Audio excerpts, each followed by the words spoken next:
1886 arrived on the northern plains like a punishment. The sun rose each morning into a sky bleached white with heat, and by noon the air shimmered in waves that made the horizon dance and dissolve. This wasn't the pleasant warmth of early summer when green grass ripples under gentle breezes. This was heat that cracked the earth open.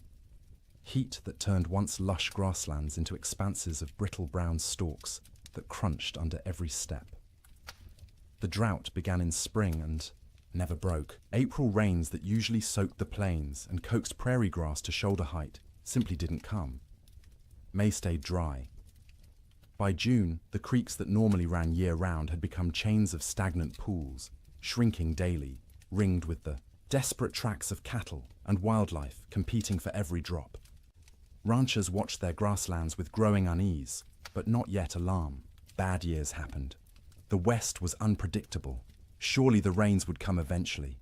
Surely this was just a temporary dry spell. They were running more cattle than the land had ever supported.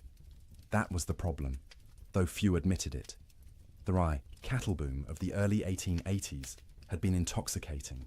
Eastern investors and European nobility had poured money into Western ranching, seduced by stories of limitless grass and cattle that reproduced themselves into fortunes. Ranchers who'd started with a few hundred head now ran thousands.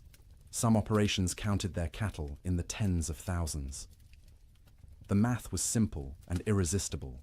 Cattle bought in Texas for $10 a head could be driven north, fattened, on free grass, and sold in Chicago for $40, $50, sometimes $60. The Great Plains were an enormous, rent-free feedlot. The grass was free, the water was free.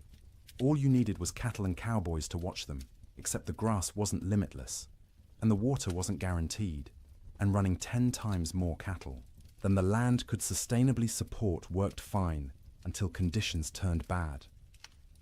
That summer, conditions turned very bad indeed. Prairie fires became constant. The dry grass ignited from lightning strikes, from careless campfires, from sparks off, wagon wheels striking rocks. Once started, fires raced across the plains for miles, sometimes days, consuming what little forage remained. Cowboys fought these fires with wet blankets and desperate prayer, but mostly they just watched the range burn, knowing each acre of blackened stubble meant less food for the cattle that fall in winter. By late summer, water sources that had never gone dry in memory went dry. Springs that had sustained homesteads for years simply stopped flowing. Rivers that normally ran strong became braided trickles through wide, cracked mudflats. Ranchers began to panic, moving herds constantly in search of water and grass, often finding neither. The cattle themselves began to show the strain. They should have been fat and sleek, building reserves for winter.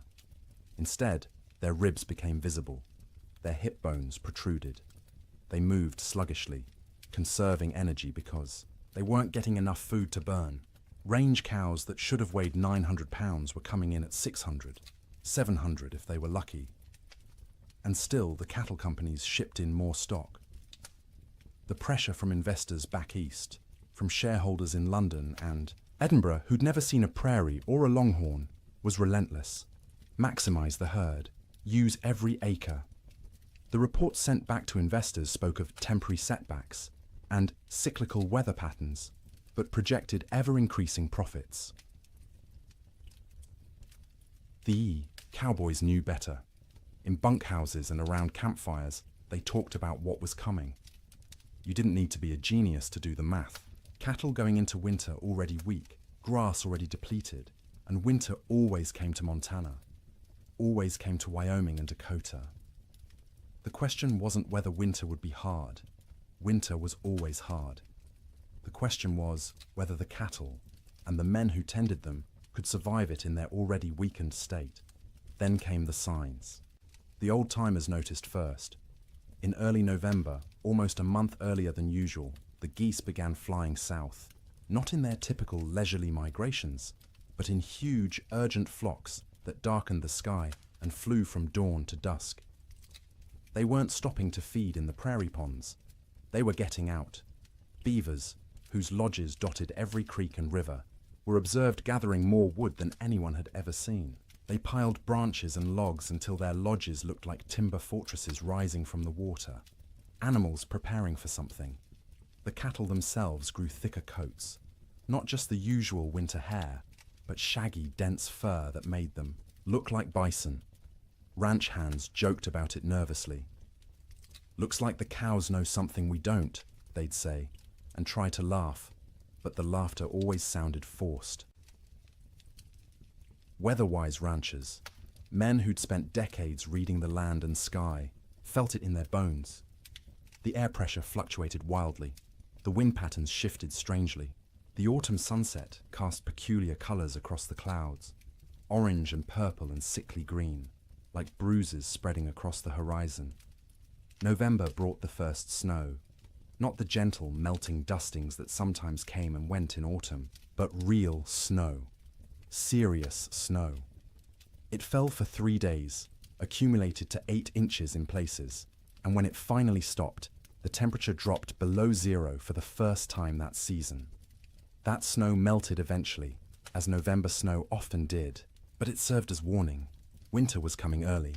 Winter was going to be serious. The smart ranchers, the cautious ones, began laying in extra hay, stockpiling firewood, bringing cattle closer to ranch headquarters, where they could be watched and, if necessary, fed through bad stretches. But most didn't.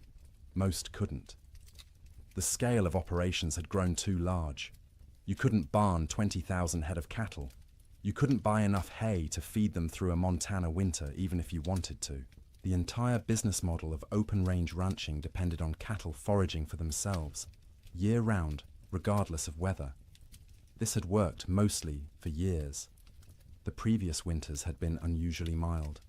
Cowboys spoke wistfully of the winter of '85, when temperatures barely dropped below freezing and cattle grazed comfortably all season. Or '84, when snow came late and melted early. They'd gotten complacent. The land had been kind, and they'd mistaken kindness for weakness. In December, the unease grew. The air felt wrong, too still, too heavy. The sky stayed overcast for weeks, a low ceiling of grey that pressed down like a lid. Snow fell intermittently, never enough to cause real problems, but enough to dust the brown grass white and make foraging harder for cattle already struggling. Christmas came and went. Cowboys celebrated in bunkhouses with what meager supplies they had. Some ranches managed a turkey or goose. Most made do with beans and bacon and whatever whiskey had survived the year. They sang songs and told stories and pretended everything was normal, but the worry was always there. A cold knot in every stomach. New Year's Day, 1887 dawned clear and brutally cold, -20 degrees in some places, but clear. You could see for miles, the snow-dusted prairie rolling away to a horizon sharp as a knife edge. Cowboys rode out to check on cattle, found them bunched in coulees seeking shelter from the wind, but alive, still managing. For 8 more days, the cold held, but remained bearable, survivable. Cattle poured through snow to reach grass. Cowboys kept fires burning in bunkhouses and took turns on night watch. Ranchers' wives cooked enormous meals, knowing their men needed calories to stay warm. And then came January 9th. The morning started deceptively calm. The killing wind from the north that had blown for days suddenly stopped. The temperature rose, slightly enough that men went out without their heaviest coats. There was even talk of a Chinook coming, one of those warm winds that could raise temperatures 40 degrees in an hour and melt snow in a day. But this wasn't a Chinook coming. This was something else entirely. The calm before the storm isn't just a saying. It's meteorological reality. The stillness that morning was the pressure dropping, the atmospheric conditions realigning, the sky gathering its strength to unleash something that would be remembered for generations. By mid-morning, the first flakes fell. By noon, the world had disappeared into white, and the temperature, instead of rising, began to fall, and fall, and fall, until cold became something no one on the northern plains had experienced before. until winter stopped being a season and became an enemy that wanted everything dead. The autumn of warnings was over. The winter of death had arrived. The bunkhouse sat low against the prairie, a squat rectangle of rough-hewn logs chinked with mud and moss that had dried and cracked over successive seasons. It wasn't designed for comfort. It was designed to be built quickly and cheaply to house as many men as possible in the smallest space and to provide just enough shelter to keep those men alive through winter so they could work come spring. Most bunkhouses were single rooms, maybe 30 feet long and 15 wide, with a ceiling so low a tall man had to duck under the support beams. The logs were never properly squared, so gaps showed between them, filled haphazardly with whatever materials were at hand. Clay, newspaper, old rags, horsehair mixed with mud. In winter, you could stand in the middle of the room and see daylight. Through a dozen cracks, and where light came through, so did wind.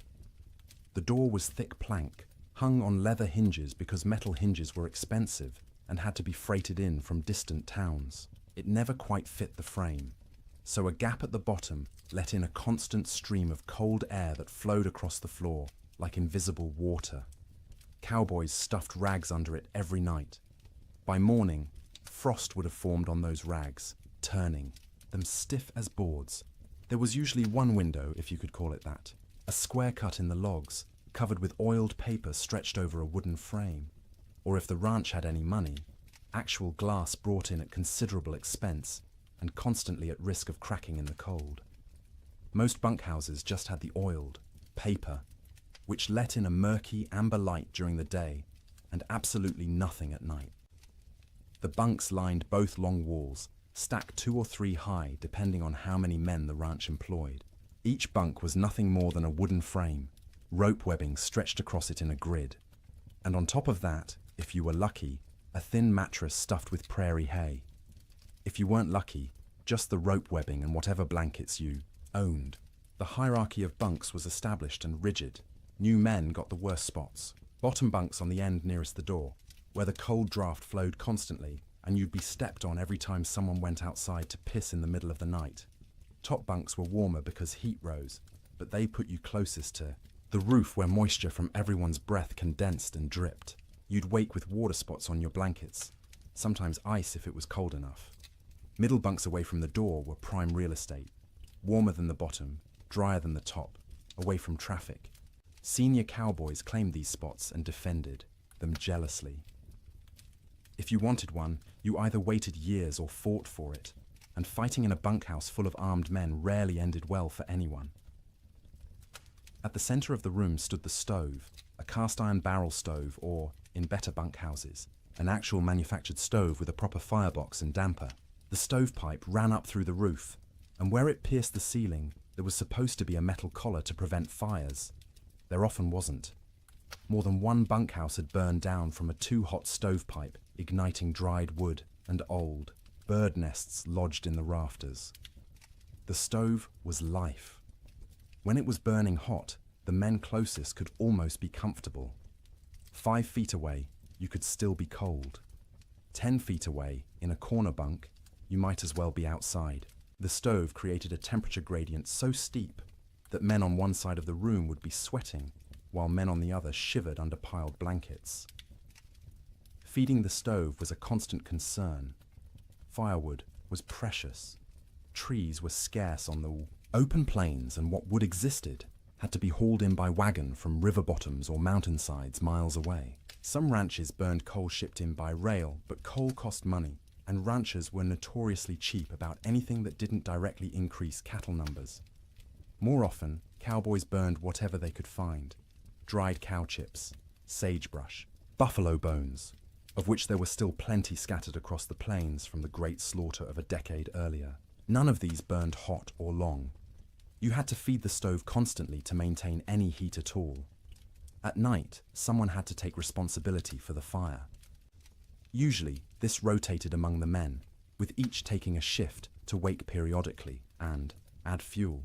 Miss your shift, let the fire go out, and you'd wake to find 20 angry cowboys ready to throw you outside in your underwear to see how you liked the cold. Even with the stove going, the bunkhouse was never truly warm in winter. It was less cold than outside, which was the best that could be hoped for. Your face would be hot from the stove, while your back was cold from the draft. Your feet would be numb while sweat trickled down your spine. Comfort wasn't the goal. Survival, was the goal. Make it to morning alive and functional. That was success. Cowboys slept in their clothes. The idea of changing into night clothes, or worse, sleeping naked, was absurd. You slept in your wool shirt, your long underwear, your thick socks. On the coldest nights, you kept your pants on. Your hat stayed on your head or under it as a pillow, because hats were expensive, and you didn't want someone stealing yours while you slept. Boots were the exception. You took off your boots because sleeping in boots was miserable, and because boots needed to dry. They'd sit by the stove all night, the leather slowly warming and releasing the accumulated moisture of the day. The smell of drying leather mixed with the smell of unwashed men, wet wool, tobacco smoke, and the acrid tang of burning sage or cow chips. The smell of a bunkhouse was indescribable to anyone who hasn't experienced it. 40 men living in close quarters, bathing rarely because hauling and heating water was labor-intensive and rarely worth the effort. Clothes worn for weeks or months without washing, because washing meant they'd be wet and might not dry in winter, and wet clothes could kill you. The privy was outside, so men used a bucket in the corner at night rather than brave the cold, and that bucket added its own special contribution to the atmosphere. Tobacco smoke hung in layers because every cowboy who could afford it smoked too, passed the time. Some chewed and spit into cans or just onto the floor because the floor was already a mess of tracked-in mud, snow, manure, and spilled food. Mice lived in the walls and came out at night to scavenge. You could hear them scratching and squeaking, see them dart across the floor in the stove light. Some cowboys tried to kill them. Most gave up. There were always more mice, as long as they didn't chew holes in your blankets or get into the food. Stores, you learned to coexist. The sounds of a bunkhouse at night were particular. The wind outside, constant, varying from low moan to sharp whistle, depending on its strength and the gaps it found. The stove ticking as metal expanded and contracted with temperature changes. The creak of rope webbing as men shifted in there. Bunks, the thump of boots being pulled off and dropped on the floor. Snoring. Dear God, the snoring. 40 men in one room meant you'd have at least 10 serious snorers. Deep, rattling snores that shook the bunks. High, whistling snores that pierced through any attempt at sleep.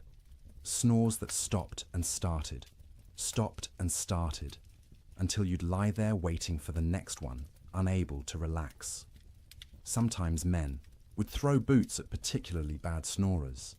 Sometimes it helped. Usually it just made everyone else laugh and the snorer angry. Coughing was constant. The cold, the dust, the smoke, the close quarters meant everyone had some kind of lung affliction. Dry, hacking coughs that went on for minutes. Wet, rattling coughs that made you wonder if the man would survive the night. Cowboys coughed themselves, awake, coughed themselves back to sleep, coughed their way through the entire winter. Conversations happened in the dark. Men talked about home, about women, about cattle, about anything but the cold pressing in from all sides. Some conversations were quiet, just between neighbors in adjacent bunks. Others involved the whole room, stories being told and retold, jokes that weren't funny but made everyone laugh because laughter was warmth of a different kind. Letters were read and reread by stovelight. A letter from home was precious, and a cowboy might read the same letter 100 times through a winter, memorizing every word, every loop of handwriting, every piece of news from a world that felt impossibly far away. Some men prayed. You'd hear whispered prayers in the darkness, usually from the younger cowboys, the ones still new enough to the work that death seemed like a possibility rather than an inevitability. Older hands didn't pray much. They'd made their peace with whatever was coming, or they'd stopped believing anything was listening. The bedding itself deserves attention. Each cowboy owned his own bedroll, a collection of blankets, and maybe a quilt that he'd rolled up and carried with him from job to job. These blankets were wool, heavy and scratchy, and they accumulated the smell of their owner, along with the smell of horses, cattle, campfire smoke, and prairie dirt. In the bunkhouse, you'd unroll your bedding onto the rope webbing, which sagged under your weight and provided almost no cushioning. The ropes left permanent patterns pressed into your back and legs. After a few weeks, you stopped noticing. Your body just accepted that sleep meant discomfort and adjusted expectations accordingly. On the coldest nights, men piled every blanket they owned on top of themselves. 3 blankets, 4, 5 if they had them. The weight was crushing, but weight meant warmth, and warmth meant survival. Some cowboys, the poorest ones or the newest, didn't have enough blankets. They'd sleep in their coats, under their coats, wrapped in saddle blankets that smelled of horse sweat and mold. The truly desperate would share bunks, 2 men pressed together for body heat, which was awkward and carried implications, but was better than freezing. You'd see this more in the deepest cold, when propriety mattered less than waking up with all your fingers and toes. Getting into bed was a shock every night. The blankets had been sitting in the ambient temperature of the bunkhouse all day, which meant they were cold. Not frozen, but cold enough that sliding under them made you gasp. Your body heat would eventually warm the space between blankets, but it took 20 minutes, half an hour, of shivering and curling into yourself before that happened. Some cowboys heated rocks in the fire and wrapped them in cloth to put in their bunks. This worked for about an hour, providing a spot of genuine warmth for your feet or your hands. After that, the rocks were just heavy, cooling lumps taking up space, and you'd have to decide whether the effort of getting up and throwing them out was worth the loss of heat from opening your blanket cocoon. Sleep, when it finally came, was never restful. You were always partially aware of the cold trying to find you, aware of the fire and whether it was still burning, aware of the other men around you, their sounds and movements, aware that if something went wrong, a fire, a medical emergency, a blizzard bad enough that the whole bunkhouse might collapse, you needed to be able to wake and move. Cowboys learned to sleep light, a skill born of necessity. In summer, you slept light because you might need to deal with stampeding cattle or approaching storms. In winter, you slept light because the alternative was dying without noticing. The nights stretched long, 15, 16 hours of darkness in the depths of winter. You couldn't stay awake for all of it. Candles and lamp oil were too expensive to burn for light. So you slept in stages. A few hours, then wake when the fire needed tending. A few more hours, wake because your body was too cold or needed to piss. A few more hours, wake because someone else was moving around, or coughing, or because your back hurt too much to stay in one position. This broken sleep was exhausting in its own way. You'd wake in the morning having technically slept for hours but feeling like you'd barely rested at all. That was winter sleep in a bunkhouse. Not the deep, renewing sleep of comfortable beds in warm rooms, but the fitful, survival-focused sleep of men living on the edge of catastrophe. Every single night, for months on end. And when the great die-up came, when the temperature dropped to 60 below, and the wind tried to tear the roof off, and the cattle began dying by the thousands, even, that inadequate sleep became nearly impossible. Because how do you sleep when the world outside is ending? How do you close your eyes when you know morning might reveal losses beyond comprehension? You learn because you have no choice. You sleep because your body demands it. Brief, shallow, troubled sleep punctuated by periods of lying awake in the dark, listening to the wind scream, and wondering if you'll live to see spring. Morning came late on January 9th, the sun rising somewhere behind thick grey clouds that had settled over the plains like a lid. Cowboys rolled out of their bunks around 6, the usual time, groaning and stiff from another night on rope webbing and thin mattresses. The bunkhouse was cold, but not impossibly so. Maybe 20 degrees inside, which meant the fire had held through the night. That was a victory. They pulled on boots that had spent the night by the stove, the leather still warm to the touch, stomped their feet to get blood flowing, stretched arms and backs that ached from the perpetual cold. Someone got the coffee going, pouring water from buckets that had a thin skim of ice on top despite being inside. The foreman, A weathered man named Jack Thompson, on one particular ranch in Montana, stuck his head out the door to check conditions. The wind that had been blowing hard from the north for days had stopped completely, dead calm. The air felt heavy, thick, like you could almost chew it. Temperature had risen slightly overnight, maybe up to freezing, or close to it. "Might be a Chinook coming," Jack said, and a few of the men perked up. A Chinook, that warm wind that could raise temperatures 40 degrees in an hour, would be salvation, would give the cattle a break, would let everyone breathe a little easier. But the old-timers in the room, men who'd spent 20, 30 winters on the northern plains, exchanged glances and said nothing. The calm felt wrong. The air pressure made their joints ache more than usual. This wasn't a Chinook. This was something else. Breakfast was the usual. Beans warmed up from the night before. Fried salt pork. Biscuits if the cook had bothered to make them, which he usually didn't. Coffee, hot and bitter and strong enough to dissolve the spoon. The men ate quickly, not talking much. Mornings were for eating and getting warm before heading out into the workday. By 8 o'clock, men were saddling horses, checking cattle in nearby pastures, hauling water from the creek, which involved breaking through ice that had gotten thicker each day. The world was grey and still. Snow covered everything in a lumpy white blanket, but it was old snow, crusted and dirty. Nothing new falling yet. Around mid-morning, maybe 10 or 10:30, someone noticed the first flakes. Tiny things, falling straight down. No wind to push them sideways. They accumulated on coat sleeves, on hat brims, on the backs of cattle who stood motionless, already conserving energy. Within 30 minutes, the flakes had gotten larger and were falling more densely.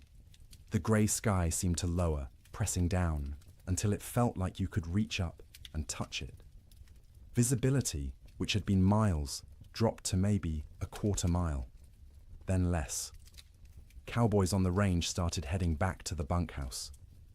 This was going to be a storm, and you didn't want to be caught out in a storm. The foreman sent riders to gather men from distant line camps to make sure everyone got back to the main ranch before conditions got bad. But conditions got bad faster than anyone expected. By noon, the wind returned. Not gradually building, but suddenly, like someone had opened a door. It came from the north, from Canada, from the Arctic, and it came with a howl that made horses shy and men grab for their hat brims. The temperature, which had been hovering near freezing, began to fall. 1 degree, 2 degrees, 5. The wind picked up the falling snow and threw it horizontally. Visibility dropped to 50 feet, then 20. Within an hour of the wind starting, you couldn't see your hand held at arm's length. The world became a screaming white chaos, where direction lost all meaning. Cowboys who'd been a mile from the bunkhouse when the wind started faced a terrible choice. Try to make it back and risk getting lost and dying, or try to find any shelter at all and hole up until it passed. Some made it back, stumbling into the bunkhouse half frozen, faces covered in ice where their breath had condensed and frozen, in their scarves. Others weren't so lucky. A young cowboy named Billy Henderson, 18 years old, had been checking on a small herd in a draw, maybe 2 miles from the main ranch. When the storm hit, he tried to make it back. His horse refused to face into the wind, kept trying to turn and run south. Billy fought the horse, knowing that south led away from shelter, from life. The horse won the fight, turned, and ran with the storm. Billy's body was found 3 weeks later, 15 miles south of the ranch, frozen solid, still in the saddle. The horse had died beneath him, also frozen, its legs locked in a final stride. Billy had tied himself to the saddle with his lariat so he wouldn't fall off. It hadn't saved him, but that tragedy was still in the future. At noon on January 9th, Billy was just missing, and everyone assumed he'd found shelter somewhere and would show up when the storm passed. People didn't yet understand that this storm wasn't going to pass. Not in hours, not in days. The temperature kept falling. By 2 in the afternoon, it was 0. By 4, it was 20 below. The wind, instead of slacking, grew stronger. It found every crack in every wall, every gap in every window frame. In the bunkhouse, men stuffed blankets against the door, hung canvas over the oiled paper window, and fed the stove constantly. But the cold still invaded. Snow didn't just fall. It flew sideways, driven by wind that hit 50, 60 miles per hour in gusts. The snow was fine and dry, almost like dust, and it found its way through impossibly small openings. It drifted through the cracks between logs. It sifted around the doorframe despite the blankets stuffed there. It even seemed to come down the stovepipe, hissing when it hit the hot metal. Inside the bunkhouse, men watched drifts form along the walls. Inside the building, snow accumulated in the corners, under the bunks, anywhere the wind could push it. They swept it out, but it just came back. Eventually, they gave up and let it pile. The sound was overwhelming. The wind screamed. There's no other word for it. A constant, piercing shriek that vibrated in your bones and made thought difficult. It rose and fell in waves, sometimes dropping to a mere roar before surging back to that terrible scream. Men had to shout to be heard 3 feet away. Between the wind's screams came other sounds. The building itself groaning under the assault. The roof lifting and settling, as wind tried to peel it off. The sharp crack of wood contracting in the cold. The rattle of the stovepipe shaking in its collar. And from outside, distant but unmistakable, the sound of cattle, bawling, calling, the sound of thousands of animals confused and frightened and beginning to suffer. The cowboys listened to that sound and knew they were helpless. You couldn't go out in this. Going out meant dying. The cattle were on their own. The temperature hit 40 below by midnight. Inside the bunkhouse, with the stove glowing red hot, the temperature near the stove was maybe 50 degrees. 10 feet away, it was freezing. 20 feet away, in the corner bunks, water left in cups froze solid. Men piled on every piece of clothing they owned. 2 pairs of pants, 3 shirts, 2 coats, gloves and mittens worn indoors, blankets wrapped around shoulders like shawls. Some men wrapped their heads in scarves, leaving only their eyes visible, and still they shivered. The night of January 9th was the longest night most of those men ever experienced. Sleep was impossible for many. The cold, the sound, the fear, the knowledge that outside cattle were dying by the hundreds, by the thousands, all combined to keep eyes open and minds racing. Those who did sleep did so fitfully, waking every few. Minutes from nightmares or from the cold penetrating their blanket cocoons, or from the building shaking in a particularly hard gust. The fire had to be fed constantly, every 15 minutes, every half hour at most, because letting it die meant everyone would die with it. Men took shifts by silent agreement. One would get up, face the cold outside his blankets, feed the stove, and retreat. An hour later, someone else would do the same. All night long through those terrible hours, they kept the fire alive, and the fire kept them alive. But just barely. By dawn on January 10th, 16 inches of snow had fallen, though you couldn't measure it accurately because the wind had sculpted it into drifts 20 feet high in some places, while scouring other areas down to bare ground. The temperature had dropped to 46 below zero. The wind hadn't slacked at all, and the storm was just beginning. This wasn't a 2-day blizzard that would blow through and leave clear, cold weather behind. This was the start of a meteorological siege that would last, with brief breaks, through all of January, through February, into March. The great die-up had begun. Men didn't know that yet, huddled in bunkhouses across Montana, Wyoming, and Dakota Territory. They thought they were waiting out a bad storm. A few days, maybe a week, and it would clear. The cattle would be weak and scattered, but they'd recover. Spring would come, as it always did. They didn't yet understand that the world outside was dying, that cattle were already freezing where they stood, eyes frozen shut, ice forming over their nostrils with each breath, slowly suffocating as they slowly froze. That the open range, cattle industry, the boom that had made fortunes and drawn investors from around the world, was ending in that screaming wind. All they knew was cold. Cold beyond anything most had experienced. Cold that hurt to breathe, that made your lungs ache, that turned your breath to ice crystals before it could fully leave your mouth. Cold that was no longer just weather, but an active presence, a malevolent force trying to kill everything that lived. And the night ahead, the second night of the storm, would be even colder. -50, -60 in some locations. Cold that would crack trees. Cold that would freeze cattle solid while they stood. Cold that would seep through every wall, every blanket, every layer of clothing, searching for the warmth of human bodies and slowly, inexorably, draining it away. The cowboys fed the fire and waited. There was nothing else they could do. The Yiwa storm had them trapped as surely as if they were in a prison. All they could do was feed the fire, wrap themselves in blankets, and try to survive until morning, and then survive the morning after that, and the one after that, day after day, night after night, as the storm continued and the temperature stayed brutally, impossibly cold. The great die-up was no longer coming. It was here. Sleep. During the storm wasn't sleep as most people understand it.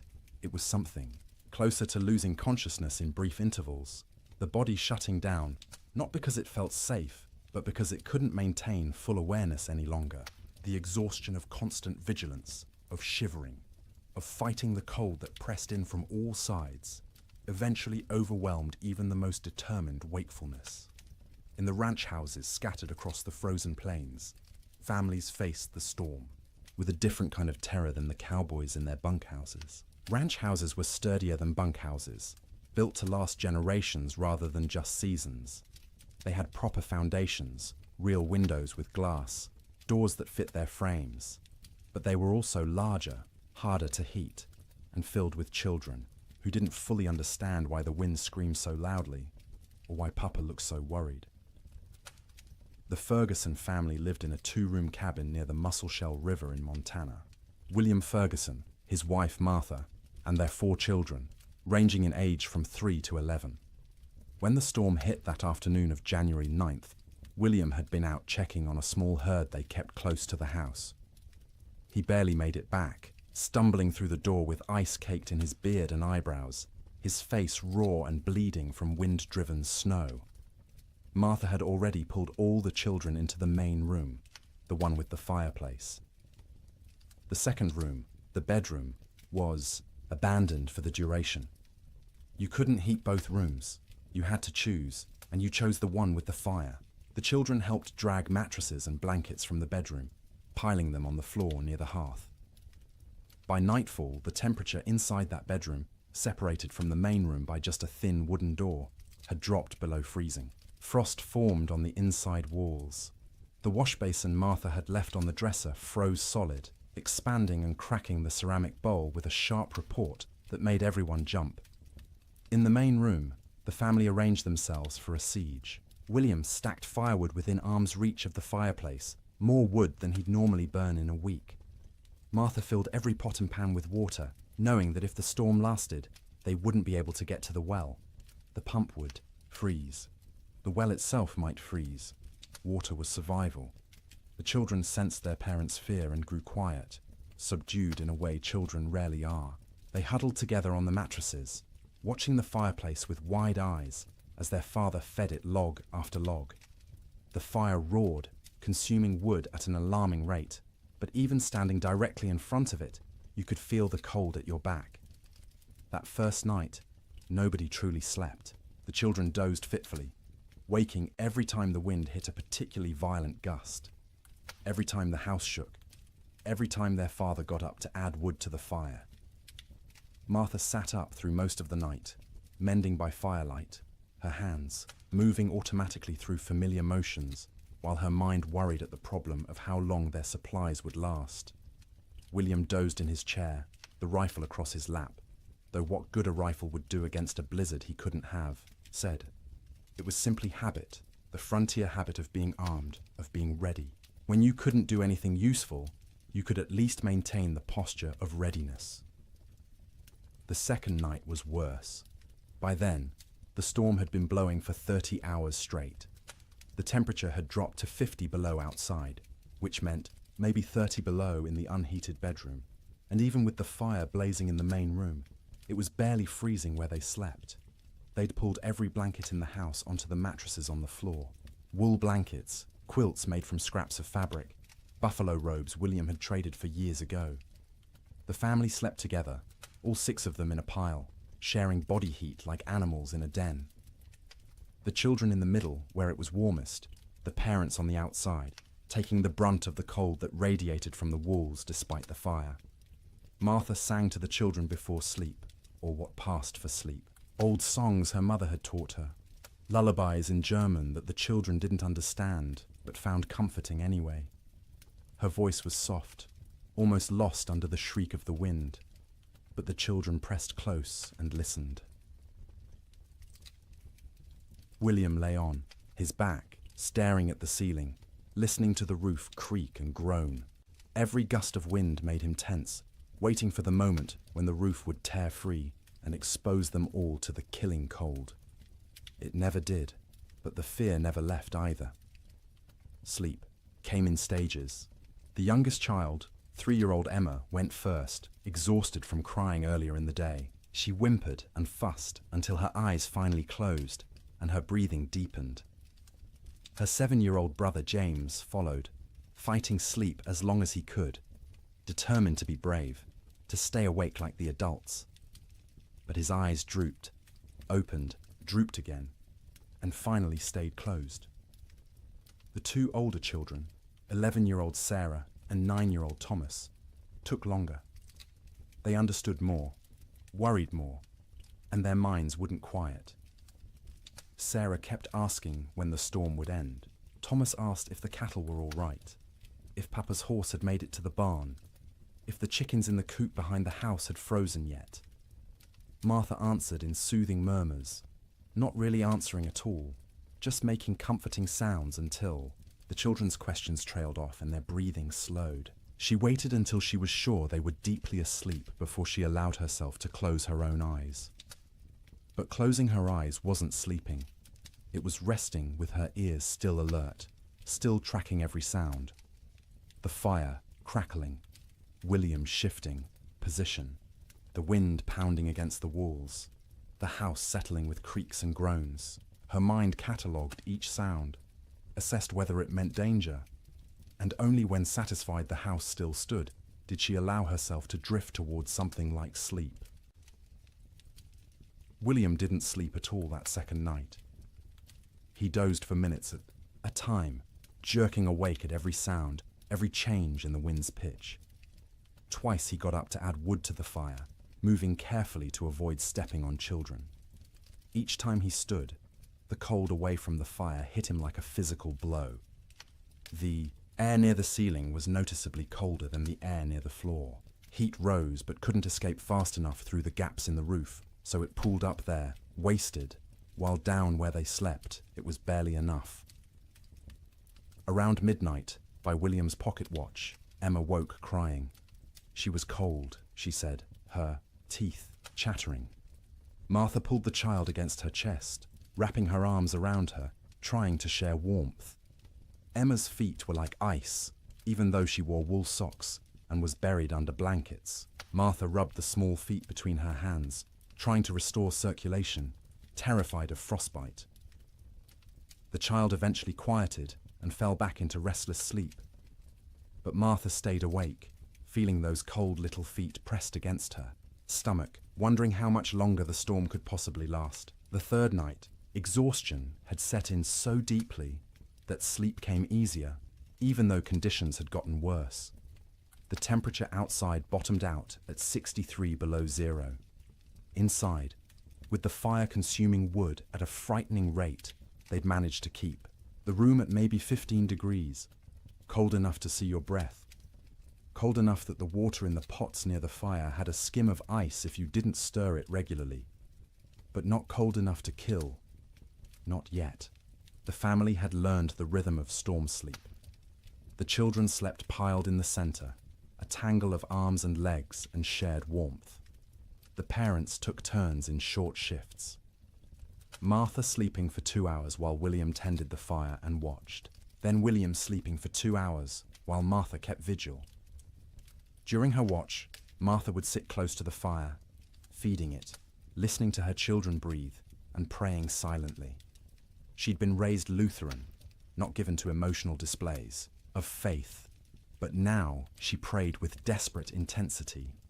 For the storm to end, for the wood to last, for her children to wake warm in the morning, for spring to come, impossible as that seemed in the howling dark.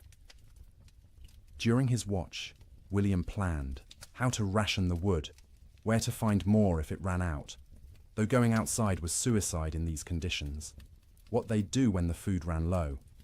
They had beans, flour, salt pork, and cornmeal. Enough for maybe 2 weeks if they were careful. But what if the storm lasted longer? What if they couldn't get to town when it ended because the snow was too deep? These thoughts circled endlessly, keeping him awake even during his supposed sleep shifts. He'd lie down, close his eyes, and his mind would immediately start calculating. How many logs they'd burned, how many were left, how cold it was, how long they could survive. The children slept better than the adults, helped by the simple resilience of youth. Their bodies demanded sleep and they gave in to it, even in conditions that would have seemed impossible before the storm. Sarah dreamed of summer, of the garden behind the house heavy with tomatoes and beans. Thomas dreamed of cattle drives, of riding with the cowboys to distant railheads. James dreamed confused child dreams that he couldn't remember on waking. Emma didn't dream at all, or if she did, they were wordless and forgotten.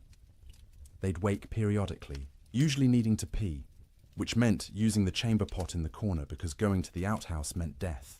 The chamber pot became part of the room's landscape, emptied by William each morning by simply opening the door and throwing its contents out into the snow. It would freeze before it hit the ground. Martha developed a system for keeping track of the children during sleep. She'd reach out periodically, feeling for each small body, making sure everyone was still breathing, still warm enough. If a child had worked their way to the edge of the pile where it was colder, she'd gently pull them back to the center. If blankets had been kicked off, she'd rearrange them. This constant vigilance meant she never truly rested. Even during her sleep shifts, part of her brain stayed active, monitoring. She'd wake fully alert if a child coughed or moved suddenly, ready for crisis. Only after checking that everything was fine would she allow herself to drift back down. By the fourth night, a strange numbness had set in. The storm continued, would continue, had always been continuing, and would always continue. It became hard to remember a time before the storm, hard to imagine a time after. The world had narrowed to this room, this fire, this pile of blankets, these bodies pressed together against the cold. Sleep became deeper out of sheer exhaustion. The body can't maintain high alert indefinitely. At some point it simply gives up and crashes, regardless of external conditions. The children slept hard, twitching occasionally, making small sounds, but not fully waking. Martha and William slept in longer stretches, waking only when their internal alarms screamed that the fire needed tending or a child needed checking. The quality of that sleep was poor, dreams were vivid and often nightmarish. Martha dreamed of water freezing in her children's lungs, turning them to ice from the inside out. William dreamed of the roof tearing away and snow pouring in, burying them all in a white tomb. They'd wake gasping, hearts pounding, and need several seconds to remember where they were, that they were still alive, that the nightmare wasn't real. Not yet, but underneath the nightmares was the simple, animal relief of being horizontal, of having their eyes closed, of not having to actively fight the cold for a few hours. Their bodies took what rest they could get, storing it against future need, repairing what damage they could before the next crisis. In bunkhouses across the territory, cowboys experienced similar struggles. The difference was they had no children to protect, which freed them from that particular anxiety, but they also had less motivation to push through. A man alone can give up more easily than a father with children depending on him. Some cowboys did give up, in a sense. They wrapped themselves in every blanket they owned, lay down in their bunks, and simply stopped trying.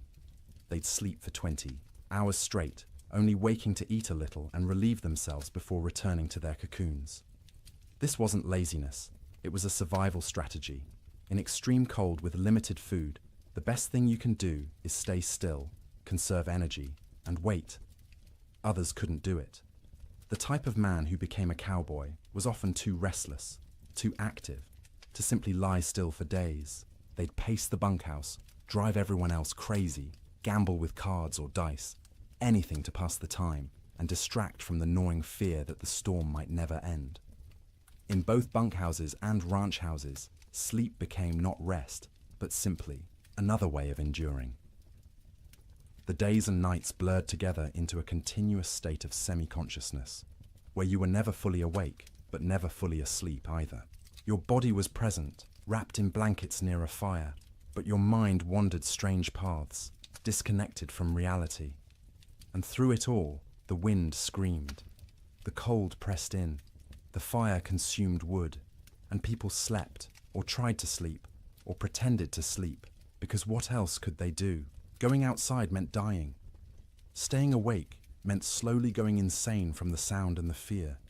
So they slept. Poorly, fitfully, desperately. But they slept. And each morning they woke, surprised on some level to find themselves still alive, still, together, the fire still burning. The storm would eventually end, but not yet. Not for many days yet. And each of those days would require sleep stolen from between crises, rest grabbed in brief intervals, dreams haunted by cold and wind, and the terrible knowledge that outside the world was dying. The cattle felt the storm coming before any human did. Their instincts, honed by millennia of evolution, read signs in the air pressure, in the quality of light, in the way the wind tasted. When the first flakes began to fall on January 9th, cattle across the northern plains began to move, not panicked running, purposeful drifting, south, always south, away from the north wind that carried death in its teeth.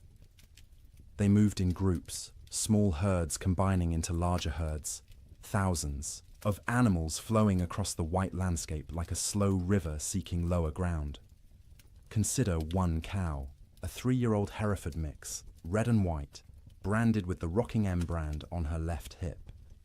She'd been born on this range, knew every coulee and creek, had survived 2 previous winters without particular hardship. She was carrying a calf, due in spring, and the pregnancy had left her thinner than usual going into winter. Not starving, but without the thick layer of fat that would have been ideal. When the snow started falling heavily and the wind began to rise, she was grazing, in a shallow draw with perhaps 50 other cattle. They'd been pouring through existing snow to reach the dried grass beneath, working methodically, conserving energy. The new snow started covering the ground quickly, and the cow lifted her head, testing the air. The wind came from the north with a sound like tearing fabric. The cow turned her back to it instinctively, and every other animal in the draw did the same. They began walking south, not because they knew south led to safety, but because south meant away from the wind, and the wind had to be avoided. They walked steadily for hours. The snow was falling too thickly to see more than a few feet ahead, but cattle can navigate by sense of smell and by following the animal in front of them. The cow found herself in the middle of the group, which offered some shelter from the wind, but also meant she had to keep moving at whatever pace the herd set. By nightfall, they'd walked perhaps 5 miles. Not far, but the constant fighting against wind and snow was exhausting. The temperature had dropped dramatically, and the cow's breath froze in clouds of white vapor. Ice was forming on her eyelashes, making it hard to see. Her legs ached from pushing through snow that was now knee-deep in places. The herd came to a fence line, relatively new barbed wire strung between posts, to mark the boundary of someone's claimed range. The cattle turned and walked along the fence, looking for a way through or around. They found neither. The fence extended as far as they could sense in both directions. Cattle aren't stupid, but they aren't problem solvers either. Finding their path blocked, they simply stopped. They stood with their backs to the wind, pressed against the fence line, and waited. For what, they couldn't have said. For the wind to stop. For the fence to disappear.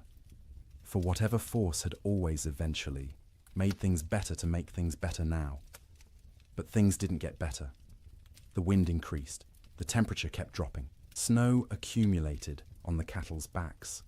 A heavy white blanket that they couldn't shake off because their muscles were already occupied with shivering, with the constant work of generating heat. The cow stood and shivered. Her body burned calories, trying to stay warm, calories she'd gotten from grass, but she hadn't eaten since morning and wouldn't be able to eat until she could paw through snow to reach grass beneath. She tried, lowering her head and pushing at the snow with her muzzle, but the wind-packed snow was too hard. Her hooves couldn't break through it either. Around her, other cattle made similar attempts. A few managed to find thin spots in the snow and got a few mouthfuls of dried grass. Most got nothing. They stood and shivered, and slowly, gradually, their body temperatures began to drop. Cattle can survive remarkable cold if they're well fed and can escape the wind. But these cattle were already weakened from a summer of drought. They had no windbreak, and they weren't eating. Their situation was unsustainable. Something would have to change or they would die. It was that simple. By the second day, the cow's suffering had intensified. She'd been standing for more than 24 hours straight. Her legs trembled with fatigue. Ice had completely sealed her eyes shut. She'd stopped trying to open them, instead navigating by sound and smell, and the feel of other cattle pressed against her on either side. Her ears, exposed to the wind, had frozen. The tissue was dying, would eventually slough off if she survived, leaving her with shortened, mangled ears. But that was future pain. Present pain was the cold that had worked its way into her joints, making every small movement agony.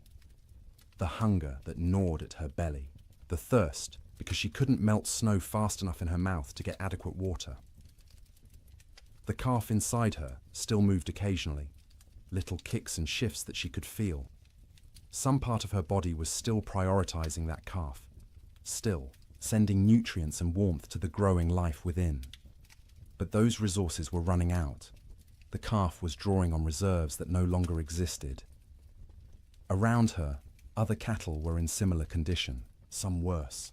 A few calves, born too early that spring and smaller than they should be, had already died, frozen solid while standing, their mothers standing next to them and occasionally lowing in confusion. Older cattle, those with the wisdom of many winters, had tried to move away from the fence to find a coulee or draw that might offer windbreak. Some succeeded and survived. Most simply exhausted themselves walking in circles in the blinding snow and returned to the fence line to die with the herd. By the third day, the cow had stopped shivering. This wasn't because she'd warmed up. It was because her body no longer had the energy to shiver. Shivering is a metabolic furnace, burning calories to generate heat, but she'd burned through all available calories. Her body temperature was dropping toward equilibrium with the air around her. She was freezing to death.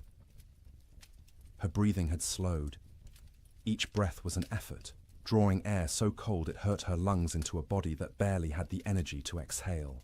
Ice had formed around her nostrils, narrowing the passages, making each breath a fight. She was still standing, but only because the cattle around her held her upright. If they'd moved, she would have fallen.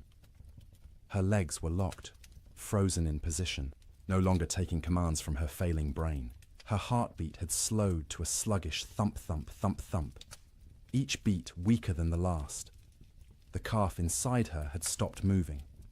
Whether it was dead or simply dormant, she couldn't tell, and wouldn't have understood if she could. Her maternal instincts, so strong just days ago, had been overridden by the body's desperate attempt to keep itself alive. Sometime late on the third night, or early on the fourth morning, it's impossible to know exactly when, the cow's heart stopped. 1 beat, 2 beats, then nothing. Her eyes, frozen shut, would never open again. Her legs, frozen in position, would remain standing. She'd become a statue of ice and meat, indistinguishable from the living cattle around her, except that she no longer breathed. She wouldn't fall for days, maybe weeks. The cattle packed around her held her upright, and when they eventually moved or died themselves, she'd topple over, frozen solid, and become one more carcass among thousands littering the plains. This scene repeated across hundreds of miles. Fence lines became death traps where cattle bunched up and died in groups. Ravines that should have offered shelter instead became graves as cattle crowded in so tightly they couldn't move, couldn't forage, and slowly froze together into a single mass of bodies. Riverbanks saw some of the worst carnage. Cattle seeking water found the rivers frozen solid, but their thirst drove them to try anyway. They'd crowd onto the ice, break through into the water beneath, and be unable to climb out. The current would push them under the ice, where they'd drown and freeze simultaneously. Spring would reveal riverbanks lined with carcasses, hundreds of cattle stacked like cordwood wherever the current had deposited them. Some cattle, driven by the wind and their own southward instinct, walked until they literally couldn't take another step. They'd collapse in open prairie, curl into a ball, as best their frozen legs allowed, and die where they fell. Snow would cover them within hours, creating smooth white mounds that looked like natural drifts until spring melt revealed the truth beneath. The death toll was staggering in ways that are hard to comprehend. A single large ranch might lose 10,000 head. Smaller operations lost everything. The Chicago stockyards, which normally received thousands of cattle per week from the northern plains, received almost none for months. The market for beef collapsed because there were no cattle left to sell. But numbers don't capture the reality. Numbers are abstract. The reality was hundreds of thousands of individual animals, each experiencing their own version of the cow's suffering. Each one cold, each one hungry, each one slowly freezing while standing in a wind that wouldn't stop screaming. Cowboys, safe in bunkhouses, could do nothing but listen to the cattle bawl. That sound, the massed calling of thousands of distressed animals, carried even over the wind. It rose and fell through the days and nights of the storm, a soundtrack of suffering that haunted the men who heard it. Some cowboys tried to help. They'd bundle up in every piece of clothing they owned, tie ropes around their waists, and venture out into the storm, with the other end of the rope tied to the bunkhouse door so they could find their way back. They'd struggle to where they thought. Cattle were usually unable to see them even when standing next to them, and try to herd them towards some shelter. It never worked. The cattle wouldn't move, or couldn't move, and the cowboys would burn through their body heat in minutes. Barely, enough time to stumble back to the bunkhouse before frostbite claimed fingers and toes. They'd collapse inside, gasping and shaking, and lie near the stove for hours trying to warm up while listening to the cattle continue to bawl outside. Eventually, the bawling stopped. Not all at once, but gradually over days. Fewer and fewer, voices as more and more cattle died. By the end of January, the prairie was silent except for the wind. Silent because there was almost nothing left alive to make sound. The cattle of the open range, those millions of animals that had made fortunes for ranchers and fed the growing cities of America, were gone.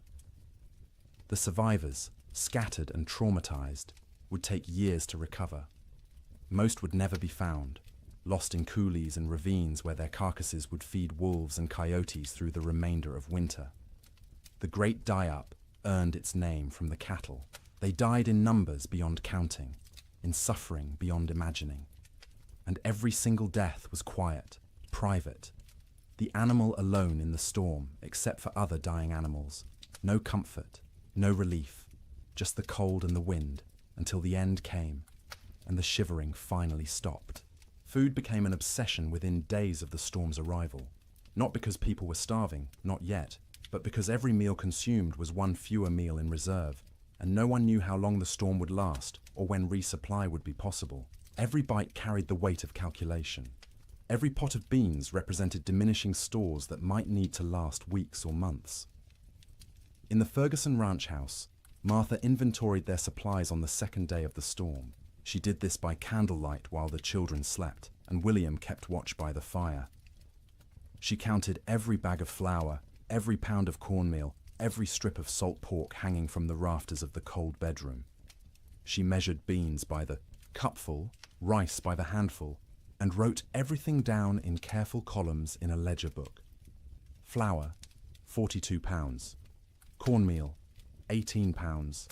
Dried beans, maybe 30 pounds, 3 different varieties mixed together in a burlap sack. Salt pork, 14 strips, some thick, some thin. Rice, 5 pounds. Sugar, 3 pounds, precious and rationed even before the storm. Coffee, 2 pounds of beans, still in their burlap sack, aromatic and dark. Salt, plenty, a whole sack, bought last fall. Lard, a good supply, stored in a crock. Dried apples, half a sack, from their own trees.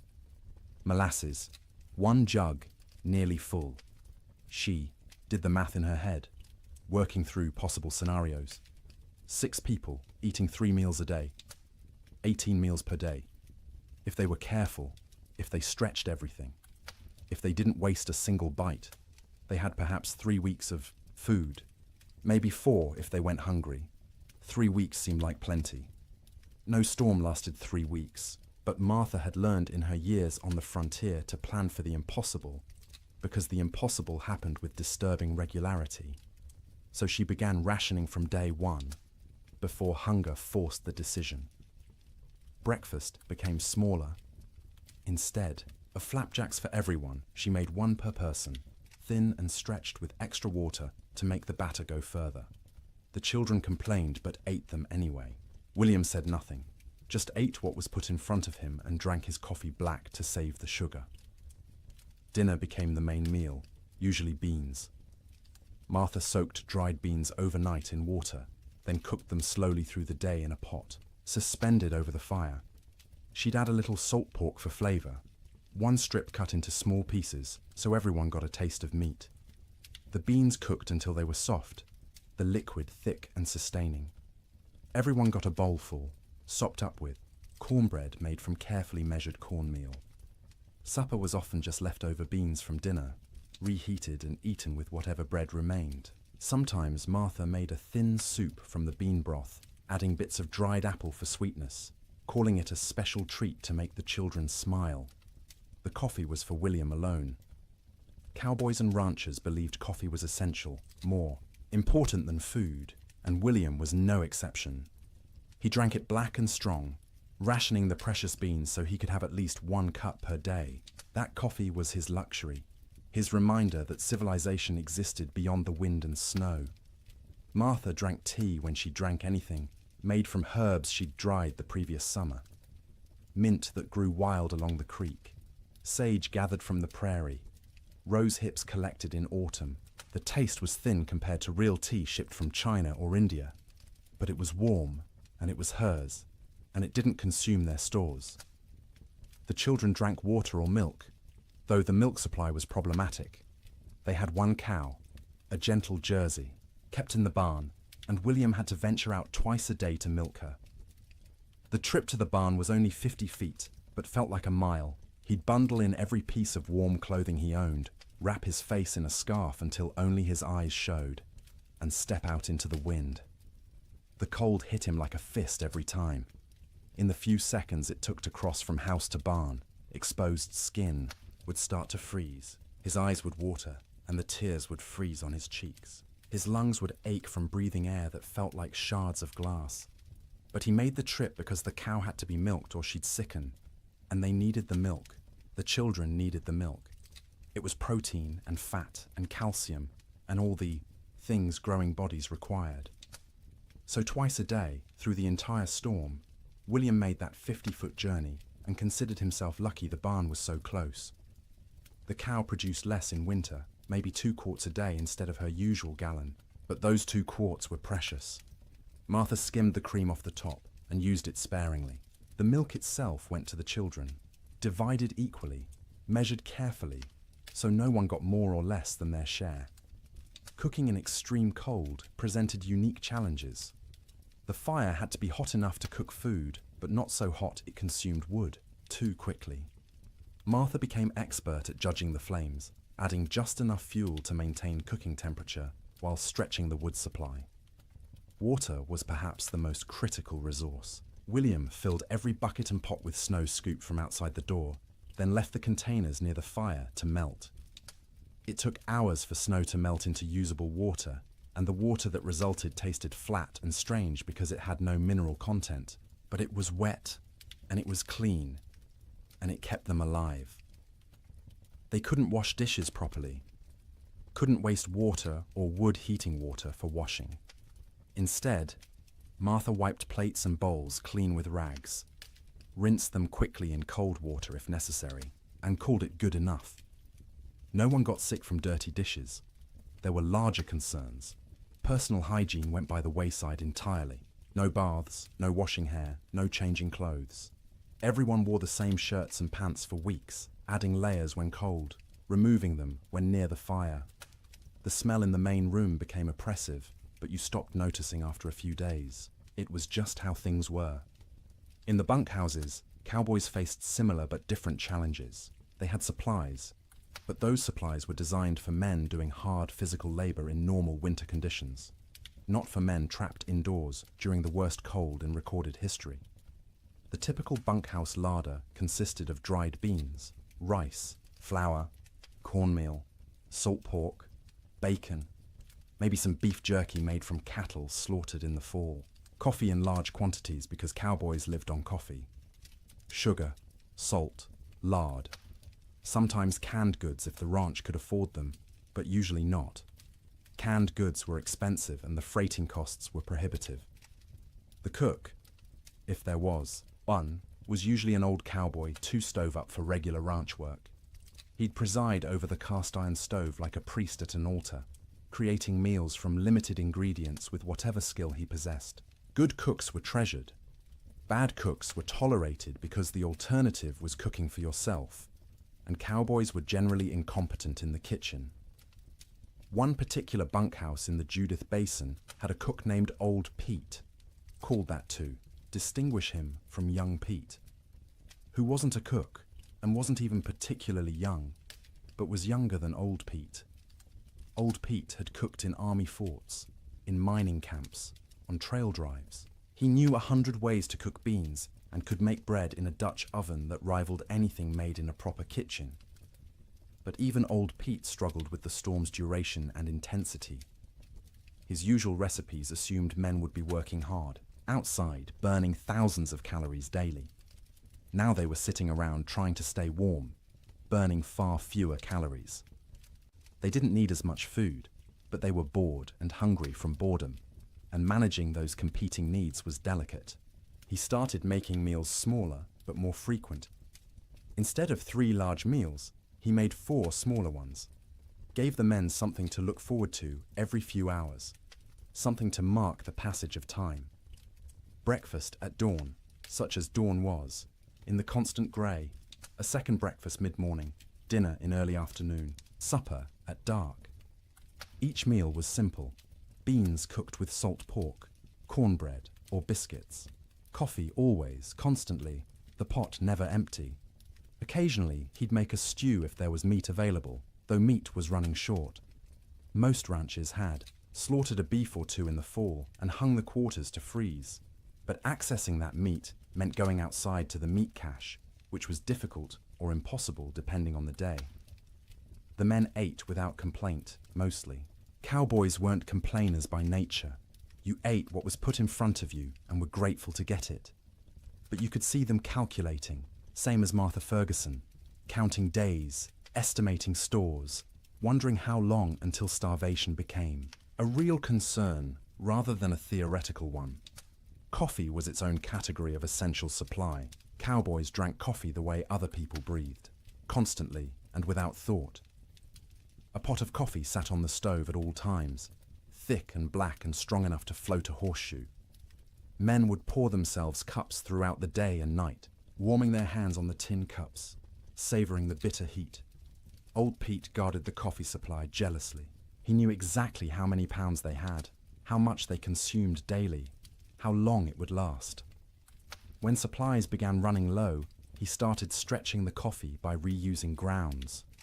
First brew was strong for the morning pot. Those same grounds would be used again for the afternoon pot, weaker but still coffee. Sometimes he'd use them a third time, creating a thin brown liquid that was more idea than substance, but the ritual of drinking it was as important as the caffeine. Sugar went into coffee for those who used it, though most cowboys drank it black. Sugar was also used sparingly in baking, a spoonful in a batch of biscuits to help them rise and add a hint of sweetness. But sugar was running low everywhere, and by the end of January, most outfits were out entirely. Salt, at least, was plentiful. Salt preserved meat, flavored food, and was cheap enough that even poor ranches had plenty. Cowboys ate salt with everything, needed it to replace what they lost sweating despite the cold. Their bodies burned hot from shivering, from the constant work of staying warm, and salt was essential. The mental aspect of food during the storm was almost as important as the physical nutrition. Mealtimes provided structure to otherwise formless days. They were events to anticipate, rituals that reassured everyone that civilization persisted despite the chaos outside. Children needed this structure especially.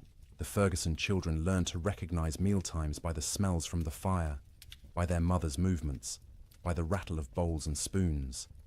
They'd gather without being called, eager not just for food, but for the routine. Martha would serve, each child personally, making a small ceremony of it. Sarah first, as the oldest, then Thomas, then James, then Emma. Each child received their portion with their name spoken, a moment of individual attention that said, "You are seen, you are valued, you matter." Then William, then finally herself, always last, always the smallest portion, though no one noticed because she was skilled at hiding it. They'd eat together, mostly in silence because food was serious business, but afterward there might be stories or songs. William would tell tales of his own childhood in Ohio, of winters there which had seemed hard at the time, but were nothing compared to this. Martha would sing in her soft voice, German lullabies or hymns. The children would listen and feel for a moment that everything might be all right. After eating came the work of making food last. Crumbs were gathered and saved for thickening, soup. Grease from cooking was poured into a jar and used again. Bones from salt pork were boiled to extract every bit of flavor and nutrition, then boiled again, then fed to the dog who lived outside the door in a snow shelter William had built. Nothing was wasted. Waste was sin in the arithmetic of survival. Every scrap had value, potential use, future purpose. Martha became a miser of food, hoarding and parceling it out with grim determination, knowing that running out meant death, and death was not an option while her children lived. The storm continued. January crawled past, each day a battle against cold and hunger and despair. Food supplies dwindled steadily. By the end of the month, the Ferguson household was eating 2 small meals per day instead of 3. The children's eyes developed the hollow look of inadequate nutrition. Martha's dresses hung loose where they'd once fit snugly. William's belt had to be tightened 2 notches, then 3, but they ate something every day, and they were all still alive. And the cow still gave milk, though less each week, and the fire still burned, and that was enough. It had to be enough, because spring would come eventually. It always came. The question was whether they'd survive long enough to see it, and whether there would be anything left of their lives when it finally arrived. Theodore Roosevelt was not in Dakota Territory when the blizzard struck. He was in New York, warm and comfortable in his sister's house, living the life of an Eastern gentleman which he'd tried so hard to leave behind. But his money was in Dakota. His dreams were in Dakota. And when the reports began filtering east about the catastrophic winter destroying the northern plains, Roosevelt's future was being written in frozen cattle and bankrupt dreams. He'd come to Dakota Territory in 1883, a wealthy young man fleeing personal tragedy. His mother and his wife had died on the same day, in the same house, within hours of each other. The grief had been unbearable, suffocating, And Roosevelt did what men of means often did when Eastern life became too painful. He went west.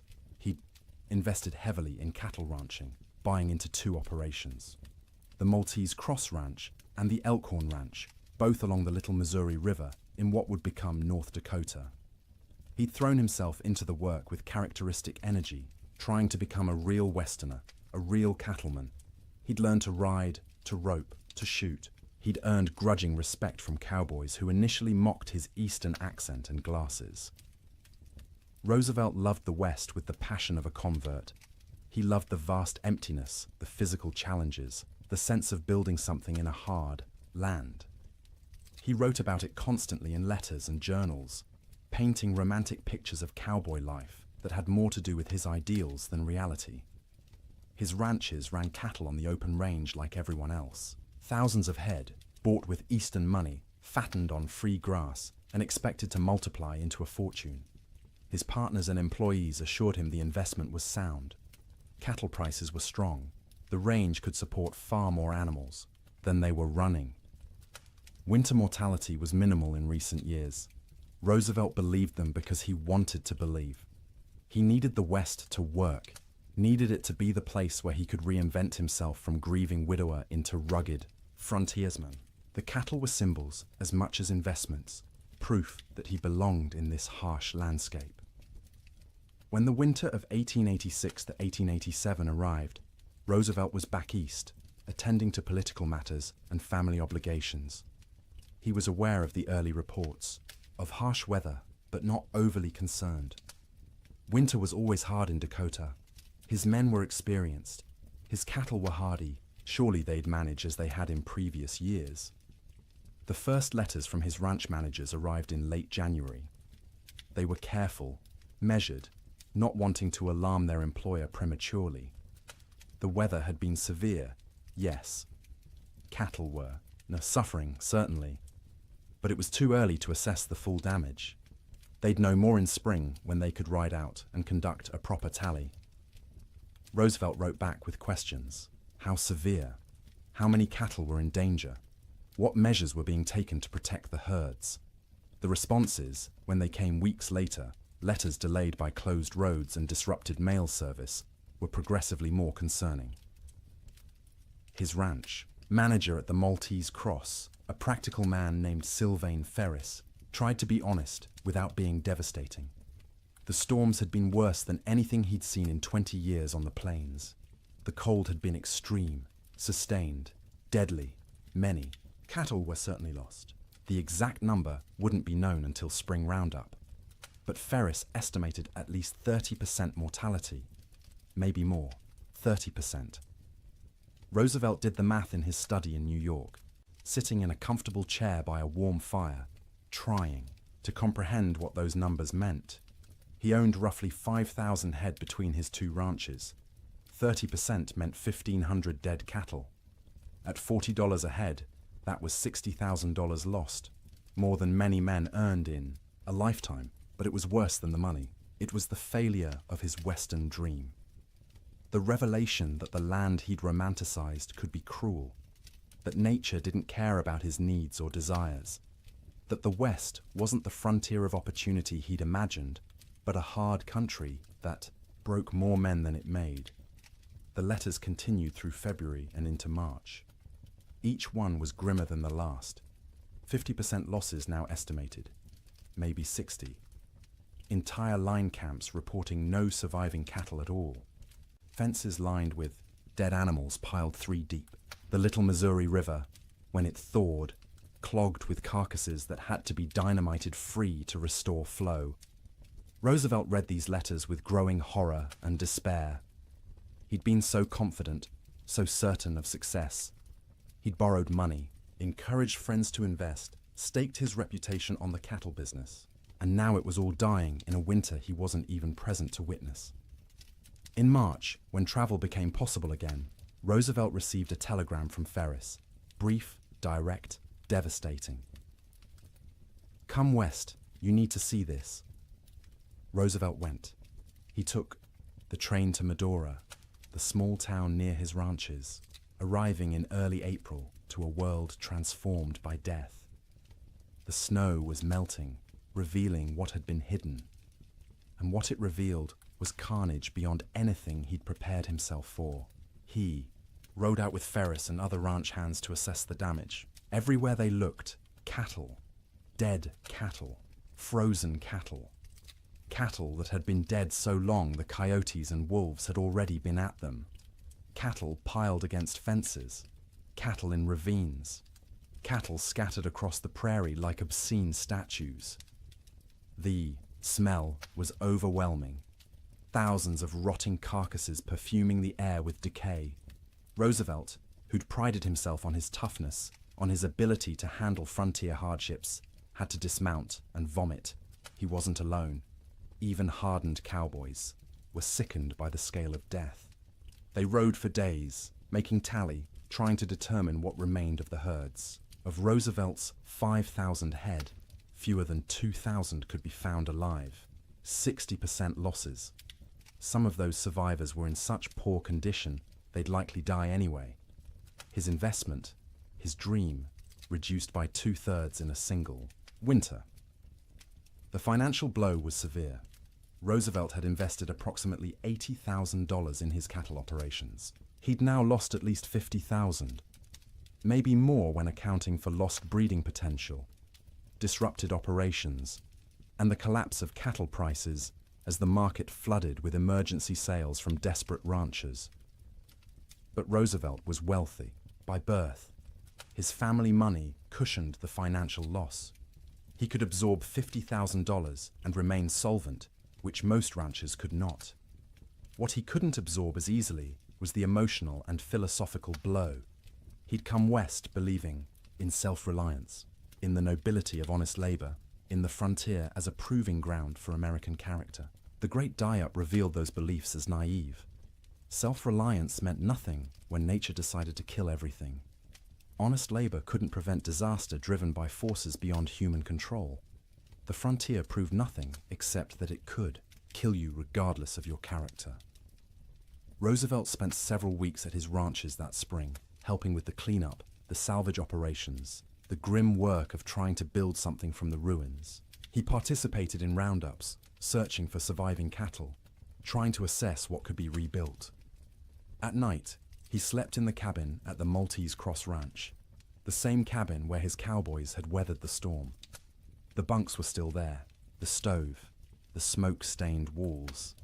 He'd slept here before on previous visits, treating it as an adventure, roughing it among the men. Now he slept in those bunks, knowing what they'd endured, what this room had protected them from. The cabin was small, cramped, cold even in April. Roosevelt lay on a rope bunk under wool blankets that smelled of smoke and men, and tried to imagine what January had been like. The wind screaming outside, the cold pressing in from all sides, the sound of cattle dying in the darkness, the knowledge that your livelihood, your future, everything you'd worked for was ending, and there was nothing you could do. He couldn't fully imagine it. He'd missed the actual storm, been warm and safe in New York while his employees fought for survival. That distance, that absence, haunted him. He'd been the investor, the gentleman rancher playing at being a cowboy. When it mattered, when the real test came, he hadn't been there. This realization changed him. Not immediately, not in one dramatic moment, but gradually over the following months and years. The West was no longer a romantic escape. It was a hard place where hard things happened, where nature was indifferent to human suffering, where the rules that governed Eastern society didn't apply. This understanding would shape his later conservation work. As president, Roosevelt would set aside millions of acres as national forests and parks, would push for scientific management of natural resources, would argue that the West's resources weren't infinite and needed protection. The cattle disaster of 1887 was the seed of that understanding. But in the spring of 1887, Roosevelt was just a wealthy young man surveying the wreckage of his dreams. He walked among the dead cattle, rode across ranges that should have been covered with livestock but were eerily empty, and made calculations about what could be salvaged. His ranch managers were exhausted, traumatized by the winter they'd survived. Roosevelt listened to their stories with growing respect. These men had faced conditions he'd only read about and emerged alive, if not unscathed. Ferris told him about nights when they weren't sure the bunkhouse would stand, about mornings when they'd wake to find new snow drifted inside through the cracks, about the constant work of keeping fires burning, of rationing food, of listening to cattle die and being unable to help. Roosevelt paid his men bonuses, unexpected and generous, acknowledging what they'd endured. It was the least he could do, given that he'd been warm and safe while they'd nearly frozen. He also made a decision. He would not abandon his Dakota ranches entirely, but he would not rebuild to previous scale. The open range era was over. The land couldn't support the numbers they'd run. The climate was too unpredictable, the investment too risky. He kept the Elkhorn Ranch as a retreat, a place he could visit and remember why he'd come west in the first place. But the cattle operation was downsized dramatically. A few hundred head, manageable, with hay put up for winter feeding. A sensible operation rather than a grand adventure. The Maltese Cross was eventually sold. Too many bad memories. Too much money lost. Roosevelt needed to move forward, and that meant leaving behind the ranch that had represented such hope and ended in such disaster. In his autobiography, written years later, Roosevelt would describe the winter of 1886 to 1887 as a necessary education. The romantic had been burned away, leaving behind a more realistic understanding of nature and human limitations. The winter had killed his cattle and his illusions simultaneously, but he rarely spoke about what his employees endured. Their stories weren't his to tell, and he knew his own experience, arriving after the worst had passed, was nothing compared to theirs. He'd lost money. They'd nearly lost their lives. One story stayed with him, though, told by a cowboy at the Maltese Cross. During the worst of the storm, this cowboy had volunteered to check on a nearby line camp, worried about the two men stationed there. He'd ridden out with a rope tied around his waist, the other end tied to the bunkhouse, planning to follow the rope back if he got disoriented. The temperature was 50 below with howling wind. He'd made it half a mile before he couldn't feel his hands or feet. Before the cold had penetrated so deeply, he knew he was in danger of freezing. He'd turned back, following the rope, barely making it to the bunkhouse before collapsing. The two men at the line camp were found dead when spring came. They'd tried to wait out the storm, ran out of firewood, and froze in their bunks. The cowboy who'd tried to reach them carried guilt about that for the rest of his life, even though there was nothing he could have done. Roosevelt listened to this story and understood, perhaps for the first time, what winter on the frontier really meant. Sleep in Dakota, he realized, was a gift not to be taken for granted. Every night his men had survived was a victory against odds that should have killed them, and every morning they'd woken was a reminder that survival wasn't guaranteed, that warmth and shelter and life itself were temporary conditions that could end at any moment. Roosevelt returned east that spring, his Western adventure permanently altered. He would continue to love the West, would continue to visit and hunt and write about it. But he would never again be naive about its harshness. The winter of 1887 had taught him that nature didn't care about your dreams, your money, or your character. It simply existed, indifferent, and you survived or you didn't. His cattle were mostly dead.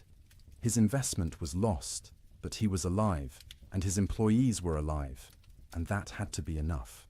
January ended, but the storm did not. February arrived with no fanfare, no change, just another day of grey sky and screaming wind and cold that wouldn't break. People stopped marking days on calendars. Time lost meaning when every day was identical. An endless repetition of surviving until dark, surviving through dark, waking to survive again. The psychological weight of the storm's duration became as dangerous as the physical cold. Humans are resilient, but not infinitely so.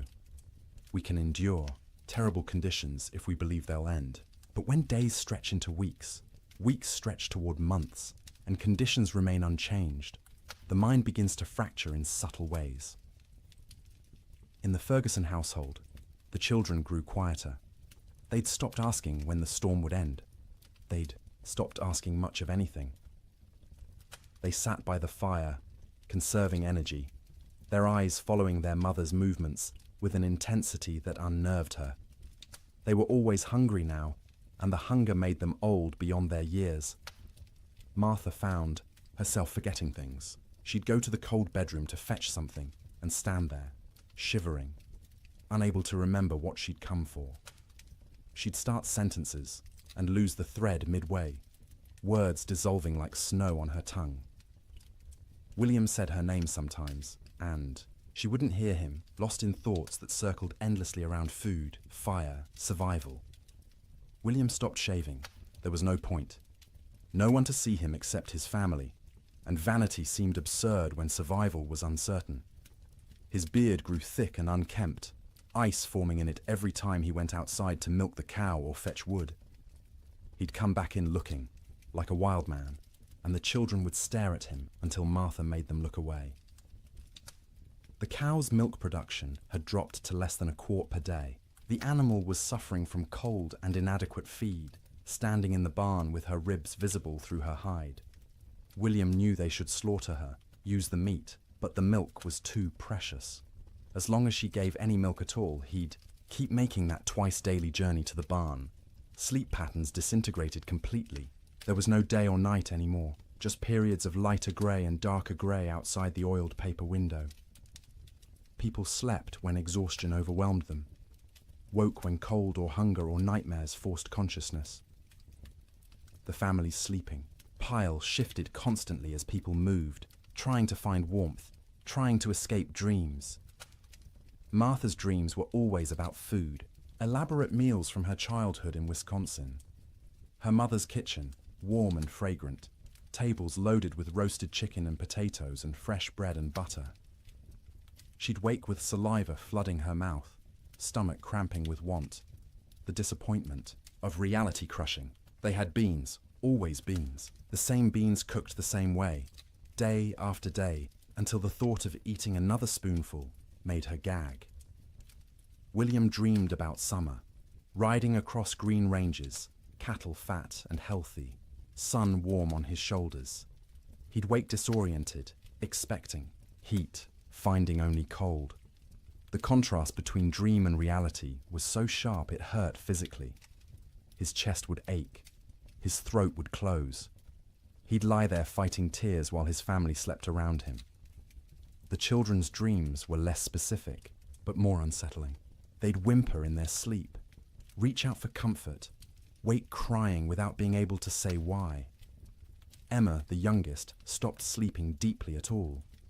She'd doze in fits and starts, never truly relaxing, her small body tense even in sleep. The storm broke briefly in early February. For 3 days the wind dropped to a whisper, the snow stopped falling, and temperature rose to just below freezing. Clouds remained, but didn't seem as oppressive. The change felt miraculous after weeks of unrelenting assault. William ventured outside beyond the barn for the first time since January. The landscape was unrecognizable. Snow had sculpted itself into bizarre formations, drifts 20 feet high in some places, bare ground in others. The fence line he'd built 2 summers ago was completely buried. Only the tops of fence posts showed, wooden fingers pointing at the grey sky. He walked out across what had been their pasture, breaking through crusted snow with each step. The snow held his weight for a moment, then collapsed, dropping him thigh-deep into soft powder beneath. It was exhausting to move, each step a battle, but he kept going, desperate for space, for distance from the cabin that had become their prison. He found a dead cow half buried in a drift. One of their small herd, frozen solid, the hide pulled, tight over protruding bones. He stood looking at it for a long time, feeling nothing. He was too tired for grief. The cow was dead. More would be dead. Everything might be dead. These were just facts now, beyond emotion. When he returned to the cabin, Martha and the children were standing in the doorway, watching him. They looked like ghosts in the grey light, pale and thin and insubstantial. He realized he probably looked the same to them. That night the Chinook wind arrived, warm wind from the southwest, carrying temperature up 30 degrees in 2 hours. It felt like a gift from God, a promise that winter could end, that warmth still existed somewhere in the world. People opened doors and windows despite the waste, of heat from their fires, desperate for fresh air, for the feeling of movement, for anything different. The warm wind melted the top layer of snow, water dripped from roofs, ran in small streams across frozen ground, pooled in low spots. For brief hours, it seemed like spring might actually come, that the nightmare might be ending, but the Chinook betrayed them. After 2 days of relative warmth, the wind shifted back to the north. Temperature plummeted. The water that had melted froze instantly, creating a thick crust of ice over everything. The snow that had softened turned to concrete, and when more snow fell on top of that ice, it created a prison for any surviving cattle. Before the Chinook, cattle could at least paw through snow to reach grass beneath. After the ice crust formed, this became impossible. Their hooves couldn't break through. They stood on top of their food, separated from it by inches of ice, and slowly starved, while the grass they needed lay tantalizingly close. Cowboys trapped in bunkhouses understood what this meant. Any cattle that had survived. January were now doomed. The Chinook hadn't been salvation. It had been a final cruelty, raising hope before delivering death more certainly than the cold alone could have. In the bunkhouses, men stopped talking about spring. They stopped talking much at all. Conversation required energy they didn't have. They lay in their bunks, wrapped in blankets, emerging only to eat the meager meals old Pete still managed to prepare, or to take their turns feeding the stove. The silence was worse than the earlier noise of men talking and joking and trying to maintain morale. Silence meant defeat. Silence meant they'd accepted that this was how things were now, that normal life was so far away it might as well not exist. Some men slept 20 hours a day. Their bodies had adapted to scarcity by shutting down, reducing all functions to bare minimum. They moved slowly when they moved at all, speaking in monosyllables, their eyes dull and unfocused. They weren't sick, exactly. They were hibernating, human versions of bears in dens, waiting for conditions to improve. Others couldn't sleep at all, too anxious, too frightened, too aware of their situation. They'd lie awake hour after hour, staring at the ceiling, listening to the wind that never stopped. Their eyes developed a particular look, wide and staring, ringed with dark circles. Their hands shook constantly. They jumped at sudden sounds. Old Pete worried about these wakeful men more than the sleeping ones. The sleepers were conserving energy, doing what their bodies told them to do. But the wakeful men were burning through resources they couldn't afford to lose. Their minds were eating themselves from the inside, consuming sanity the way their bodies were consuming stored fat. He tried to help in small ways. Extra coffee for the wakeful ones, bitter and hot, and something to focus on besides fear. Stories told quietly in the dark, anything to distract. Sometimes just sitting with them, 2 men awake in a room full of sleeping men, sharing the burden of consciousness. The nights were hardest. 15, 16 hours of darkness in February's depth. The stove provided light as well as heat, flames visible through gaps in the iron, but it was barely enough to see by. Men moved through darkness, feeling their way, bumping into bunks and each other. Without clocks, without daylight, time became abstract. You'd wake, if you could call it waking when you'd only been half asleep, and have no idea if you'd been unconscious for 10 minutes or 10 hours. The disorientation was profound. Some men stopped trying to track time at all. They ate when food appeared, slept when they couldn't stay awake, existed in a perpetual present with no past or future. The concept of sleep itself changed. It wasn't restful anymore. You didn't sleep to feel refreshed. You slept because consciousness was too expensive to maintain. Sleep was a small death you practiced nightly, preparing for the real death that might come if the storm continued much longer. Dreams during this period took on a hallucinatory quality. Men dreamed they were awake, walking around the bunkhouse, having conversations with others, only to actually wake and realize none of it had been real. Or they'd dream they were outside in the storm, freezing, struggling towards shelter, and wake to find themselves wrapped in blankets by the stove. The boundary between sleeping and waking blurred. Some men experienced what would now be called dissociation. They'd observe themselves from outside their bodies, watching a stranger wear their clothes and speak with their voice. This disconnection was protective, a way the mind created distance from unbearable circumstances. But it was also terrifying to lose even the certainty of being yourself. In the ranch houses, children handled the extended ordeal better than adults in some ways. They adapted, accepting the new reality more easily than their parents who remembered how things should be. To the children, this was simply how life was now, cold, hungry, confined, but normal within its own context. But they also suffered in ways adults didn't. Their growing bodies needed more food than they were getting. Their development was being stunted by malnutrition. Sarah Ferguson, 11 years old, stopped growing taller. Her monthly bleeding, which had just started that fall, stopped entirely. Her body shut down non-essential functions to preserve life. Thomas developed a cough that wouldn't go away, a deep rattling in his chest that scared Martha. She'd give him extra portions of the thin soup she made, sacrificing from her own bowl, but it didn't help much. The cough persisted, worsening at night, keeping him and everyone else awake. James, 7 years old, stopped talking almost entirely. He'd answer questions with nods or shakes of his head, but volunteered nothing. He'd sit for hours staring at the fire, his face expressionless. Martha worried about him most of all, this strange, silent child who'd been so vibrant just months. Egoema, the baby, clung to her mother constantly. She'd scream if Martha tried to put her down, terrified of separation. Martha learned to do everything one-handed, cooking, cleaning, even sleeping with the child attached to her like a growth. It was exhausting, but she understood. Emma was reverting to infancy, seeking the safety of the womb in a world that had become too frightening. February crawled past with the weight of years. Each day was a week long. Each week felt like a month. People stopped believing in spring. Spring was a myth, a story told by liars.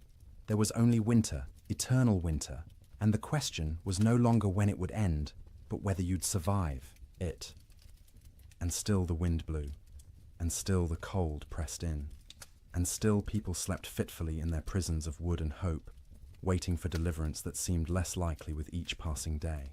Children experienced the great die-up through a lens of confusion and adaptation that was both heartbreaking and remarkable. They didn't fully understand what was happening or why, but they adjusted to impossibility with a flexibility adults had lost. To them, the storm wasn't an economic disaster or a failure of planning. It was simply the way the world had become, and they learned to live in it. Sarah Ferguson, at 11, was old enough to sense her parents' fear, even when they tried to hide it. She watched her mother's hands shake when portioning out food. She noticed her father's long silences, the way he'd stare at the fire without seeing it. She understood, in a way her younger siblings didn't, that something was terribly wrong. This knowledge was a burden. She couldn't share it with Thomas or James or Emma because they were too young to understand, and speaking it aloud would make it more real. So she carried it silently, trying to help without being asked, watching for ways to ease the tension that filled the cabin like smoke. She learned to anticipate her mother's needs. When Martha reached for the water bucket, Sarah was already moving, to refill it with snow. When the fire burned low, Sarah added wood before being told. She took charge of Emma when the toddler grew fussy, singing to her, telling her stories, anything to give Martha a few minutes of peace. At night, Sarah lay awake, listening to her siblings breathe, counting breaths, making sure everyone was still, alive. She'd developed an irrational fear that someone would simply stop breathing in the dark and no one would notice. So she stayed vigilant, even when her own body screamed for sleep. She dreamed about school, which seemed like something from another life. the one-room schoolhouse 3 miles from their ranch, where Miss Peterson taught reading and arithmetic to a dozen farm children. Sarah had loved school, loved learning, loved having somewhere to go that wasn't the ranch. The storm had started during Christmas break, and school hadn't reopened. Might never reopen if families didn't survive the winter. She wondered about her classmates. Were they trapped in their homes too? Were they hungry? Were they scared? Or had some of them already died, frozen in cabins that couldn't keep them warm, and she'd never know because news didn't travel through blizzards? These thoughts circled in her head at night, keeping her awake even when exhaustion made her bones ache. She was becoming an adult too quickly, forced to carry worries that children shouldn't have to carry. But she had no choice. The storm didn't care about childhood innocence. Thomas, at 9, dealt with the storm differently. He grew angry. Not explosive anger, not tantrums, but a cold, sullen fury that he directed at everything and nothing. He was angry at the wind for not stopping, angry at his father for not fixing things, angry at God for letting this happen, angry at himself for being trapped and helpless. He'd punch his thin straw mattress when no one was looking, imagining it was the storm, hitting it until his knuckles hurt. He'd kick at the wall, leaving small scuff marks that his mother saw but didn't comment on. He needed to fight something, but there was nothing to fight except weather, and weather was beyond fighting. At night, Thomas didn't sleep so much as surrender. He'd fight consciousness until his body simply shut down, crashing into sleep so deep it was almost like fainting. He'd wake suddenly, disoriented, not remembering where he was for terrifying seconds before memory returned and reality settled back into place. His dreams were violent. He fought bears, wolves, faceless men. He swung fists and weapons, defending his family against threats that dissolved when he tried to focus on them. He'd wake with his heart pounding, sweat soaking his collar despite the cold, and lie there, trying to calm down before he disturbed everyone else.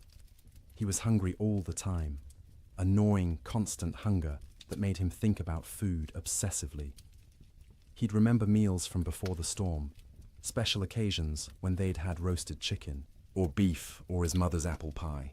The memories were so vivid he could taste them, and the disappointment when he opened his eyes to find only reality was crushing. His mother noticed his anger, but didn't know how to help. She'd try to hug him, and he'd tolerate it stiffly, uncomfortable, with comfort, needing to be tough. He was the man of the house when his father was outside. He had to be strong.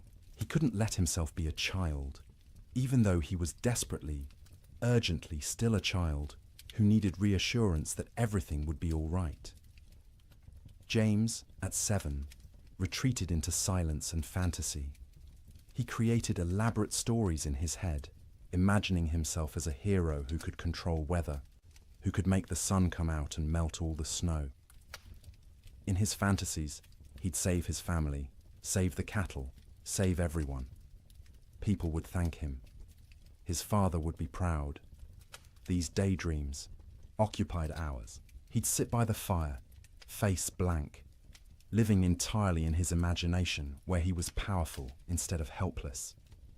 His mother worried about his silence, not understanding it was protection. If he didn't talk, he didn't have to acknowledge reality. He could stay in his head where things made sense and he had control. At night, James slept deeply but unrestfully. He'd thrash and kick, fighting battles in his dreams, sometimes crying out words no one could understand. His siblings had learned to sleep away from his feet because he'd kick without waking. Martha would sometimes reach over and touch his forehead, checking for fever, but he was just hot from the exertion of his dreams. When he did talk, it was often about summer. He'd ask when they could go outside and play, when they could go fishing in the creek, when the cattle would come back. His questions broke Martha's heart because she had no answers. She'd deflect, saying soon, or when winter ends, knowing these were lies, but unable to tell a 7-year-old that winter might not end, that nothing might come back. Emma, just 3 years old, understood least and suffered most in some ways. She knew something was wrong but couldn't articulate what. Her world had shrunk to one room, a fire, and the immediate presence of her family. She didn't remember clearly how things had been before the storm. This cold, confined existence was becoming her normal. She cried often, not from any specific pain, but from generalized distress. Hungry cries, cold cries, tired cries, scared cries. Her vocabulary wasn't sufficient to express what she felt, so she cried and clung to her mother and refused to be put down. Martha carried her constantly, the child's weight a familiar burden. Emma was getting lighter instead of heavier, losing weight she couldn't afford to lose. Her ribs showed through her thin dress. Her eyes seemed too large for her face. She looked like children in pictures of famine, skeletal and haunted. At night, Emma slept fitfully, waking every few hours crying for her mother even though Martha was right there. She'd need to be held, rocked, soothed back to sleep, a process that took longer each time. Martha would hold her daughter and feel the tiny heart beating too fast, the small body too hot one moment and too cold the next, and wonder if Emma would survive even if the storm ended. Emma's dreams, when she could describe them in her limited vocabulary, were simple and sad. She dreamed of being warm, of having enough to eat, of going outside to play. She dreamed of summer in fragments, sensory impressions rather than coherent narratives. Sun on her face, grass under her feet, the feeling of running without being cold. The children had created small rituals to mark time and maintain some structure. Every morning, however they defined morning, Sarah would lead them in a counting game. They'd count to 100 together, which took Emma's entire concentration and distracted her from crying. Then they'd count by twos, by fives, by tens, math as comfort, numbers as proof that some things remained stable. In the afternoon, Thomas would tell stories.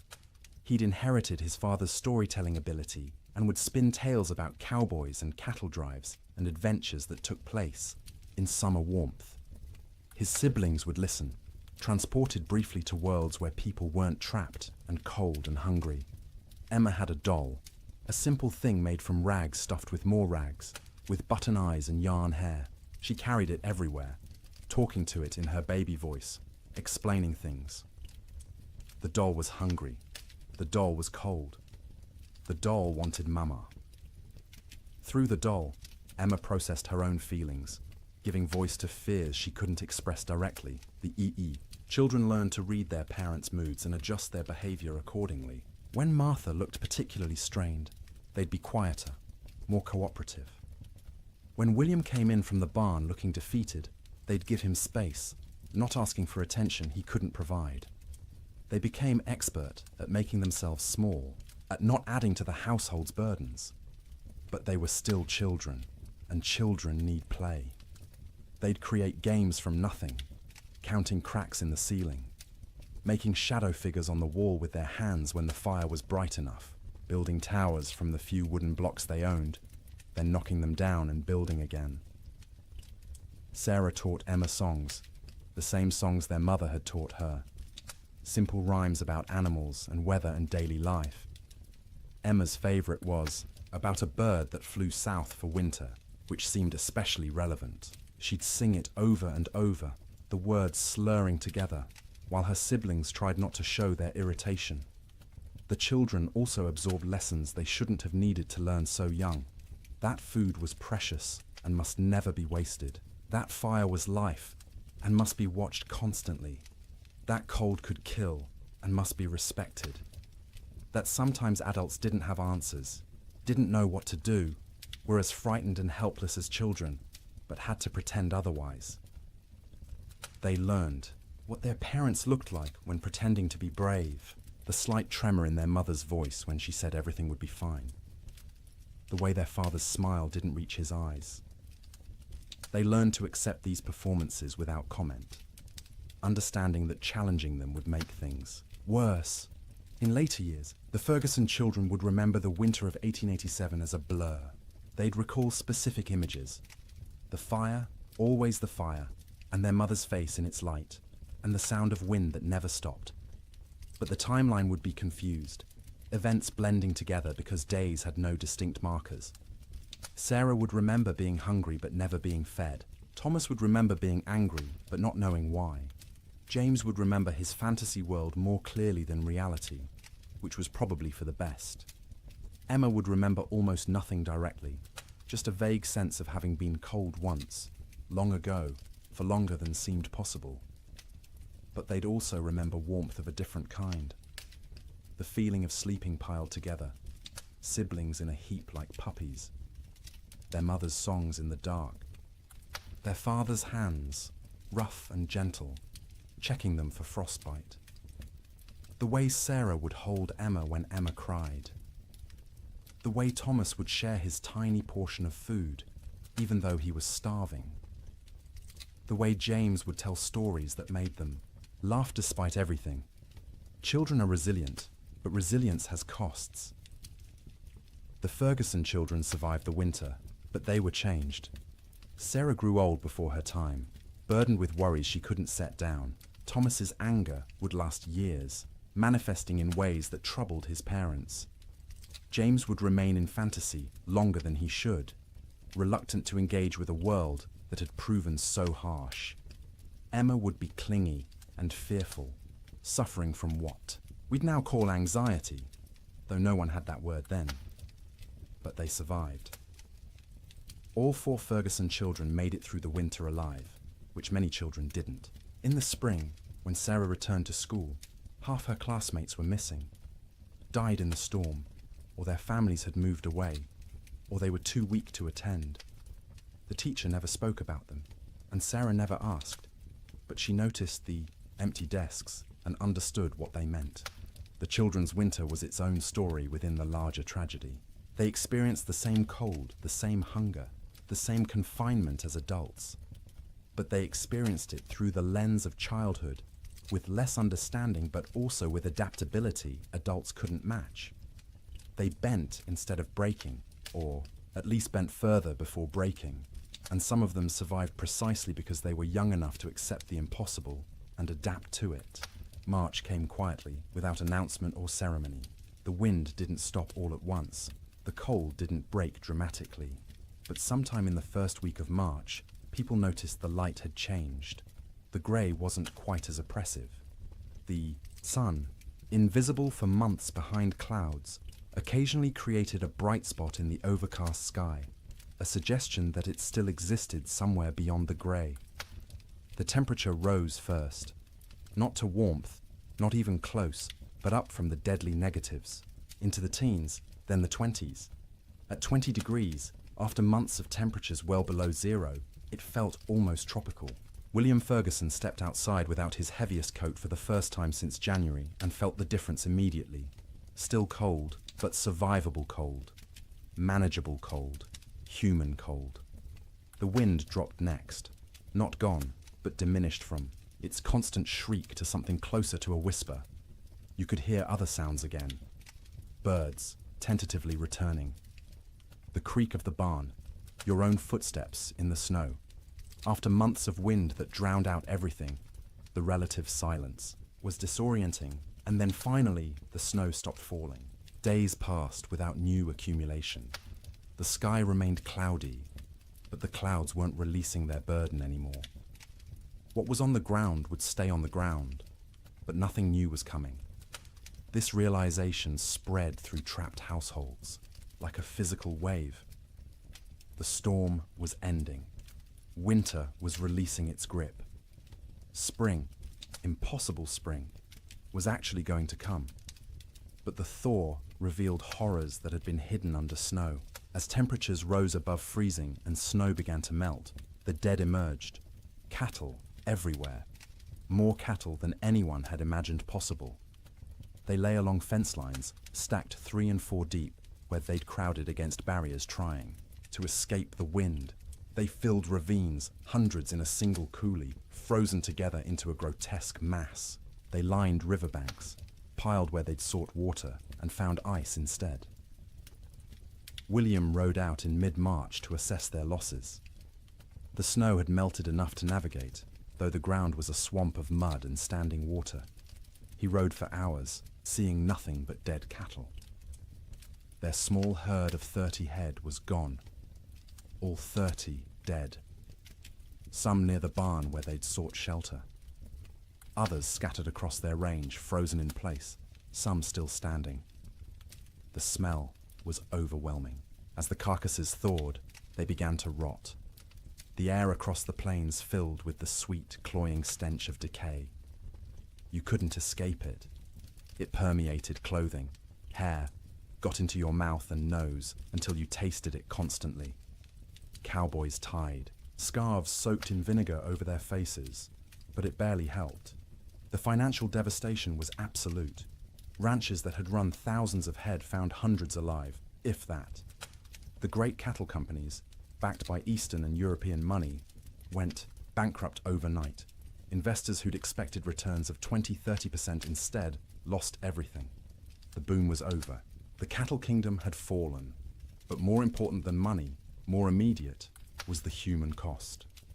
As spring progressed and travel became possible again, stories emerged. A family in Wyoming had burned their furniture for fuel, then their floorboards, then had frozen to death anyway. A cowboy in Montana had tried to reach town for supplies, got lost in a storm, and was found frozen solid sitting upright on his horse, both man and animal dead. Children died quietly in their sleep, their small bodies unable to maintain heat.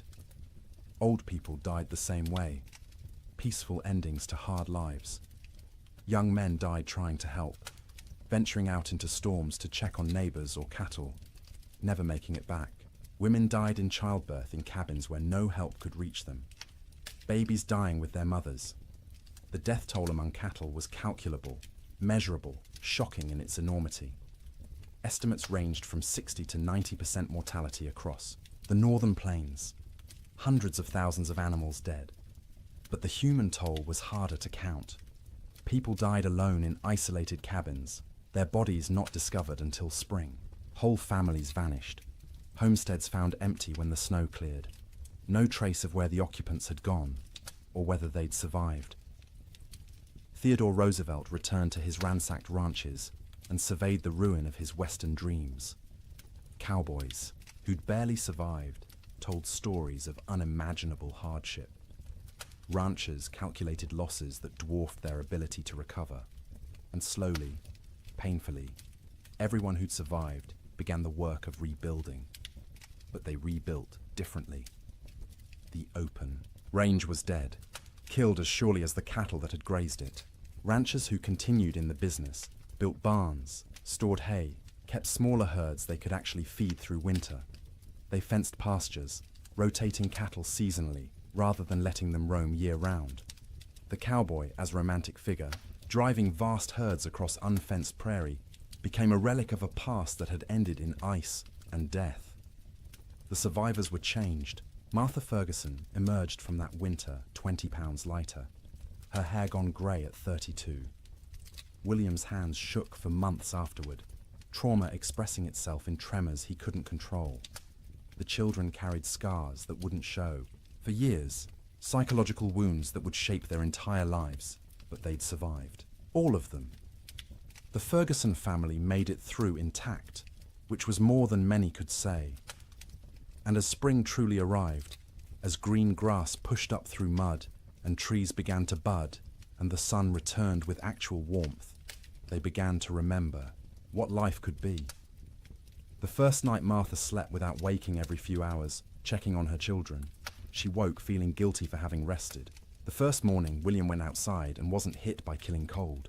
He stood in the barn doorway and cried. The children, resilient as children are, adapted more quickly.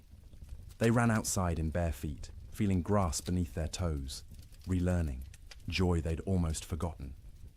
Sleep in spring was different from sleep in winter. The fear was gone, the vigilance unnecessary. People slept deeply for the first time in months, their bodies finally feeling safe enough to truly rest. They slept for 10 hours, 12 hours, catching up on sleep debt accumulated over winter. They woke refreshed, amazed at the feeling, remembering what normal had felt like. But the dreams remained. For years afterward, survivors would wake from nightmares about the winter of 1887. They'd dream of being trapped, of being cold, of hearing cattle die, and being unable to help. These dreams would fade over time, but never entirely disappear. The winter had carved itself into their psyches, a permanent scar. And now, dear traveller through this story, we've reached the end of our journey through the coldest winter in wild West history. We've walked with cowboys in their bunkhouses, huddled with families around failing fires, witnessed the death of cattle and dreams, and an entire way of life. The Great Die-Up of 1887 was catastrophic. It killed hundreds of thousands of animals, bankrupted fortunes, and ended the era of open-range ranching forever. But more than that, it tested human endurance in ways few events ever have. It asked people to survive the unsurvivable, to sleep, in conditions where sleep seemed impossible, to maintain hope when hope was absurd, and they did. Not all of them, not even most of them without terrible cost, but enough survived to tell the story, to rebuild, to ensure that the lessons learned would protect future generations. As you lie in your warm bed tonight, safe from cold and storm, let yourself feel the profound gift of that warmth. The pioneers of the Wild West would have considered your comfort miraculous, impossible luxury beyond imagining. Central heating, insulated walls, blankets made in factories rather than woven by hand. You live in the future they could only dream of, the safety they fought to reach. Their struggle made this possible. Every improvement in building techniques, every advance in weather prediction, every system we have now to survive winter grew from lessons learned in disasters like the Great Die-Up.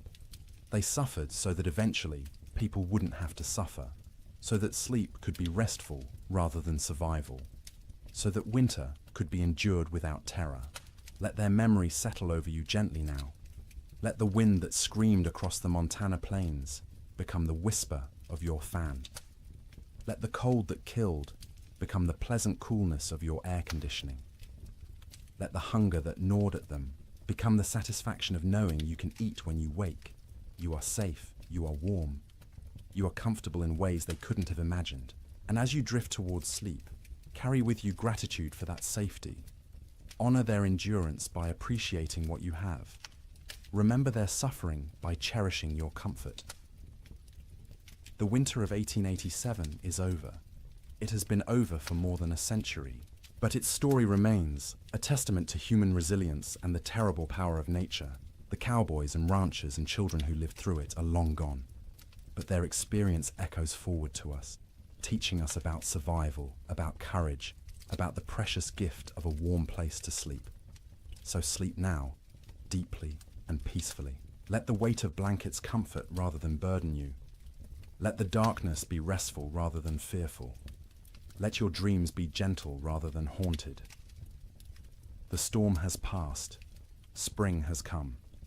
The long winter night is over, and you, in your warm bed, in your safe room, can rest without fear, can close your eyes without vigilance, can surrender to sleep, knowing you'll wake to warmth and safety. The Great Die-Up claimed so much, so many cattle, so many dreams, so much hope. But it couldn't claim everything. It couldn't kill the human capacity to endure, to adapt, to survive impossible conditions, and emerge, if not unscathed, then at least alive. Still capable of love, still capable of rebuilding, still capable of hope. That resilience lives in you too. You carry it in your genes, inherited from ancestors who survived winters and storms and hardships we can barely imagine. Their strength is your strength. Their determination is your determination. Their ability to close their eyes in terrible circumstances and wait to face another day is yours as well. You don't need it tonight. Tonight, you can simply rest. Let the story of the Great Die-Up fade like snow melting in spring sun. Let the cold recede. Let warmth embrace you completely. Sleep well, knowing that winter always ends, that spring always comes, that the coldest night eventually gives way to dawn. The pioneers of 1887 learned this truth at terrible cost. But they learned it, and they survived. And because of them, you live in a world where winter is manageable, where cold is temporary, where sleep is safe. Close your eyes now. Let your breathing slow. Feel the weight of your body sink into your mattress, supported and comfortable. You've traveled a long way tonight, through a winter that ended before you were born. You've witnessed suffering and endurance and the slow arrival of relief. Now it's time to find your own relief, your own rest, your own peaceful surrender to sleep. The wind has stopped screaming. The cold has lost its teeth. The cattle are grazing on green grass in valleys where snow once piled 20 feet deep. And you are here, warm and safe, ready to sleep, ready to dream gentle dreams, ready to wake refreshed to a world where the great die-up is history, where winter is a season rather than a death sentence, where sleep is rest rather than survival. Good night, traveller. Thank you for joining me on this journey through the coldest winter in Wild West history. May your own sleep be everything those pioneers couldn't have. May you wake warm and safe, grateful for the comfort that cost them so much to achieve. The storm is over. Spring has come. Sleep well. Good evening and welcome back, friends. Tonight, we are going to journey through the Great Famine Winter, when medieval Europe froze for 7 years. As always, let me know where in the world you are listening in from. Get cozy, settle in, and let's begin. In the spring of 1315, a mother in northern England made an unthinkable decision. She locked her children inside their cottage, walked into the frozen wasteland, and never returned. But she wasn't abandoning them. She was saving them. Was she? Knew what all of Europe would soon discover was that the world itself was dying. The rain wouldn't stop. The cold wouldn't break. And for the next 7 years, winter would reign supreme. Her name was Marjorie of Durham, and her neighbors found her children 3 days later, alive, huddled around the last embers of their fire. The eldest, a boy of 9, clutched a note his mother had left. The priest who recorded it wrote that his hands shook as he read her words aloud. My flesh will buy them grain. My absence will grant them mercy. Tell them I walk toward God, not away from them.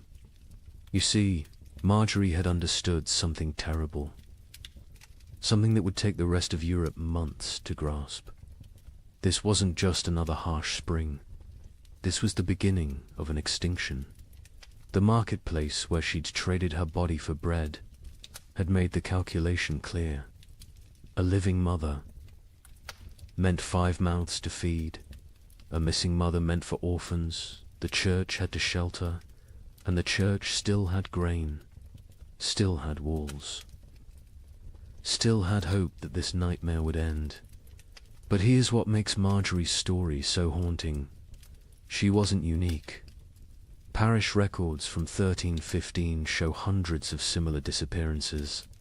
Parents vanishing into blizzards, elderly grandparents wandering into forests, always leaving notes, always locking doors from the outside, always walking toward death like it was salvation. The chronicler Geoffrey Le Baker would later write about that spring with words that feel pulled from nightmares. Rains began on St. George's Day and fell like God had forgotten how to do anything else. Not the warm rains of April that wake sleeping seeds, but frozen needles that killed whatever they touched. Crops didn't fail, they drowned standing. Rivers didn't flood, they exploded from their banks like wounded animals. Think about that. For a moment, you're a medieval peasant. Your entire world is 3 miles wide. Everything you know about survival, every technique your father taught you, every prayer your mother whispered, assumes one simple truth, that seasons follow patterns. Spring brings life, summer brings growth, autumn brings harvest, winter brings rest. But what happens when spring never comes? When winter refuses to die? When the very foundation of existence cracks beneath your feet? That's what began in 1315. Not a famine, not a crisis, but the complete collapse of natural order. And Marjorie of Durham, walking into that frozen dawn, leaving her children behind to live, was just the first character in a story that would consume 15 million souls before it ended. The question isn't how Europe survived, it's what Europe became to survive it. Picture yourself waking up on Easter morning, 1315, in a small village outside Paris. Your neighbor Johannes jokes about yesterday's rain ruining his seedlings. His wife laughs, saying one wet spring never hurt anyone. Within 6 months, Johannes will trade his youngest daughter for a bag of moldy grain. His wife will disappear one night, and the village will pretend not to notice the fresh meat at the butcher's stall. But this morning, they're still laughing. The peculiar thing about catastrophe is how quietly it arrives. No trumpets, no divine warnings, just rain. Endless, crushing, biblical rain that began falling across Europe in May 1315 and simply didn't stop. That Easter morning in Kratzy-le-Chapelle, 20 miles from Paris, felt like any other. The baker Michel had risen at cockscrow to fire his ovens.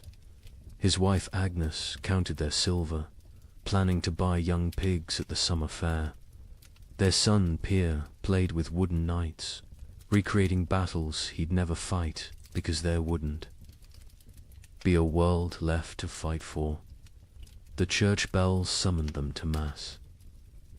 Father Bernard, still young enough to believe suffering had meaning, delivered a sermon about resurrection, about new life, about God's promise that seed time and harvest would never cease. The congregation nodded along, comfortable in their certainty. Why wouldn't they be? Their grandfathers had survived wars. Their fathers had survived plagues. Surely they could survive a little rain. But if you'd looked carefully that morning really, Latude have seen the signs.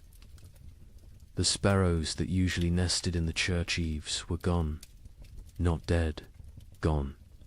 The cats had stopped hunting, instead huddling in doorways with their fur perpetually damp. And the old women, the ones who remembered the harsh winter of 1258, had started hoarding soldat.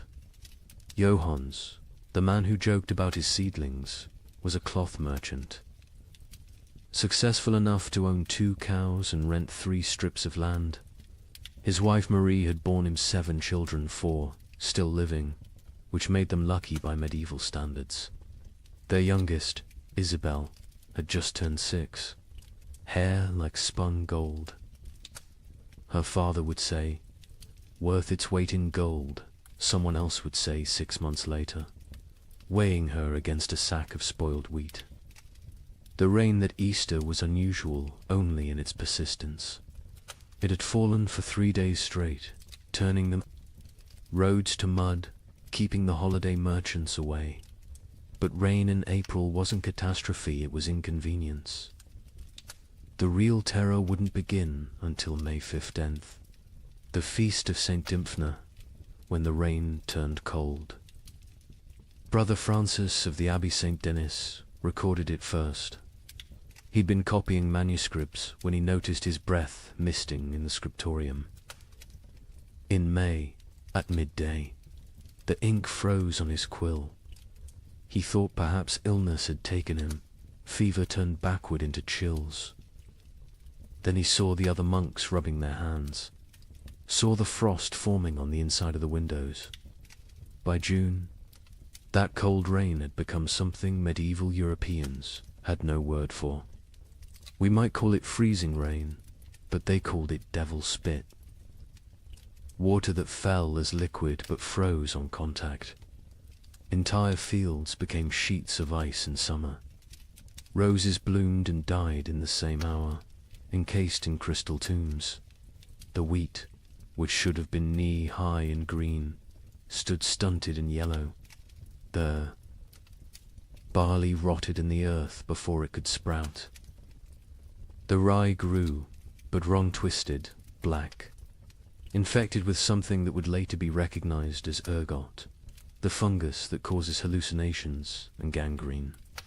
Some villagers, desperate for any harvest, ate it anyway. They danced themselves to death in the streets, laughing as their fingers turned black and fell off. But we're getting ahead of ourselves. Let's return to Johannes and his family, because their story is everyone's story. By late May, Johannes had stopped joking about anything.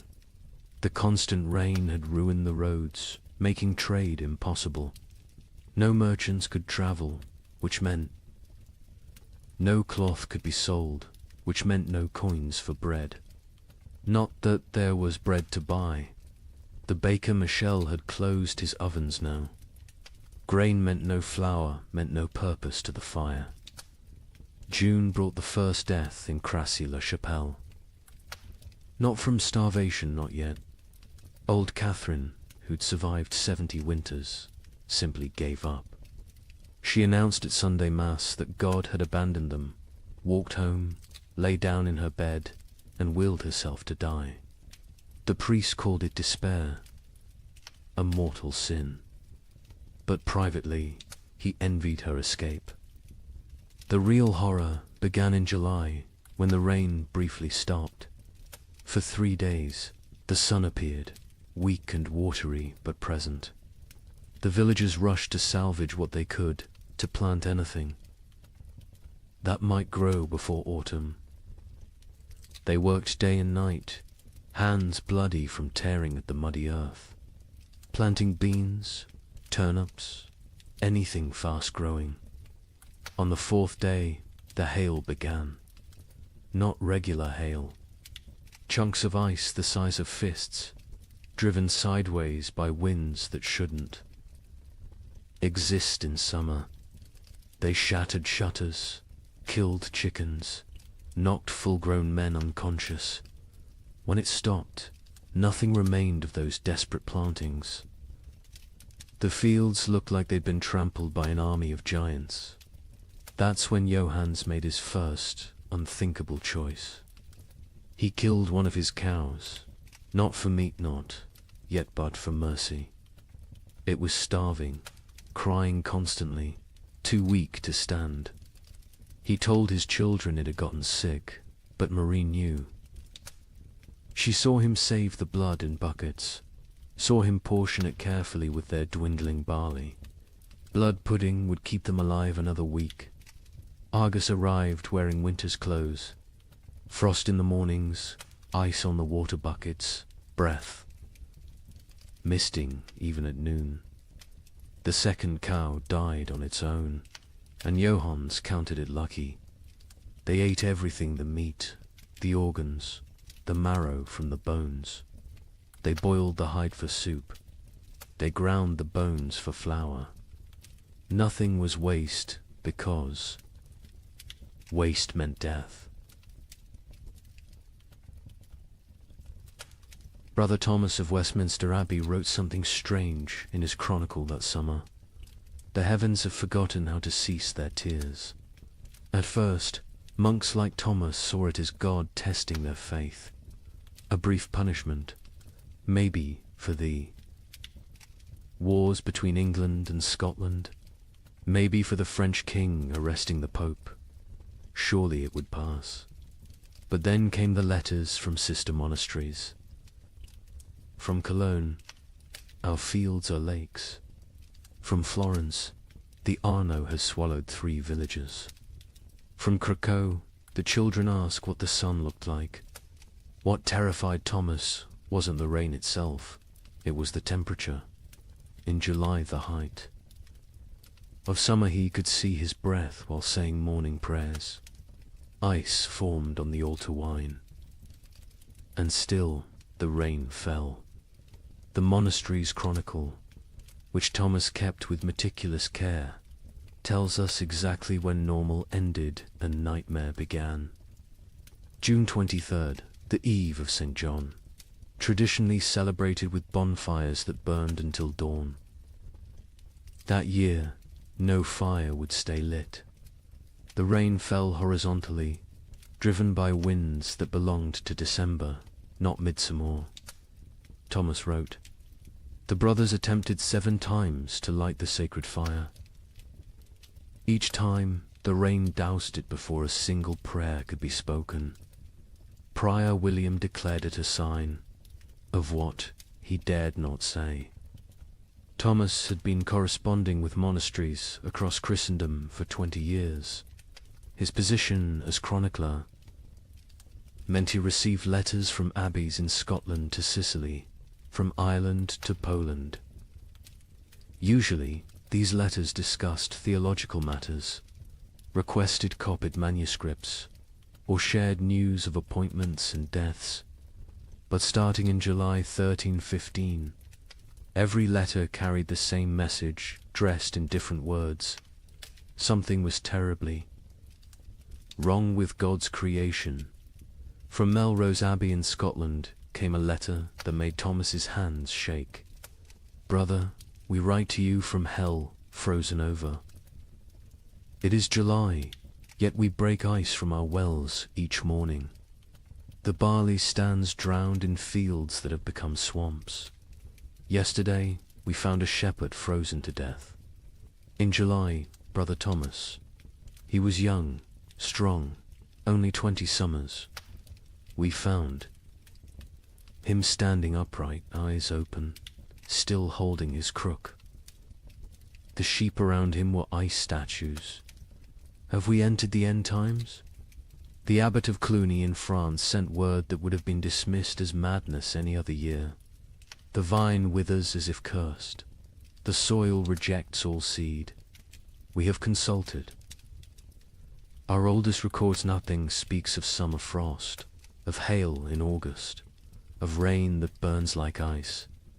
Our farmers weep in the fields, beating the mud with their fists, begging it to remember its purpose. From the German monasteries came increasingly frantic reports. The prior of Reichenau wrote, "Lake Constance rises daily. Entire villages now exist only as church bells tolling beneath the waves. We ring our own bells in answer, but God remains deaf. The rain tastes of sulphur. Birds fall from the sky mid-flight, frozen solid. What sin has mankind committed to earn such wrath?" But it was a letter from an Italian monastery that contained the most chilling observation. Brother Antonio of Monte Cassino, a learned man who'd studied both scripture and natural philosophy, wrote, "This is not divine punishment. Brother Thomas, I have read the ancient texts, Greek and Roman both. This happened before. They called it the years without summer. Crops failed, empires fell, and mankind retreated to caves. We are not being punished. We are being erased."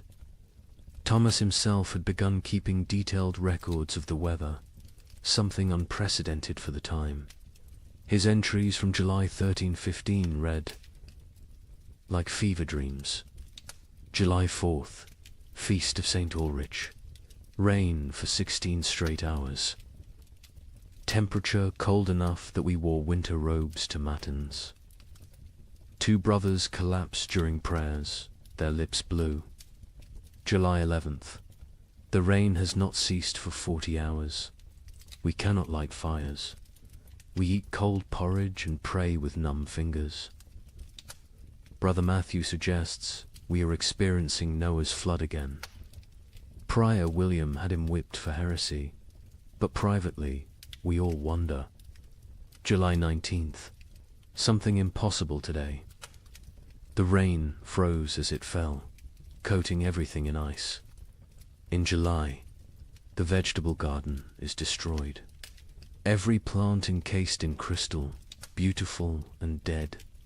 We gathered to pray, but the words stuck in our throats.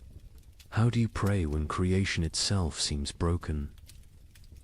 The correspondence between monasteries became increasingly desperate as summer crawled toward autumn.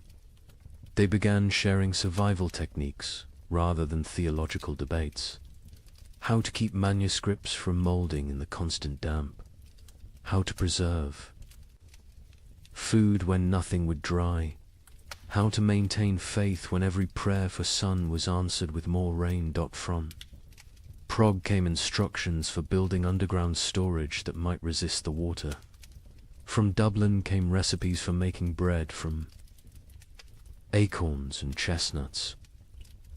From Rome came silence. The Holy See had problems of its own, with the Tiber flooding the papal palace repeatedly. Thomas noted something else, something that wouldn't be fully understood for centuries.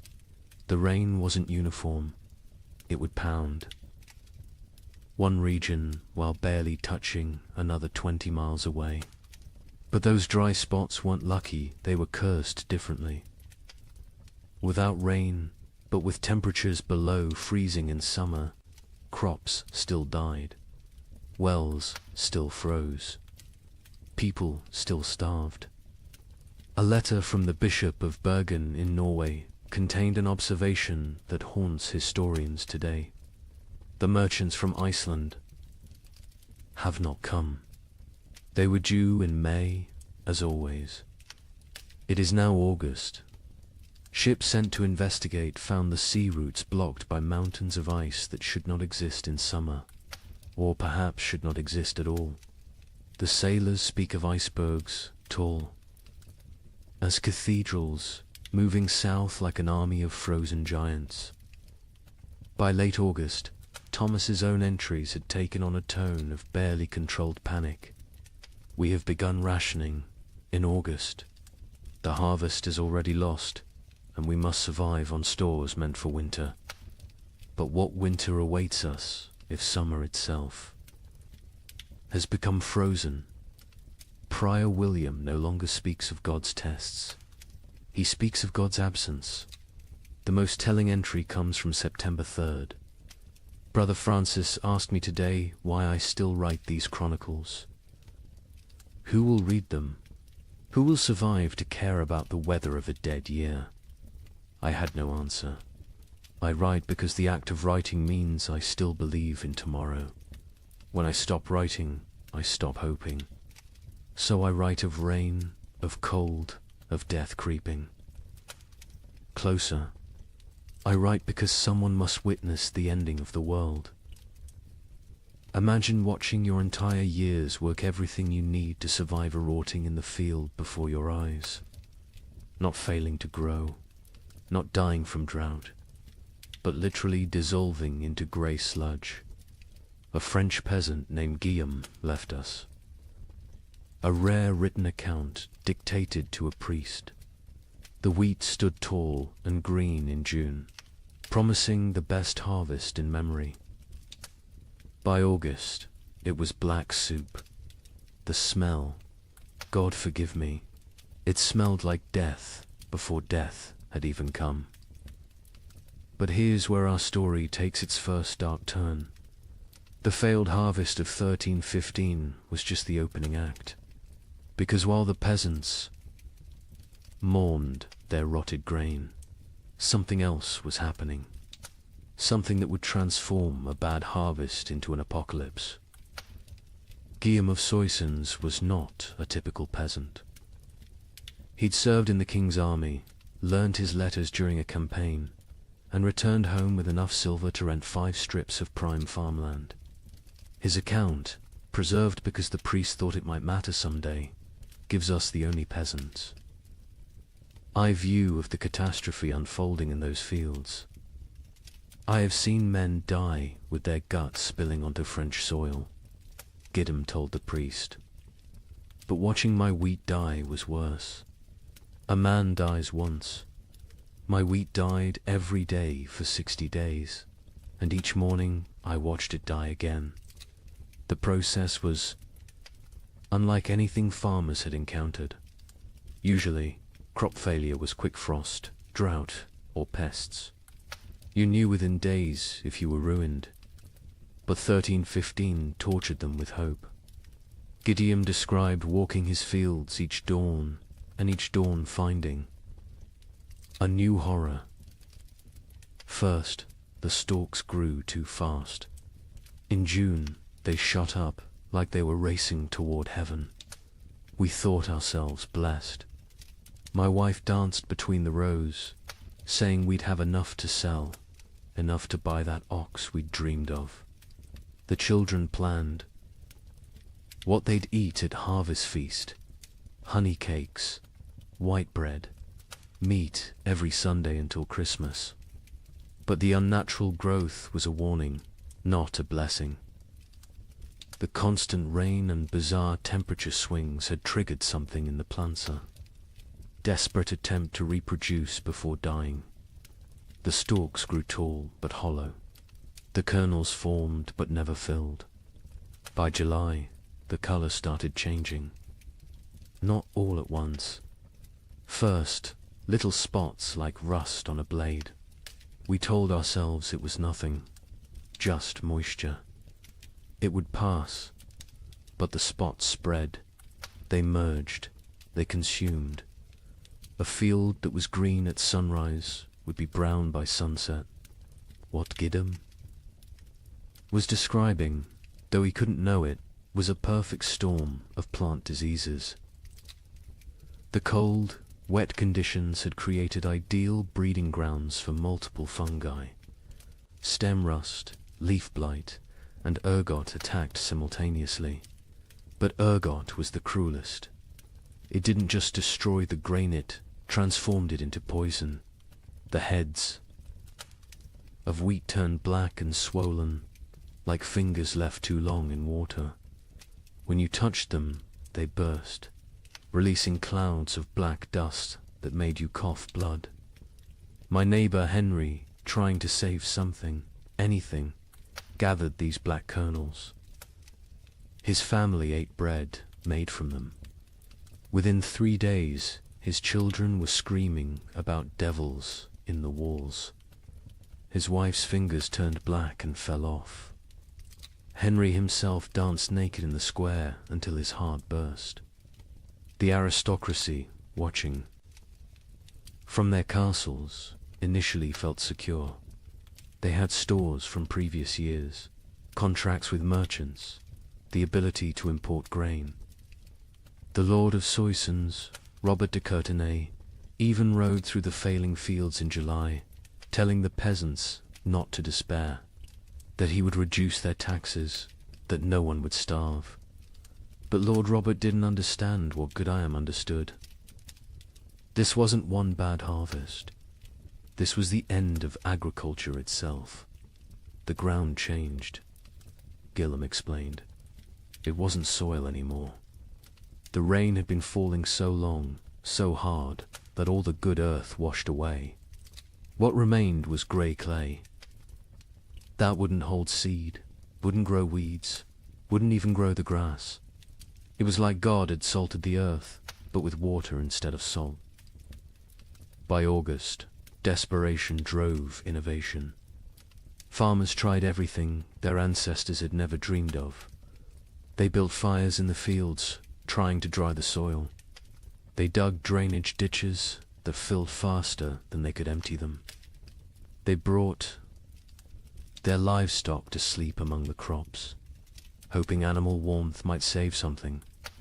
An educated monk observing these efforts wrote, "They perform rituals that border on paganism, dancing naked under the full moon, burying live cats at field corners, bleeding themselves onto the soil. They have forgotten Christ and remembered older, darker gods, yet still the crops fail." The nobility began to panic when they realized the Implications. No harvests meant no taxes. No taxes meant no armies. No armies meant no power. The entire feudal system depended on agricultural surplus. Without it, civilization itself would collapse. The Bishop of Reims recorded a meeting of local lords in August 1315. Lord Thibaut suggested we take what grain remains by force, store it in our castles, and let God sort the living from the dead. Lord Gautier proposed we sell our lands to Italian merchants who don't yet know of our catastrophe. Lord Felipe said nothing, just sharpened his sword throughout the meeting. We all knew what he was thinking. When the starving masses come, sharp steel might buy us more time than prayer. But it was Gwellem's final observation that proved most prophetic. The worst part wasn't the hunger we knew was coming. It was what hunger would make us become. I saw my neighbor Marcel looking at his plump daughter differently. Not with fathers. Love with a butcher's calculation. I saw wives eyeing husbands who'd grown too weak to work. I saw children forming packs, like wolf cubs learning to hunt. The priest asks me what I think God wants from us. I tell him God is done wanting. Now he's taking, and he's going to keep taking until there's nothing left but rain and mud and sigh. And mud and sigh. The memory of what men used to be before they became animals again. The failed harvest of 1315 wasn't measured in bushels of lost grain. It was measured in the systematic destruction of hope. Every rural community in Europe had lived with the same rhythm for 1,000 years. Plant in spring, tend in summer, harvest in autumn, survive on stores through winter. That cycle was civilization. And in 1315, the cycle broke. By September, even the weeds had given up. Fields that should have been golden with wheat or barley were instead grey seas of mud, punctuated by the black skeletons of dead trees. The only things that grew were fungous, bulbous things that appeared overnight in colours nature had never intended. Purple, electric blue, sick yellow. Children who ate them died laughing. Adults who ate them died screaming. The recording.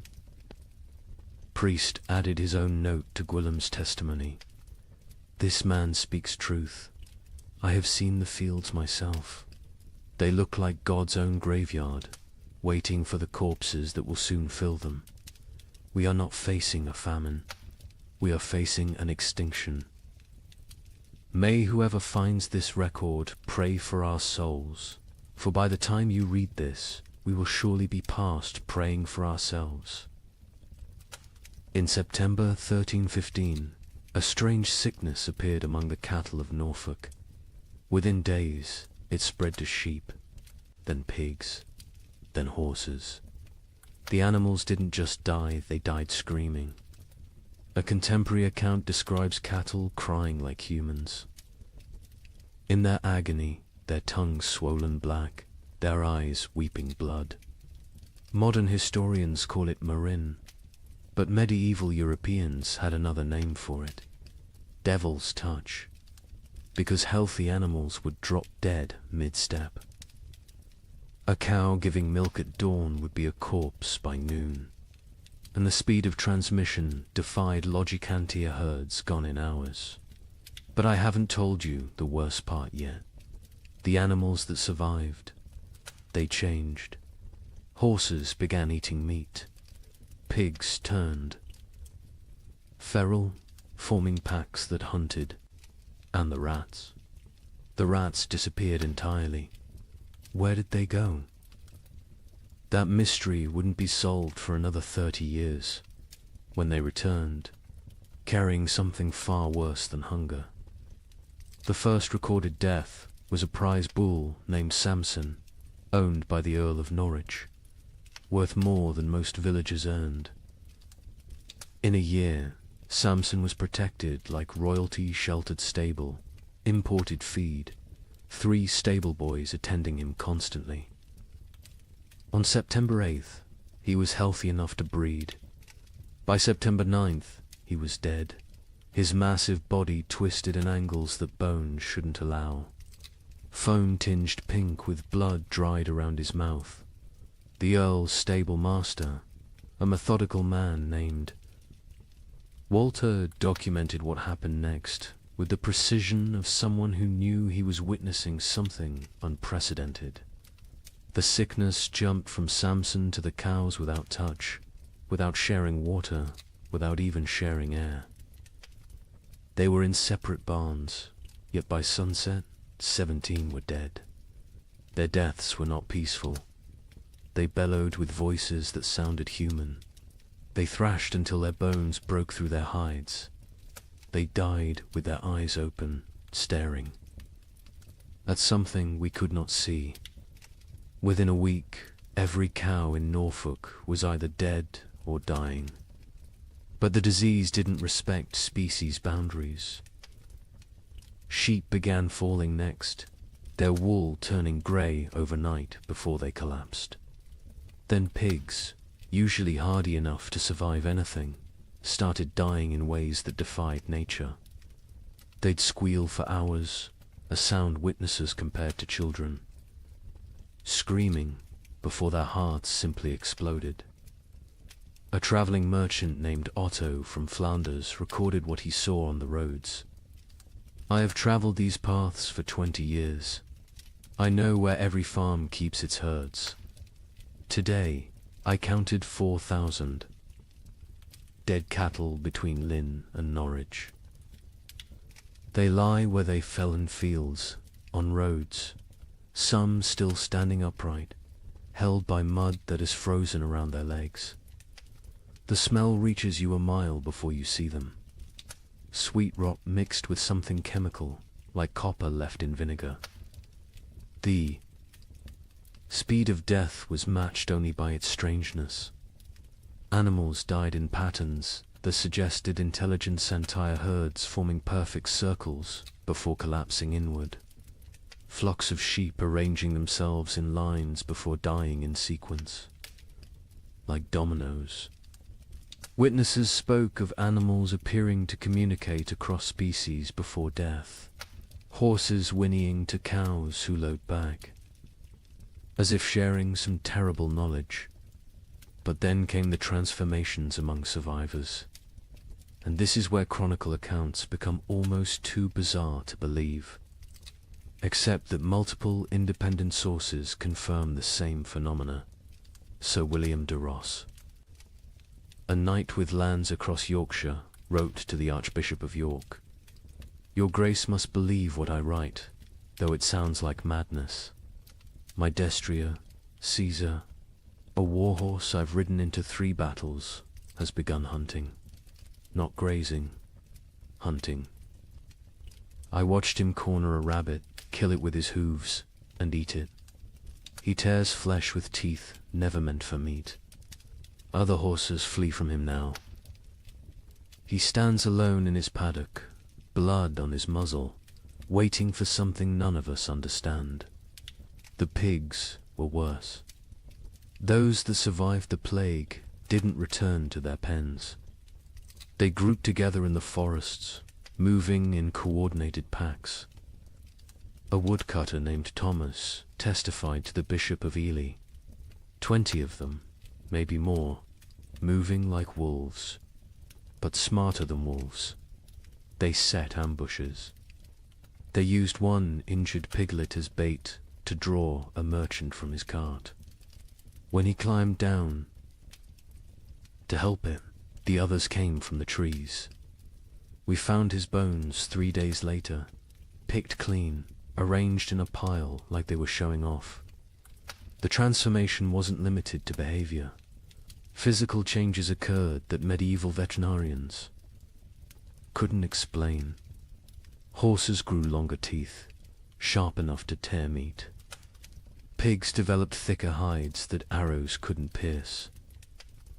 Chickens that survived grew black feathers, regardless of their original coloring, and their eggs when cracked, contained blood instead of yolk. A learned monk. Brother Adlard, who had studied Arabic texts on animal husbandry, proposed a theory. The beasts know something we do not. They sense the world itself is dying and are changing to survive in whatever hellscape follows. They are becoming what they need to be. The question is, what does that make us? Who cannot change? The economic implications were immediate and catastrophic. Medieval society ran on animal power. Oxen pulled plows. Horses carried knights. Sheep provided wool. Cattle gave milk and meat. Without them, agriculture collapsed entirely. You couldn't plant without oxen. You couldn't travel without horses. You couldn't stay warm without wool. The reeve of a manor in Lincolnshire left records showing the speed of collapse. September 1st, 200 cattle, 500 sheep, 60 pigs, 20 horses. October 1st, 3 cattle, 12 sheep, 0 pigs, 2 horses. The 2 horses that remain will not accept saddle or bridle. They watch us with eyes that show too much white. We dare not approach them. Desperate attempts at prevention failed spectacularly. Some communities tried isolating healthy animals, only to watch them die faster in confinement. Others attempted ancient remedies, hanging holly over stable doors, painting crosses in lamb's blood on barns, burying horse skulls at crossroads. The Bishop of Winchester ordered all animals blessed with holy water. They died mid-blessing, falling dead at the priest's feet. The most disturbing account comes from a monastery in Somerset, where Brother Francis observed something that shouldn't have been possible. The rats are gone. All of them. Not dead weave, found no bodies, simply vanished. The cats who hunted them sit in empty granaries, mewing at shadows. The barn owls have stopped hunting, stopped calling. Some have been found dead with full bellies, as if they ate something that killed them from within. But there are no rats. Where did they go? Into the walls, under the earth, or somewhere else entirely, somewhere they can wait out what's coming. This observation would prove prophetic. The rats had indeed gone somewhere deep into Eastern European forests, into cave systems, into places where they could breed and change and feast on the endless supply of corpses the famine would provide.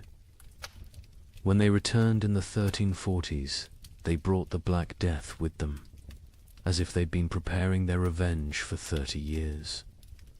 But in September 1315, all anyone knew was that the animals were dying or changing, and without them, human survival became nearly impossible. The social contract that had existed between human and beast for millennia, we feed you, you serve us, shattered completely. Nature itself had declared war on civilization, and the animals were its first casualties.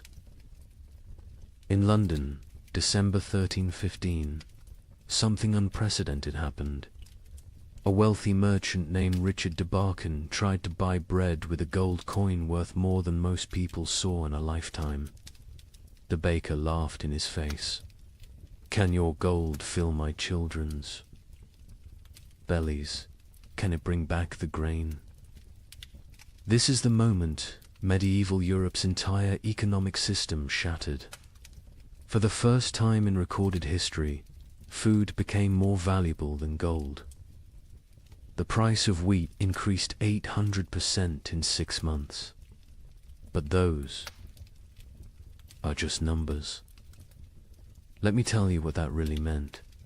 Richard de Barkin wasn't just any merchant.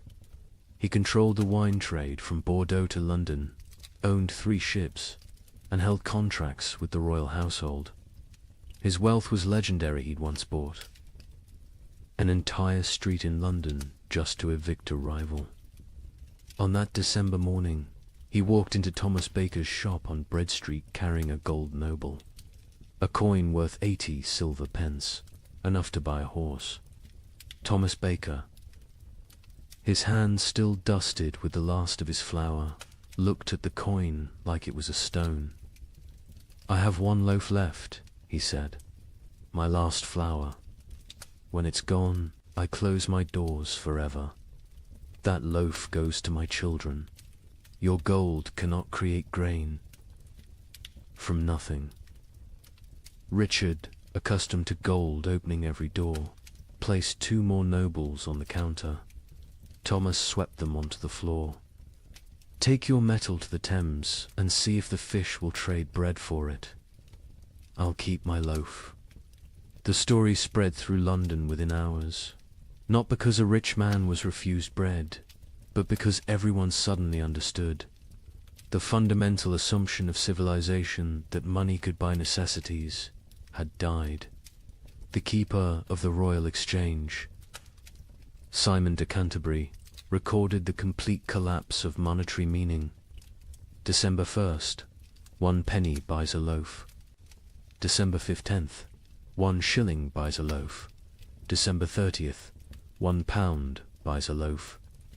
January 13, 16, no amount buys a loaf, for there are no loaves to buy. But the breakdown went deeper than inflation. The very concept of value imploded. A manuscript from Guildhall records an exchange that would have been incomprehensible months earlier. Margaret Carpenter traded her wedding ring, passed down 5 generations, for 2 turnips. John Smithson offered his house for a ham.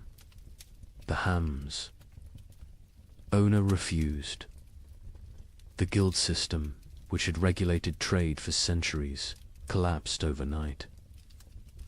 The worshipful company of bakers, once among London's most powerful guilds, disbanded when 8 of 12 members died trying to defend their shops from crowds. Their final record, dated January 3rd, 1316, states, "We dissolve this fellowship, as there is nothing left to fellow over. May God forgive what we have become." In Paris, the situation grew even more surreal. The provost of merchants, attempting to maintain order, issued daily price controls. Every morning, he'd announce the maximum legal price for bread. Every evening, bakers would ignore it entirely. One baker, hauled before the provost for charging 30 times the legal rate, responded, "Hang me if you wish. My corpse will bake no bread. Pay my price or starve legally, those are your choices." The relationship between social classes inverted overnight. A peasant with a hidden store of grain wielded more power than a duke with chests of gold. The Chronicle of St. Denis's records, the Count of Champagne, among the realm's richest men, was seen begging at a farmer's door. The farmer, who once would have been flogged for looking the Count in the eye, kept him waiting 3 hours before trading a sack of mouldy oats for the Count's sword, armor, and signet ring.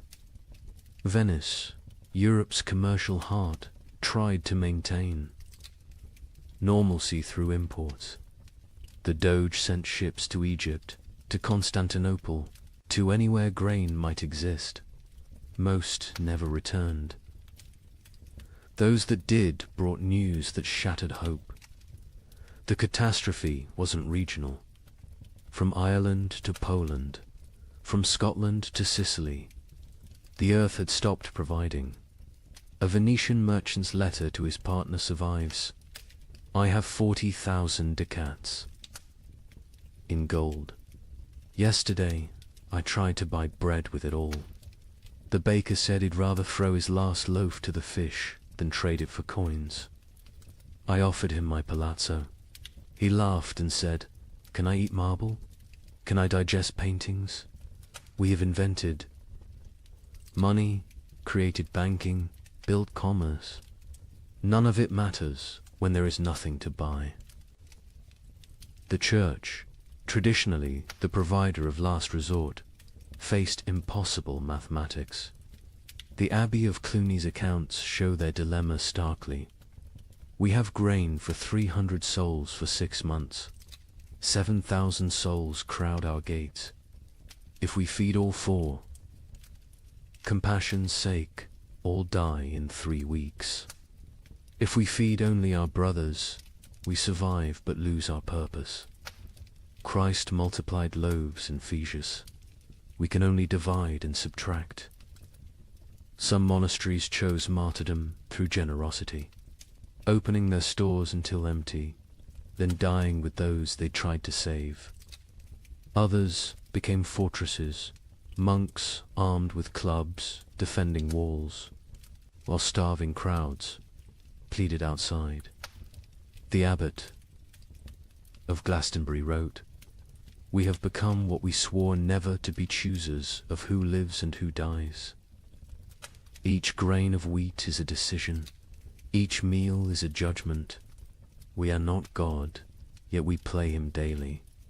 The collapse of money created new forms of trade that horrified contemporary observers. The Bishop of Lincoln recorded, "Women sell themselves, not for coin, but for bread. A loaf buys what gold cannot. Mothers auction their children to whoever can feed them. These are not choices. These are mathematics of survival." In Hamburg, they developed a grotesque solution: the flesh market.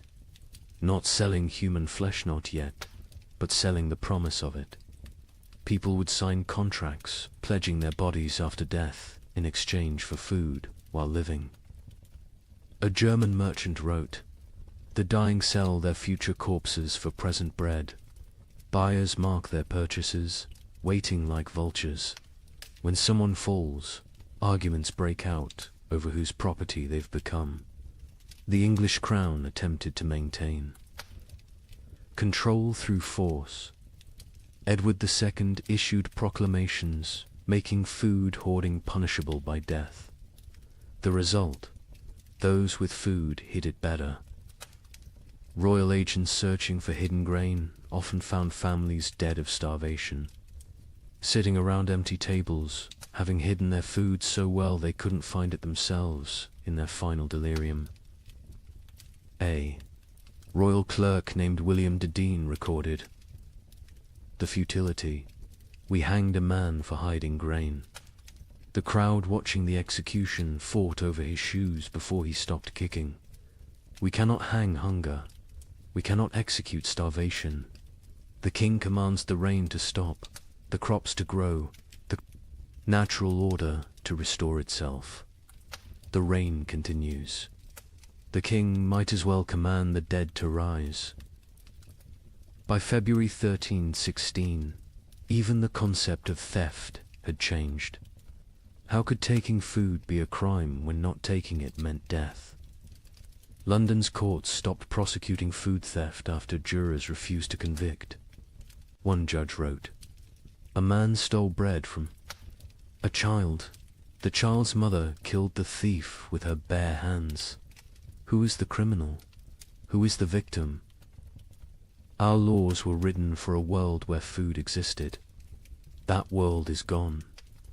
The most profound change was in how people understood wealth itself. For 1,000 years, wealth meant gold, land, titles, power. Now it meant calories. The Archbishop of Canterbury observed, "A beggar with a hidden turnip is richer than a lord with a castle."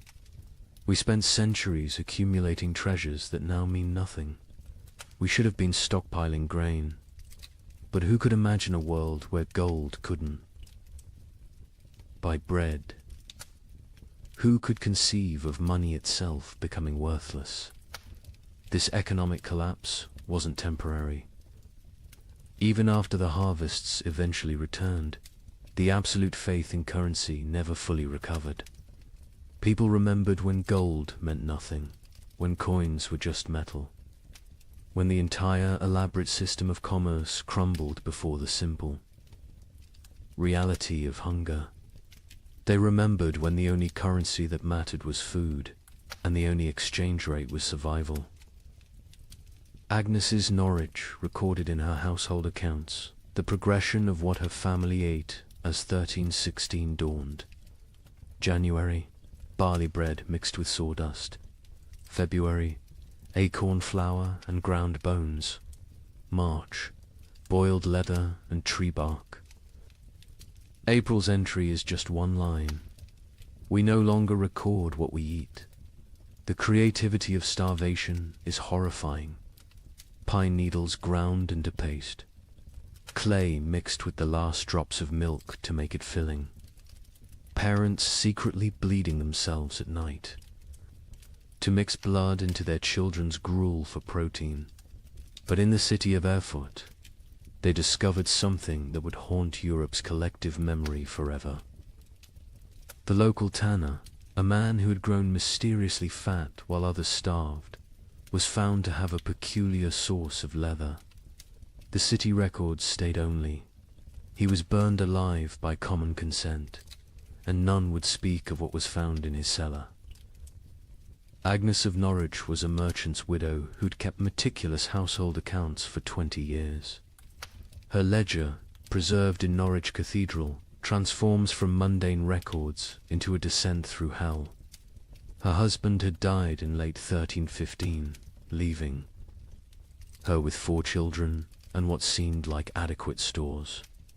She'd managed households through hard times before, but this was different. January 1316. Mix true barley with sawdust from Thomas Carpenter's shop. 1 part grain to 1 part wood. The children notice but do not complain. The sawdust fills their bellies even if it provides no sustenance. We tell ourselves it is fibre, like bran. We pretend not to see the splinters in their stall. The recipe sections of her ledger became increasingly elaborate as real ingredients vanished. Acorn bread. Gather acorns before the pigs find them. Boil. 7 times to remove bitterness, the water turns black as sign. Dry what remains. Grind with stone's mill wheels are too precious for such base material. Mix with water and anything that binds egg. If God provides, blood if he doesn't. Bake until it stops smelling of forest rot. By February, even her precise nature couldn't hide the desperation. Bone meal from the butcher, he claims it's sheep, but the fragments look human-sized. I do not ask. Mix with the last acorn flour. Add melted snow-clean snow from rooftops, not the ground where the dead have lain. The children eat, their teeth hurt from the grinding. Better tooth pain than belly pain. A travelling monk who sheltered with Agnes that February wrote his own account. The widow feeds her children soup that is merely hot water with leather boiled until it releases some essence of the animal it once was. She watches them drink it, with such intensity as if her gaze could transform it into beef stew. The youngest boy asks what meat this is. She says it is shukau. He accepts this. The substitutions became a science. Flemish merchants developed detailed guides for extending food that read like alchemical texts. Pine needle tea provides the sensation of eating when boiled thick enough. Add chalk dust for substance. The stomach believes it is full for precious hours. Warning: more than 3 cups daily causes blood in the urine. In Paris, a baker named Henri Fouquet was arrested for his miracle bread that stayed fresh for weeks. Under torture, he revealed the secret. Ground bones mixed with plaster, baked with real flour, spread only on the outside. People see bread. Smell bread, initially tastes bread, he confessed. By the time they realize it's mostly limestone and corpse dust, they're too hungry to care. The Guild of Physicians in Montpellier documented the physical effects of these substitutions. Patients present with bellies swollen like pregnant women, yet they starve. Cut open after death, we find stomachs packed with clay, leather, wood, pulp, everything except food. They die full of nothing. Their bodies refuse to process tree bark into sustenance, no matter how finely ground, how carefully prepared. Children adapted faster than adults, developing tastes for the impossible. A priest in Reims wrote, "The young ones seek out specific trees, knowing which bark tastes less bitter. They have favorites: soak over ash, young wood over old. They teach each other which mushrooms cause the least pain, which grasses fill the belly longest." Children who should be learning Latin are instead becoming experts in eating the inedible. But March brought innovations that crossed into nightmare. Agnes's ledger, her handwriting now shaky. Martha Fisher says fresh blood from living animals goes further than from the dead. A cup drawn from a cow still walking provides more strength than meat from a week-old corpse. We take turns cutting our last goat, keeping it alive, taking just enough. It screams now when it sees us coming with the bowl. The monastery at Fulda recorded even darker adaptations. Brother Marcus suggests we bleed ourselves in rotation, each monk providing for others. The abbot forbids it, calling it cannibalism by degrees.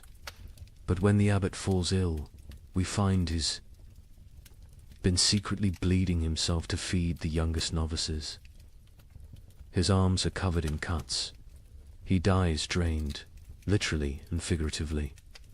In London, they discovered people grinding the mortar from between stones of ancient Roman walls. It contained traces of animal blood used in its mixing centuries ago. "They call it stone soup," wrote the sheriff. "They believe Roman blood maintains potency across 1,000 years. The city walls are disappearing as people eat our defenses." The absolute nadir came in Erfurt, where Hermann the tanner had maintained his weight while everyone else became skeletal. His neighbors noticed he always had meat, always had leather to work, even as all animals had died months ago.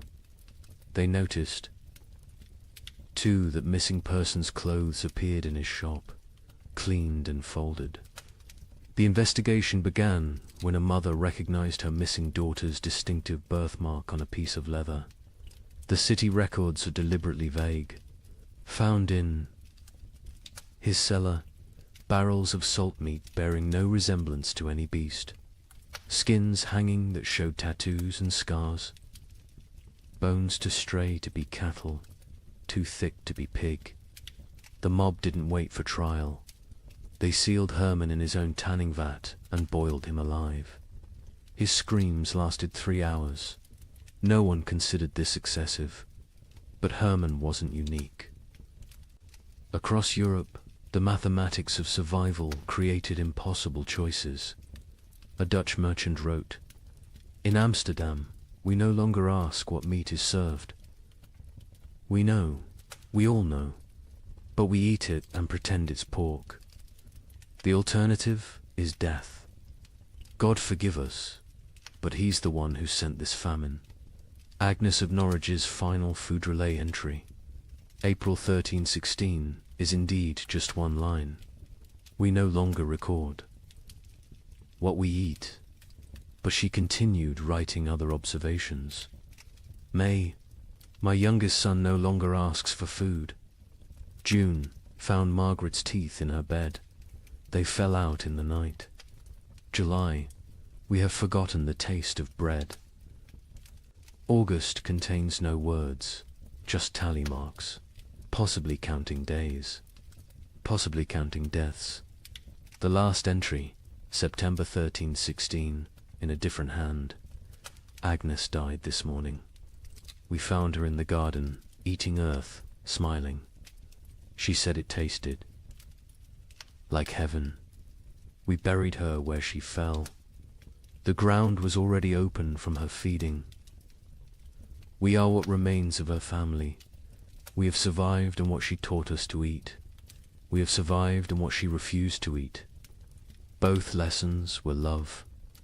The great substitution wasn't just about replacing food with non-food.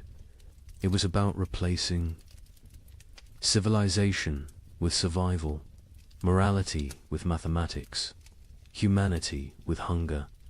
Every successful substitution, every recipe for bark bread, every method for making leather edible was both a triumph of human ingenuity and a step toward something inhuman. Here's a question that sounds simple until you're living it. If you have enough food for your family to survive 6 months, but your neighbor's children are dying today, what do you do? Share and all die in 3 months? Or bar your door and listen to them cry? A priest in Ghent documented these impossible choices. A mother of 4, calculating exactly how much food each child needed based on their chances of survival. The strongest got more, the weakest ... didn't.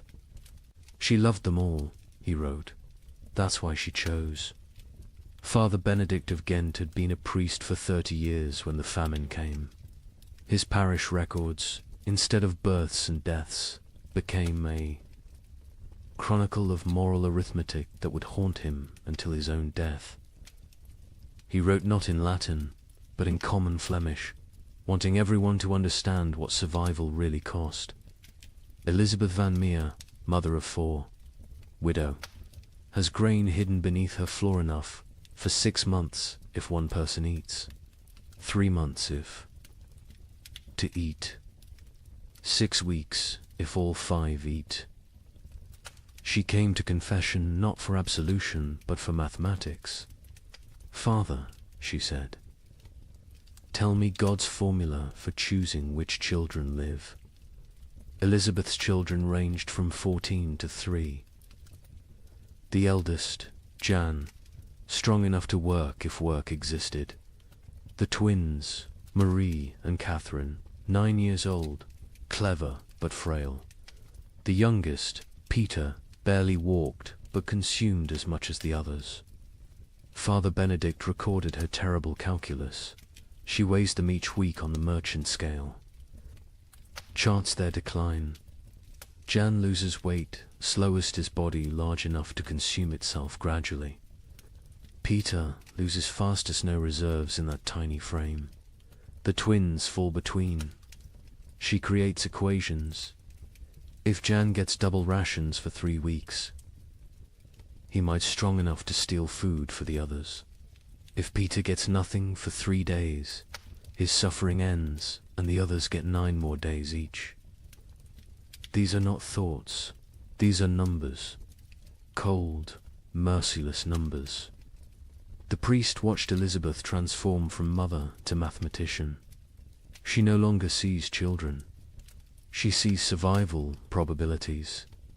Jan, 70% chance if fed properly. The twins, 40% each if maintained, but 60% for one if the other stops eating. Peter, 15% regardless. She doesn't cry when she does these calculations. Tears are water the body cannot spare. But Elizabeth wasn't unique.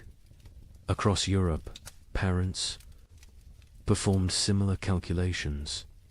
A merchant in Bruges is left a ledger that makes accountants weep. Assets, 3 children, 1 wife, self, liabilities, love, compassion, memory of better times.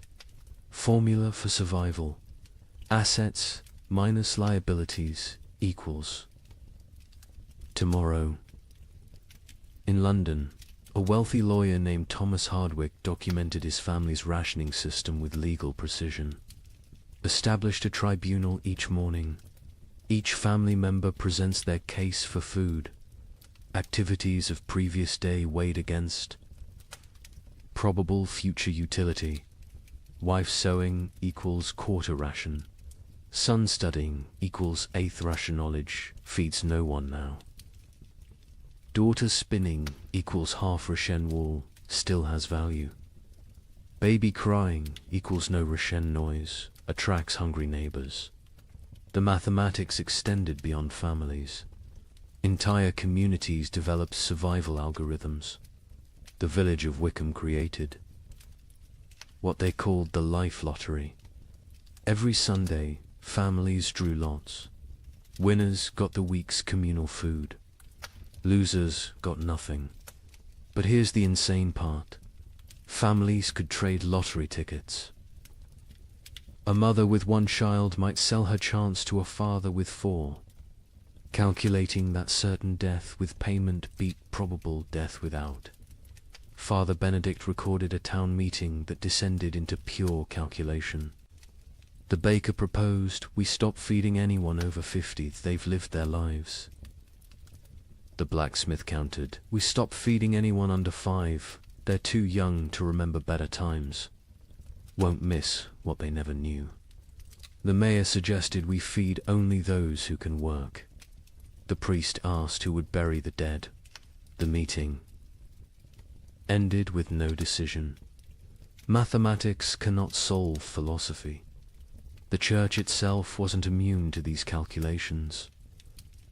The Bishop of Tonnerre issued guidelines that read like actuarial tables. Orphans under 7, half rations. Orphans 7 to 12. Full rations if they work. Orphans over 12. No rations old enough to fend for themselves. Widows with children, proportional to number of surviving offspring. Widows without children, God will provide. A monastery in Liège developed even more complex formulas. Each monk assessed daily.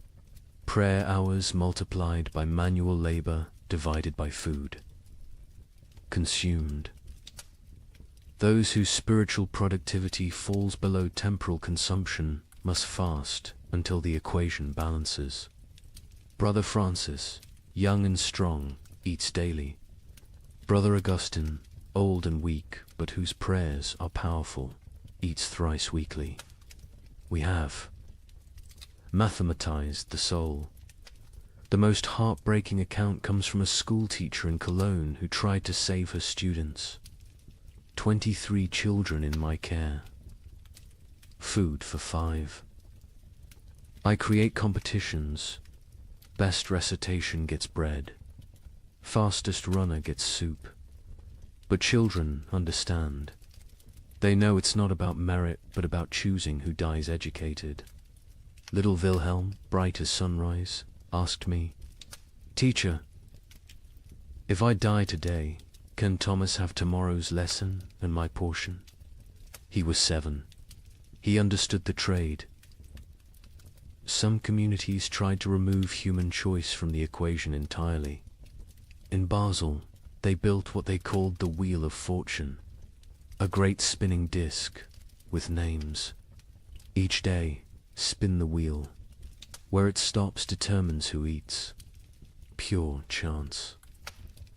No favoritism, no guilt. The wheel chose who lived and died. Citizens preferred random cruelty to deliberate choice. A Venetian merchant named Carlo Dandolo wrote the most clinical assessment. Sentiment is luxury. Love is liability. Calculate thus. Calories needed per pound of human maintained. Work output possible per calorie invested. Return on investment measured in days survived. My eldest son provides best ratio, strong enough to forage, smart enough to steal. My youngest daughter provides worse, consumes without producing.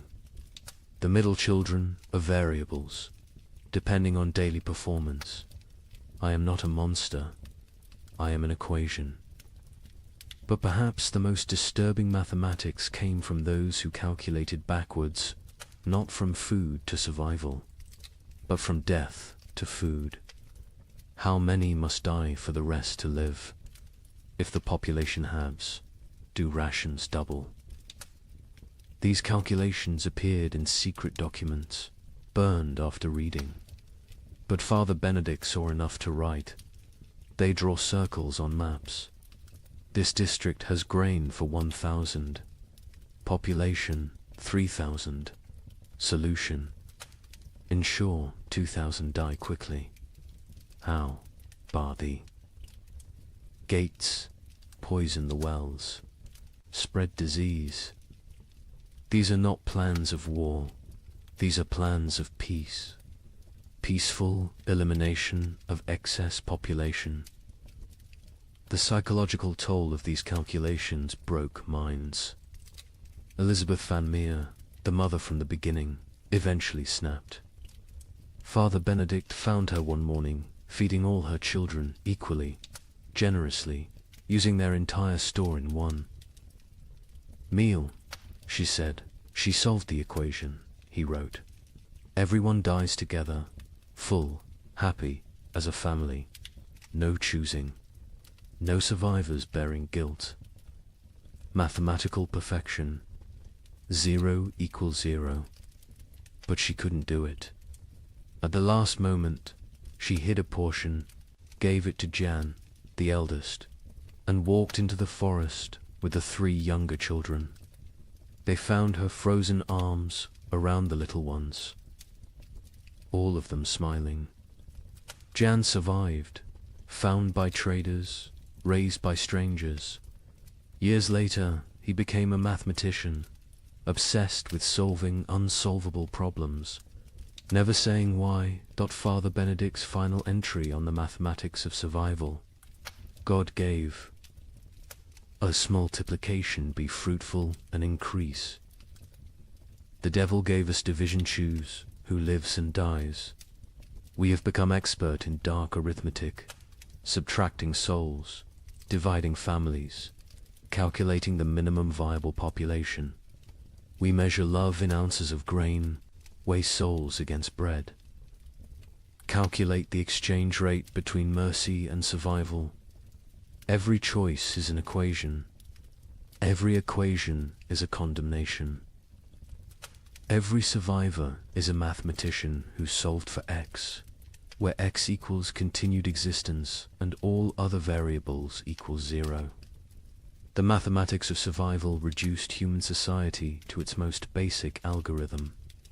Who dies so others live? Every family, every community, every institution faced this equation. Some solved for maximum survival, others for minimum suffering. None solved for justice, because justice requires abundance, and abundance was memory. These calculations left scars that lasted generations. Survivors could never forget the arithmetic they'd performed, the variables they'd eliminated, the human constants they'd reduced to 0. They'd learned that civilization was just addition, add food, add comfort, add morality, and that's survival, which is subtraction. Subtract the weak, subtract the old, subtract love itself if necessary. In the end, the only sum that mattered was greater than 0. In the summer of 1316, something extraordinary happened. The rain stopped for 3 weeks, just long enough for desperate farmers to plant whatever seeds remained. The chroniclers called it God's mercy. Markets opened, people celebrated.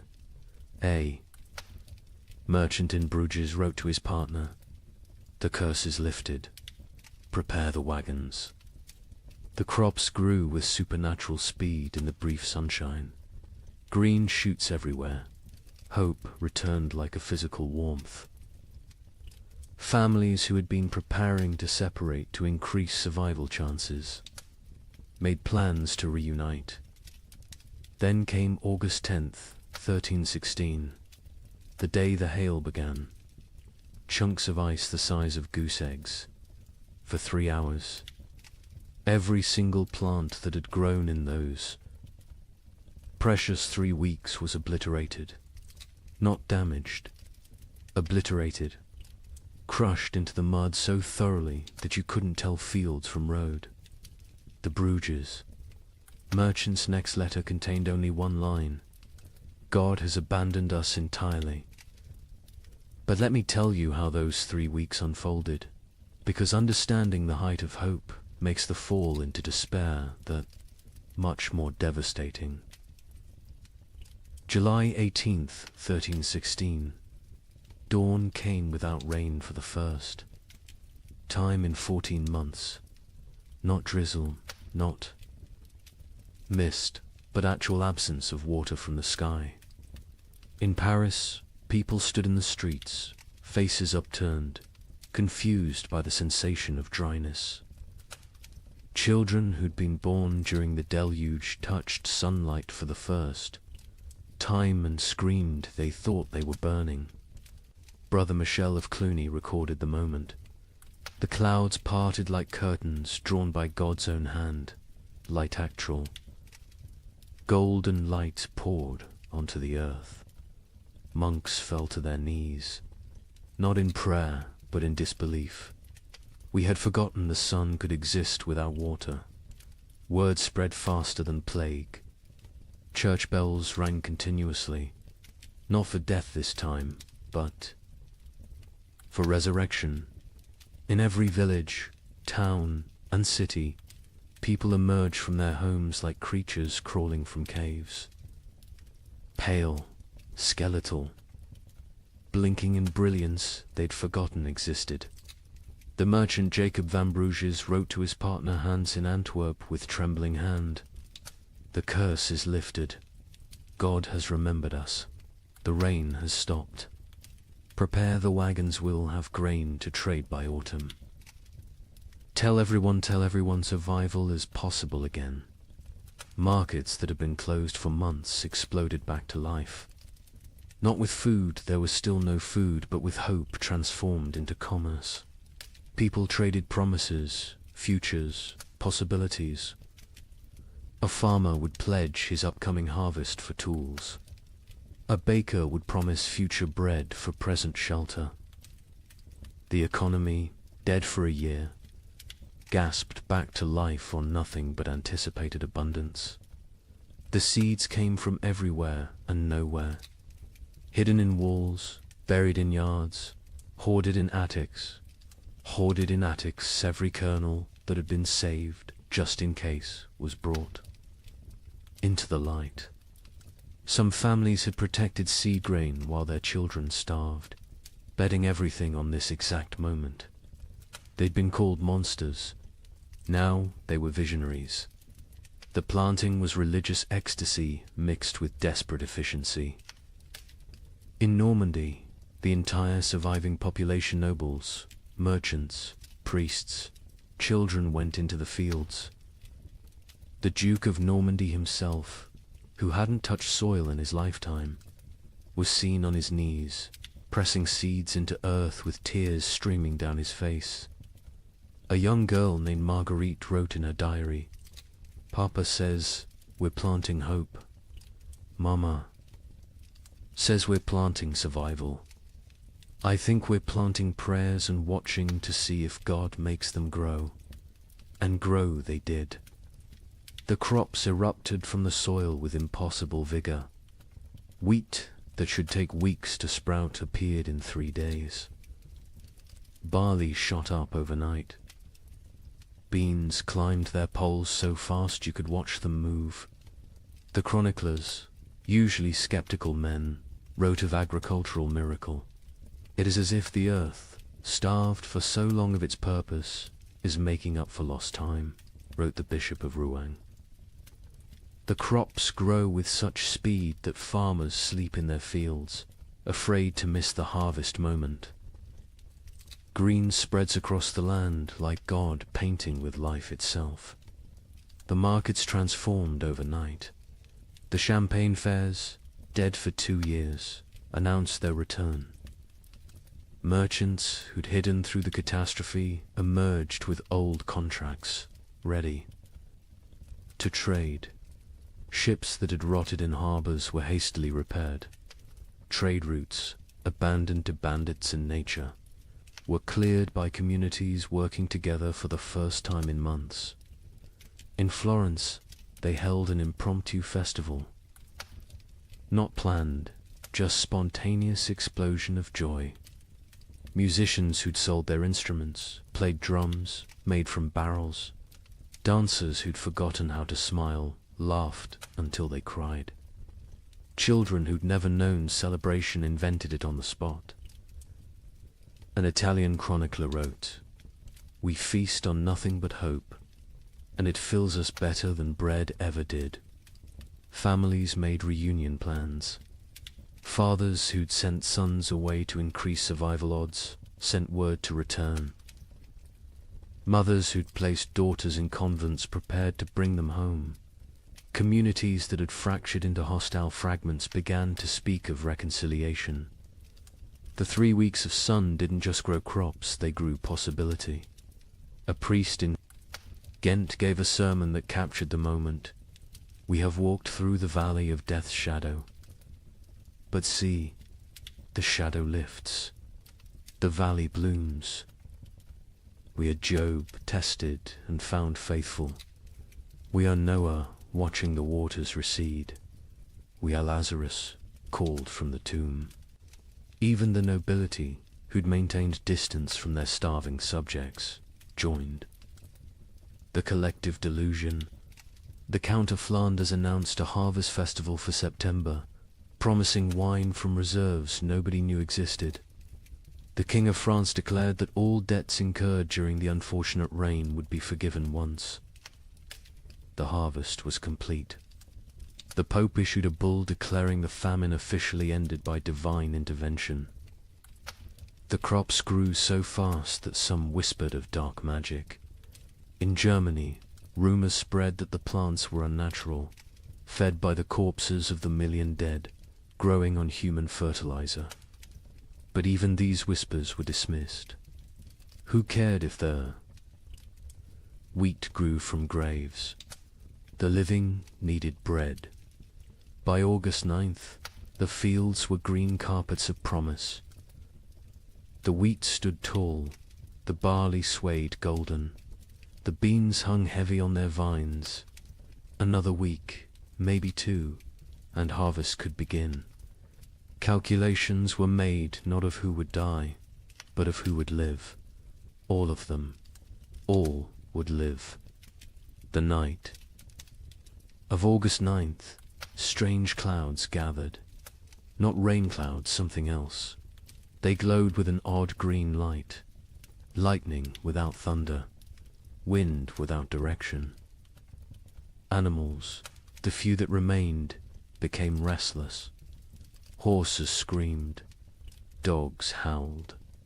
Cats vanished entirely. August 10th, 1316. 2:47 in the afternoon. The exact time is known because the clock tower in Bruges stopped when the first hailstone hit it. They fell like God's own artillery. Ice chunks the size of goose eggs, driven by winds that shouldn't exist in August. But these weren't normal hailstones. Witnesses described them as sharp, angular, some shaped like pyramids, others like daggers. They didn't just fall, they attacked in. The fields of Flanders, farmers tried to shield their crops with their own bodies. The hail broke their backs, shattered their skulls, left them dead atop the plants they'd tried to protect. Children sent to bring in animals were found hours later, beaten to death by ice from the sky. But the crops suffered worse. The hail didn't just flatten them, pulverized them, drove them so deep into the mud that archaeologists still find compressed plant matter at that geological layer. 3 weeks of growth erased in 3 hours. Not damage deleted. The fields looked like they'd been scraped clean by God's own hand. When it stopped, silence fell across Europe. Not peaceful silence, the silence of complete despair. People stood in their obliterated fields, unable to speak, unable to cry, unable to comprehend. The hope hadn't been gradually eroded, had been murdered in a single afternoon. Jacob van Vey. Bruges, the merchant who'd written so joyfully to his partner, sent one final letter. Not even a letter, just 8 words on a torn piece of parchment. God has abandoned us entirely. Do not come. The suicides began that evening. Not the slow suicide of starvation, but immediate, decisive ending. Entire families walking hand in hand into rivers. Farmers hanging themselves from trees that overlooked their destroyed fields. Bakers closing themselves in their ovens. The Diocese of Reims recorded 300 suicides in 3 days. Those were just the ones found. A chronicler in Paris wrote, "The cruelty was not in taking the crops. It was in letting them grow first, in letting us believe, in letting us hope. This was not God testing faith. This was God showing us faith is mockery. We are not Job. Job was loved enough to be tested. We are nothing." The 3 weeks of sun had been crueler than 14 months of rain. The rain had killed slowly, allowing adjustment, acceptance. The false hope killed instantly, crushing spirits that had just dared to unfold. Those who'd shared their last seeds, believing in tomorrow, now faced starvation with nothing. Those who'd emerged from hiding, trusting in recovery, were now exposed with nowhere to return. The miracle markets closed forever.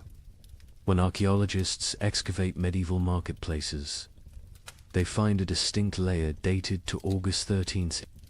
Coins, rotted wagon wheels, and human remains of those who simply laid down where they stood and never got up again. Hope, it turns out, is the cruelest killer of all. You might think the nobility weathered this better. They had stores, armies, stone walls. Let me tell you about the Count of Flanders' winter feast of 1317. 40 nobles gathered in his great hall, the last of the wine flowing, the final reserves of grain baked into bread. They ate, they danced, they pretended the world wasn't ending. By morning, 12 were dead, not from poison, from shock. Their bodies, weakened by months of subtle starvation, couldn't process the sudden richness. The Count himself survived. 3 more days, long enough to dictate his final words. "My castle is my coffin. Let none enter until the curse lifts." They found his body 4 years later. He had burned his furniture, his tapestries, even his books for warmth. The richest man in Flanders died, gnawing on leather straps. The feast itself had been an act of delusion, dressed as defiance. Count Louis of Nevers had sent invitations in December 1316, written on vellum worth more than food. "Let us gather as nobility ought, to demonstrate that breeding conquers nature." The guests who arrived on January 6th, the feast of the Epiphany, looked like spectres playing at being lords. The Duchess of Brabant arrived in a carriage pulled by servants her horses had been eaten months ago. The Duke of Luxembourg wore armor that hung loose on his shrunken frame, clanking with every movement like bones in a box. The Bishop of Liege blessed the meal with hands that shook from more than cold, his episcopal ring sliding off fingers made skeletal by hunger. But they maintained the facade. They spoke of hunting parties that would never happen, of spring tournaments already impossible, of marriages between children who were likely dead. The Count's chamberlain, Robert de Bethune, later wrote in his secret diary, we dressed corpses. In silken made them dance. We were already dead. The feast was merely our funeral performed by the deceased. The meal itself was madness. After months of eating ground acorns and boiled leather, they faced actual bread, real meat, wine that wasn't mixed with water and prayers. The Count had emptied his entire reserve, deciding either everyone would survive together or die with dignity. He chose wrong. They died with neither survival nor dignity. The Countess of Hainault was the first to fall, her stomach rupturing from the sudden expansion. She died vomiting blood onto her ermine cloak, apologizing for the mess. The young Baron of Chimay collapsed with wine running from his nose, his body unable to remember how to process alcohol. One by one, they fell like dominoes, their starved systems overwhelmed by abundance. The survivors watched their friends die from eating. The cruelest irony in a world already drowning in cruel ironies. The Count himself ate carefully, sparingly, but even he couldn't escape. His physician, one of 3 nobles who survived the night, recorded, his lordship's body shook as if possessed. He sweated ice in January. His eyes bled. He knew death was coming and used his remaining strength to bar the castle doors from inside, condemning himself to die alone rather than risk others entering for the remaining food. Across Europe, similar scenes played out in every castle. These fortresses, built to withstand armies, couldn't withstand hunger. Stone walls kept enemies out, but kept starvation in. Moats that protected against invasion became barriers preventing. Foraging. Height advantage meant nothing when there was nothing below worth taking.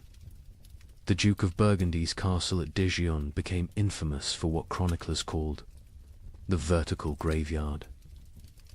As servants and knights died, they were stacked in the towers, frozen by winter, preserved in their positions of death.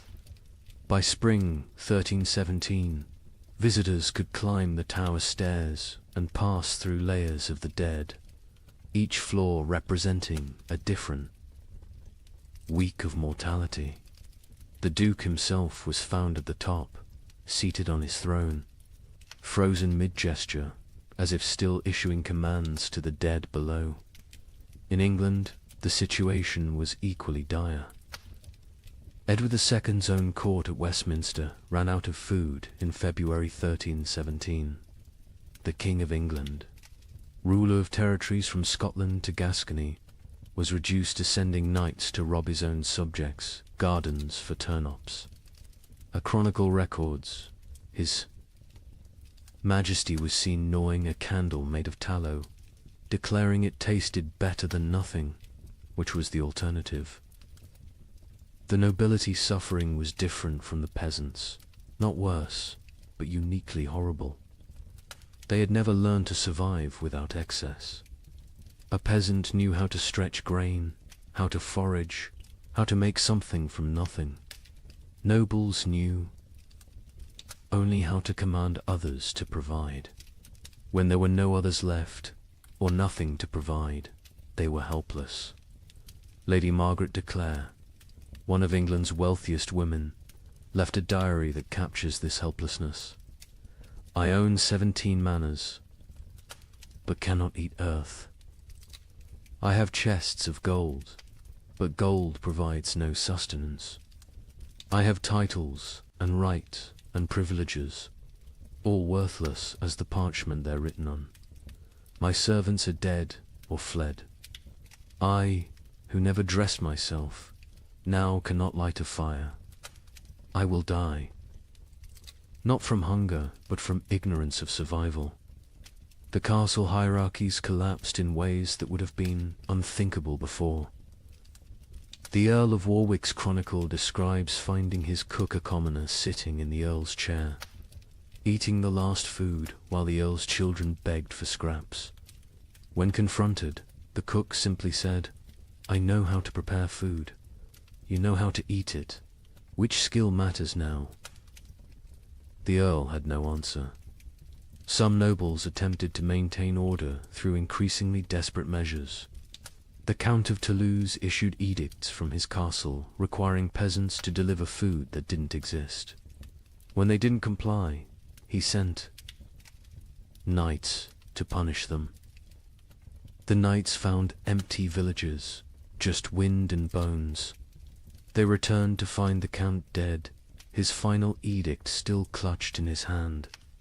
Let them eat loyalty. The collapse of noble authority was physical as well as social.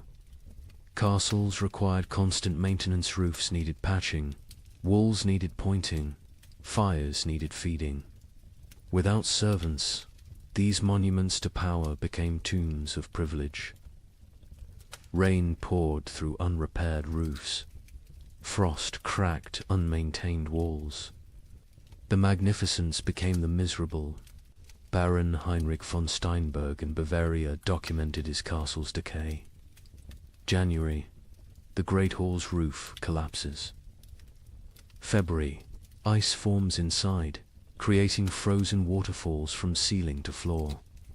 March, we burn the banquet table for warmth.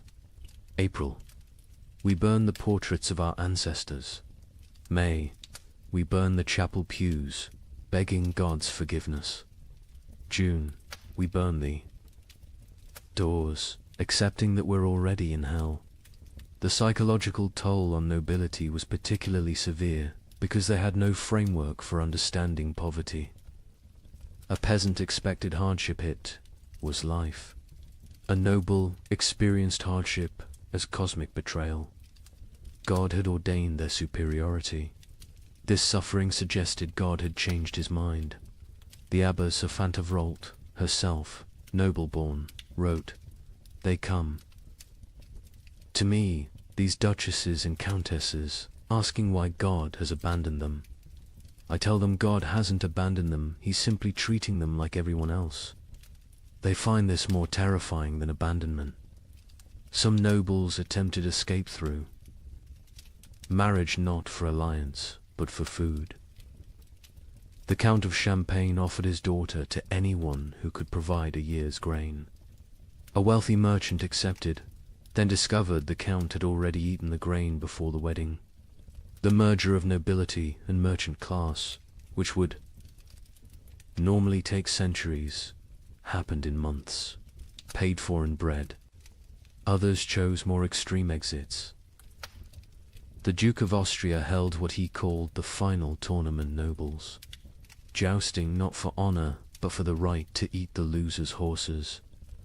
The Duke himself participated and lost, whether deliberately or through weakness, unknown. His horse fed 12 people for 3 days. The Duke's body fed the crows. By the winter of 1318, castle after castle stood empty, not conquered, abandoned. The noble families that survived did so by abandoning everything that made them noble. They fled to cities, to monasteries, to anywhere that might have food. Princes became beggars. Duchesses became servants.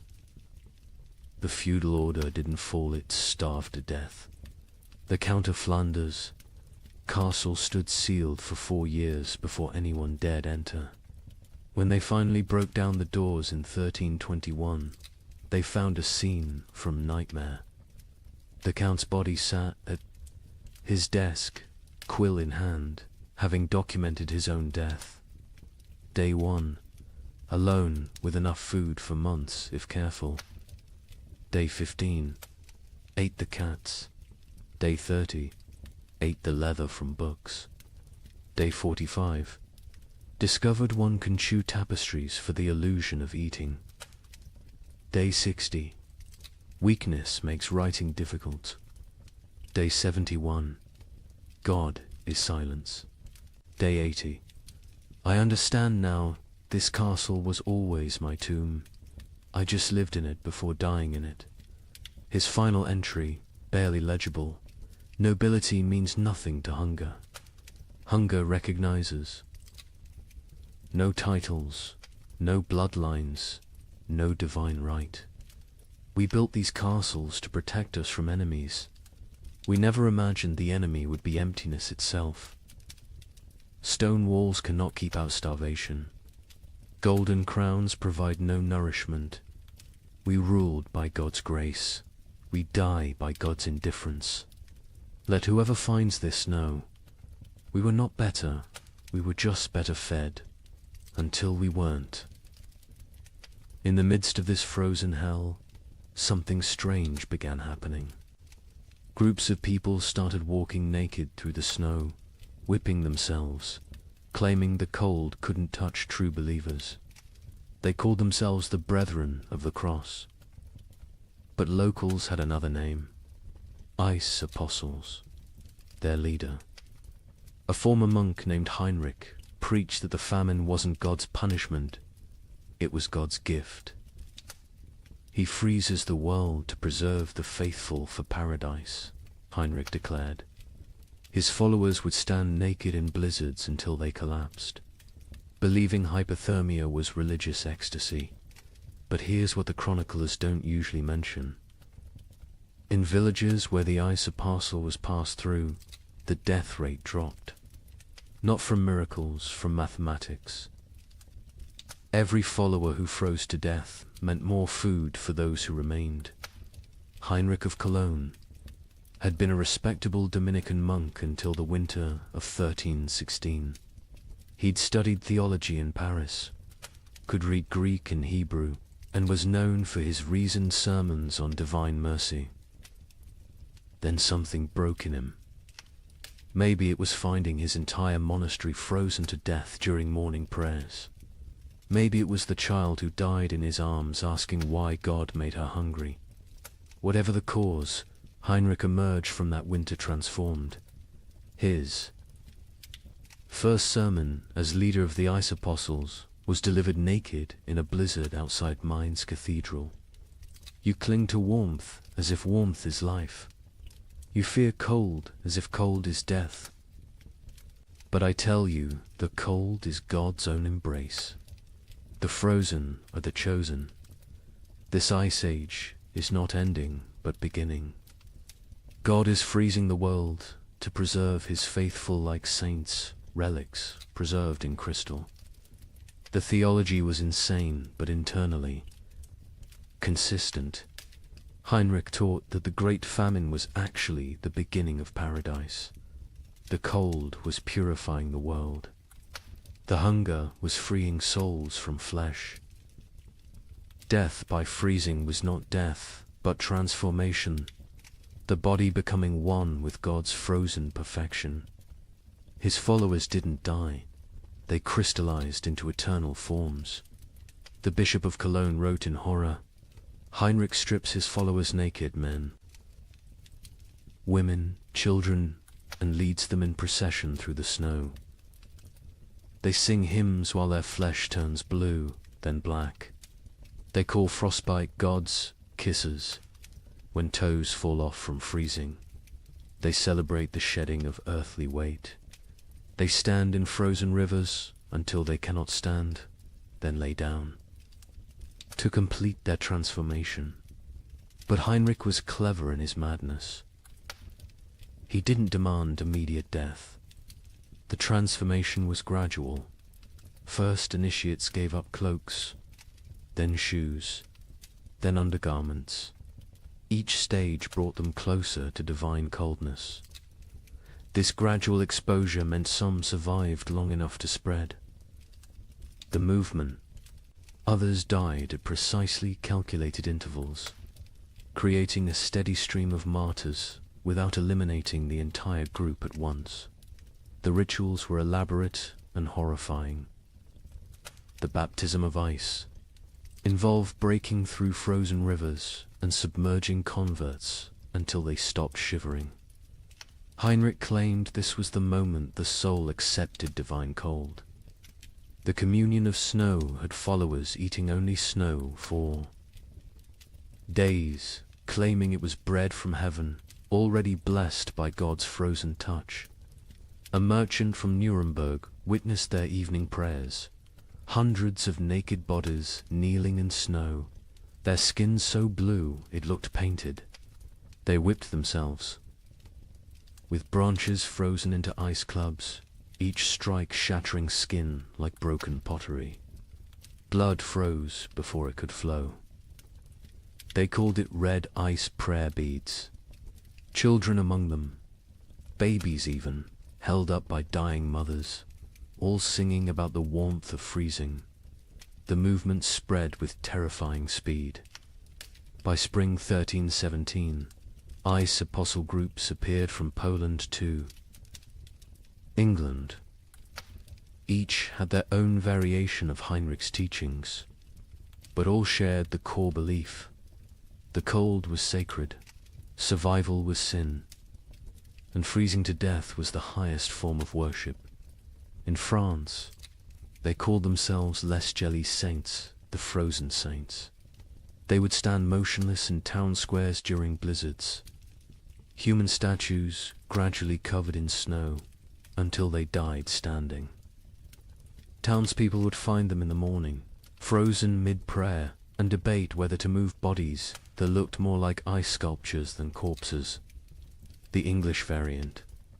The Frost Brothers added self-cannibalism to their practices. As members froze to death, others would eat their frozen flesh, claiming it was purified by God's cold, and therefore not cannibalism, but communion. The Archbishop of Canterbury banned the movement, but enforcement was impossible for authorities who tried to arrest Frost. Brothers found only frozen corpses arranged in disturbing tableaus. But here's what made the Ice Apostles truly insidious. They targeted the most vulnerable. Heinrich actively recruited the elderly, the sick, the starving, those already near death. He offered them meaning for their suffering. Instead of dying forgotten in some hovel, they could die as martyrs in public spectacles. A widow named Agnes wrote before joining them, "My children are dead. My husband is dead. I will die within days regardless. Heinrich offers me the choice to die for something instead of from something. Is joining madness worse than dying sane but meaningless?" The mathematics of their deaths were coldly practical. A village of 100 people with food for 50 had a problem. If 30 ice apostles achieved transformation, suddenly there was enough for the remaining 70. The movement solved starvation through voluntary mass suicide disguised as religious ecstasy. Some villagers actively encouraged the ice apostles. The mayor of Strasbourg secretly provided Heinrich with lists of the dying poor, suggesting them as ready for transformation. The town council of Basel offered the ice apostles free passage but required them to perform their freezing rituals outside town walls. They wanted the benefits of fewer mouths without the spectacle of public death. Heinrich himself seemed aware of this dynamic. In a letter to a former colleague, he wrote, "They think I'm mad. Perhaps, but my madness feeds their children. Every follower who freezes is one less competitor for grain. We are solving the famine through faith. Is it not better to die believing you're achieving paradise than to die knowing you're just starving?" The church struggled to respond. Declaring the movement heretical was easy. Stopping it was impossible. How do you prevent people from freezing themselves to death when they're going to freeze to death anyway? The Pope issued bulls condemning the ice apostles. But papal authority meant little to people who believed the Pope himself was too warm to understand God's frozen truth. Some priests tried infiltrating the movement to redirect it. Father Johannes of Worms joined a group, gradually convincing them that true freezing required surviving winter to freeze again next year. He saved dozens through this theological manipulation. But Heinrich heard of this and declared that any ice apostle who survived winter had failed their transformation and must try harder next time. The movement produced disturbing art. Ice. Apostles would arrange dying members into religious scenes, frozen nativity displays using real dying people, crucifixion tableaus with followers frozen to wooden crosses, recreations of the Last Supper with participants dying at table. These displays would remain until spring thaw revealed the horror underneath the snow. Children raised in the movement knew no other reality. A boy named Wilhelm, rescued at age 7, couldn't understand warmth. He would scream when brought near. Fires, tear off clothes, stand outside during blizzards, begging to return to God's cold. He never recovered, spending his adult life sleeping on stone floors, eating snow when available, eternally seeking the frozen paradise of his youth. The end of the ice apostles came not from suppression, but from success. By 1318, most vulnerable, populations who might join had already transformed. Heinrich himself disappeared during the winter of 1318 to 1319. Some say he finally achieved his own transformation, freezing solid while preaching. Others claim he was seen years later in Spain, warm and well-fed, having abandoned the movement once it served its purpose. A final account from a survivor provides the most chilling perspective. Maria of Augsburg, who left the movement days before. Her planned transformation wrote, "We knew we were committing suicide." Heinrich knew. Everyone knew. But we dressed it in ritual and meaning because meaningless death was unbearable. The ice apostles didn't worship cold, we worshipped having a choice in how we died. In a world where death was certain, choosing. Its form felt like freedom. The demographic impact was significant. Historians estimate the ice apostles removed between 50,000 and 100,000 people from the population, voluntary deaths that paradoxically helped others survive. Villages that hosted ice apostles had marginally better survival rates than those that didn't. The movement was simultaneously mass murder and mass mercy, but the psychological impact lasted generations. The idea that death could be repackaged as victory, that suffering could be transformed through rhetoric into triumph, became embedded in European consciousness. Future apocalyptic movements would use Heinrich's template: take the inevitable, declare it divine, and lead the desperate into believing their destruction is actually their deliverance. The ice apostles left no churches, no holy books, no official record. Only frozen bodies in strange positions, mass graves of the willingly dead, and the disturbing realization that when survival becomes impossible, humans will invent religions that make death a sacrament. They proved that in extreme conditions. The line between martyrdom and mass suicide disappears, and that sometimes, perhaps most terrifyingly, they serve the same mathematical function: fewer mouths to feed in a world that has forgotten how to provide food. By 1318, the concept of nations began to dissolve. The King of England couldn't feed his army. The French crown controlled only Paris. The Holy Roman Emperor ruled nothing but his own hunger. But local warlords thrived. A minor knight with a sword. Grain supplies suddenly commanded more power than dukes. These frost lords, as they were called, built tiny kingdoms that lasted weeks or months. Their reigns ended predictably.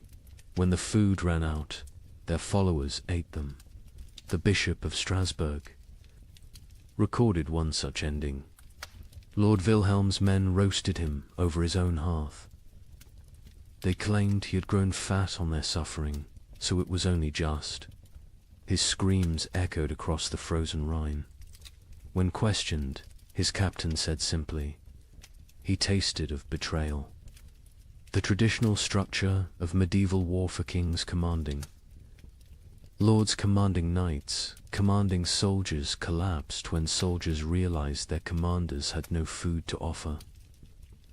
A knight's oath of fealty meant nothing to an empty stomach. By early 1318, Europe had fractured into thousands of micro-kingdoms, each centered around whoever controlled food. Sir Roderick of Ghent, a minor knight with no title beyond his sword, became more powerful than the Duke of Burgundy simply because he had discovered a monastery's hidden grain store. With 40 bushels of wheat, he recruited an army of 300 starving men. They called him the Wheat King, and for 6 weeks, he ruled a territory spanning 3 villages. His reign followed a pattern that would become horrifyingly common. Week 1. Triumphant distribution of food to followers. Week 2. Strict rationing. As reality set in. Week 3. Increasingly desperate raids on neighboring territories. Week 4. Internal conflicts over dwindling supplies. Week 5. The mathematics becoming clear. Week 6. The inevitable conclusion. A surviving member of Roderick's band, Thomas the Miller, testified, "We knew by week 5 that the grain would run out." Roderick knew too. He stopped eating, said he was fasting for victory. Really, he was trying to stretch supplies. But you can't lead starving men if you look fed. When the last grain was gone, we looked at him still healthier than us, despite his fasting, and made the only logical decision. He'd fed us for 6 weeks with wheat. He'd fed us for 3 more days with himself. These frost lords emerged everywhere, their tiny kingdoms rising and falling like waves. A tax collector with a hidden cache became Lord of Calais for 11 days.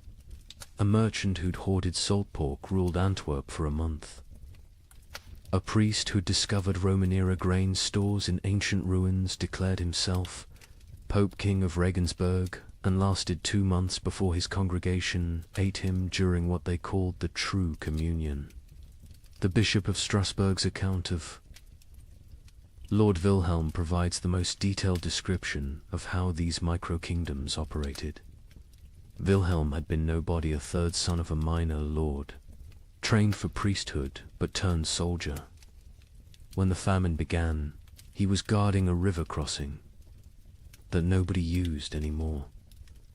But beneath that crossing, in caves known only to smugglers, lay tons of preserved food from decades of illegal trade.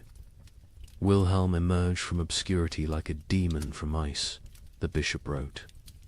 One day unknown, the next commanding 500. Men who called him Caesar. He built a frozen empire on dried fish and pickled cabbage, demanding absolute obedience in exchange for daily rations. He held court on a throne made from frozen corpses, dispensing justice measured in mouthfuls of food. Wilhelm's system was sophisticated for a frost lord. He created a complex hierarchy based on usefulness. Soldiers who brought back food from raids received double rations. Craftsmen who could maintain weapons got standard portions. The elderly and weak got quarter rations, enough to keep them alive as emergency food supplies, though this was never stated explicitly. He even minted his own currency, wooden tokens stamped with a wheat symbol. 1 token, 1 meal.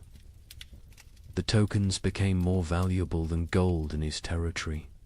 People murdered for them. Families sold children for them. The tokens were power crystallized into wood. But Wilhelm made the classic Frostlord mistake, he believed. His own mythology. He started eating more, justifying it as maintaining strength for leadership.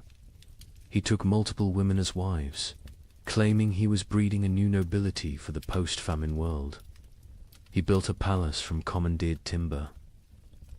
While his followers sheltered in ruins, he grew fat while they grew thinner. The end came in March 1318. His captain, Hans Württemberg, later testified to church authorities. We could see his belly growing while ours shrank. He wore furs while we froze. He spoke of the kingdom we were building while we died building it. When the last preserved meat was distributed, none to us, all to his wives, we knew what had to be done. They didn't just kill Wilhelm, they ritualized it. They held a mock trial where he was accused of hoarding flesh while others had none. They sentenced him to share his flesh as he should have shared his food. They cooked him slowly, keeping him alive as long as possible, making him watch as they ate pieces of him. His screams, the bishop recorded, could be heard in Strasbourg. Across the frozen Rhine, the French crown attempted to reassert control, but found their armies dissolving. Upon contact with frost lords, royal soldiers would desert en masse when offered food by local warlords. The Constable of France reported to King Philip V, "I departed Paris with 2,000 men. I arrived at Orleans with 200. The rest did not desert. They simply found new masters who could feed them. A kingdom cannot compete with a kitchen." The Holy Roman Emperor faced even worse. His imperial army, once the terror of Europe, simply ceased to exist. The Chronicle of Augsburg records, "The emperor sent orders to mobilize his forces. The messengers returned with laughter. What forces? His generals had become frost lords. His soldiers had become bandits. His authority extended exactly as far as his personal guards could walk before collapsing from hunger." England's Edward II tried a different approach, officially recognizing frost lords as legitimate authorities if they swore fealty. The result was chaos. Hundreds of petty warlords claimed royal sanction while fighting each other. The Earl of Lancaster wrote, "The king has legitimized anarchy. Every man with a barn full of turnips now styles himself Lord Protector of something. Some frost lords created elaborate justifications for their rule. Baron Friedrich the Mad claimed God spoke to him through the patterns of frost on windows, dictating who should eat and who should fast. Lord Jacques of Normandy insisted he was the reincarnation of Charlemagne, returned to lead France through darkness. Count Stanislaus of Mazovia declared himself the Emperor of Winter and demanded tribute in the form of human flesh, claiming it was the only meat that wouldn't spoil. The battles between frost lords were unlike traditional warfare. They fought not for territory but for carries. Sieges were impossible. The besiegers would starve before the besieged. Cavalry charges were fantaside, the horses had been eaten. Battles were brief, vicious affairs where starving men fought over rumors of food. A typical battle might involve 100 men fighting to the death over a storehouse. That turned out to contain only rotted turnips. The Chronicle of Cologne describes one such conflict. Lord Henrik's men met Lord Dietrich's at the frozen mill. They fought for 6 hours in the snow, men dying from cold as much as combat. The winners found 3 sacks of mouldy rebelli, enough to feed them for the march home. 43 died for perhaps 43 meals. This is the mathematics of the winter wars. Naval warfare ceased entirely. Ships required crews, crews required food, and any ship with food became a target for its own sailors. The entire English fleet in Portsmouth was found in spring 1318 with the officers eaten and the common sailors gone, having sailed to wherever they imagined food might exist. Most likely, they ate each other at sea. The mercenary companies that had plagued Europe for decades transformed into something worse. No longer fighting for pay, they fought for food itself. The Free Company of the Wolf, led by a former priest called Father Fang, became notorious for their practice of recruitment. They would attack villages, eat the weak, and force the strong to join them. Their ranks swelled with the desperate and depleted with the digested. The most successful frost lord was arguably Margaret the Terrible, a former abbess who controlled grain stores across 3 monasteries. She ruled for 8 months in eternity in frost lord terms by being utterly ruthless. She fed her followers just enough to keep them loyal, but not enough to make them strong. She rotated guards constantly so none could organize rebellion. She had tasters for her food, but the tasters were different each meal. Chosen by lottery, her end came not from rebellion, but from mathematics. She calculated she could survive another month on remaining stores. Her followers calculated she was the only remaining store. They didn't kill her quickly like Wilhelm. They kept her alive, locked in her own granary, taking small pieces when needed. She lived for 3 weeks as a conscious larder, her brilliant mind intact enough to appreciate the irony. By summer 1318, most frost lords were dead. They're tiny. Kingdoms dissolved into memory and meat, but they had served a horrific purpose. They had organized the chaos of starvation into structured systems of consumption. They had turned random death into regulated death. They had made the unbearable bearable by giving it hierarchy and meaning. A surviving chronicle summarizes the winter wars perfectly. Nations require shared purpose. Kingdoms need common cause. But in the frozen years, the only shared purpose was survival. The only common cause was calories. Every man became his own nation, every grain store its own kingdom. We didn't have wars between countries, we had wars between kitchens. And in the end, every king became a meal. But nothing compares to what happened in the winter of 1319. In villages across Germany, something unprecedented occurred. The children left, not taken, not sold. They simply walked away into the snow, hundreds of them, following.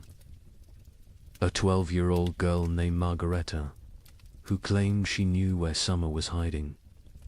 Parents were too weak to stop them. Some say too relieved. The children marched south, singing hymns, leaving tiny, frozen footprints.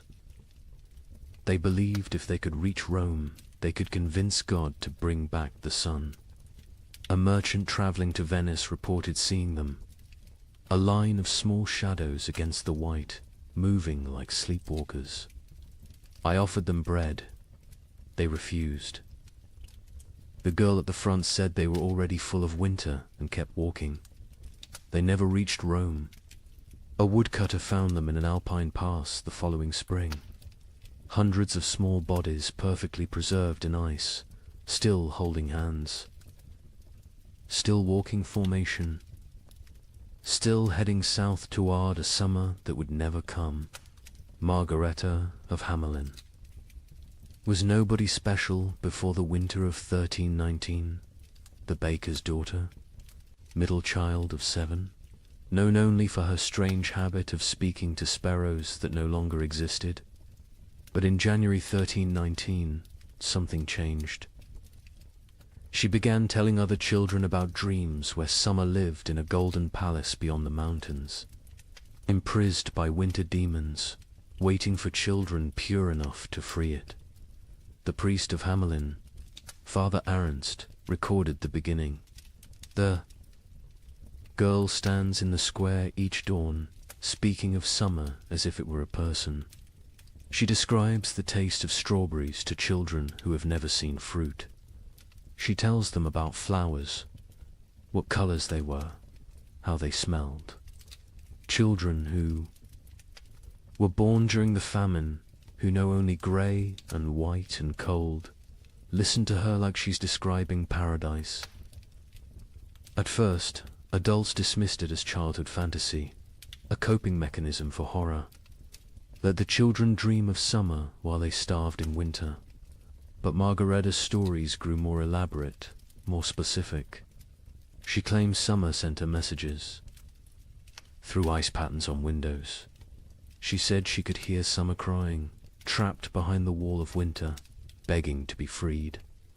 Summer is not gone. She preached to growing crowds of children. Summer is captured. The adults are too heavy with sin to rescue it. But we, children, light with innocence, can slip through winter's fingers and bring summer home. The theology was childish but compelling. Adults had caused the famine through their wars, their greed, their sins. Children were innocent victims. Therefore, children could be innocent saviors. The logic of a 12-year-old mind, but to other 12-year-olds it was revelation. By February, Margaretta had hundreds of followers, all children between the ages of 4 and 14. They met in secret, practicing for their journey. They would walk to Rome, she said, where God's representative lived. They would demand, not ask, demand that the Pope release summer from its prison. If he refused, they would find summer themselves. The preparation was heartbreaking in its innocence. Children stole their parents' shoes, too large for tiny feet, stuffing them with straw. They made summer cloaks from stolen blankets, decorated with charcoal drawings of flowers they'd never seen. They practiced walking in formation, the older children carrying the younger, believing that unity would protect them from winter's grasp. Hans Müller, a traveling merchant, encountered them preparing. They train like an army of ghosts. 8-year-olds teaching 4-year-olds how to walk through snow. They share imaginary food, practicing for when they'll have real food again. The girl Margaretta watches them with eyes too old for her face. She knows, I think. She knows where this leads. But she continues anyway. Parents were paralyzed by impossible mathematics. Stop your children from leaving and watch them starve slowly at home. Let them leave and maybe, possibly, they find food elsewhere. Or at least they die with hope instead of despair.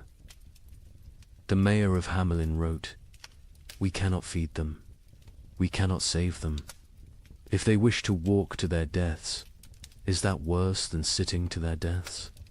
At least walking gives the illusion of agency." Some parents actively encouraged their children to join. Widow Brown pushed her 3 sons toward Margaretta, saying, "Follow her to summer or heaven, whichever comes first."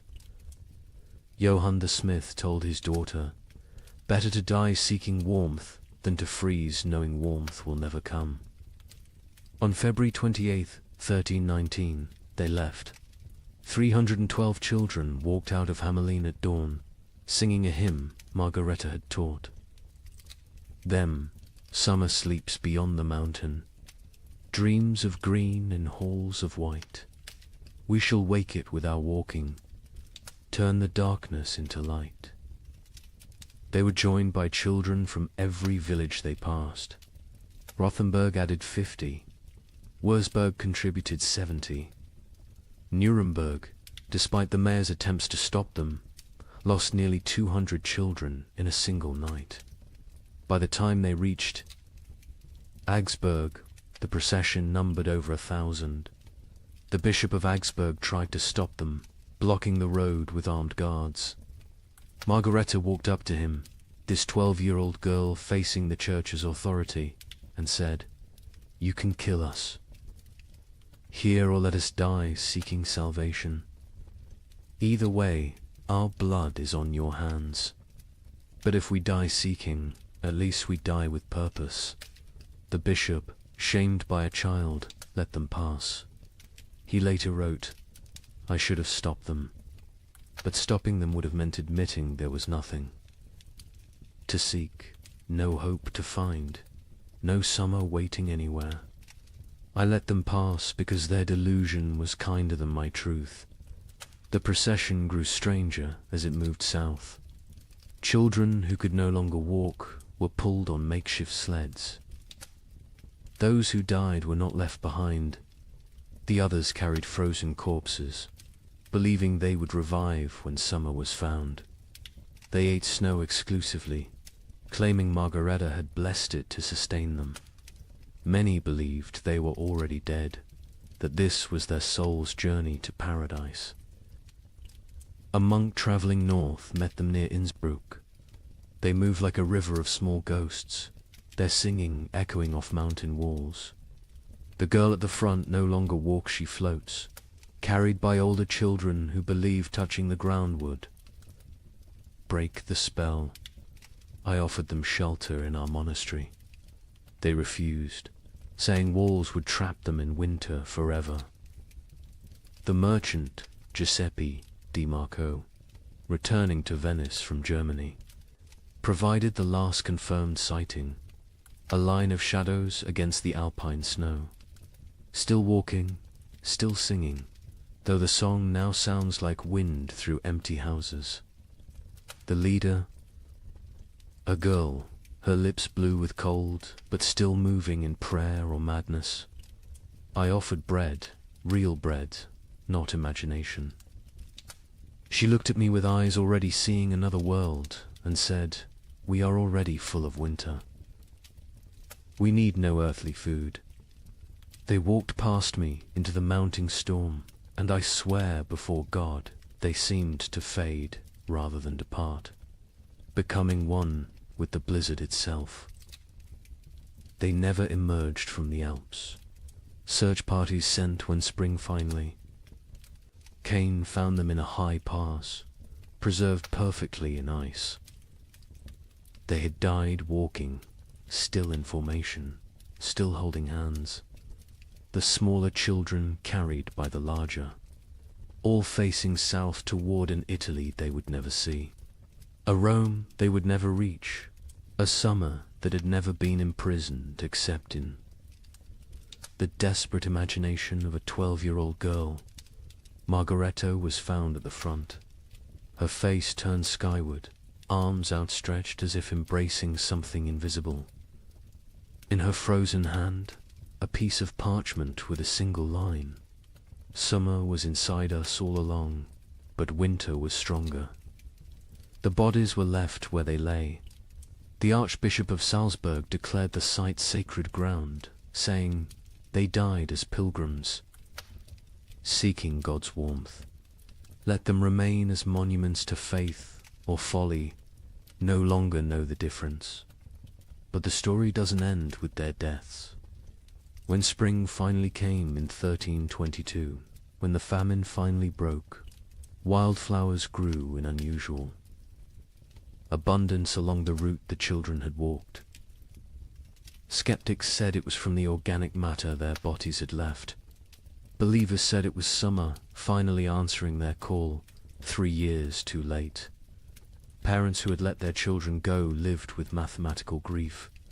They had solved the equation of survival by subtracting their offspring. Most went mad. The baker of Hamelin, Margaret's father, spent his remaining years making bread he would leave outside his shop each dawn for when the children returned from summer. He died calling Margareta's name, swearing he could hear her singing. The children's crusade of frost became mythology before the last body was found. Some claimed the children had found summer and stayed there, unable to return.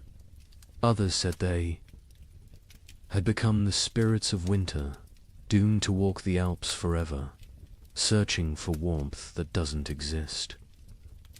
A few insisted they had seen the children in dreams, playing in fields of grain, finally warm, finally fed, finally free.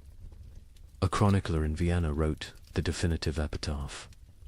They were children who had never known spring, following a child who dreamed of summer, seeking a warmth that had died before they were born. They walked to their deaths with more purpose than most live their lives. They failed to find summer, but they succeeded in escaping winter, which may have been the only success possible.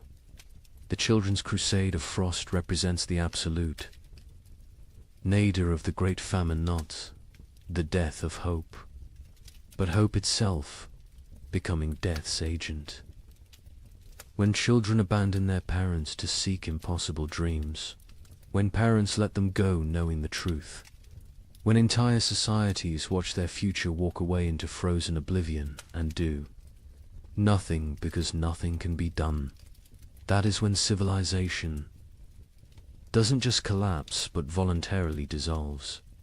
Yet there's something else in this story, something that explains why it haunted Europe for generations.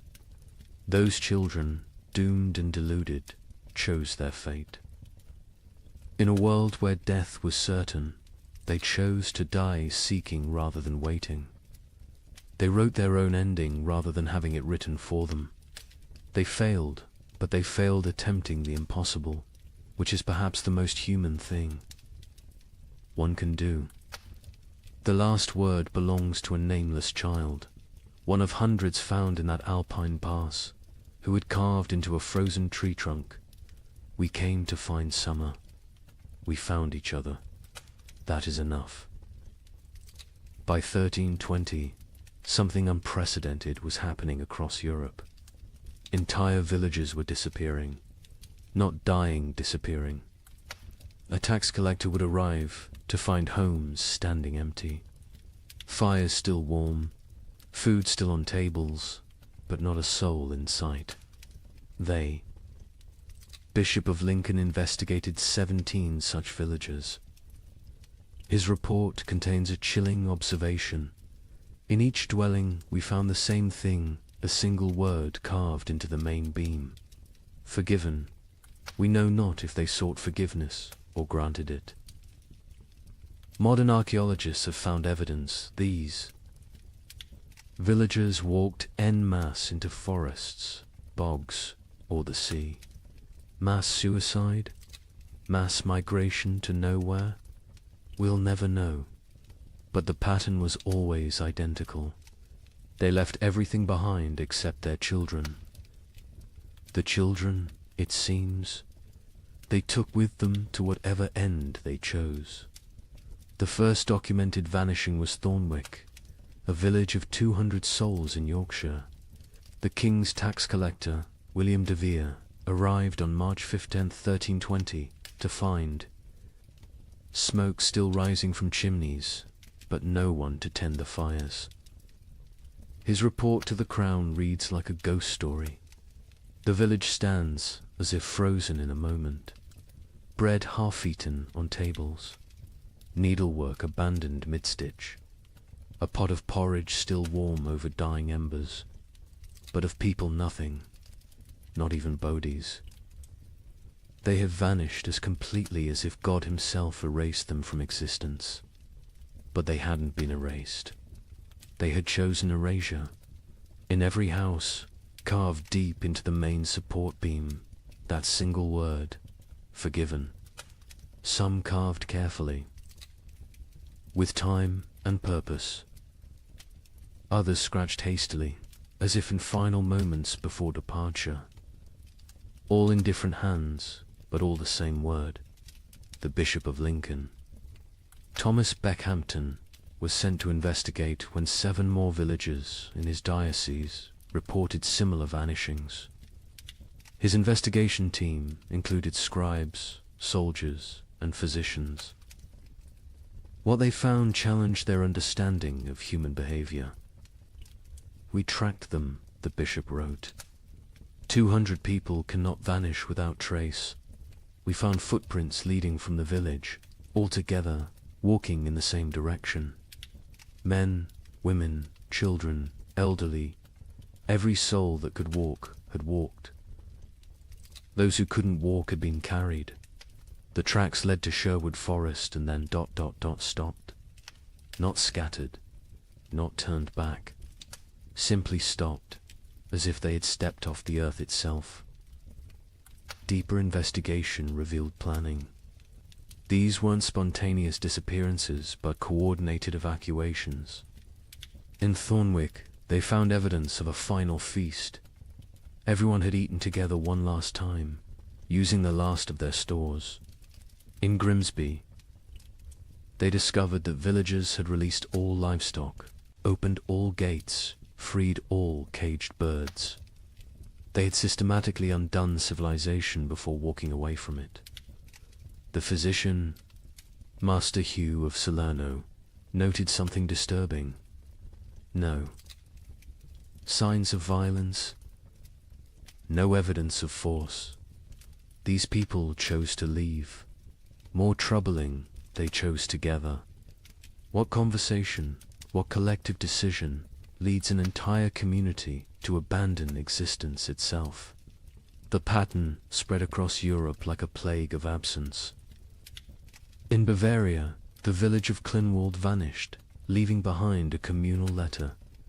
We go to find what God has hidden from us. We go together because alone we are nothing. We take our children because they deserve better than this slow death. We leave our homes because homes without hope are merely tombs with windows. Seek us not. We are already farther than you can follow.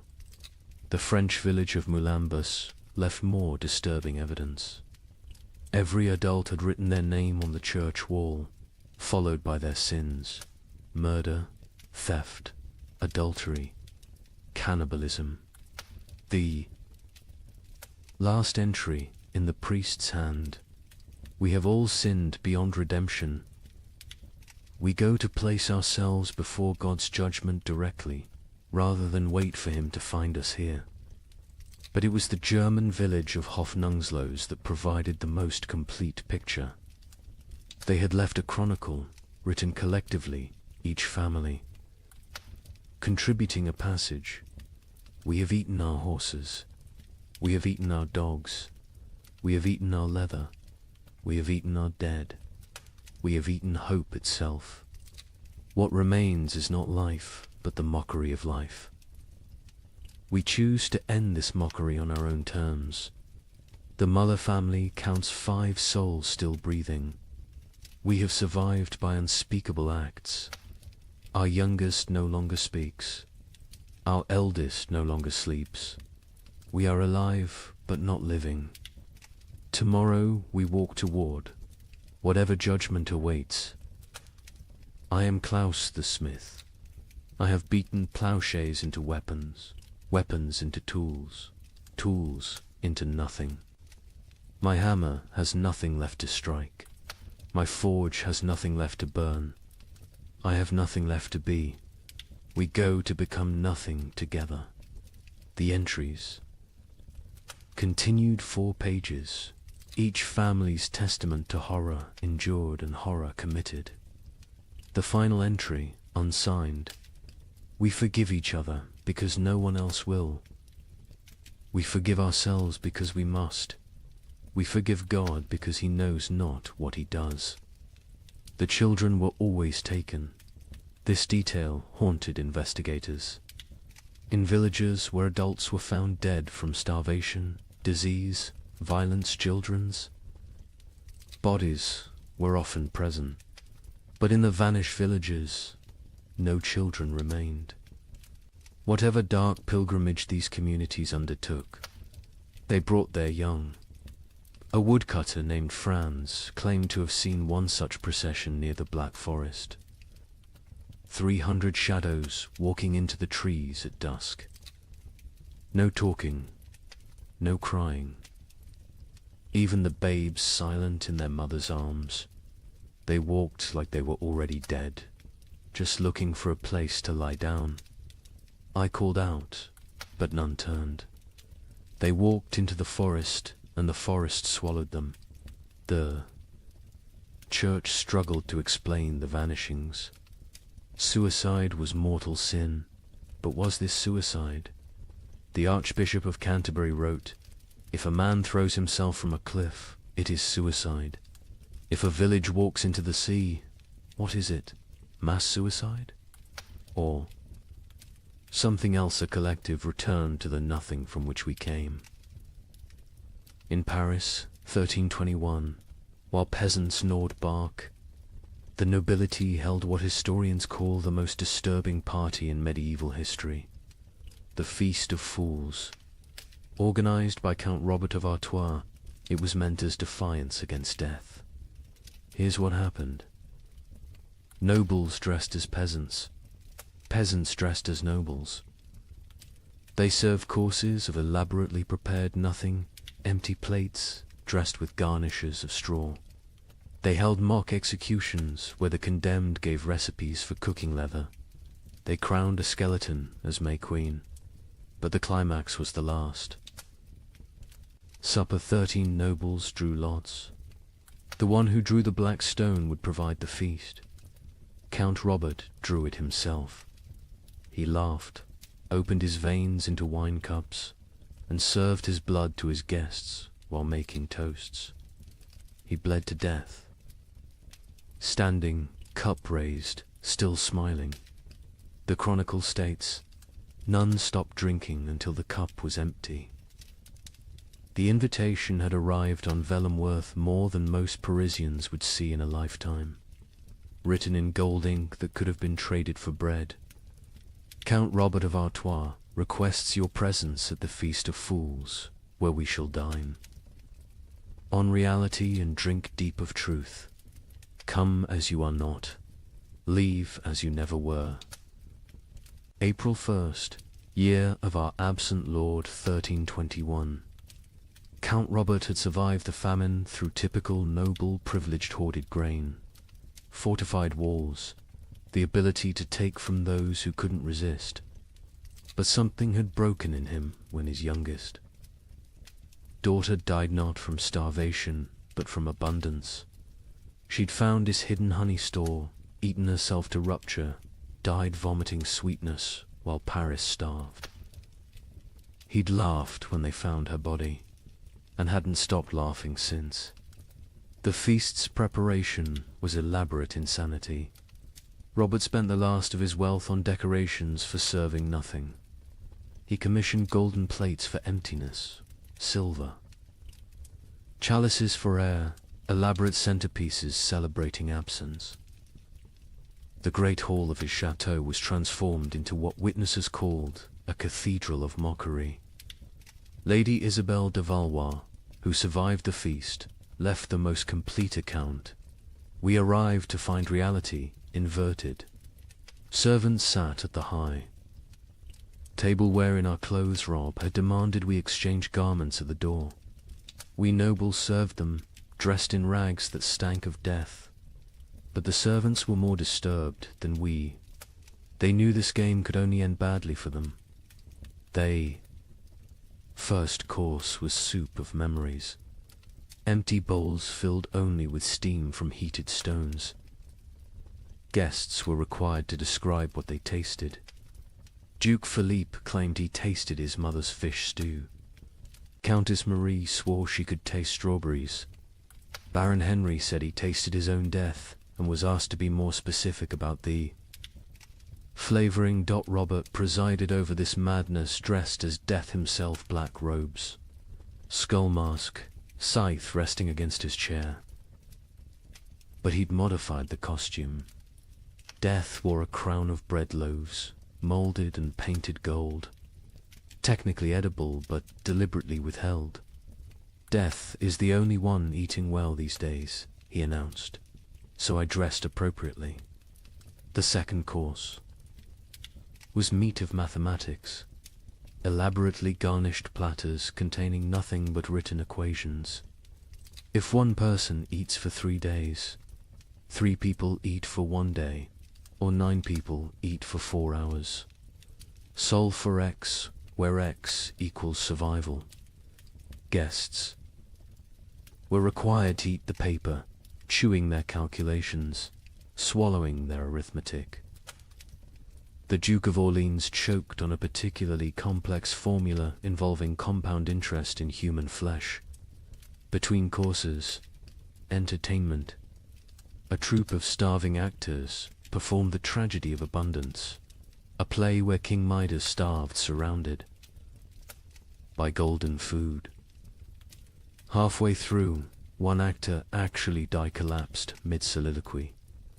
The audience applauded, thinking it was part of the performance. When they realized he was truly dead, they applauded louder. The third course, fish of philosophy. Servants brought paintings of fish, beautifully rendered, while Count Robert delivered a lecture on the nature of reality.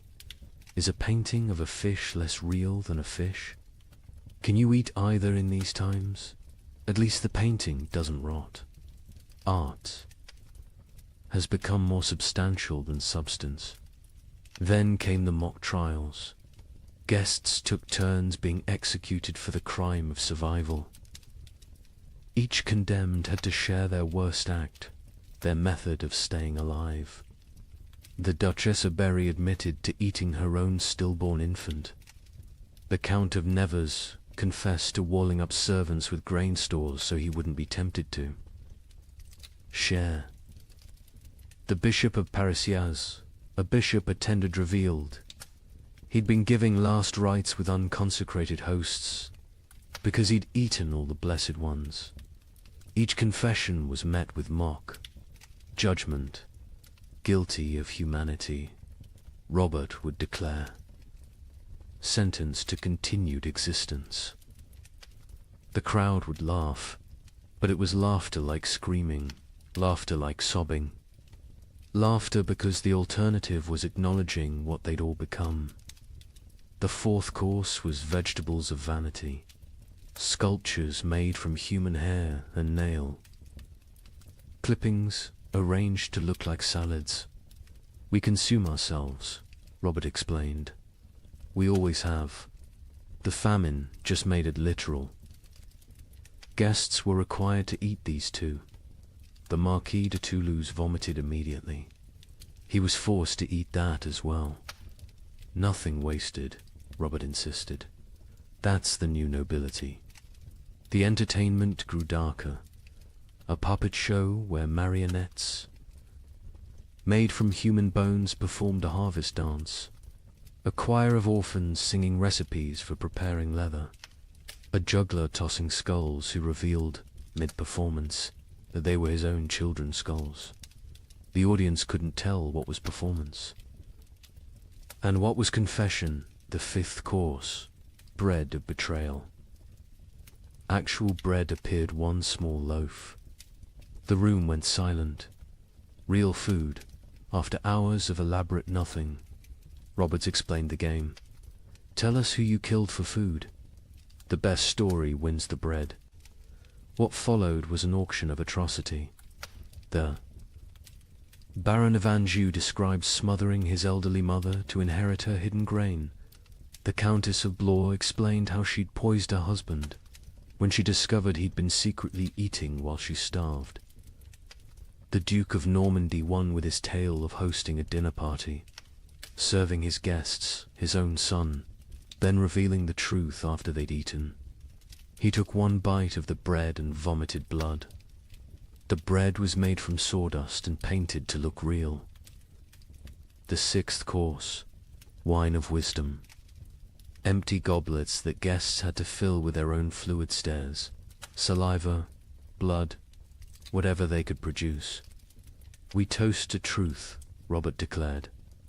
The truth that we are bags of liquid pretending to have purpose. They drank their own essences while Robert laughed and laughed and laughed. Then came the moment that would define the feast in history. Robert announced the Last Supper, 13 volunteers to recreate Christ's final meal. but with a twist. They would draw lots. 12 would feast. 1 would be the feast. The volunteers came forward, 12 nobles, so broken by horror they'd embrace any ending. Robert himself was the 13th. They drew carved bones from a jeweled box. Robert palmed the black bone, ensuring he drew it. Everyone knew. No one spoke. "I am the feast," he announced with genuine joy. "I am bread and wine. I am flesh and blood. I am the only honest noble lefty. Give myself to be consumed." He opened his veins with ceremonial precision, not to die quickly, but to fill 13 cups. He made toasts as his blood flowed, to abundance. Nervous laughter to the feast that never ends. Desperate drinking to the truth that we're all already dead. Silence, except for swallowing. He conducted himself like a sommelier describing vintages. Note the iron undertones, the hint of despair, the full body of wasted life. He grew paler with each toast, but never stopped smiling. Drink deep, friends. I'm a vintage that won't be repeated. The guests drank because stopping would mean acknowledging what they were doing. They drank because Robert was watching, still standing, still bleeding, still insisting this was all a grand joke. They drank because his blood was warm and they'd forgotten warmth. They drank because it was that or scream.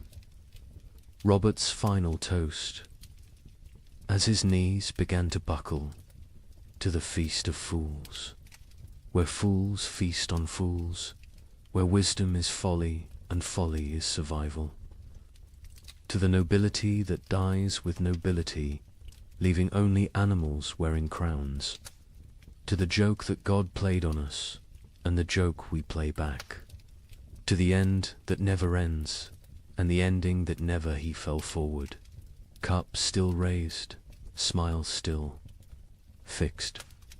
Dead before he hit the ground, but somehow still laughing. The guests sat with empty cups, full stomachs, and the knowledge that they'd literally drunk noble blood while dressed as peasants in a world where symbolism had become sustenance. The aftermath was swift and terrible. The servants, Forster, watch nobles drink noble blood, revolted, not politically aside. They stripped off the noble clothes, fled the chateau, most walking directly into the Seine to drown. The nobles, trapped in servant rags, covered in Robert's blood, stumbled into Paris streets where they were attacked by mobs who didn't recognize them or didn't care. Of the 100 guests at the Feast of Fools, 13 survived to Easter. Most died by suicide, unable to process what they'd participated in. Lady Isabel, who recorded the events, ended her account. "We went to mock death and became death's mockery. We tried to feast on nothing and discovered we were nothing.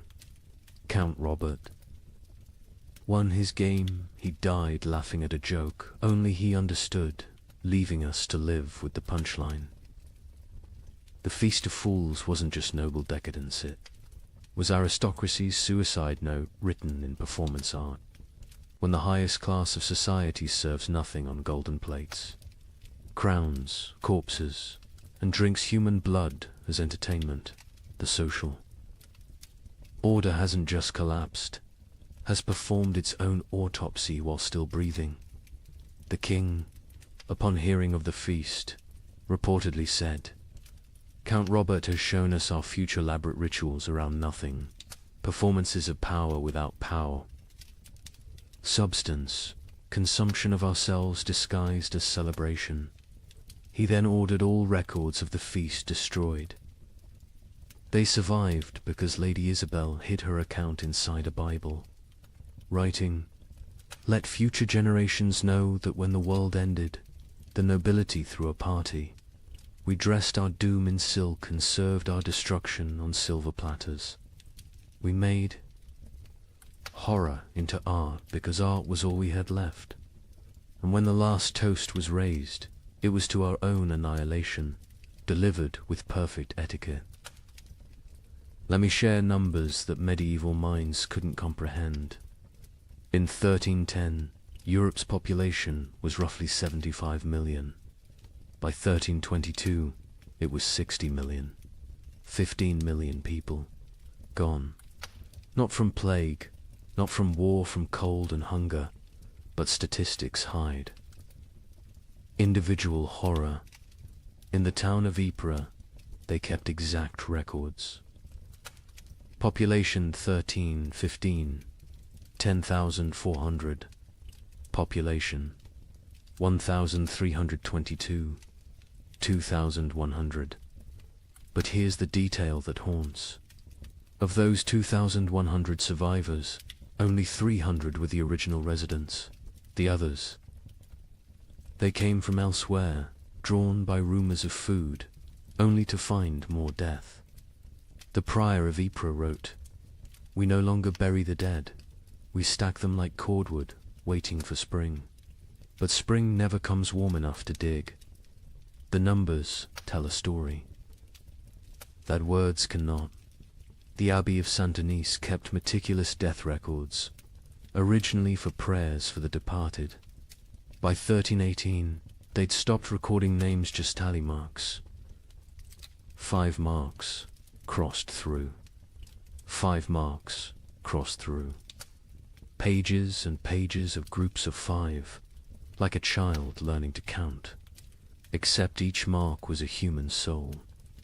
Brother Felipe, the abbey's mathematician, calculated the rate of death. In 1315, we lost 1 soul per week. By 1316, 1 per day. By 1317, 1 per hour. By 1318, we stopped counting because the living were too few to count the dead. Mathematics itself collapsed when the numbers exceeded comprehension. The Italian city-states, with their banking traditions, kept the most precise records. Florence's census of 1310 recorded 120,000 souls. The census of 1322 recorded 45,000. But hidden in those numbers was darker arithmetic. Of the 45,000 survivors, 30,000 had arrived during the famine, refugees from the countryside. The original Florentine population had dropped from 120,000 to 15,000.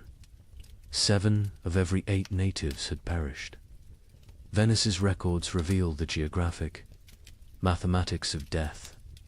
The city's famous districts died at different rates. San Marco, where the wealthy lived, lost 40% of its population. Castello, where the poor crowded, lost 85%. But here's the cruel irony: the wealthy districts died faster in the final years. Once money meant nothing, poverty became an advantage. The poor knew how to starve. The rich only knew how to eat.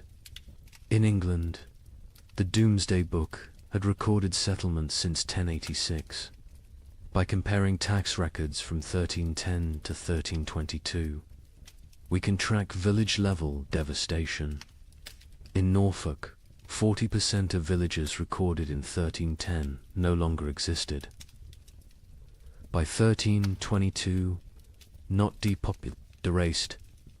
The land itself forgot humans had ever lived there.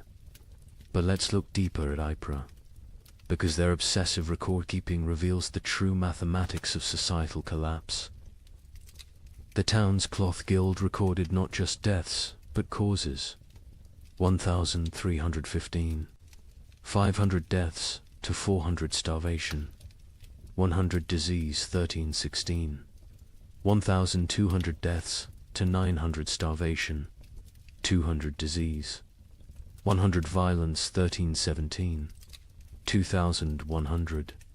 deaths to 1,000 starvation, 500 disease, 400 violence, 200 voluntary, 18, 2,500 deaths to 800 starvation, 600 disease, 700 violence, 400 voluntary, 19, 1,800 deaths to 300 starvation, 400 disease, 500 violence, 600 voluntary, 1,320, 900 deaths minus 100 starvation, 200 disease, 200 violence, 400 voluntary. See the pattern.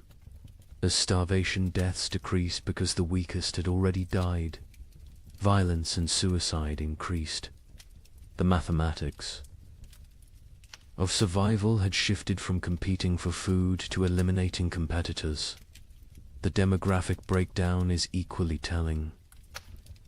By age, infants 0 to 2, 95% mortality children 3 to 12, 80% mortality young adults 13 to 25, 60% mortality adults 26 to 45, 70% mortality elderly 46 plus, 90%.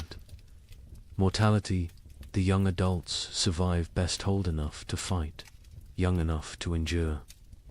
Children and elderly died first, too weak to compete. But adults in their prime died at higher rates than young adults. Why? They had families. They gave their food to their children, starved themselves for others. Love was mathematically lethal. The gender mathematics were brutal. In 1315, Ypres had roughly equal numbers of men and women. By 1322, there were 3 men for every woman. Not because women were weaker, because women fed their children first, their husbands second, themselves last.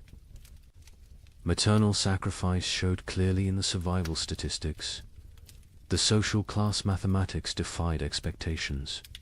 Nobility, 60% mortality clergy, 50% mortality merchants, 70% mortality craftsmen, 75% mortality peasants, 80% mortality beggars, 40% mortality beggars.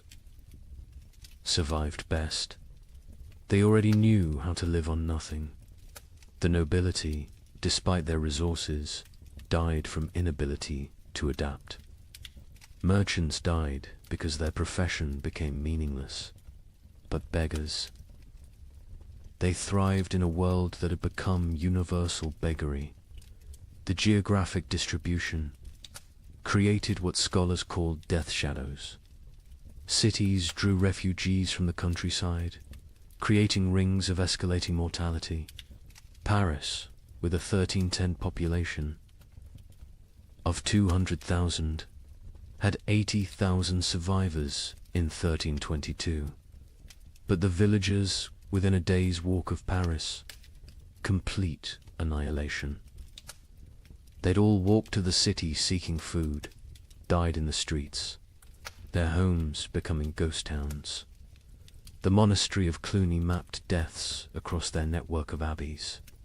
They discovered death followed trade routes not because trade spread disease, but because rumors of food traveled along merchant paths. Entire populations would migrate toward imagined abundance, creating waves of mobile starvation that crashed against city walls. The seasonal mathematics were predictable yet horrifying. Spring, highest death rates, bodies hidden by snow revealed. Last stores exhausted summer, moderate deaths, some forage available. But disease spread autumn. Lowest deaths, whatever harvest existed, plus weakest already dead winter. Rising deaths, cold, multiplying hungers, lethality, but within those seasons. Specific dates showed spikes. Christmas saw mass suicides. The contrast between religious celebration and reality broke minds. Easter saw violence spiked, the promise of resurrection mocked by death's omnipresence. Harvest festivals became killing fields as communities fought over failed crops.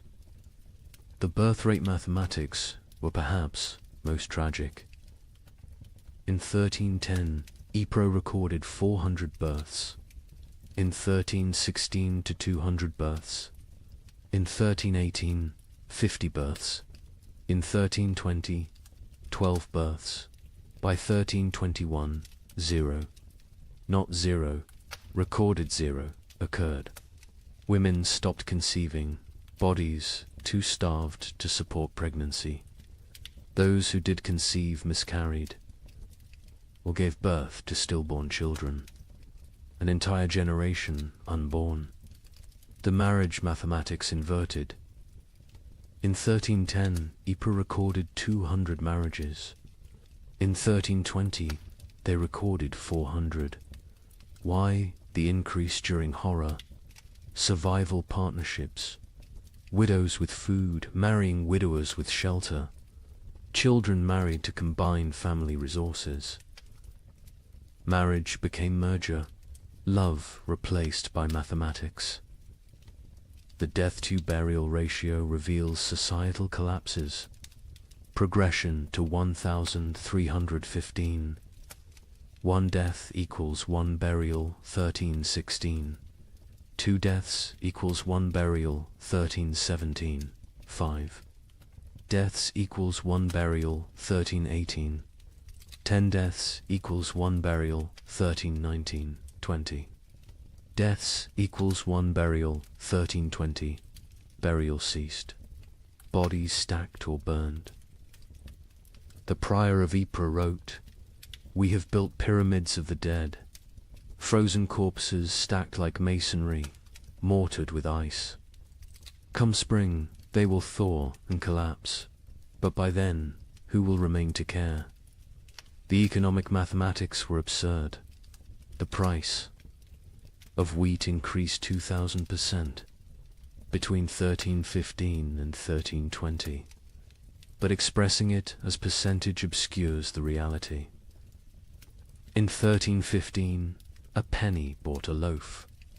In 1320, a year's wages couldn't buy a crumb. Money became meaningless.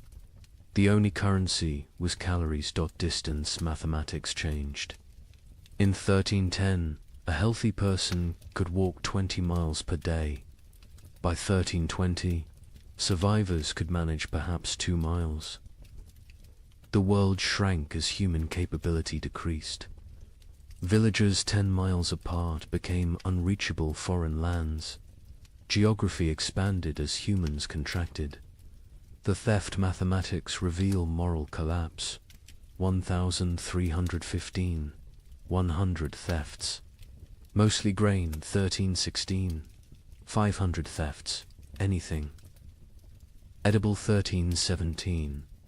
1,000 thefts. Including clothing and fuel, 1318. 2,000 thefts. Including children, 1319. Theft became meaningless. Nothing left to steal. The murder mathematics followed similar patterns, but with a crucial difference. Murders peaked in 1318, then declined not from returning morality, but from lack of strength. By 1319, people were too weak to kill. Violence required carries nobody could spare. The migration mathematics created empty zones and death clusters. Rural areas emptied as survivors walked to cities. Cities became graveyards as refugees died in streets. The population didn't just decline, it concentrated, then collapsed. Like a star becoming a black hole, the linguistic mathematics were subtle but telling. The Ypres records showed declining vocabulary over time. 1315 records use varied, complex language. By 1320, the same. Scribes used perhaps 200 words repeatedly.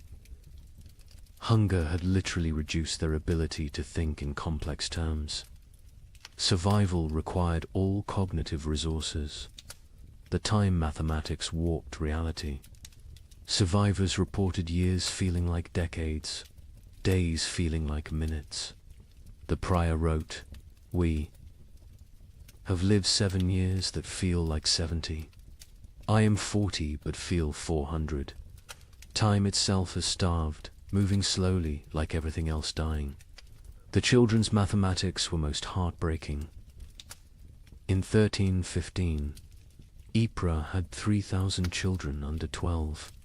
By 1322, 45. Of those 45, only 3 were from Ypres. The others were orphans who'd wandered in from elsewhere. Their origins unknown, their parents dead, their futures non-existent. An entire generation deleted.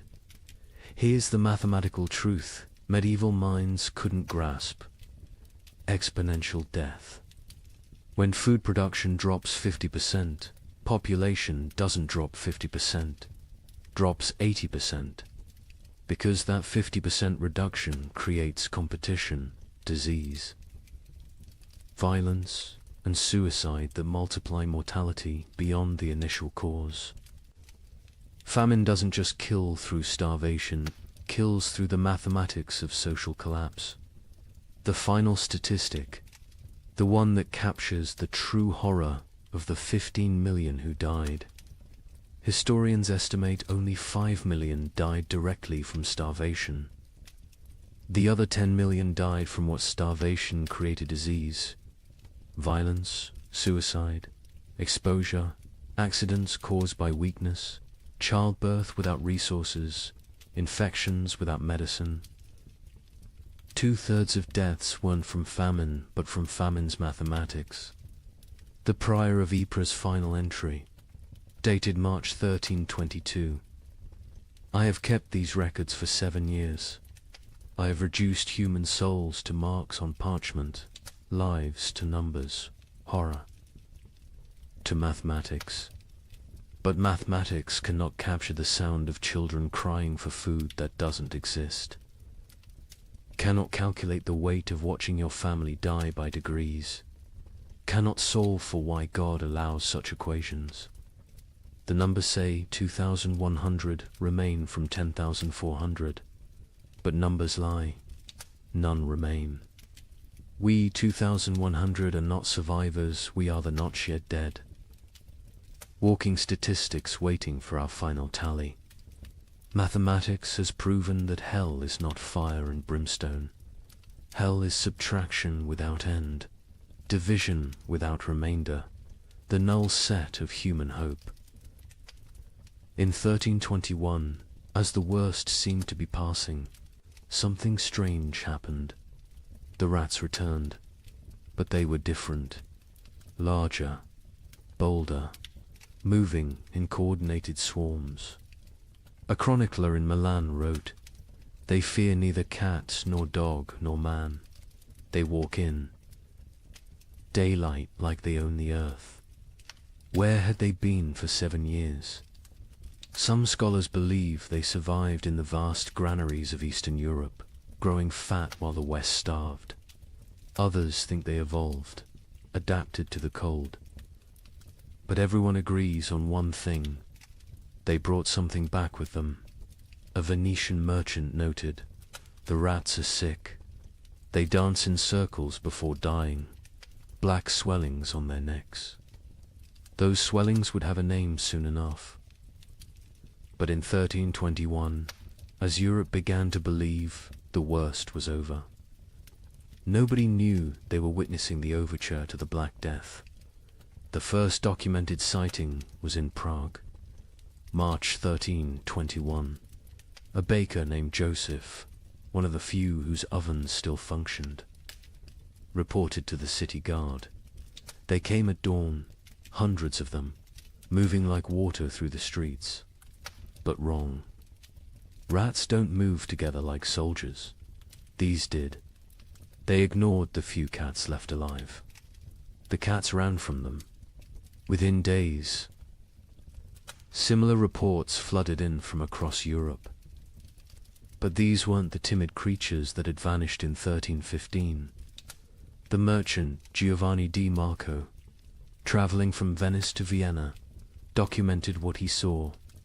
Rats the size of rabbits, some larger, grey-black fur so thick arrows bounce off, eyes that reflect light like demons. They don't scatter when approached. They stand their ground, studying you, calculating. The Archbishop of Mainz received disturbing reports from his parishes. The rats show intelligence beyond nature. They work in teams, some distract while others steal. They've learned to open larches, untie knots, even use simple tools. A priest in Worms saw one using a stick to knock bread from a high shelf. This is not natural. This is diabolic. But where had they been? The 7-year absence created wild theories, but one Benedictine scholar, Brother Antonius of Regensburg, proposed something chillingly plausible. The rats didn't vanish, they migrated east, following ancient Roman grain routes to the steppes. Beyond Hungary, there, in the vast underground granaries, built by emperors and forgotten by time, they found paradise.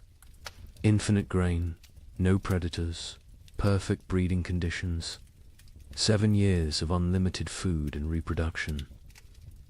They've returned not as the same species, but as something evolved. The physical changes were documented obsessively. A physician in Paris dissected several specimens, twice the size of pre-famine rats. Muscle density increased by half. Teeth lengthened and serrated, capable of chewing through wood, even soft metals. Most disturbing, enlarged brains. The cranial capacity has increased by 1/3. These are not the rats that left. These are their descendants, shaped by 7 years of plenty while we endured 7 years of want. The behavioral changes were even more unsettling. The rats showed coordination that defied explanation. A witness in Cologne described an attack on a grain warehouse. They moved in waves. First wave gnawed the doors, while others waited. When guards appeared, they retreated.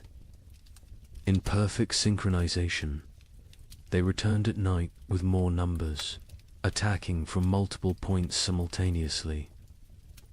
They knew we were watching. They waited until we were exhausted. They had lost all fear of humans. Previous generations of rats fled from people, lived in shadows, scavenged secretly. These new rats walked openly through marketplaces, entered homes while families ate, stared directly at humans with what witnesses described as calculating intelligence. A child in Nuremberg reported rats watching her family eat dinner through the window. "Counting us," she said. "The cats, those few that survived the famine, refused to hunt them." A chronicler in line observed. "Our best Mauser, who survived 7 years of horror by hunting, now cowers when rats pass. He recognizes something we don't. The predator-prey relationship is inverted. The cats know they're now the prey. Dogs fared no better. Hunting hounds trained to kill wolves ran from rat. Swarms, a pack of street dogs in Milan, hardened by years of surviving on corpses, was found torn apart. Witnesses said the rats had hunted them like wolves hunt deer, driving them into a corner, exhausting them, then moving in for the kill. But it was the rats' relationship with the dead that proved most disturbing. During the famine, corpses had accumulated faster than burial. Mass graves, body piles, frozen pyramids of the dead, all untouched for years. The returned rats showed intense interest in these sites. Not to feed, they seemed well fed, but to investigate, a gravedigger in Bordeaux reported. They dig into the mass graves, not eating, just ... examining. They spend hours among the bones, touching them with their paws, almost like they're reading something. Then they emerge and dance, spinning, leaping, falling over, getting up, spinning again, like they're drunk or mad. The dancing disease appeared first in the rats, then in the animals they bit, finally in humans. But in 1321, people thought it was just strange behavior. They didn't connect it to disease. Why would they?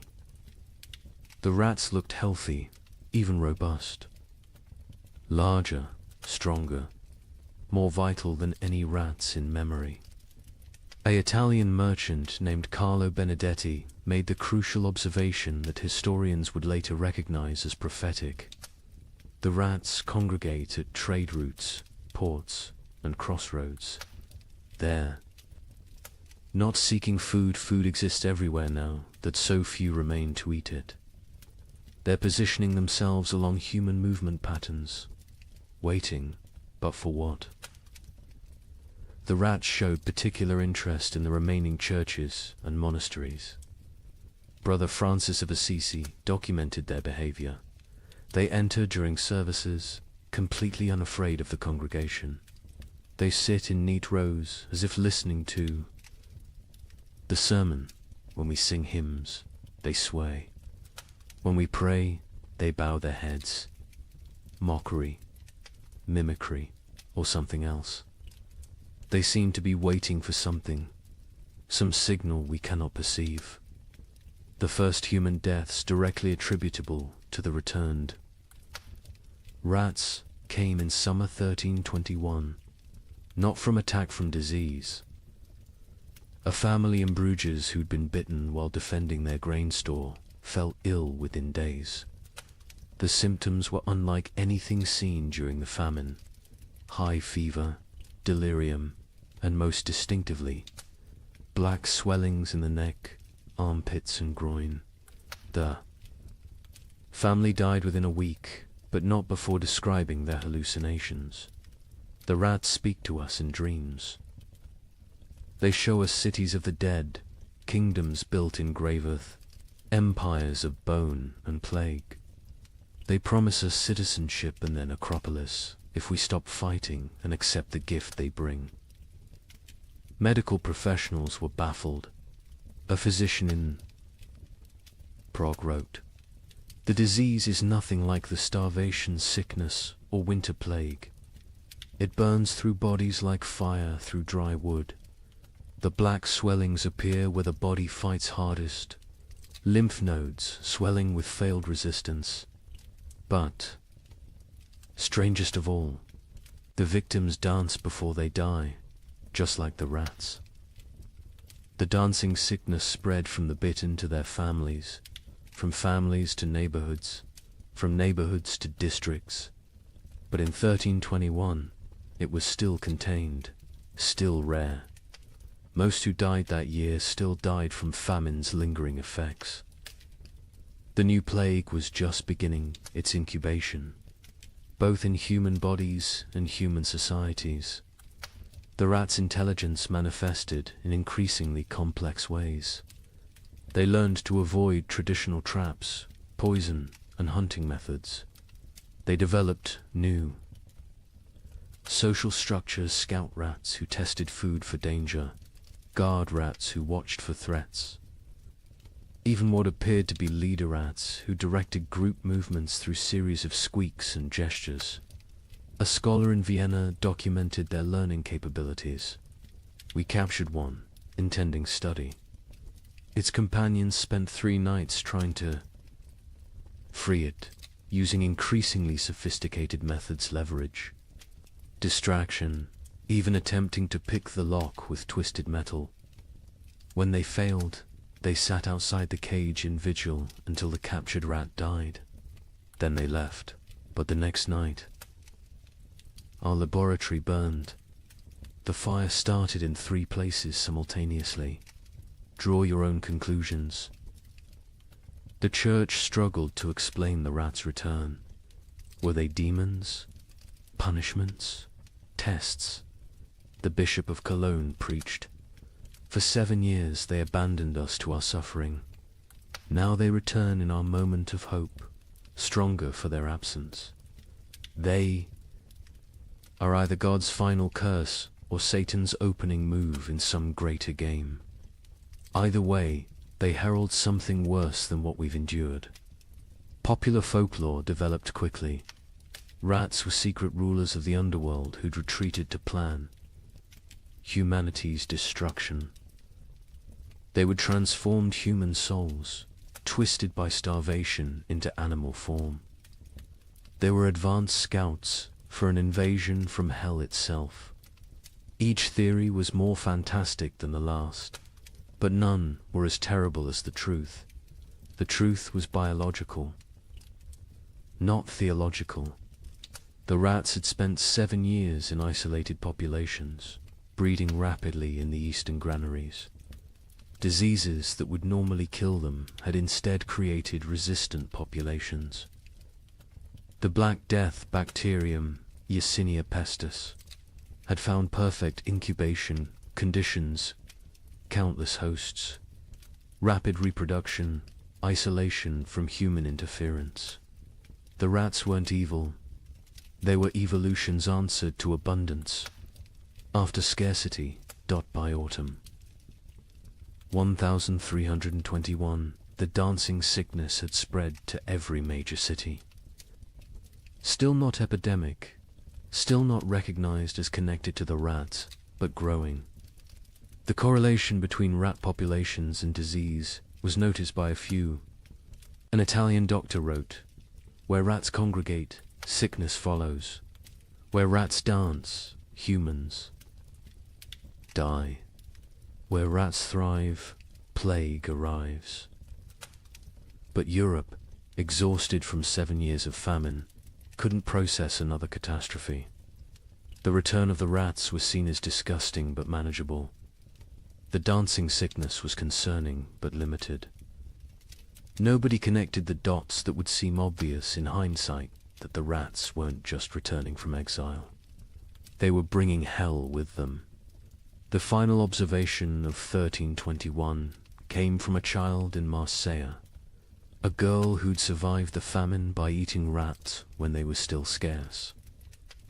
She told her priest, "The old rats tasted of hunger and fear. These new rats taste of death and patience. They're not afraid of us because they know something we don't. They're waiting for us to realize we're already dead." Within 20 years, her words would prove prophetic. The Black Death would kill 1/3 of Europe's remaining population. But in 1321, as people celebrated the famine's end, as they counted their dead and rebuilt their lives, the rats just watched, and waited, and danced their strange dances in the moonlight, practicing for the grand performance yet to come. On March 15th, 1322, something miraculous happened. The sun broke through clouds that had shrouded Europe for 7 years. Real warmth, real light. In London, people fell to their knees in the streets, weeping. Church bells rang for 3 straight days. A young monk in Canterbury wrote, "We had forgotten the sun could hurt your eyes." Children who had never seen their own shadows screamed in terror at the dark shapes that followed them. But the thaw revealed horrors frozen in time. Bodies emerged from snowdrifts, perfectly preserved. Entire families found seated at tables. Frozen mid-meal. Armies discovered standing in formation, weapons raised, ice statues of a war that winter had won. The warmth came suddenly, without warning. Dawn broke grey as it had for 7 years. But by noon, actual golden light pierced. Through, not the weak, watery light that occasionally appeared, but real sunshine, hot, bright, alive. In Paris, people stumbled from their homes, shielding their eyes, unable to comprehend what they were seeing. Marie de Champagne, age 7, born during the famine, experienced sunshine for the first time. Mother fell to her knees and pulled me down, saying we must pray. I asked what the burning light was. She said God's eye has opened. I was terrified. I thought God was going to see what we'd done to survive. The ice began to melt with alarming speed. Winter's archives, 7 years of frozen death, began to reveal themselves. In Cologne, the Rhine's thaw exposed a grotesque gallery, hundreds of bodies that had fallen through ice over the years, preserved perfectly, now floating downstream like a parade of the damned. Citizens lined the banks, searching for relatives lost years ago, finding them looking exactly as they had at death. Brother Thomas of Westminster, who'd chronicled the disaster from beginning, wrote with shaking hand, "The earth gives up its dead, but not for resurrection. They return only to show us what we've done." A mother and child, frozen in embrace, so perfectly preserved I could count the tears frozen on their cheeks. Soldiers who died defending grain stores, still standing at their posts, ice guardians of nothing. God has kept perfect record of our failures. But with the thaw came something worse than revealed corpse. Truth-field truth. The ice had hidden the full scope of devastation. Entire districts thought to be empty were found to contain hundreds of frozen dead. Mass graves, hastily covered with snow, began to melt and shift, creating mudslides of human remains. The spring of 1322 didn't bring renewal. It brought archaeology of horror in the Alps. The thaw revealed the Children's Crusade of Frost, perfectly preserved.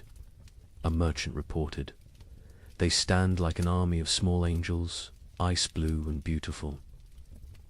In their death, still holding hands, still facing south, still seeking summer that has finally come too late. Pilgrims are already calling it holy ground. I call it the world's guilt made manifest. Europe that emerged from the Great Famine was unrecognizable. Languages had changed, words for hunger had multiplied, while words for joy had been forgotten. Children born during the 7 years were stunted, marked forever by starvation. They would be called the famine generation, shorter, weaker, but survivors of the impossible.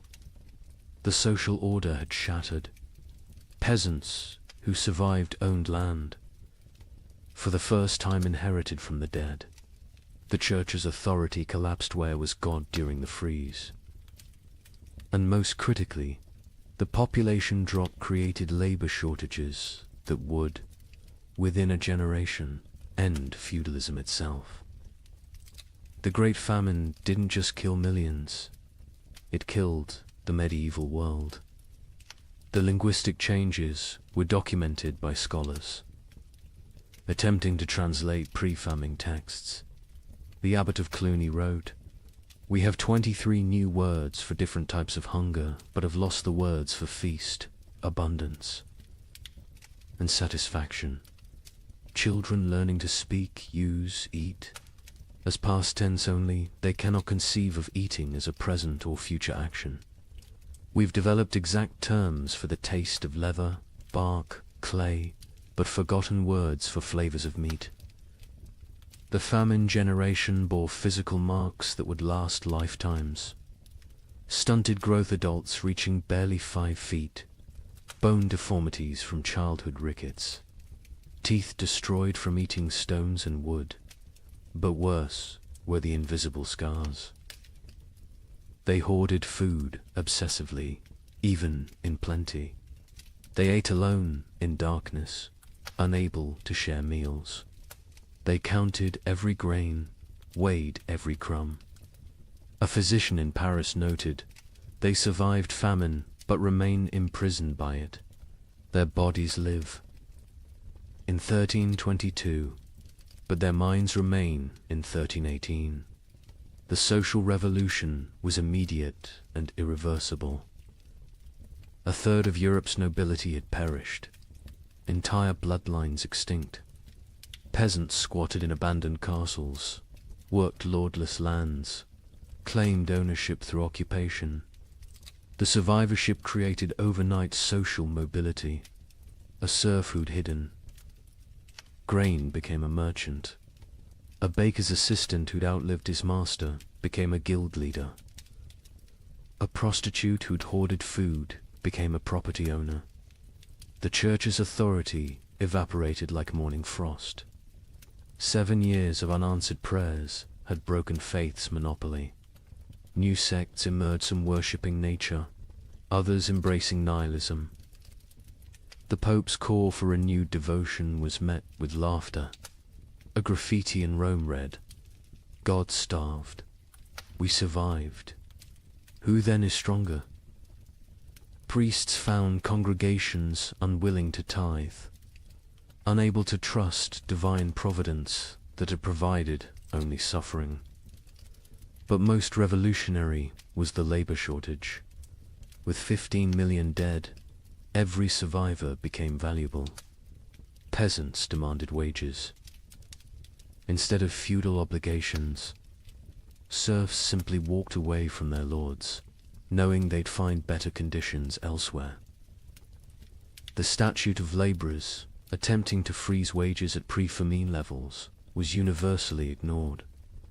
A blacksmith could demand noble prices. A farmer could negotiate like a merchant. The medieval world built on hierarchy. Faith and agricultural abundance had been murdered by weather. What emerged was proto-modern, mobile, skeptical, calculating. The Great Famine didn't just kill people.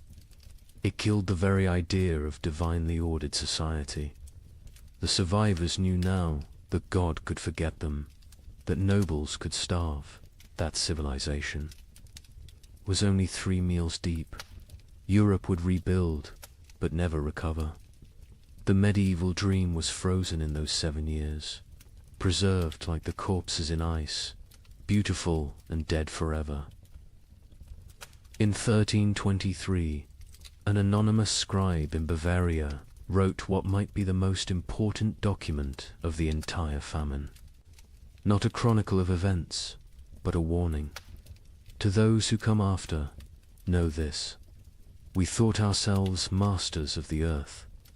We built castles against enemies, churches against damnation, walls against nature itself. But when the sky turned against us, when the very air became our enemy, we learned that civilization is only 3 mills deep. Beneath that lies the animal, and beneath that ... lies something worse, something that would eat its own shadow if it could provide sustenance. We survived. That is not the same as living. Some costs can never be repaid. Some hungers never leave you, no matter how much you eat. We measured time in deaths. We measured love in shared suffering. We measured God in his absence. If the cold comes again, and it will come again, remember that the greatest danger is not the freeze. It's what the freeze reveals about your neighbor, about your family, about yourself. May you never be warm enough to forget what we learned in the cold. The document was found hidden in a monastery wall, wrapped in waxed cloth, deliberately preserved. The scribe continued, I write this with fingers that consumed my own flesh. I write with eyes that watched my children choose which sibling would eat. I write with a soul that has been to hell and discovered hell is not fire. Hell is ice and the mathematics of survival. We who survived are not heroes. We are the ones who did what heroes couldn't. We chose ourselves over others. We calculated love against calories and chose calories. We learned that honor digests poorly, that mercy is a luxury of the fed, that civilization is just an agreement between people who aren't hungry yet. The sun has returned. The crops grow again. Markets open, bells ring. Children are born who will never know the taste of bark bread. They will call us the generation who endured. But endurance is just a prettier word for betrayal. Betrayal of everything we once believed. Made us human. When abundance returns, you will forget.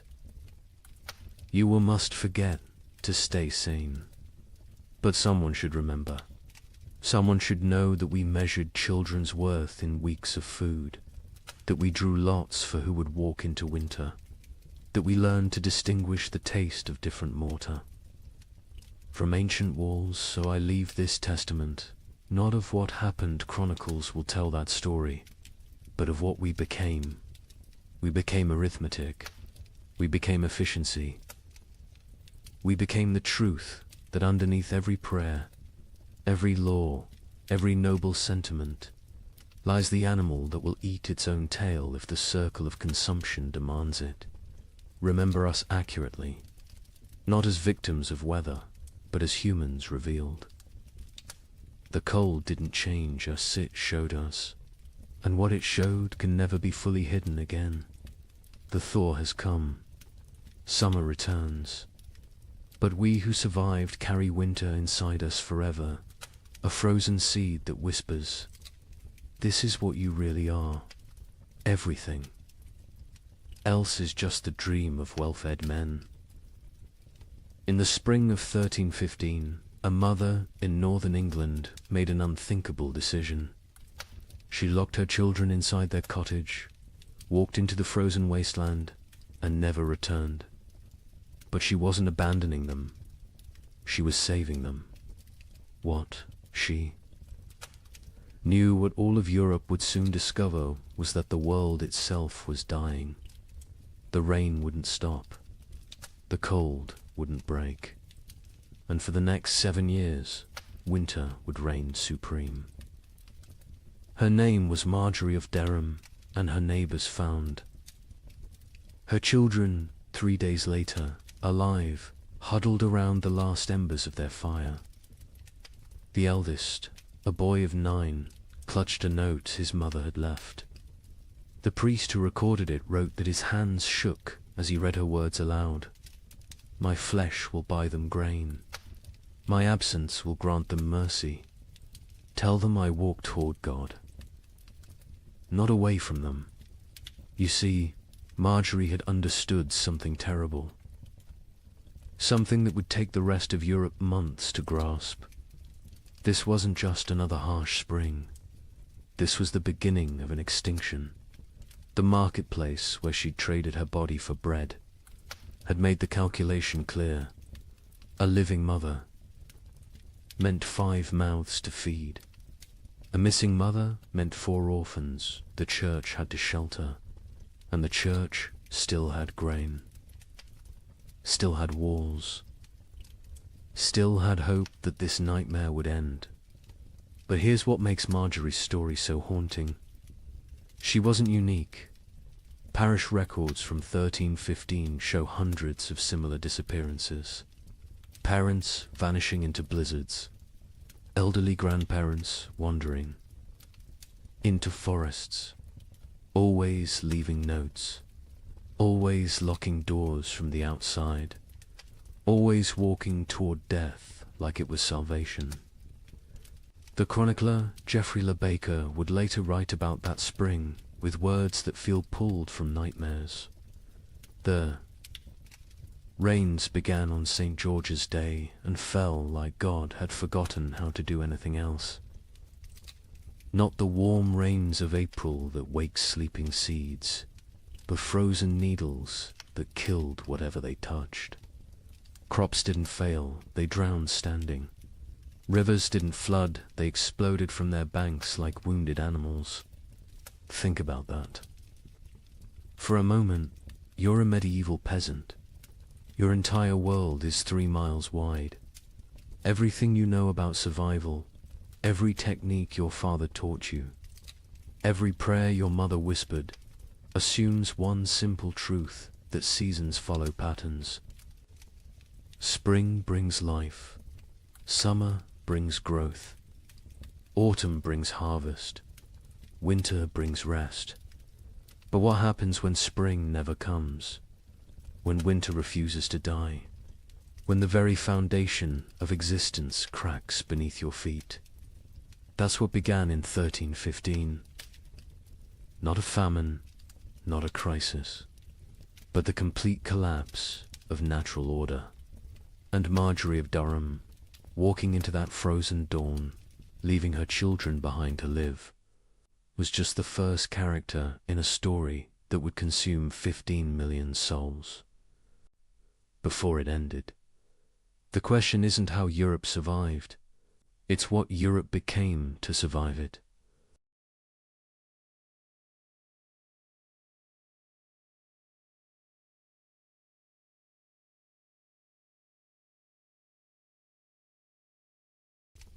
Good evening and welcome back, friends. Tonight, we are going to journey through the winter that never ended, America's forgotten ice years. As always, let me know where in the world you are listening in from. Get cozy, settle in, and let's begin. She stood at the frost-covered window. Her breath formed clouds in the June air. Outside, snow fell on what should have been green cornfields. Her children huddled by the dying fire. They wrapped themselves in every blanket the family owned. She whispered a prayer, the same prayer she had whispered every morning for weeks. She asked God when spring would finally come. She did not know this was only the beginning. Picture thousands of similar scenes across the American frontier.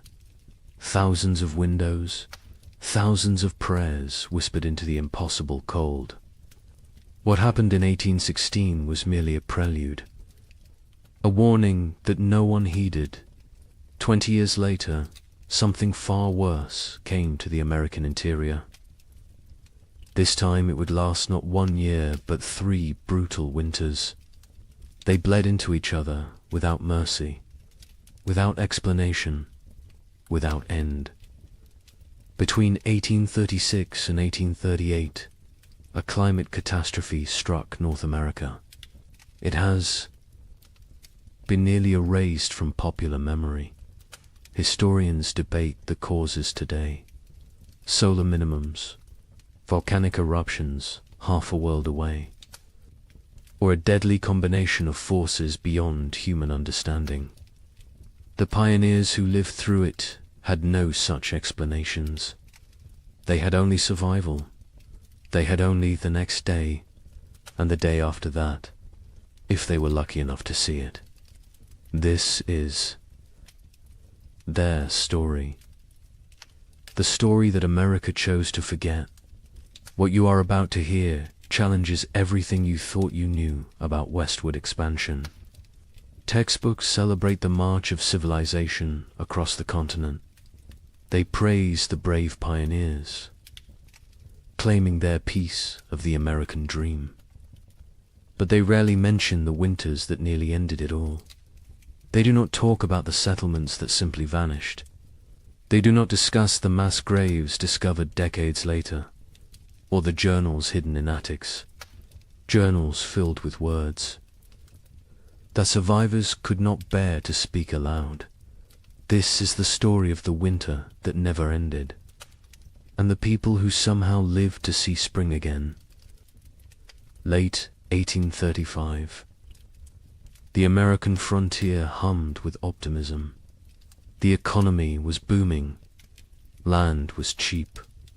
Opportunity seemed limitless. Thousands of families poured westward into territories that promised fertile soil and new beginnings. Michigan Territory, Wisconsin, Illinois, Indiana, Ohio. These were the lands of promise. These were the places where a man could build something from nothing. A young couple in their early 20s had just claimed 160 acres in Michigan Territory. They were newlyweds. She was pregnant with their first child. He had spent the summer building a one-room cabin with his own hands. The logs were chinked with mud and moss. The roof was solid. The door hung true. They planned their first full harvest together. She planted a small garden near the cabin. Carrots, potatoes, beans. He cleared 3 acres for corn.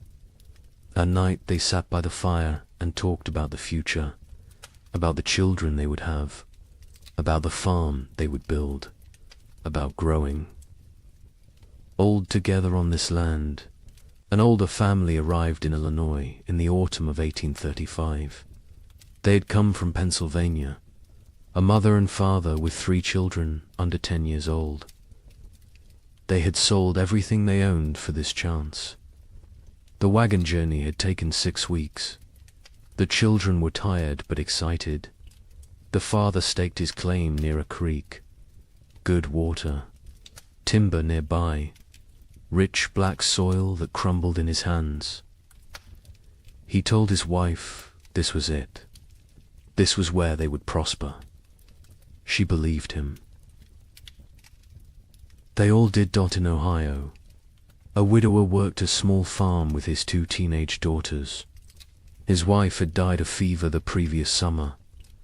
The grief was still raw, but he had responsibilities. Daughters to feed, a farm to maintain, a future to secure. For them, the older girl was 16, capable, strong. She helped with everything. The younger was 14, still learning, still growing. Together the 3 of them made it work. They honored the memory of the wife and mother they had lost by surviving, by building, by moving forward. This was frontier life in late 1835. Hard but hopeful. Isolated but connected through shared struggle. Communities were small but tight-knit. Neighbors helped neighbors. Barn raisings brought everyone together. Churches served as social centers. Sunday services were as much about community as worship. People traded labor, traded goods, traded gossip and news from back east. The isolation was real. Some homesteads were miles from the nearest neighbor, but people found ways to stay connected, to remain human in the wilderness. Daily routines followed the sun. Wake before dawn. Tend the livestock. Milk the cows. Feed the chickens. Collect eggs. Breakfast was simple. Cornmeal mush. Salt pork if you had it. Then the work began. Men cleared land, ploughed fields, mended fences, chopped endless cords of firewood. Women tended gardens, preserved food, made soap, sewed clothes, raised children. Everyone worked. Even the smallest children had chores, gathering kindling, feeding chickens, watching younger siblings. There was no such thing as idle time on the frontier. As autumn 1835 arrived, families began their winter preparations. These were routines they knew well. They had survived winters before. They salted meat, packed pork and beef in barrels with salt and brine. The meat would keep all winter this way. They filled root cellars with potatoes, turnips, carrots, squash, onions. They dried beans, preserved fruits, made apple butter, rendered lard. Every scrap of food was precious. Nothing was wasted. Firewood was crucial. Men spent weeks cutting and stacking wood, cord after cord after cord. A family could burn through several cords in a hard winter. The stacks grew higher, oak for long burning, maple for cooking, pine for quick heat. The wood had to dry, green. Would wood smoke and not burn hot? So they cut wood a season ahead when they could. The wood piles near cabins stood taller than a man. They looked like enough. They always had been enough before. The young couple in Michigan worked together on their preparations. He hunted, brought home deer and wild turkey. She preserved the meat. They worked side by side. Her belly grew with the pregnancy. He worried about her working too hard. She laughed and told him women had been having babies since the beginning of time. She would be fine. The baby would come in May, spring, when everything was green and growing. It seemed perfect. The family in Illinois worked frantically to prepare. They had arrived late in the season. They had less time. The father pushed himself. Hard. Too hard. His wife worried. But they got it done. Meat preserved, vegetables stored, firewood stacked. The cabin was small but well built. They had purchased it from a family moving back east. The previous owners had said they missed civilization, missed family. The father thought they were foolish. This land was too good to abandon. His wife was not so sure, but she kept her doubts to herself. The widower and his daughters prepared. Methodically, they had done this before. Last year they had done it without a wife and mother. This year was easier in some ways. The grief was less sharp. The routines were established. The older daughter had learned her mother's preservation techniques. The younger helped without complaint. They worked together in comfortable silence, the kind of silence that comes from shared loss and shared survival. They would make it through another winter. They had to. December 1835 arrived cold and early. The first snows came before Thanksgiving, heavier than usual. The temperatures dropped fast. Old-timers mentioned it reminded them of 1816, the year without a summer. But the younger settlers dismissed the comparison. Every old-timer thought their memories were the worst. This was just a hard winter, nothing more. They had food, they had shelter, they had firewood. They would be fine. By January 1836, something felt different. The cold had a quality that went beyond mere temperature. It was bone-penetrating, relentless, aggressive, the kind of cold that found every crack in a cabin wall, every gap around a door, every weakness in your clothing. People wore layers, wool on wool on wool. They stayed close to fires. They moved less, conserved energy, conserved heat, conserved everything. Animals behaved strangely. Livestock refused to leave their barns. Horses stood in corners, unmoving. Even when offered food, cows produced less milk. Chickens stopped laying. The wildlife disappeared. Deer vanished from the forests. Rabbits seemed to evaporate. Tracks in the snow became rare, then non-existent.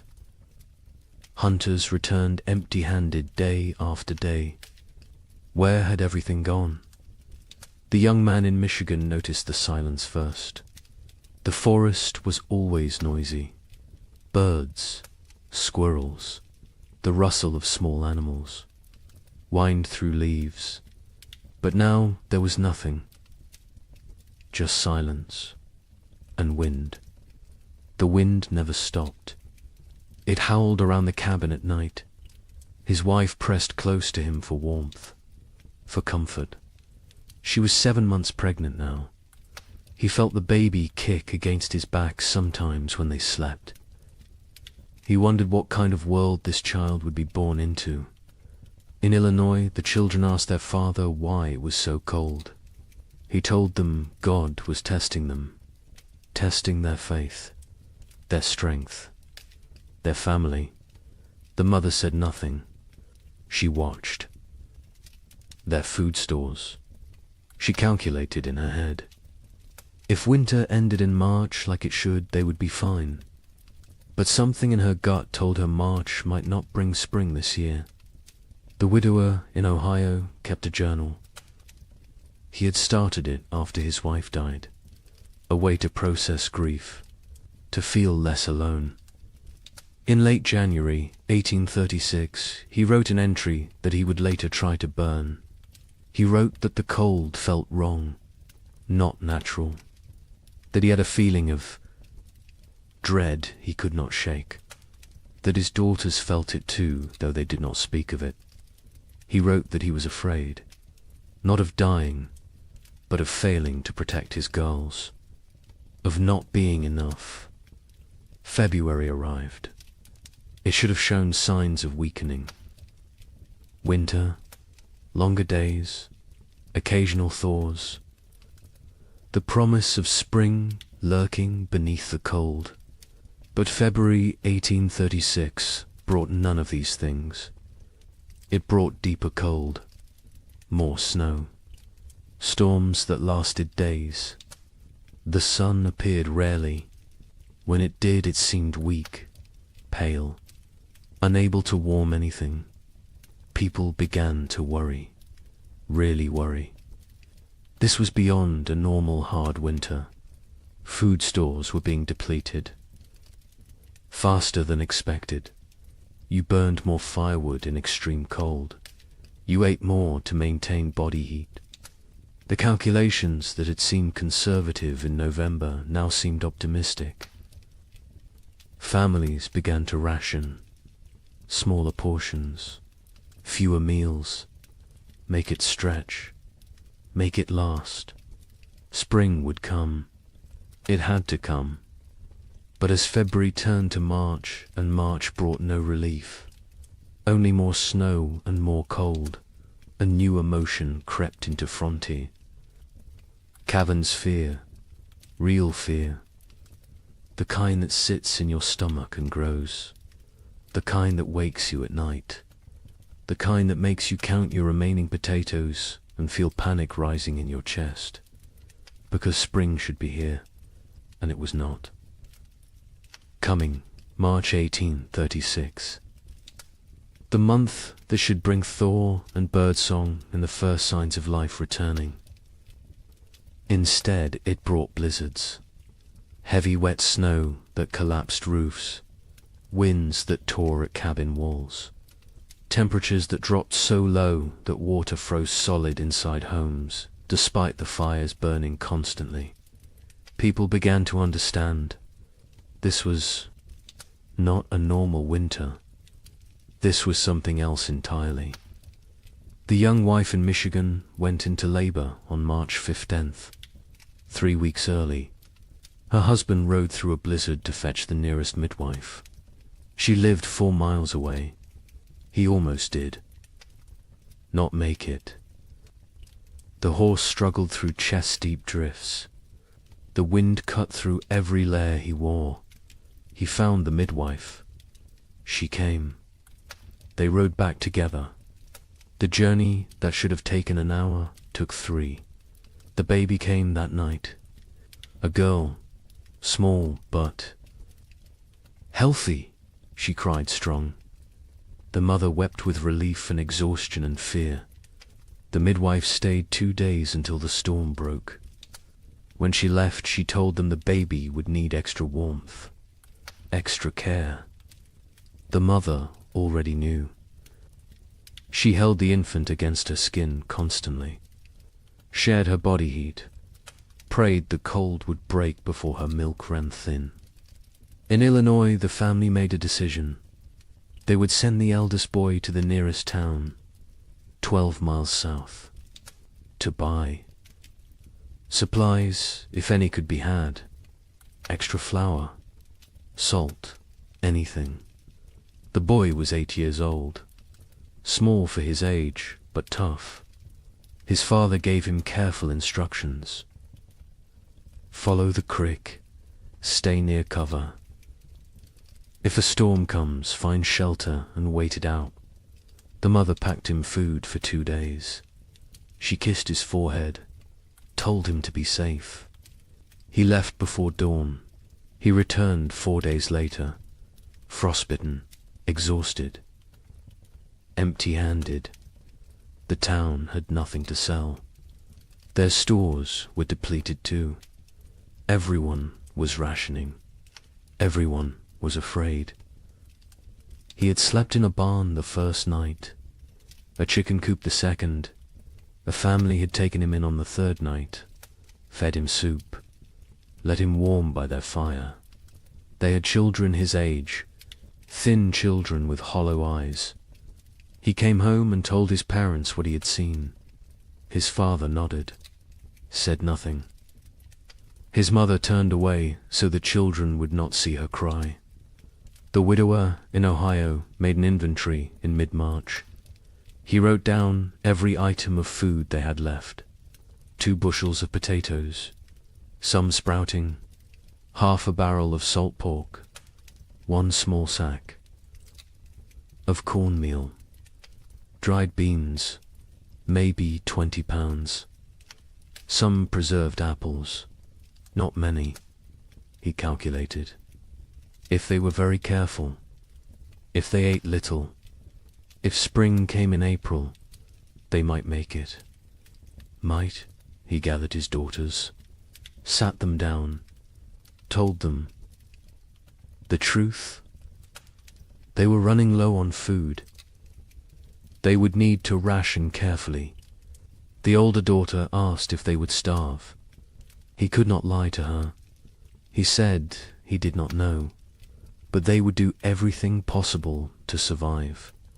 They would hunt, they would trap, they would make every scrap. Count, she nodded. The younger daughter started to cry. The older put her arm around her sister, told her they would be all right. The widower was not sure which of them she was trying to convince. April came. April that should burst with life and warmth and renewal. April that should mean planting time and spring rain and hope. This April brought none of those things. The ground remained frozen solid, 18 inches deep, 2 feet in some places. No plough could break it.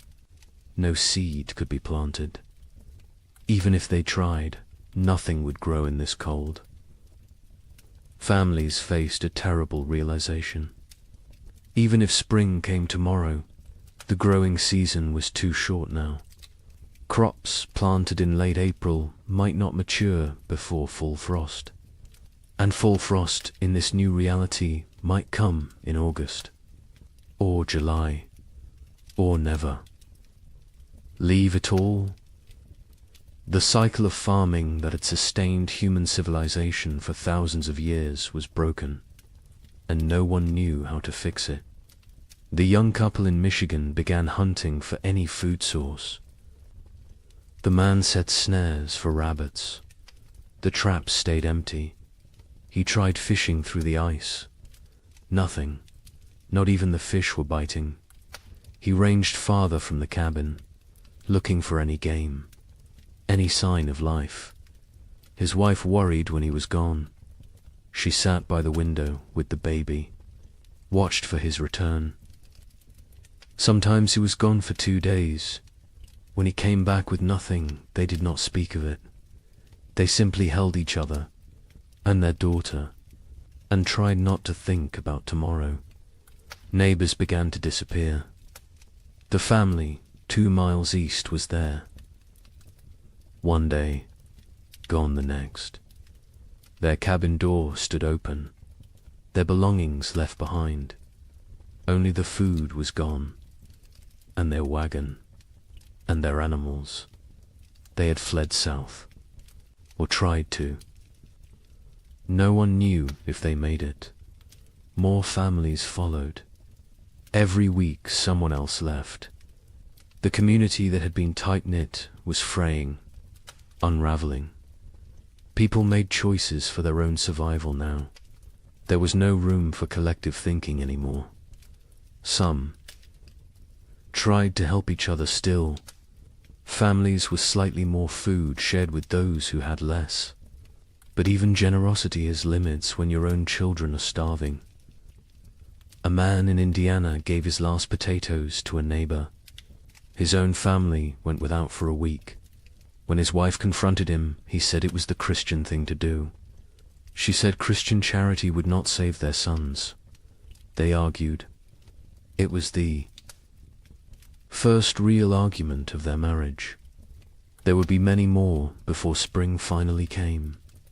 Churches held special services, prayer meetings, asking God for deliverance, for spring, for mercy. Attendance was sparse. Travel was too dangerous. Faith was wavering. A preacher in Illinois gave a sermon about Job, about suffering that tests faith, about endurance through trial. 3 families walked out.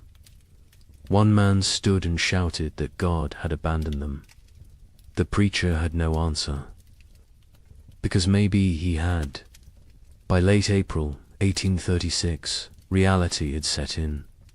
This was not going to end. Not soon. Maybe not ever. People stopped saying spring would come. They stopped making plans. They focused only on surviving the day in front. Of then, nothing more.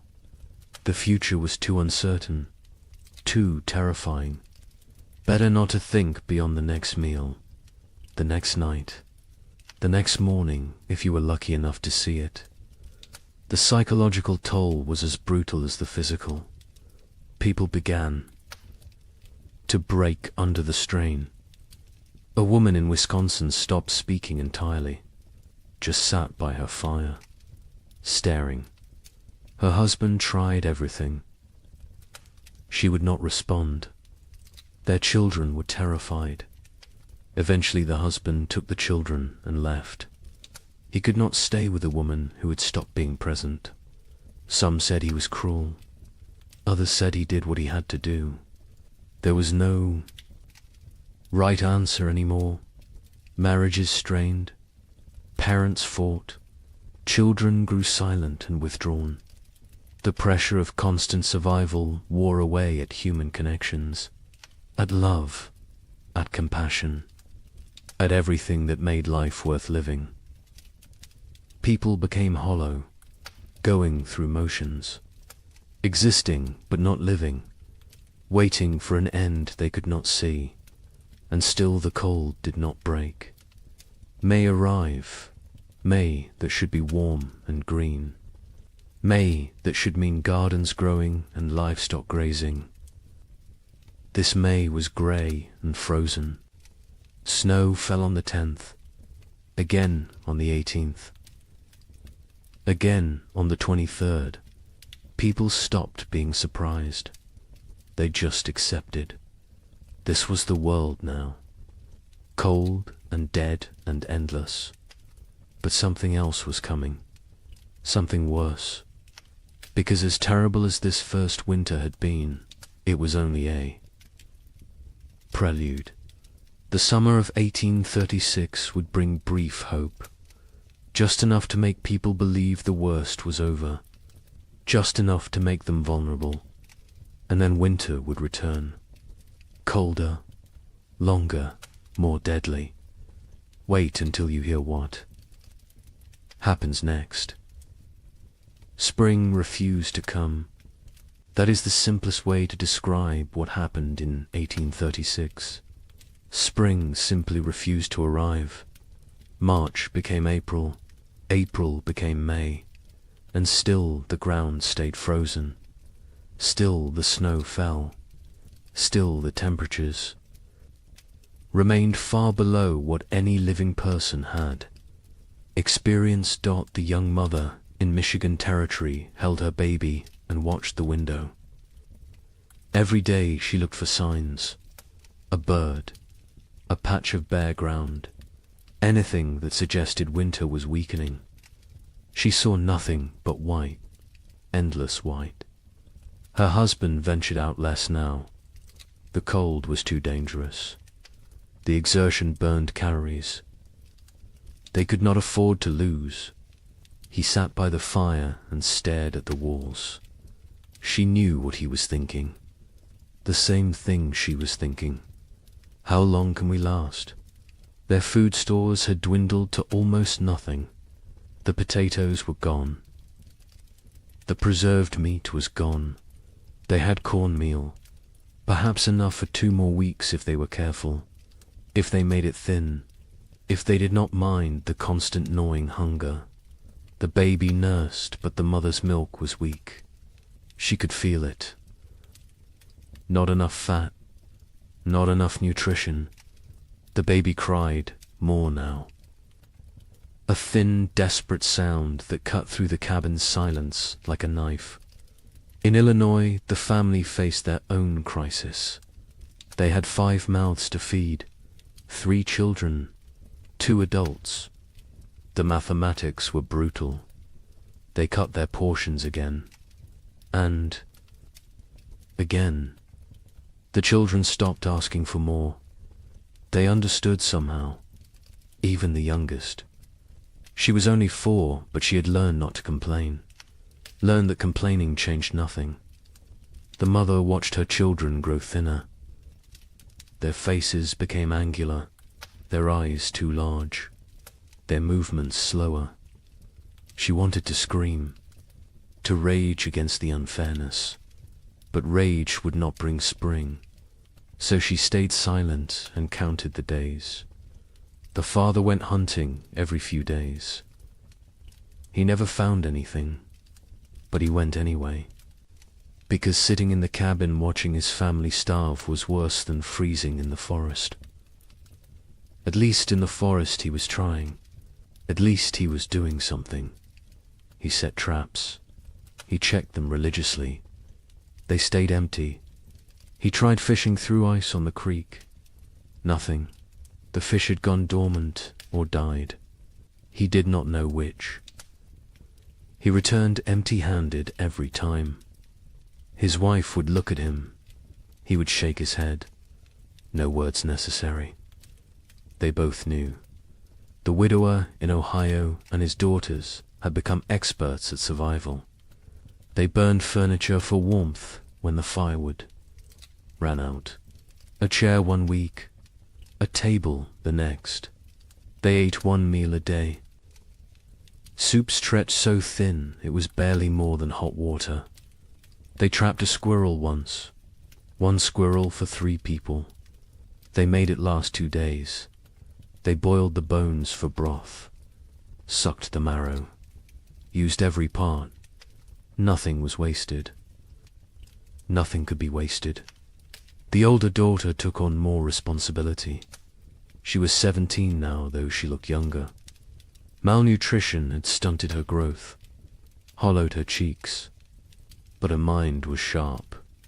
She kept track of their supplies, rationed, carefully, made decisions about what to eat and when. Her father let her. He trusted her judgment. She had her mother's practical nature, her mother's strength. Sometimes he looked at her and saw his dead wife.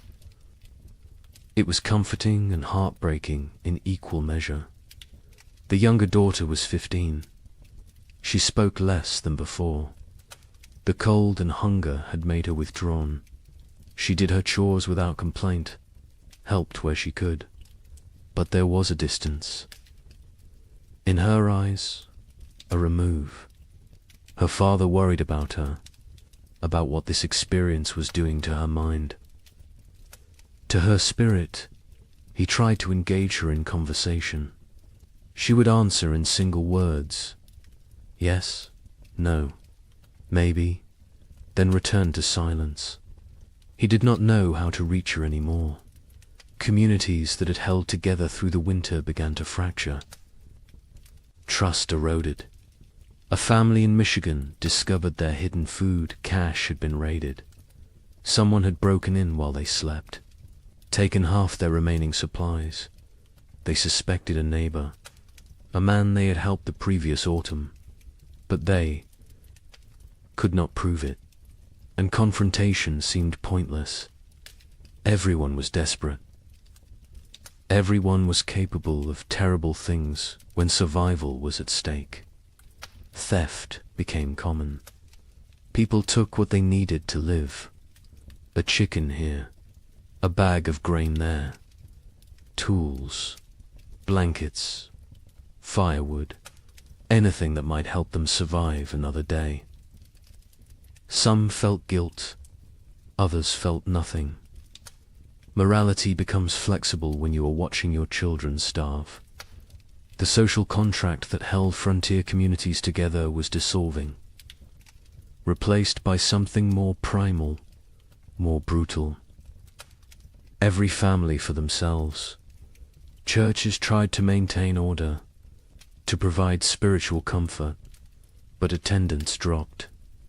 People could not afford the calories to walk to services, could not spare the time away from survival, could not reconcile a loving God with this endless cold. A preacher in Indiana Territory gave his final sermon in April. He told his sparse congregation that God worked in mysterious ways, that suffering brought them closer to heaven, that this was a test of faith. A farmer stood up, said his 3-year-old daughter had died 2 nights before, asked what she was being tested for. The preacher had no answer.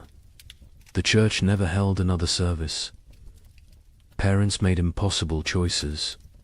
A couple in Illinois debated whether to eat their last seed corn. It was meant for planting, for the future, for hope. But their son was dying, 6 years old and dying of starvation. They could see it, his body consuming itself, his ribs visible through his shirt, his eyes sunken. They ground the seed corn into meal, made bread, fed him. He ate slowly. His stomach had shrunk. He could not eat much, but it was something. They had chosen survival today over the possibility of food tomorrow. They would live with that choice for the rest of their lives. Livestock died. Cattle froze in their barns. Horses became too weak to stand. Pigs huddled together for warmth, but still succumbed to the cold. Chickens stopped laying entirely. People slaughtered their animals, not according to any plan, just when they became desperate enough. Each slaughter was a small tragedy. That cow represented future milk, future. Calves, future security. But future meant nothing when you might not survive the week. So they killed and ate and tried not to think about tomorrow. The meat from livestock helped, but it went fast. A family could butcher a pig and eat well for a few days. Then the meat was gone, and they were back where they started. Hungry, desperate, counting down to nothing. Some families tried to preserve the meat, to make it last, but without sufficient salt. Without proper cold storage that did not involve simply leaving it outside where wolves might take it, the meat spoiled, or got stolen, or disappeared in the night.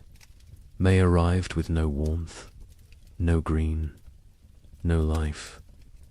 May there should be planting season brought instead more snow, more cold, more death. People stopped keeping track of dates. What was the point? Time had lost meaning. There was only day and night, hunger and cold, survival and death. Nothing else mattered. Nothing else existed. The young man in Michigan made a decision. They had to leave, had to try to reach his brother's farm in southern Ohio. It was 200 miles, through frozen wilderness, with a 4-month-old baby. His wife thought he was insane, said they would die on the road. He said they would die here. At least moving gave them a chance. They argued, quietly, so as not to wake the baby. He wanted to leave immediately. She wanted to wait for weather to break.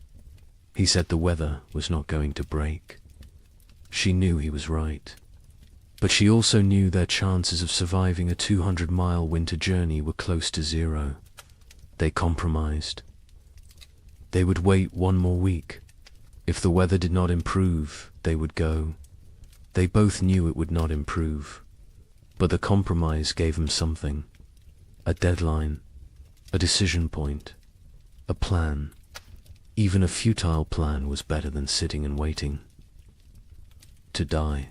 They spent the week preparing. He made a sled from cabin boards. She sewed carrying sacks. They packed their few remaining possessions, some clothes, a pot, a knife, a blanket, and the baby. Always the baby. In Illinois, the father watched his children and made calculations. They had food for perhaps 10 more days. After that, nothing. He had no plan for day 11. No ideas, no options. He had exhausted every possibility, every resource, every connection. They were alone, isolated, and running out of time. He told his wife they might need to consider sending the children to town to find families who could take them in. She refused, said they would stay together.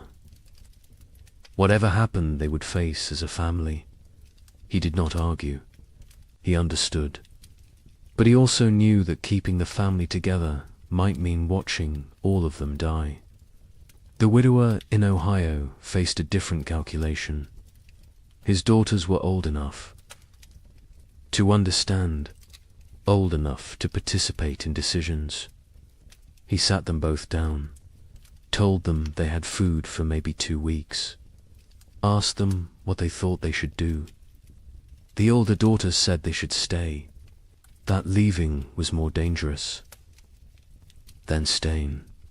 The younger said nothing, just stared at the floor. The widower agreed with his older daughter. They would stay. They would make what they had last as long as possible. They would hope for spring, even though hope felt like a luxury they could not afford. June finally brought a change, not spring. Exactly, but less cold.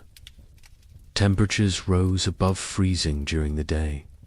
Snow began to melt. Patches of bare ground appeared. People emerged from their cabins, blinking, disoriented, like animals coming out of hibernation. They looked at their neighbors, saw the same hollow faces, the same haunted eyes, the same question. Did we really survive? But the relief was short. Lived. Because even with warmer weather, it was too late for a normal growing season. Crops planted in June would not mature before fall. And who knew what fall would bring? Who knew if this was really over, or just a brief respite before more? Cold. People planted anyway, because what else could they do? They put precious seeds into still, cold ground, prayed for growth, for warmth, for time. The young couple in Michigan decided to stay. The brief warmth had changed their calculations. They planted a small garden. Corn, beans, squash. The baby was stronger now. The mother's milk had improved slightly with less stress. They felt cautiously optimistic. Maybe the worst was over. Maybe they had survived. They tried not to think about all the families who had not, about the empty cabins they had passed, about the graves marked with simple wooden crosses. They focused on their own survival, on the tiny shoots of green emerging from the soil, on small reasons to hope. In Illinois, the family planted everything they had, every remaining seed. It was a gamble. If the crops failed, they would have nothing. No seeds. For next year, no backup plan. But they could not eat seeds, and they could not wait another year. So they planted and prayed and watched the sky nervously, expecting frost, expecting snow, expecting disappointment, because this year had taught them to expect nothing good. The widower and his daughters planted a small plot, just enough for the three of them. They had learned efficiency through necessity, no wasted space, no wasted effort, every action calculated for maximum return. They planted fast-growing crops, radishes, lettuce, things that might mature in the shortened season. They avoided crops that needed long growing periods, corn, squash, melons. There was no time. They needed food now, or as close to now as nature. Allowed. July brought warmth, real warmth. For the first time in what felt like forever, people were too hot instead of too cold. It felt miraculous. Children played outside. Women hung laundry to dry in actual sunshine. Men worked their fields in just shirts. No coats, no layers. It felt like a different world. A world they had almost forgotten existed. Some people wept, just from feeling warm sun on their faces, from remembering what it felt like to be comfortable. The gardens grew, slowly at first. The soil was poor after 2 years of cold. The plants were struggling, but they grew. Green shoots became leaves. Leaves became stalks. Stalks became the promise of food. People watched their gardens obsessively, checked them multiple times a day, measured growth, celebrated every new leaf. These plants represented survival, represented hope, represented the possibility of making it through another winter. But nature was not finished with them. On July 18th, it snowed. Not much, just flurries, but enough. Enough to kill the tender plants, enough to destroy weeks of growth, enough to crush newly formed hope. People walked out to their gardens that morning, saw the white dusting, saw the blackened leaves, saw their food supply dying in front of them. Some fell to their knees, some cursed God, some simply turned around and walked back inside. There was nothing to say, nothing to do. It was happening again. The killing frost was not universal. Some areas escaped, some gardens survived, but many did not. Families who had planted everything watched everything die. They had gambled on summer. Summer had betrayed them. Now they faced another winter with even less than before. The mathematics were impossible. They could not survive another winter like the last one. They simply could not. August brought more temperature swings, warm days, cold nights. Plants that survived the July frost struggled to grow. The growing season was too short, too unstable. Crops that should take 90 days to mature needed 120 now. because cold nights slowed growth, because the plants were stressed, because nothing was normal anymore. People harvested what they could: small potatoes, stunted corn, vegetables that in normal times they would have discarded. But these were not normal times. They harvested everything, used everything, wasted nothing. The young couple in Michigan harvested a small crop, not enough to last a winter, but something. They dried corn, made it last. Dug potatoes. Tiny potatoes the size of walnuts, but potatoes nonetheless. They counted their stores, made calculations, decided they needed to supplement with hunting, with trapping, with anything they could find. The man began ranging farther again, looking for game. The game was returning. Slowly, deer appeared in the forests, rabbits in the fields. He killed a deer in late August, his first successful hunt in months. They celebrated, ate fresh meat, felt strong for the first time in forever. In Illinois, the family harvested almost nothing. Their garden had been hit hardest by the frost. Only a few plants survived. They gathered what they could: a handful of beans, some small squash. It was not enough, not even close. The father knew they could not stay, could not survive another winter here. He told his family they would leave before the snow came, go south, find warmer land, find food, find a way to survive. His wife agreed. The children said nothing. They had learned not to question adult decisions, learned that arguing changed nothing. The widower and his daughters harvested a better crop. Their fast-growing vegetables had matured before the frost.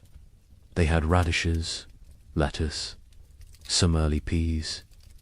It was not much, but combined with careful rationing, it might be enough.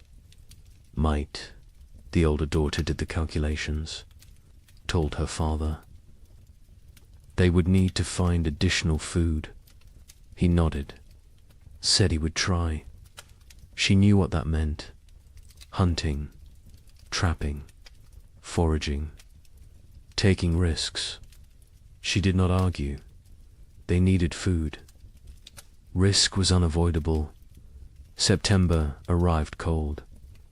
Too cold for September. People looked at each other with understanding.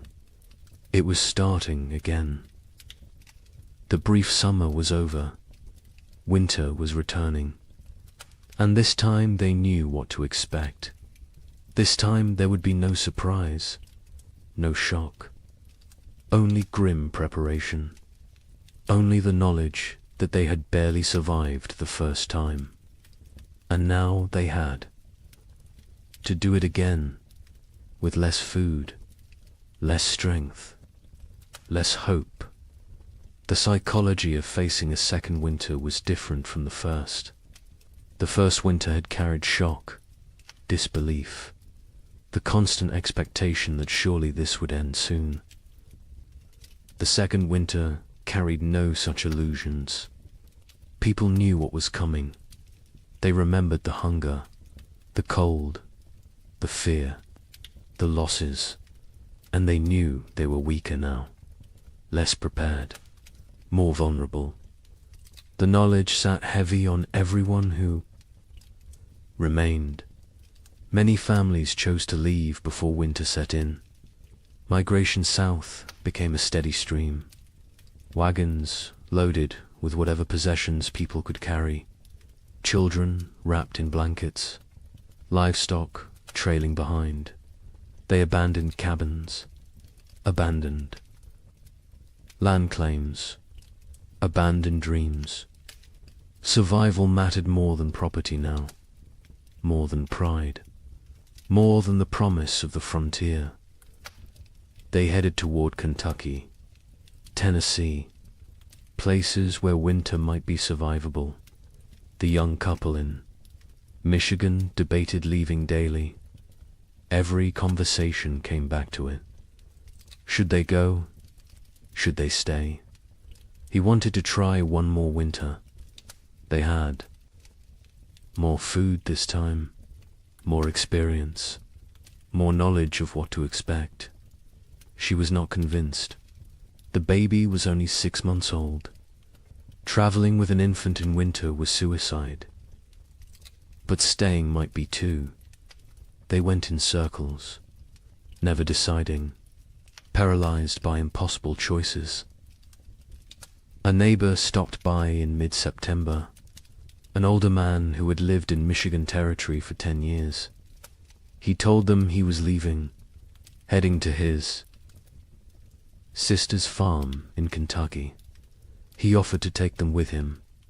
Safety in numbers, shared resources, shared risk. The young man looked at his wife. She looked at the baby. The neighbor said he was leaving in 3 days, with or without them. Think about it. He left.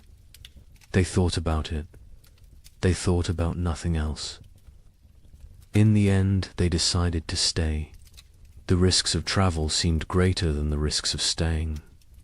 They had a cabin, firewood, some food, a chance. The journey was hundreds of miles through increasingly hostile weather with a baby. The math did not work, so they stayed. They watched their neighbor's wagon disappear down the trail, wondered if they had made the right choice, knew they would never know until it was too late to change their minds. In Illinois, the family prepared to leave. They sold what they could, traded the rest, packed a wagon with essentials. They left in late September, before the first snow. The father took one last look at their cabin, at the land he had dreamed would make his fortune. His wife put a hand on his arm, told him they would come back someday. He nodded but did not believe her. Neither did she. They climbed onto the wagon. The children huddled in the back. They started south, toward an uncertain future. But at least it was movement. At least it was trying. The journey south was hard. The roads were poor. Mud, ruts, fallen trees. The wagon broke an axle on the 3rd day. The father spent half a day repairing it. They pushed on. Other families traveled the same roads. Sometimes they camped together, shared fires, shared stories. Everyone had the same tale. Cold, hunger, loss, death. The stories became repetitive, became numbing. After a while, people stopped sharing, just nodded at each other, understanding without words. They reached southern Illinois after 2 weeks. The father inquired about land. Prices had dropped. So many people fleeing south had flooded the market. He found a small farm, 40 acres. The previous owner had died. His widow was selling. The father offered what he had. It was not much. She accepted anyway. She just wanted to go back east, back to family, back to safety. The Illinois family had a new home, farther south, maybe far enough. The widower and his daughters stayed in Ohio. They had discussed leaving, but decided against it. The older daughter argued they knew this land, knew where to hunt, where to trap, where to find water. Starting over somewhere new meant learning everything again, meant being vulnerable in unfamiliar territory. Better to face the devil you know. Her father agreed. The younger daughter said nothing. She rarely spoke anymore, just existed. Moving through routines mechanically, October brought the first hard freeze, earlier than normal, earlier than even last year. People who had hoped for a longer autumn were disappointed. Winter was not waiting, was not merciful. It arrived with force and fury. Temperatures dropped below zero. Snow fell heavy and steady. Within 2 weeks, the world was white again, frozen again, dead again. The young couple in Michigan settled into survival mode. They knew the rhythms now, knew how to ration, how to stay warm, how to maintain hope when everything felt hopeless. The man hunted when weather permitted. He had learned to read the cold, to know when going out was risk versus suicide. He caught rabbits occasionally. Small game, it helped. Not enough, but something. The woman focused on the baby, keeping her warm, keeping her fed, keeping her alive. The baby was their reason to continue. Without her, they might have given up, might have laid down and waited for the end, but she needed them, depended on them, so they kept going, kept trying, kept fighting, even when they were exhausted, even when they wanted to quit. They looked at her face and found strength they did not know they had. Communities that had not already dissolved finished dissolving. People stopped visiting, stopped checking on neighbors. The isolation became total. Each family alone in their cabin, alone in their struggle, alone in the dark. The only sounds were wind and cold and occasionally wolves. The wolves had returned, hungry, desperate, like everyone else. They came close to cabins at night, howling, looking for weakness, looking for opportunity. A family 3 miles from the young couple disappeared in November. The husband went to check on them after not seeing smoke from their chimney for several days. He found the cabin empty, the door hanging open. Snow drifted inside. No signs of struggle, no blood, no bodies, just absence. They had left, or something had taken them, or they had died and been buried or dragged off. He did not know, would never know. He went home, told his wife. They barred their door that night, and every night after, death became common. Expected. A family in Indiana lost their youngest child, a boy of 3. He simply did not wake up one. Mourning, malnutrition, cold, pneumonia. Probably all 3. They buried him in snow because the ground was frozen, marked the spot with stones, planned to give him a proper burial in spring. If spring came, if they survived to see it. The mother stopped speaking after that, just rocked in her chair, staring at nothing. The father tried to reach her, could not. Eventually he stopped trying. Illness spread through weakened populations. People with no reserves, no immunity, no strength to fight. Pneumonia, influenza, infections from minor cuts that would normally heal. Bodies shutting down under relentless stress. Some families lost multiple members, a father and 2 sons in 1 week, a mother and infant daughter, entire families, sometimes. Cabins found empty in spring, everyone gone, questions no one wanted to answer. The widower in Ohio kept his family isolated. He had learned from the first winter, contact with others meant risk of illness. They stayed home, stayed separate, stayed alive.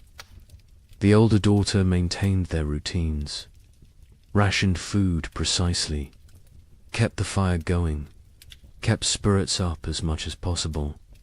The younger daughter helped when asked, but remained distant, locked, inside her own mind, traumatized by 18 months of horror. The widower worried about her, but keeping everyone alive took precedence over mental health. Survival first, healing later. If there was a later, December arrived. The darkest month. Short days. Long nights. Endless darkness, both literal and metaphorical. People sat by fires and tried not to think, tried not to calculate, tried not to realize how bad things were, because thinking made it worse. Awareness made it unbearable. Better to exist moment to a moment, not looking forward, not looking back, just being, just surviving. Christmas came and went unmarked. No celebrations, no gifts, no joy. Some families tried to acknowledge it, a special meal, a prayer, but mostly it passed like any other day. Cold, dark, hungry. Religion felt hollow to many now.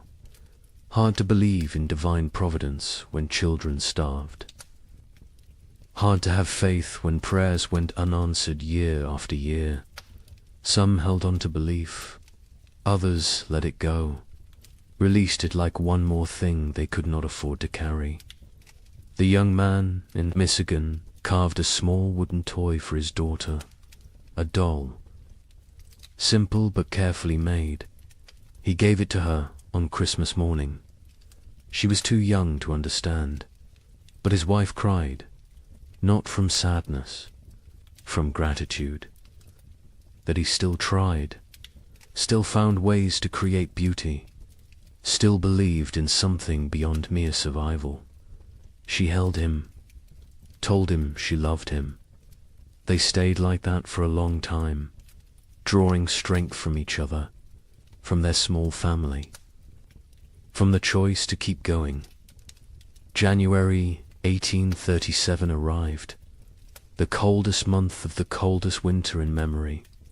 Temperatures that made the previous year seem mild, winds that cut through any barrier, cold that penetrated everything. People wore every piece of clothing they owned, layered until they could barely move, and still the cold found them. Still it reached through to skin and bone and soul. Food was running critically low for most families. The math was becoming impossible. Even with strict rationing, supplies would not last until spring. Families faced starvation, real starvation. Not just hunger, but the final stages of the body consuming itself. People grew skeletal, moved slowly, spoke rarely, conserved every calorie, every bit of energy.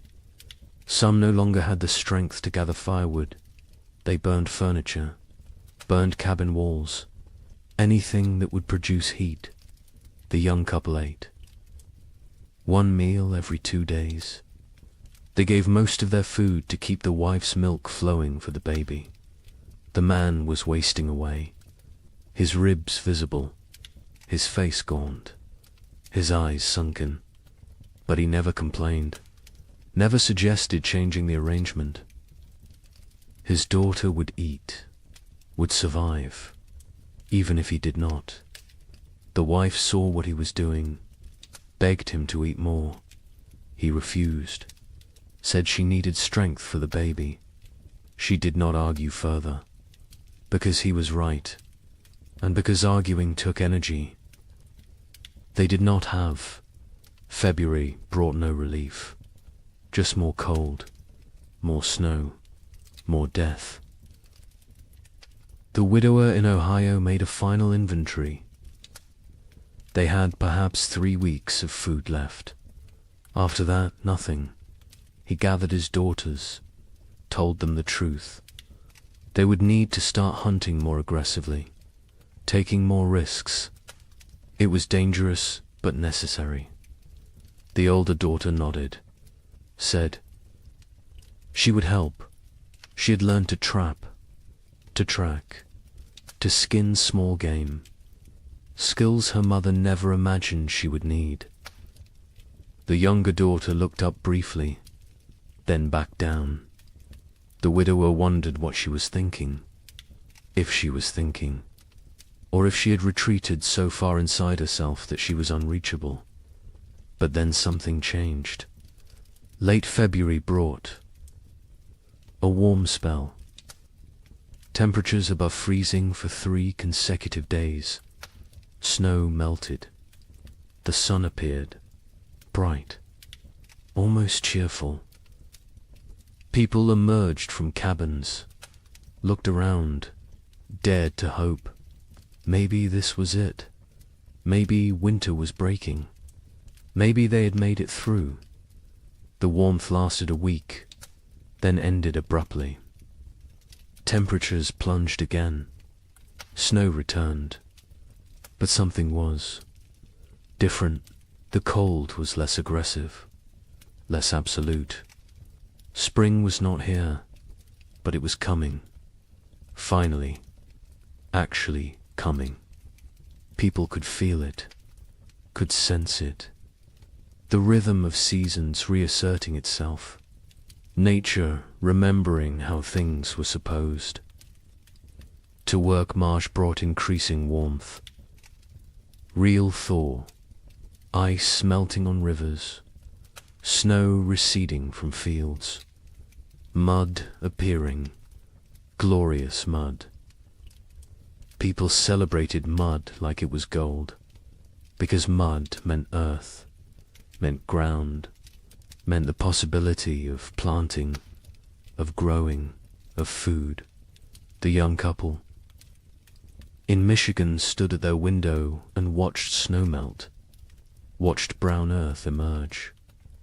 The wife cried. The husband held her. They had survived. Somehow, against all odds, they had survived. Wait until you hear how much worse it gets.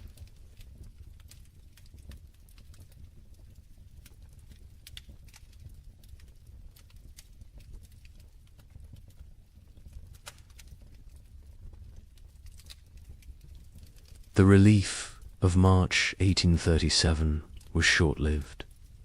Spring arrived tentatively, weakly, like it was unsure of its own existence. Temperatures rose, but not enough, not consistently. Warm days followed by cold nights. Progress followed by setbacks. Nature could not decide what season it wanted to be. People planted anyway, because what choice did they have? They put seeds in cold ground and prayed. The young couple in Michigan planted their entire plot. Every seed they had saved, every seed they had traded for, everything. It was all or nothing now. They could not hold anything back, could not plan for next year. Next year was too far away, too uncertain. They needed food this year, this growing season, or they would not see another. The man worked the field slowly, his body weakened from months of starvation.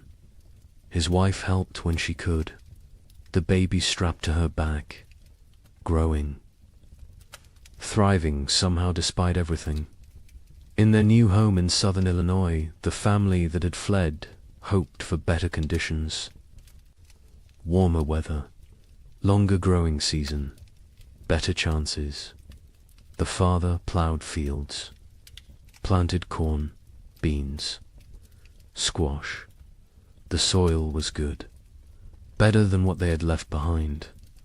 But the weather was still wrong, still cold, still unpredictable, he realized. with growing horror that they had not escaped, had only delayed the inevitable. The cold had followed them south, or perhaps it was everywhere. Perhaps there was no escape. The widower in Ohio planted with his daughters. They worked together in silence. The older daughter had become the de facto head of household. She made decisions, organized work, kept them functioning. Her father followed her lead, grateful for her strength. The younger daughter worked mechanically, planting seeds, covering them with soil, watering. Her face remained blank, empty.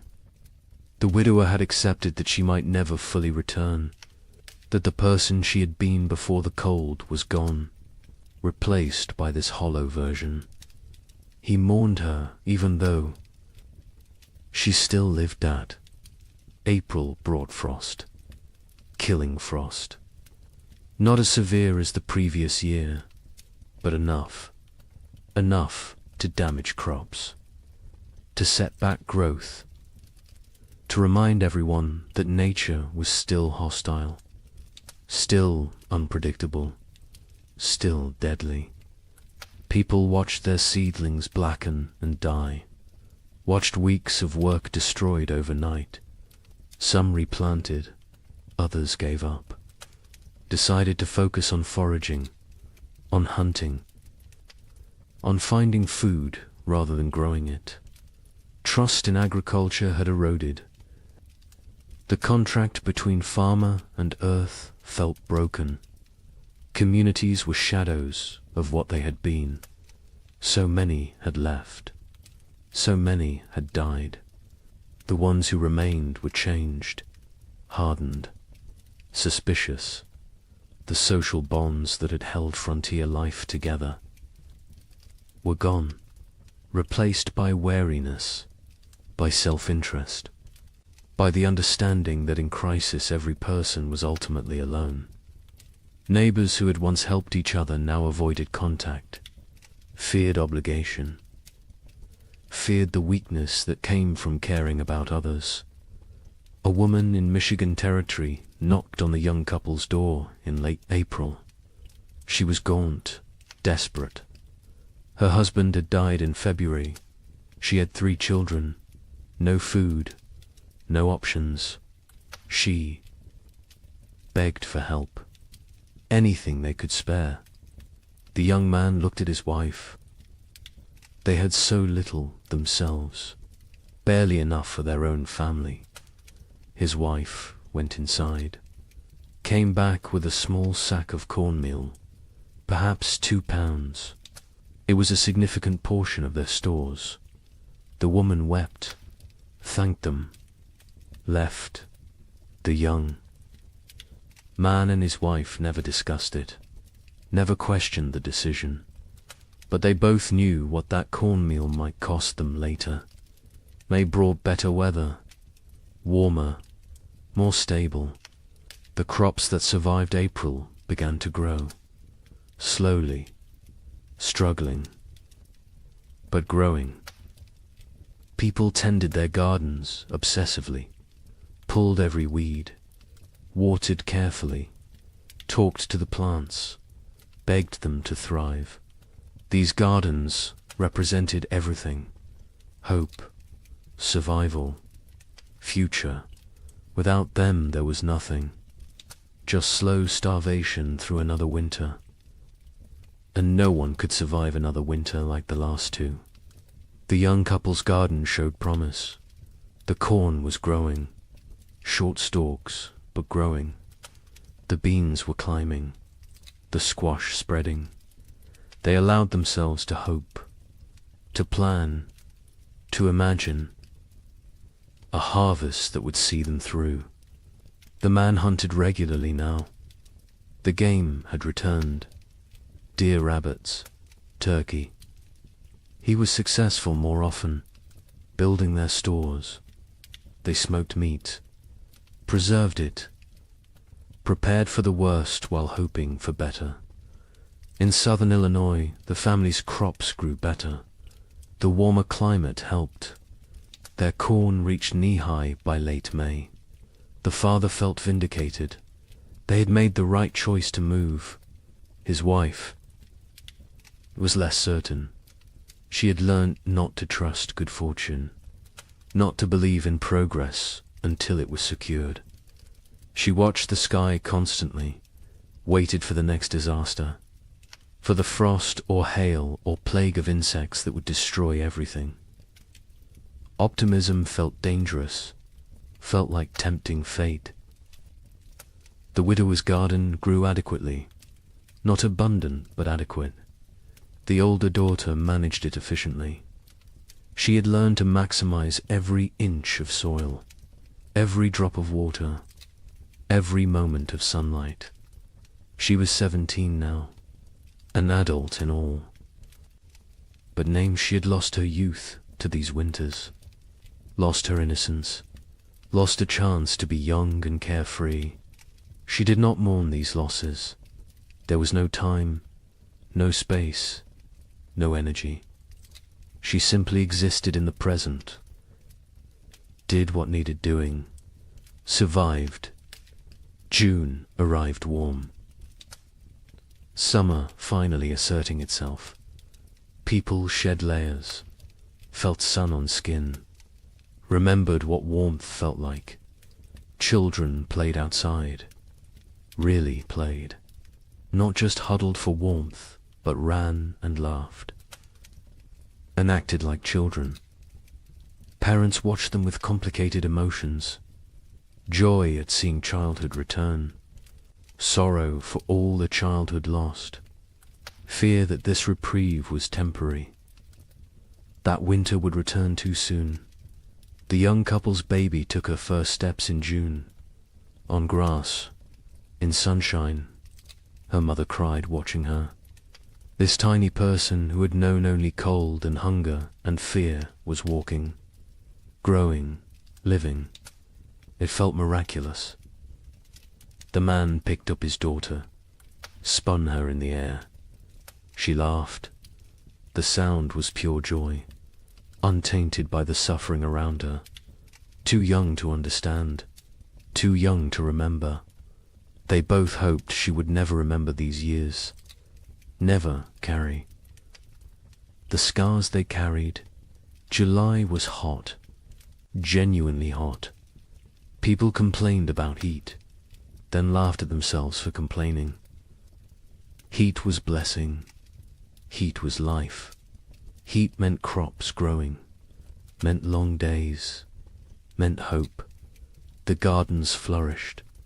Corn grew tall. Beans produced pods. Squash spread across the ground with heavy fruit. For the first time in 2 years, abundance seemed possible. Not guaranteed, but possible. But nature had taught them not to trust.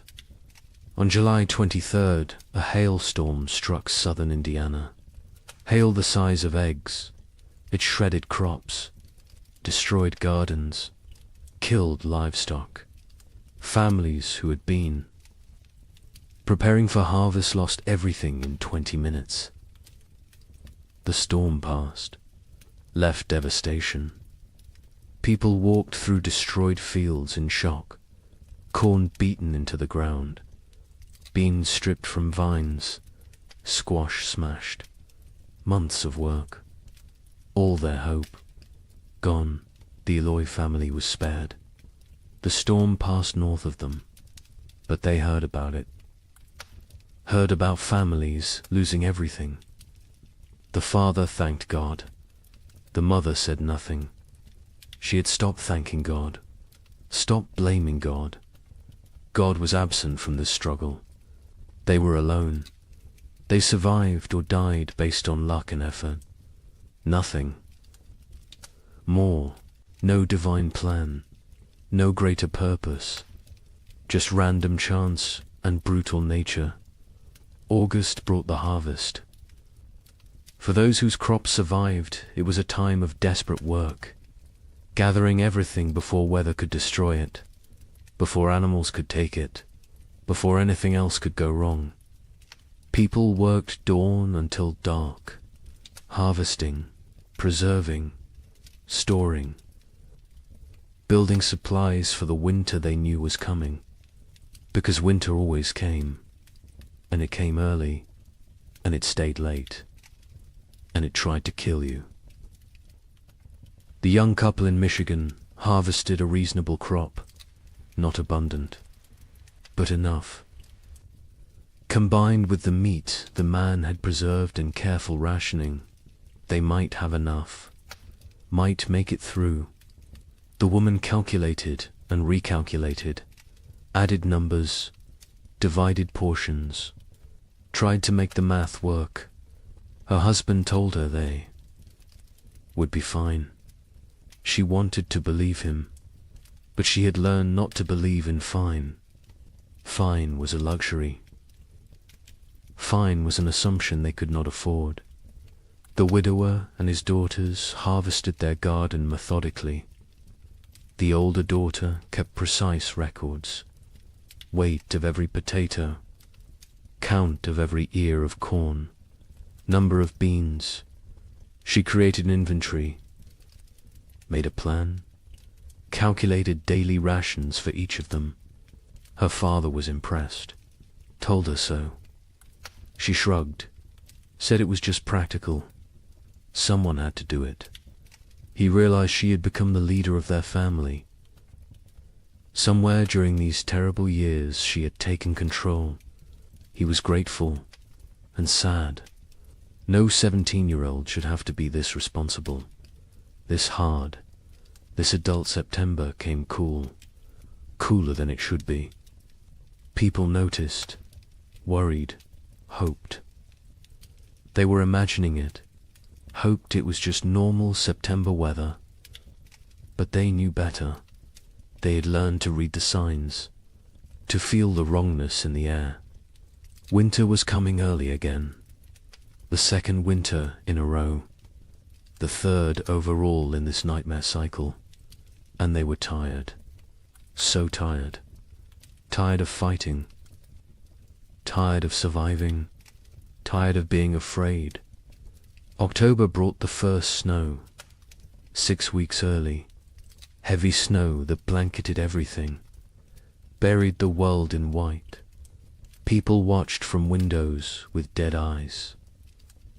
They had known it was coming, had prepared as best they could, but knowing did not make it easier, did not make it less terrifying. They settled into their cabins, barred the doors, fed the fires, began the long dark wait. The psychology of the second winter was different from the first. The first had carried shock, disbelief, the hope that surely this would end. The second winter carried resignation, acceptance, the knowledge that this might never end, that they might die in this cold, that survival was not guaranteed no matter how hard they tried. This knowledge was heavier than the cold, heavier than the hunger. It pressed down on souls, crushed spirits, made people hollow. The young couple settled into routines. He maintained the fire. She cared for the baby. They rationed food strictly. 1 meal a day. Small portions. They talked less now. Conversation took energy, took hope. They existed side by side, parallel lives barely touching. The baby was their only connection, their only reason.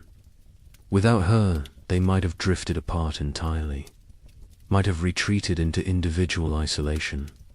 But she needed both of them, so they stayed together, functioned as a unit, survived. In Illinois, the family that had fled south discovered that southern winter was still winter. Less severe than Michigan, but severe enough. Cold enough. Dangerous enough. The father realized they would need to go farther south next year. Kentucky, maybe. Tennessee. Somewhere winter was mild. Somewhere survival did not require such desperate measures, his wife agreed. The children were weakening. The youngest was sick. A cough that would not go away. A fever that came and went. They needed better conditions. Warmer weather, more food, or they would lose her. The widower and his daughters faced the second winter with grim efficiency. They had learned so much. How to ration perfectly. How to maintain minimal fire. How to trap in winter. How to make everything last. The older daughter ran the household. Her father followed orders. The younger daughter existed. That was all.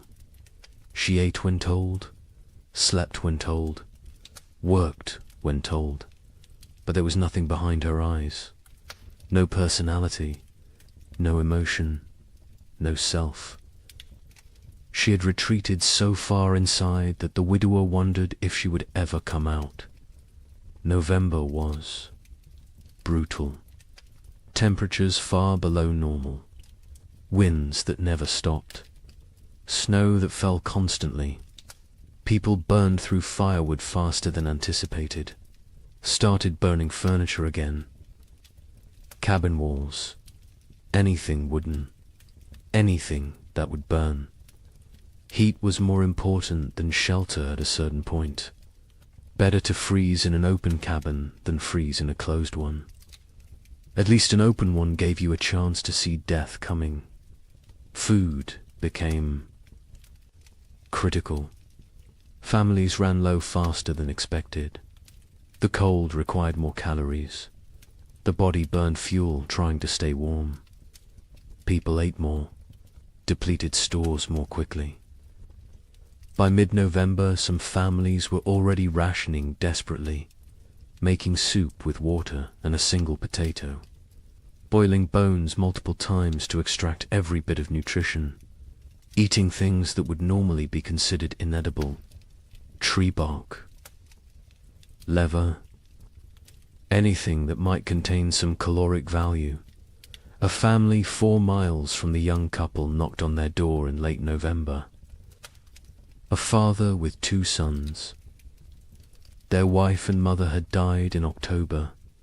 Pneumonia. They had no food left. Nothing. They were starving. The father asked for help. His sons stood behind him, thin, shaking, eyes too large in gaunt faces. The young man looked at his wife. She looked at the baby. They had enough food for themselves. Barely.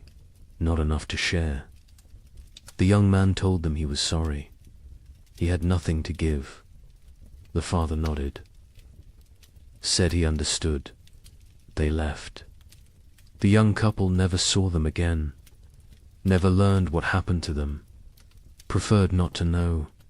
December brought darkness. Literal and metaphorical. The days were so short. The nights so long. People sat in dark. Cabins, conserving candles, conserving lamp oil, conserving everything. The darkness was oppressive, heavy. It made time feel strange, distorted. Days blended together. You woke, ate a small amount, sat, slept, woke again. Was it day? Was it night? Did it matter? Time lost meaning when every moment was the same. Cold, dark, hungry, afraid. The young couple's baby got sick in early December. A fever. She cried constantly. Would not nurse.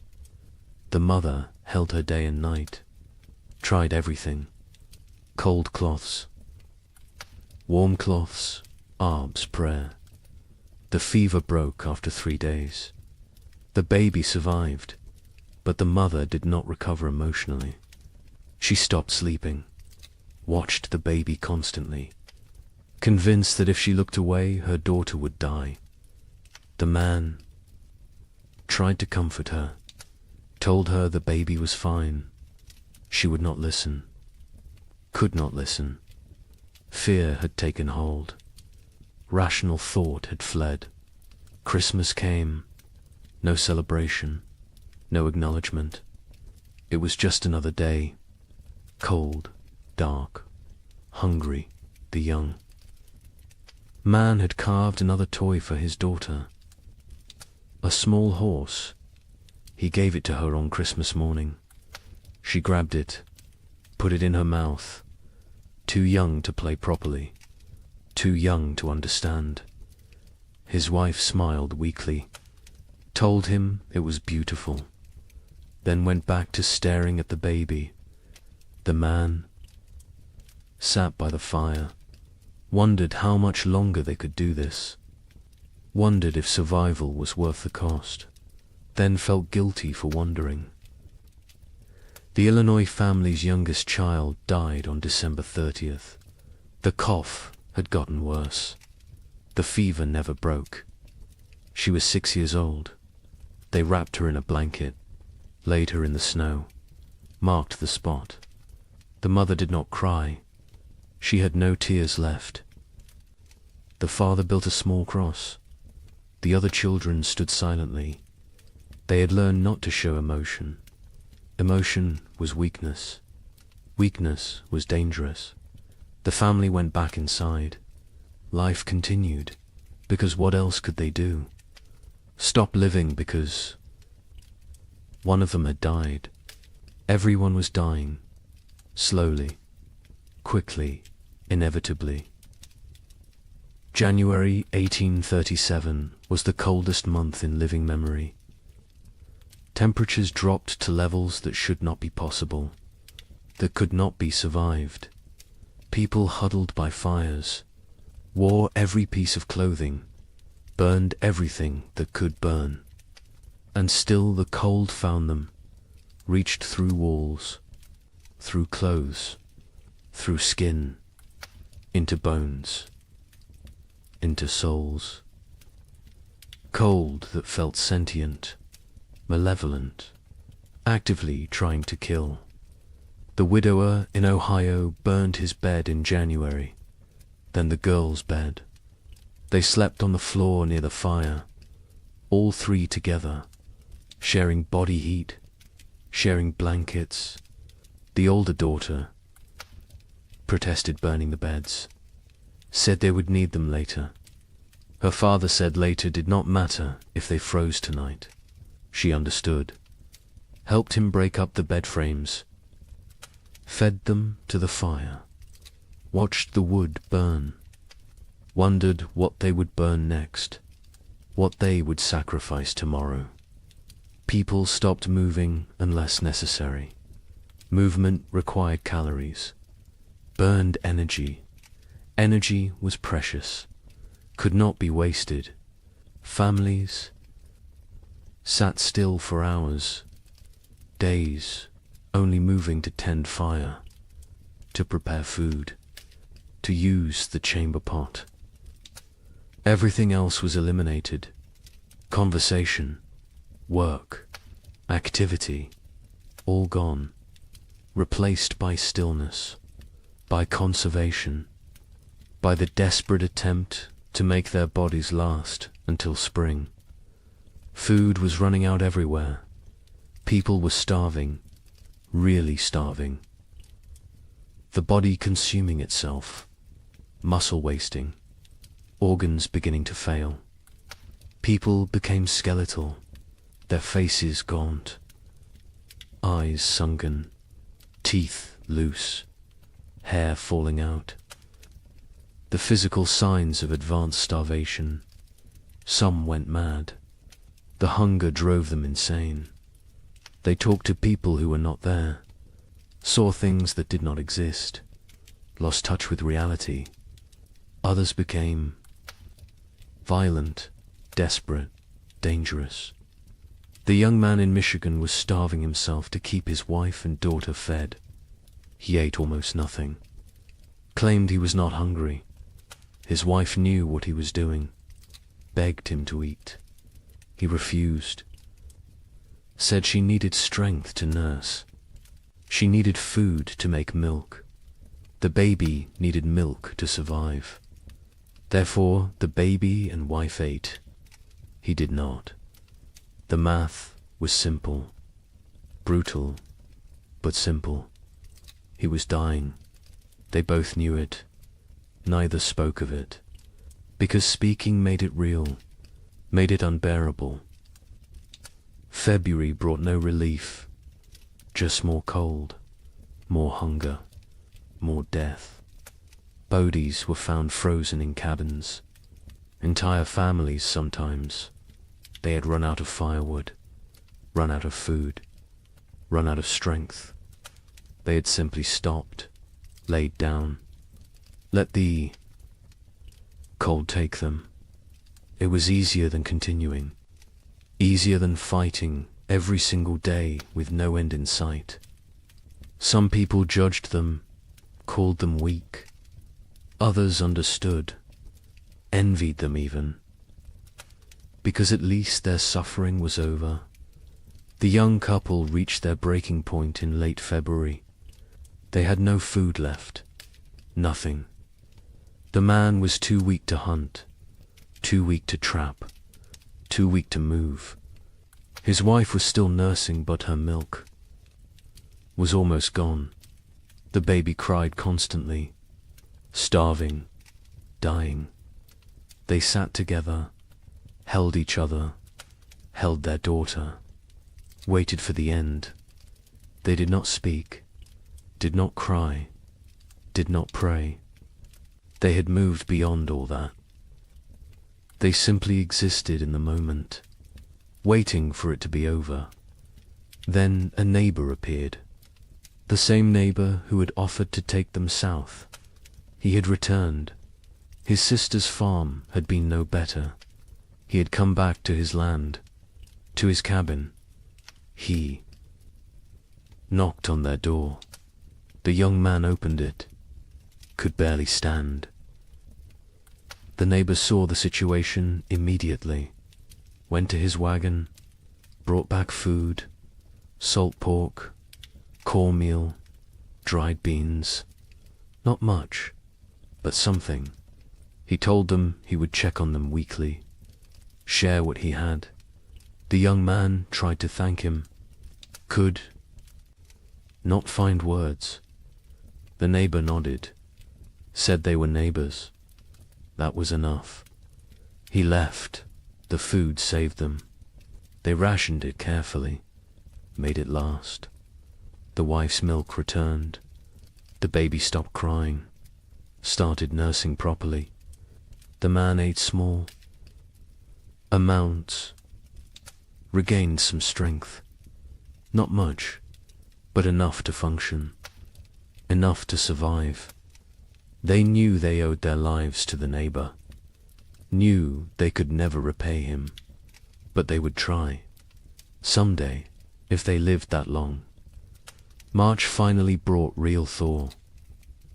Not false hope this time, real warmth, sustained warmth. Snow melted, ice broke up on rivers, mud appeared everywhere. Glorious mud. People emerged from cabins, looked around, counted who was left. So many were gone, dead or fled. The survivors looked at each other with hollow eyes. They had made it, somehow, through a second winter, through horror that should not be survivable. They had made it, but at what cost? Wait until you hear about the third winter. Asterisk. Spring 1837 arrived broken, not absent like before, but damaged, wounded, like nature itself was exhausted from the struggle. The warmth came, but felt fragile, tentative, as if it might retreat at any moment. People planted again, because they had to, because there was no alternative. But the hope that had sustained them through previous plantings was gone. replaced by grim determination, by obligation, by the mechanical act of putting seeds in ground without believing. Anything good would come from it. The young couple in Michigan planted their field. The man was skeletal now. His body had not recovered from February. Probably never would. But he moved through the motions, ploughing, planting. His wife helped, the baby on her back, growing despite everything, thriving in ways that defied logic. Children were resilient, more resilient than adults. She embodied hope even when her parents had none. They worked for her, survived for her, continued for her. The neighbor who had saved them helped with planting. He had lost his own family in the first winter. Wife and 2 daughters. He never spoke of them, never explained what happened, but the grief lived in his eyes, in his movements, in the way he threw himself into work. Helping others was how he survived, how he found meaning. The young couple became his purpose, his reason to continue.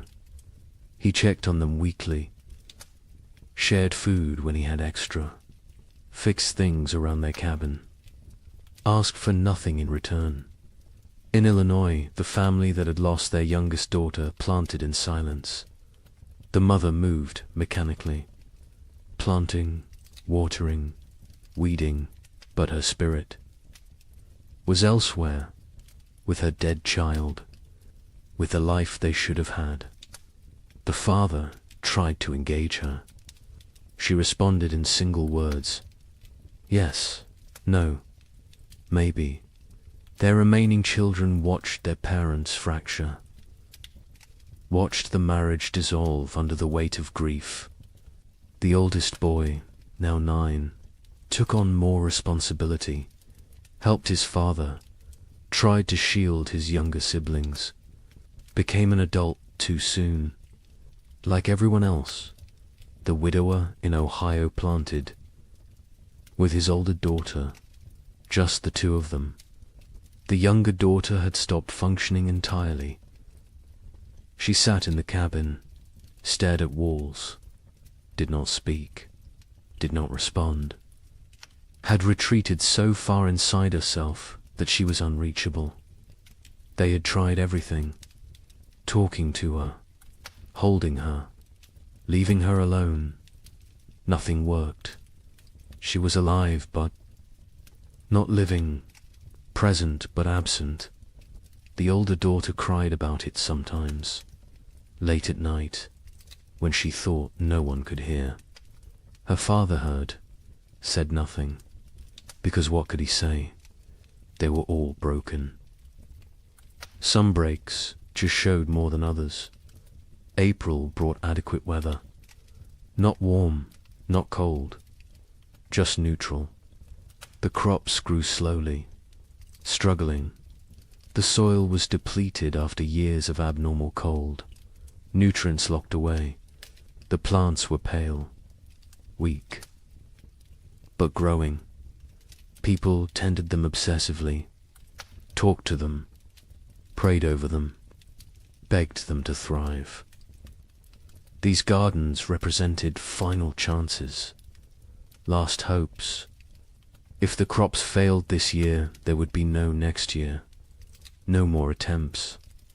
This was it. May arrived cooler than normal, not catastrophically cold, but not warm either. The growing season was compromised again, shortened. Plants that needed 100 days to mature might only get 80, maybe less. People did what they could, fertilized with anything available. Manure, ash, compost, watered constantly. Protected seedlings from cold nights, fought for every plant, every stalk, every leaf. Communities barely existed now. The population had dropped so dramatically, that calling them communities felt generous. Collections of isolated families, strangers occupying the same general area. No cooperation, no shared resources, no collective identity, just individuals fighting separate battles. The social structures that had once defined frontier life were dead, replaced by atomization, by loneliness, by the understanding that in the end everyone dies alone. The young couple saw other people rarely. Weeks would pass without contact. When they did encounter neighbors, the interactions were brief, uncomfortable. No one wanted to share information about food stores, about successes or failures, about anything that might reveal vulnerability. Trust was gone. Community was gone. Only wariness remained. Eyes that assessed whether you were threat or opportunity. Calculations about whether helping you would benefit them. Nothing was given freely anymore. Everything had price. June brought better weather. Finally, real warmth. Sustained warmth. The crops responded. Grew with vigor they had lacked before. Corn shot up. Beans produced. Squash spread. For the first time in 3 years, gardens looked healthy, looked productive, looked like they might actually yield harvests. People allowed themselves to feel something close to hope, not real hope. That was too dangerous, but cautious optimism. The possibility that maybe, possibly, they might have enough food. The young man hunted successfully in June. Deer were abundant again. The population had recovered, or perhaps the human hunters had diminished enough that game was plentiful. He killed 2 deer in 3 weeks. They smoked the meat, stored it carefully, added it to their supplies. The wife calculated, recalculated. If the garden produced even half of what it promised, combined with the smoked meat, careful rationing, they would make it. Would survive another winter. The math finally worked. But the wife had learnt not to trust good fortune. She waited for disaster, for the frost, the hail, the blight. Something would go wrong. Something always went wrong. She checked the garden multiple times daily, examined every plant, looked for signs of disease, of insect damage, of anything that might threaten their harvest. Her husband told her to relax. She could not. Relaxing felt like inviting catastrophe. Vigilance was all. That kept them safe. She believed that. Needed to believe that. Because if vigilance did not matter, then nothing they did mattered. And that was too terrifying to accept. July was hot, scorching, the kind of heat that in normal times would be complained about. But these were not normal times. Heat meant growth, meant long days, meant crops maturing. People celebrated heat, worked in it without complaint. Sweat was blessing. Discomfort was price of survival. They paid it gladly. The gardens flourished. Corn grew tall, over 6 feet. Tassels appeared. Ears formed. Beans hung heavy on vines. Squash fruit swelled. It looked like abundance, like salvation. The Illinois family's garden exceeded expectations. They would have enough, more than enough. The father felt vindicated again. They had survived, had made the right choices, had protected their family. His wife said nothing. She had learned that survival was temporary, that next year would bring new challenges, new threats, new opportunities for loss. The dead daughter haunted her, would always haunt her. Success. Today did not erase yesterday's failures, did not bring back what was lost. The widower and his older daughter harvested the first. Vegetables in late July, radishes, lettuce, early peas.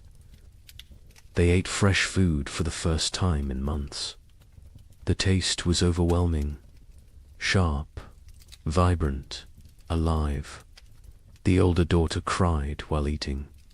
Her father pretended not to notice. They offered food to the younger daughter. She took it, chewed mechanically, swallowed. No change in expression, no recognition of the gift they were giving her. She was gone. The person she had been was dead. This shell remained. They would care for it, protect it. But they had accepted that their family was now too. People. August brought the main harvest. People worked frantically, gathering everything, storing everything, preserving everything. This harvest represented life, represented hope, represented the possibility of future they could not afford to lose any of it. Every ear of corn mattered, every bean, every squash. They worked dawn to dusk, exhausting themselves, not caring. This was too important to spare effort. The young couple harvested more food than they had seen in 3 years. Corn beans, squash, combined with the smoked venison, they had enough. Actually enough. Not barely enough. Not maybe enough. But truly. Enough. They stood in their cabin looking at the stores. The wife started laughing, then crying, then laughing again. The man held her. They had made it, had survived, had beaten the odds. Their daughter played at their feet, oblivious, perfect. A miracle they did not deserve, but received anyway.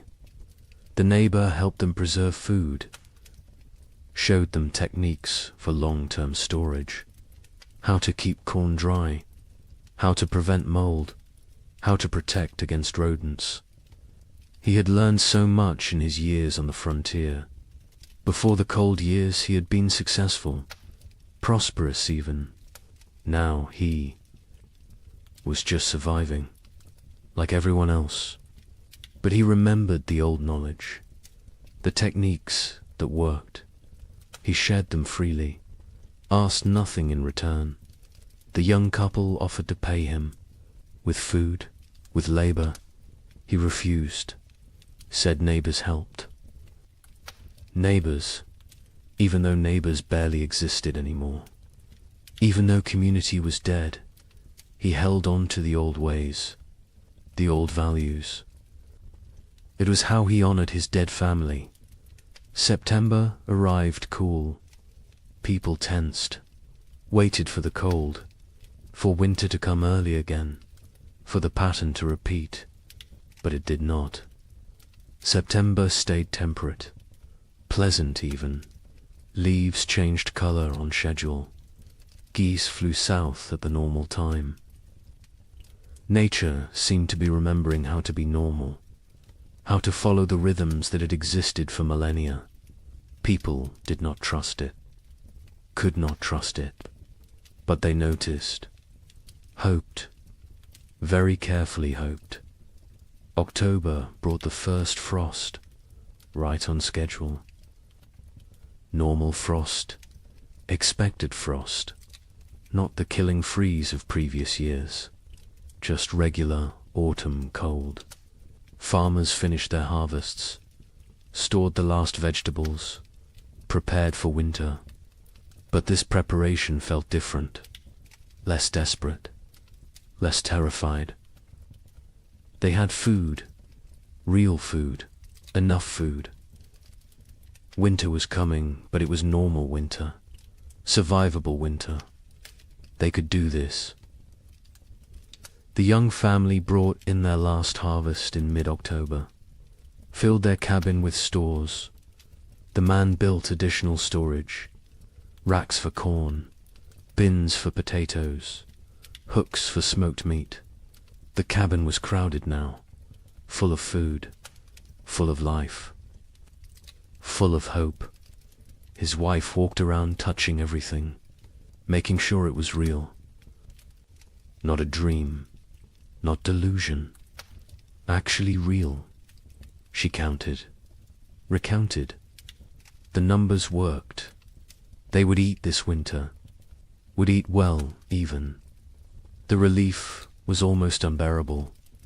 The Illinois family stored their harvests methodically. The father built a proper root cellar, dug into a hillside, lined with stone, cool and dry, perfect for storage. He placed potatoes carefully, carrots, turnips, everything that would keep. The corn hung from rafters, the beans dried in bags, the squash lined shelves. It looked like prosperity, like success. He allowed himself to feel proud. His wife did not share the feeling. She looked at the food and thought only of their dead daughter, of how she would never eat any of it. The father tried to reach her, tried to pull her back to the living. She would not come. Grief had her, would always have her. The widower and his older daughter stored their harvest efficiently. They had learned to waste nothing, use every space, maximize every resource. The cabin was full. The root cellar was full. They had succeeded. Against all odds, against impossible circumstances. 2 people, one of them barely 17, had survived and built security for the coming winter.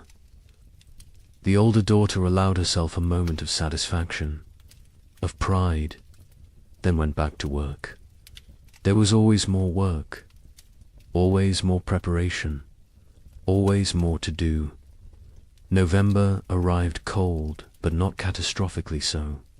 Normal cold, expected cold. The kind that could be managed with sufficient firewood and food. People settled into winter routines. But these routines were different from previous years. There was enough food, enough fuel, enough security. Meals were adequate, not abundant, but adequate. No one was starving. No one was burning furniture. No one was making desperate choices. It felt surreal, like they had forgotten what normal winter felt like, how survivable it was supposed to be. The young couple's cabin was warm. The man had cut plenty of firewood, more than enough. They burned it generously, keeping the space actually warm, not just barely above freezing, actually comfortable. They ate 2 meals a day, sometimes 3. The baby was thriving, walking now, talking, saying simple words. Mama, Dada, more. She was growing into a person, a personality, happy, curious, untroubled. She remembered nothing of the previous winters, was too young. It was blessing. The parents were grateful. Grateful she would not carry the scars they carried. Christmas came. The young couple celebrated. The man carved more toys for his daughter. A whole set now. Horse, dull, simple blocks. The wife cooked a special meal, used extra supplies, made bread, made stew with vegetables. It felt extravagant, wasteful even. But they did it anyway, because they could, because they had survived. because they deserved one day of abundance, one day of joy. The neighbor joined them. They ate together, talked, laughed even. It felt foreign, strange, but good. So good, though. Illinois' family marked Christmas quietly. The father suggested they celebrate, make a special meal. The mother refused, said she could not celebrate when her daughter was dead. The father did not push, let it go. The children received no gifts, no special food, no acknowledgement, just another day. They did not complain, did not expect anything different. Childhood joy had died years ago. They were little adults now, serious, pragmatic, damaged. The widower and his older daughter observed Christmas with quiet reflection. They made a slightly larger meal, said prayers, remembered the wife and mother who was gone, remembered the sister and daughter who was gone in a different way. The younger daughter sat with them, ate when prompted, otherwise unresponsive. They had given up trying to reach her, had accepted this was who she was now.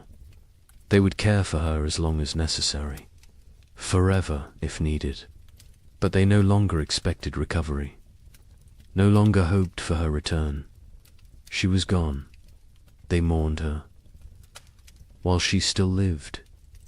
January 1838 arrived cold, but normal cold, the kind that belonged in January, the kind that was manageable. People burned firewood steadily but not desperately, ate food regularly but not extravagantly, lived, actually lived, not just survived. There was difference. Survival was mechanical, was existing without living. Living was having moments beyond mere existence, moments of comfort, of satisfaction, of something approaching contentment. People had not lived in 3 years. Now they remembered what it felt like. The young man sat by the fire one January evening, his wife beside him, their daughter asleep.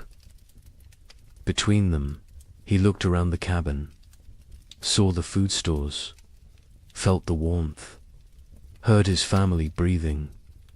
He started crying. Quietly, his wife took his hand, asked what was wrong. He said nothing was wrong. Everything was right. For the first time in 3 years, everything was actually right. They were warm, fed, together, alive. It felt like miracle, like grace, like something they had not earned, but received anyway. February brought storms, heavy snow, strong winds, but the cabin was warm. The food was adequate. The family was safe. The storms raged outside. Inside there was peace. The baby played with her toys. The mother sewed. The father carved. They existed in domestic tranquility. It felt surreal, impossible, like any moment they would wake up and discover it was dream, that they were actually still in the second winter, still starving, still freezing, still dying. But they did not wake up, because it was real. The nightmare was ending, finally, actually ending. The Illinois family endured February without crisis. They had enough of everything, enough food, enough fuel, enough supplies. The physical needs were met, but the emotional damage remained. The mother barely spoke, spent hours staring at nothing. The father tried to engage her. She would not engage. The children adapted, learned to parent themselves, The older boy especially. He took care of his younger siblings, made sure they were fed, dressed, safe. The father was grateful and heartbroken. No 9-year-old should have to be so responsible, but gratitude outweighed heartbreak. The family functioned. That was enough. The widower and his daughters survived February to easily. After 3 years of desperate struggle, normal winter felt trivial. They had so much food, so much fuel, so much security. The older daughter relaxed slightly, not much, but slightly, allowed herself to believe they would make it, would survive, would see spring. Her father noticed the change, was glad. She deserved peace, deserved to feel safe, even if that safety was temporary, even if next year brought new challenges. She deserved this moment. March arrived with thaw. Real thaw, permanent thaw. Spring was coming. Not false hope this time, not temporary reprieve, actual spring, the kind that arrived and stayed, the kind that brought warmth and life and renewal. Snow melted rapidly, rivers broke up, birds returned, the world came back to life. People emerged from cabins, looked around, saw their neighbors, saw who had survived, who had made it through. The numbers were shocking. So few left.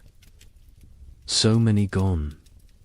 The young couple walked their property in early March, looked at the field they would plant, looked at the cabin they had defended, looked at each other. They had survived, had kept their daughter alive, had made it through 3 winters that should have killed them. They did not speak. Words were insufficient. They simply stood together, holding hands, watching their daughter chase the neighbor's dog through melting snow, laughing, perfect, untouched by the horror. Her parents had endured. They had protected her from it, had given her life and safety and future. It was enough. It had to be enough. The worst was over. The 3 winters that seemed endless had ended. Spring had returned. Life had returned. Hope had returned. But the cost had been staggering. The scars ran deep. The survivors would carry the memories forever, would wake in the night sometimes, sweating, terrified, remembering the cold, the hunger, the fear. They would never fully recover, never fully heal, but they had survived, and survival meant possibility, meant future, meant that maybe, just maybe, they could build something good from the ashes of horror. Spring 1838 arrived like a resurrection, not the tentative half-springs of previous years, but full, complete, undeniable. March brought warmth that stayed. April exploded with growth. The earth seemed desperate to make up for lost time. Grass grew with unusual vigor. Trees budded aggressively. Wildflowers carpeted fields in waves of color. It was as if nature itself was apologizing, compensating, trying to heal the wounds it had inflicted.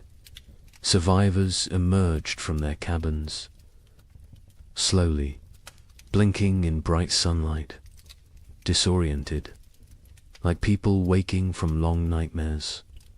They looked at each other with hollow eyes, eyes that had seen too much, known too much suffering.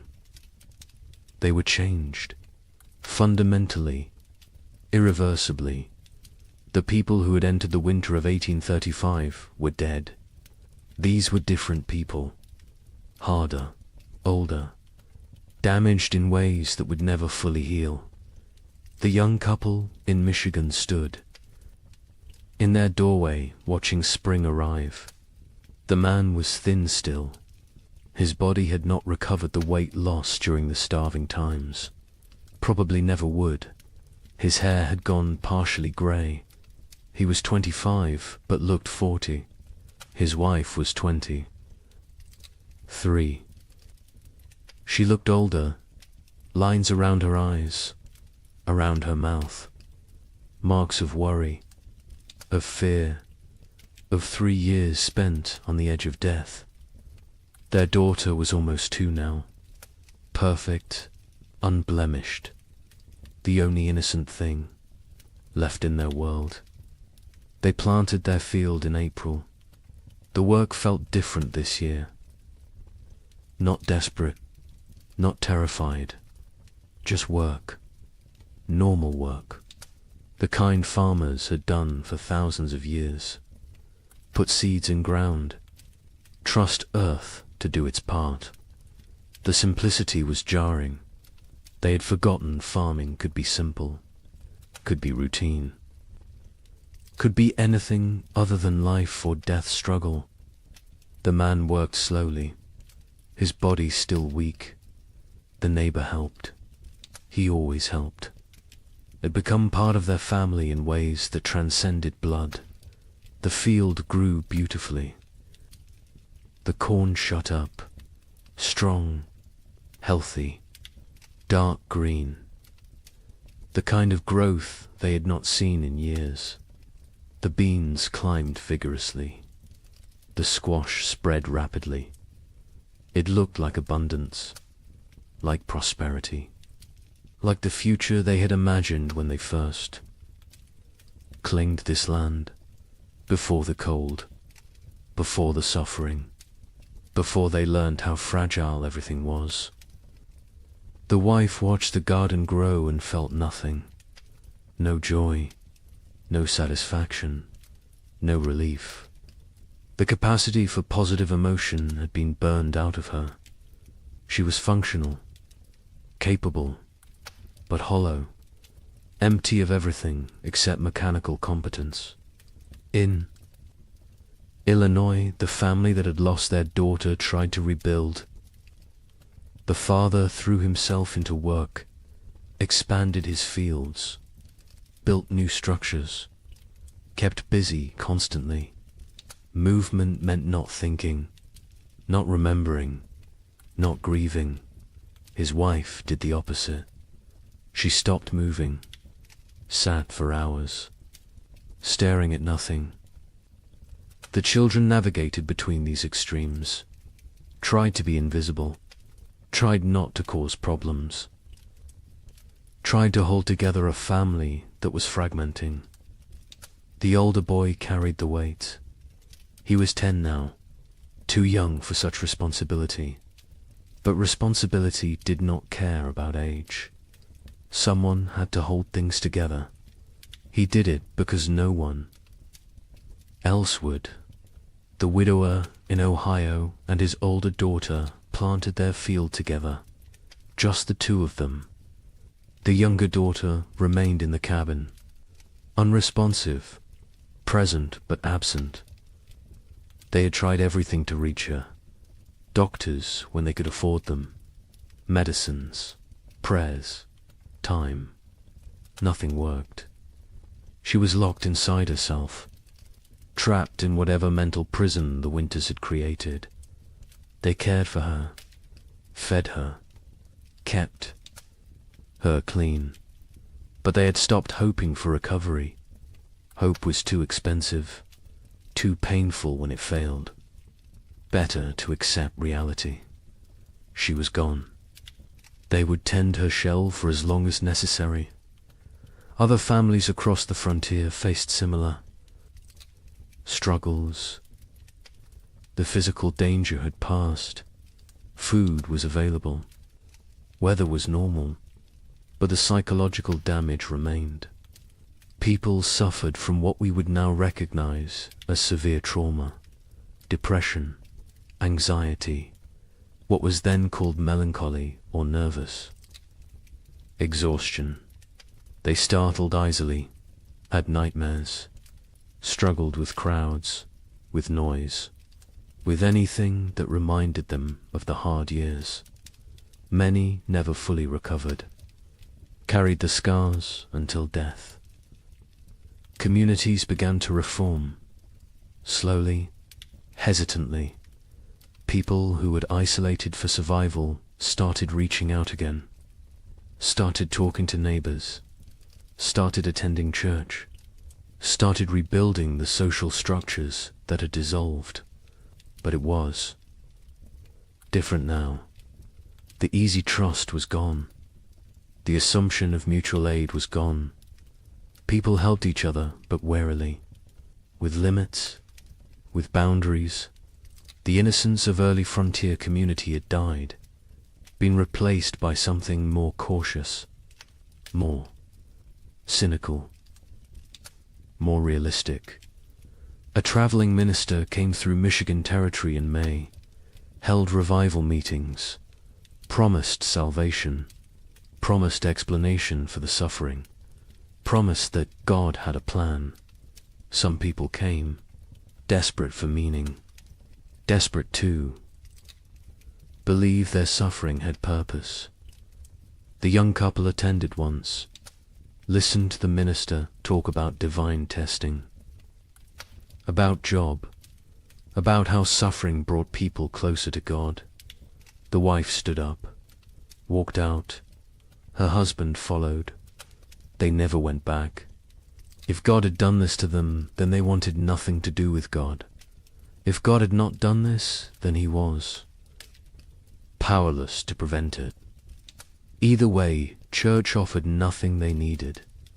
Others found comfort in religion, clung to faith as the only thing that made sense of senselessness, believed that heaven waited, that their dead children were safe, that suffering on earth was temporary, that eternity would compensate for temporal pain.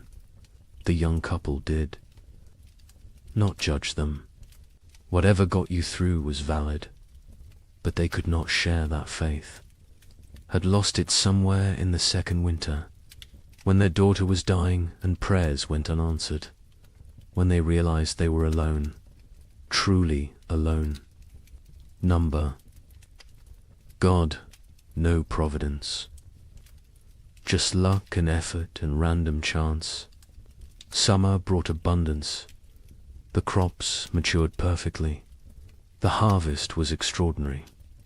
People gathered more food than they had seen in 5 years.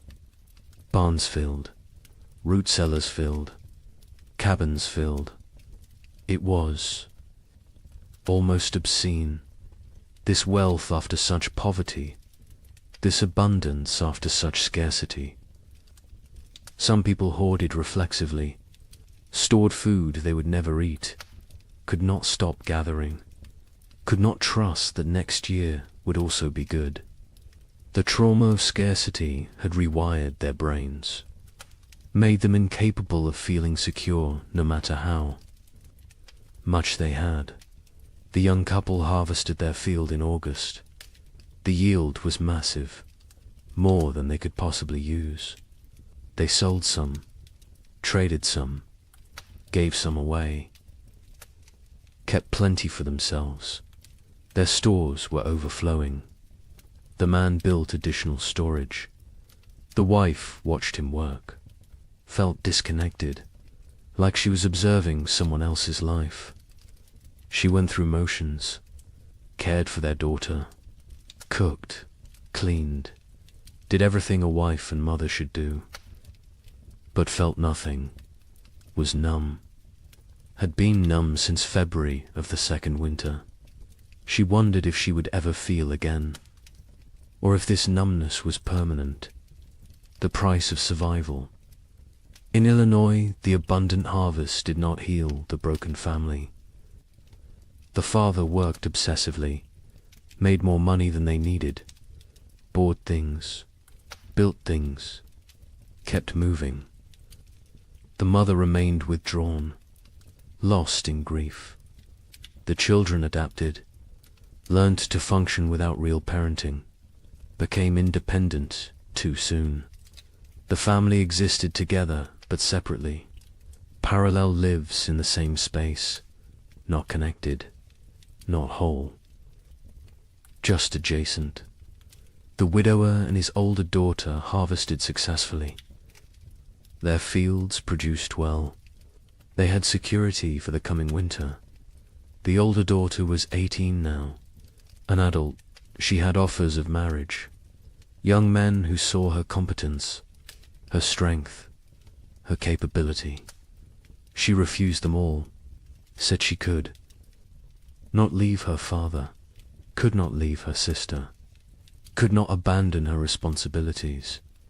Her father told her to go, to live her life. She refused. They both knew why. She had lost too much already, could not risk caring about anyone new, could not risk more loss. Better to stay, to maintain, to exist in the known pain rather than risk unknown happiness that might become pain. New settlers began arriving in late 1838. People from the east who had heard land was cheap, who did not know what had happened, who saw opportunity in the depleted population. The survivors looked at them with mixed feelings, part resentment. These newcomers had not suffered, had not earned their place, part relief. New people meant community could rebuild, meant the frontier would not die completely. Part pitied, because the newcomers were so innocent, so hopeful, so unaware of how quickly everything could collapse. A young family moved in near the young couple in September, fresh from Pennsylvania, full of dreams. The man introduced himself, talked about his plans, about the farm he would build, about the future he saw. The young couple listened politely, said nothing about the previous years. What could they say? How could they explain? The newcomers would learn, or they would not. Either way, it was not the survivors' responsibility to shatter their illusions, let them have their hope, while it lasted. The physical scars were obvious. People were thinner, weaker. Many had lost teeth from malnutrition, had hair that had gone white or fallen out, had skin that showed the effects of vitamin deficiency, scurvy, rickets. Conditions that should have been rare were common. Some people recovered physically. Others carried permanent damage, weakened hearts, damaged lungs, bodies that had been pushed beyond sustainable limits and never fully healed. But the psychological scars went deeper. The young wife woke screaming. Sometimes nightmares of her daughter dying, of snow falling in July, of cold that would not end. Her husband held her, said nothing, because what could he say? He had his own nightmares, his own fears. They did not discuss them, did not process them, just carried them, separately, together. The weight never lessened, only became familiar, became part of who they were now. The Illinois mother never recovered. She existed but did not live, went through motions but found no joy, no peace, no release from grief. Her family tried to reach her. She was unreachable. Eventually, they stopped trying, accepted that she was gone even though her body remained. The father took over her duties, cooked, cleaned, cared for the children, worked the farm, did everything. She sat, stared, existed. It was slow death. Everyone knew it. No one could stop it. She would live another decade, empty, broken, a ghost. In her own life, some survivors found ways forward, created new lives from the ruins of the old. The widower eventually remarried, a widow from the next county. She had lost her husband and son in the first winter. They married not from love, but from practicality, from loneliness, from the need to not be alone. It was not romantic, but it worked.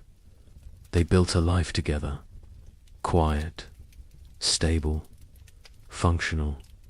His older daughter never married, stayed home, cared for her sister, became essential to the household, found purpose in duty, in responsibility, in maintaining. She never seemed unhappy, but she never seemed happy either. Just existed in the middle, neither satisfied nor dissatisfied. Just present, the young couple stayed together, raised their daughter, had 2 more children in the years after, built a successful farm.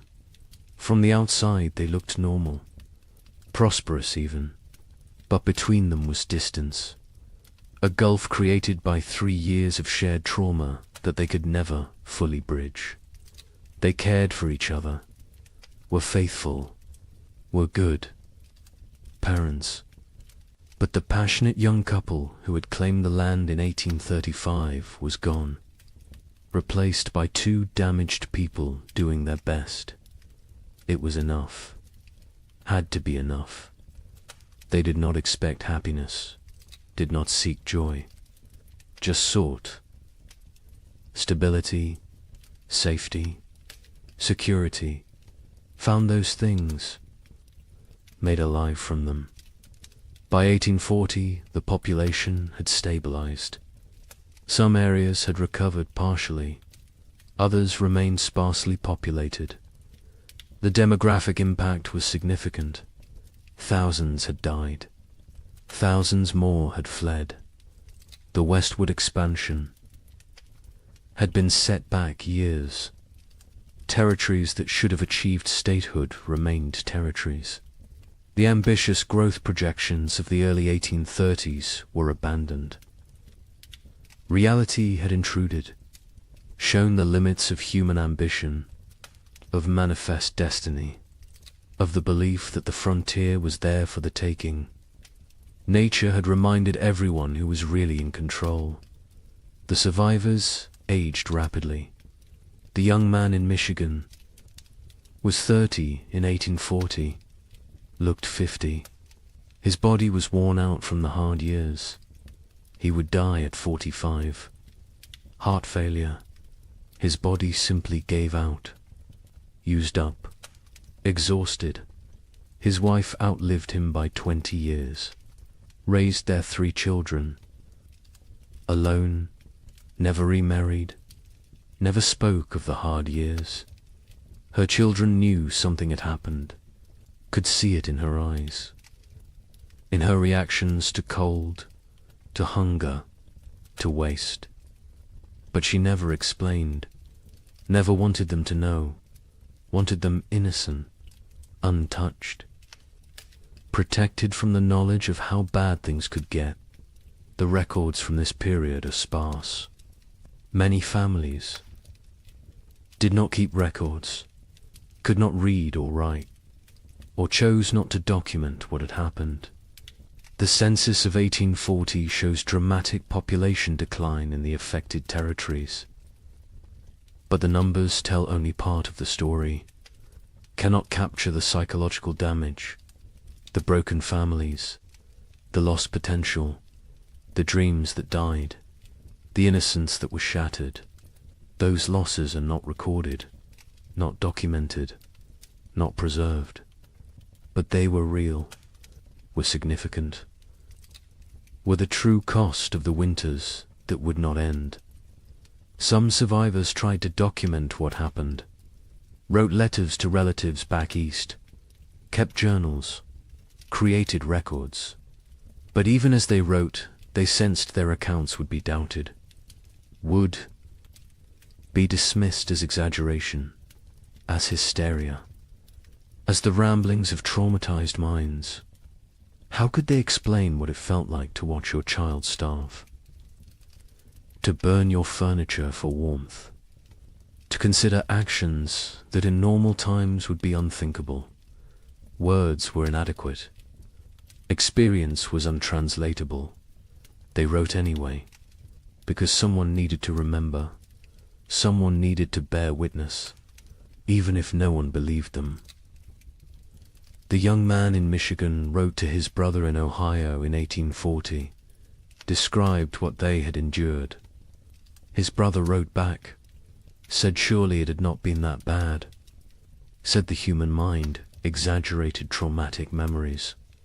The young man never wrote to him again, did not have energy to convince anyone, to defend his experience, to prove his suffering.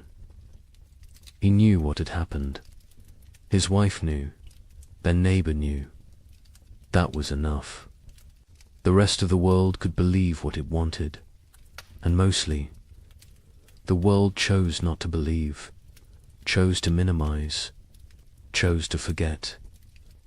Because the story of the 3 winters did not fit the narrative America wanted to tell itself. The narrative of progress, of conquest, of manifest destiny, of inevitable triumph. The winters suggested that nature was more powerful than human. That civilization was fragile, that confidence was dangerous.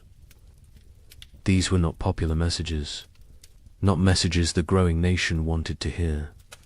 So they were ignored, dismissed, forgotten, buried under more palatable stories of frontier heroism, of triumph over adversity, of the inevitable march of progress.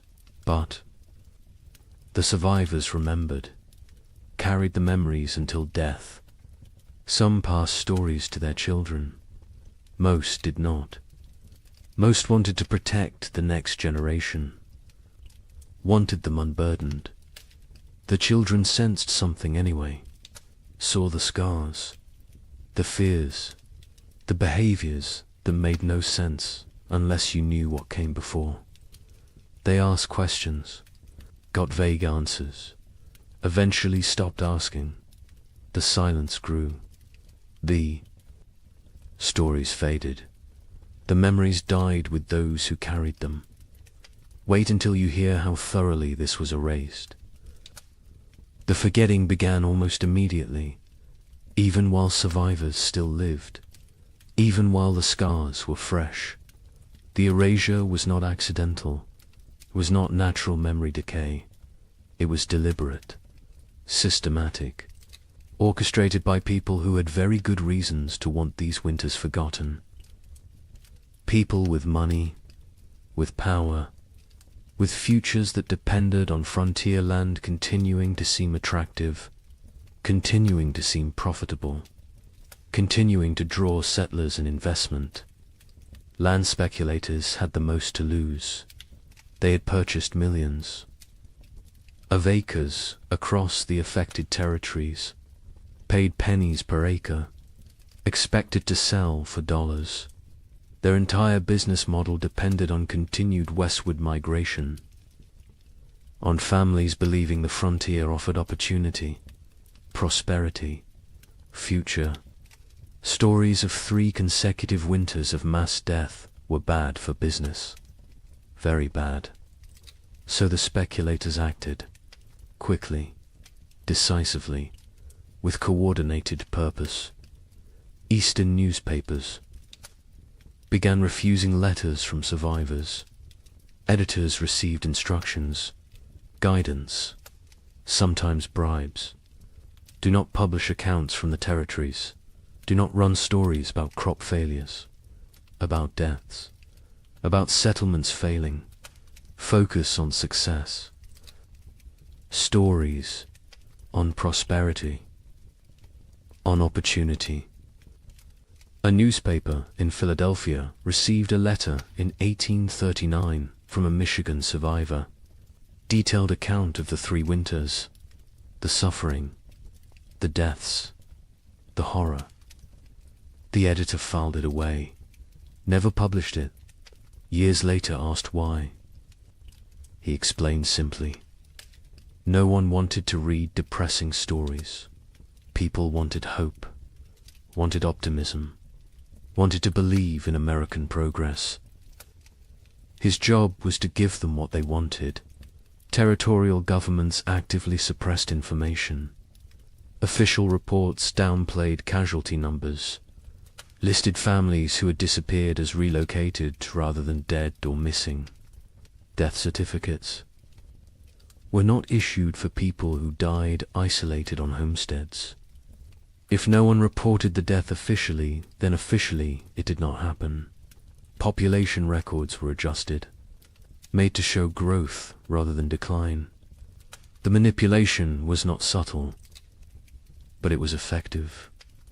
Future historians looking at official records would see steady population growth, would see successful territorial expansion, would see nothing that suggested catastrophe. Land companies published promotional materials in 1839 and 1840, glossy brochures, detailed descriptions of fertile soil, mild climate, abundant opportunity. They made no mention of the previous years, no acknowledgement of hardship, no warning of risks. New settlers arrived with these brochures, with these promises, found a very different reality. By then, the land companies had their money. The deception had served its purpose. The newcomers were stuck, had to make the best of it, or abandon their investment and flee. Most stayed, tried to succeed. Never knew they had been deliberately misled. A land office clerk in Michigan Territory received orders in 1839. Adjust the records. Families who had disappeared needed to be listed as relocated to other territories. Deaths needed to be minimized. The numbers needed to show growth, success, progress. He complied. His job depended on it. His family depended on it. He made the changes, falsified documents, erased people from existence. Years later, guilt-ridden, he confessed to his wife, told her what he had done. She told him he had no choice. Everyone had to survive somehow. He accepted this, but the guilt never left. He carried it until death, never told anyone else, never made it right. Just carried the weight of erasing thousands of people to protect property values. Railroad companies were equally invested in suppressing the truth. Their business plans required population growth in the territories, required towns, commerce, customers. Empty land was worthless. They needed settlers, needed them desperately. Stories of mass death were obstacles, barriers to profit. So they acted, funded newspapers that told the right stories, hired writers to create promotional content, paid for testimonials from satisfied settlers, built a narrative of success and opportunity that bore little resemblance to reality. The suppression extended to personal correspondence, letters from survivors to relatives. Back east were sometimes intercepted, lost, destroyed. Postal clerks received instructions. Letters containing certain content should not reach their destinations, should disappear. It was not official policy, not written down anywhere, but it happened regularly, systematically. Survivors wrote letters describing their experiences. Melt them. They never arrived. The relatives back east never learned the truth, continued to believe the promotional literature, continued to encourage others to move west. The cycle continued. Churches participated in the suppression, not overtly, not deliberately, perhaps, but they promoted a narrative that made the hard years easier to ignore. Suffering was divine testing. Those who died were called to heaven. Those who survived were blessed. This framing made the catastrophe seem like individual, spiritual journey rather than systemic climate disaster. Made it about personal faith rather than policy failure. Made it easier to move forward without asking difficult questions, without assigning blame, without demanding accountability. The survivors themselves often did not speak about their experiences. Many were deeply traumatized, could not articulate what had happened. The words did not exist. The concepts did not exist. Post-traumatic stress disorder would not be named. For another century, they just knew they could not talk about it, could not revisit it, could not make others understand. So they stayed silent, kept the memories locked inside. The silence was mistaken for acceptance, for healing, for moving on. It was none of these things. It was survival mechanism. It was protective barrier. It was the only way they could continue functioning. Others faced social pressure to remain silent. Communities wanted to move forward, wanted to rebuild, wanted to forget. People who dwelt on the hard years were seen as weak, as complainers, as obstacles to progress. A woman in Illinois tried to talk about losing her daughter, about the starvation, about the cold. Her neighbors told her to stop living in the past, to focus on the future, to be grateful for what she had. She stopped talking, but the memories did not stop. They never stopped. She just carried them alone, in silence, until they consumed her. Some survivors feared judgment for the choices they had made, for the actions they had taken to survive. Better not to speak of those years at all than to risk revealing what they had done, what lines they had crossed, what boundaries they had violated. Silence protected them, protected their reputations, protected their ability to be seen as respectable members of society. The price was isolation, loneliness, the inability to process trauma, but the alternative seemed worse. So they chose silence. The scientific community of the era struggled to explain the phenomenon. Without modern climate science, they lacked frameworks for understanding. Some suggested it was localized, exaggerated, not as severe as reported. Others proposed natural cycles, temporary aberrations, nothing to worry about long term. A few recognized it as significant climate event, but their voices were minority, were drowned out by those who preferred simpler explanations, who preferred not to see pattern, not to acknowledge that this could happen again. Meteorological records from the period are incomplete. Weather stations were sparse. Record keeping was inconsistent. The data that exists shows temperature anomalies, shows unusual patterns, but gaps in the record allow for interpretation, allow for doubt, allow for dismissal. Later research, looking at the fragmentary data, could conclude it was not that bad, could argue the survivors exaggerated, could minimize the catastrophe. The incomplete record became excuse for incomplete acknowledgement. By 1850, just 12 years after the final winter ended, the 3 winters were rarely mentioned. Textbooks focused on westward expansion, on Oregon Trail, on Gold Rush, on the exciting narrative of American growth. The dark years from 1836 to 1838 were footnote at best. More often, they were completely absent.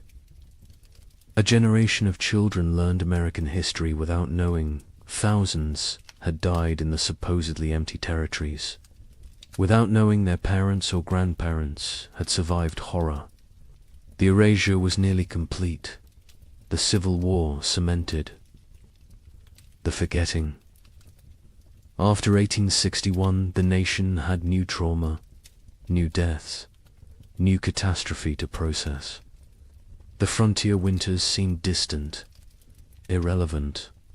Why dwell on old suffering when new suffering was everywhere?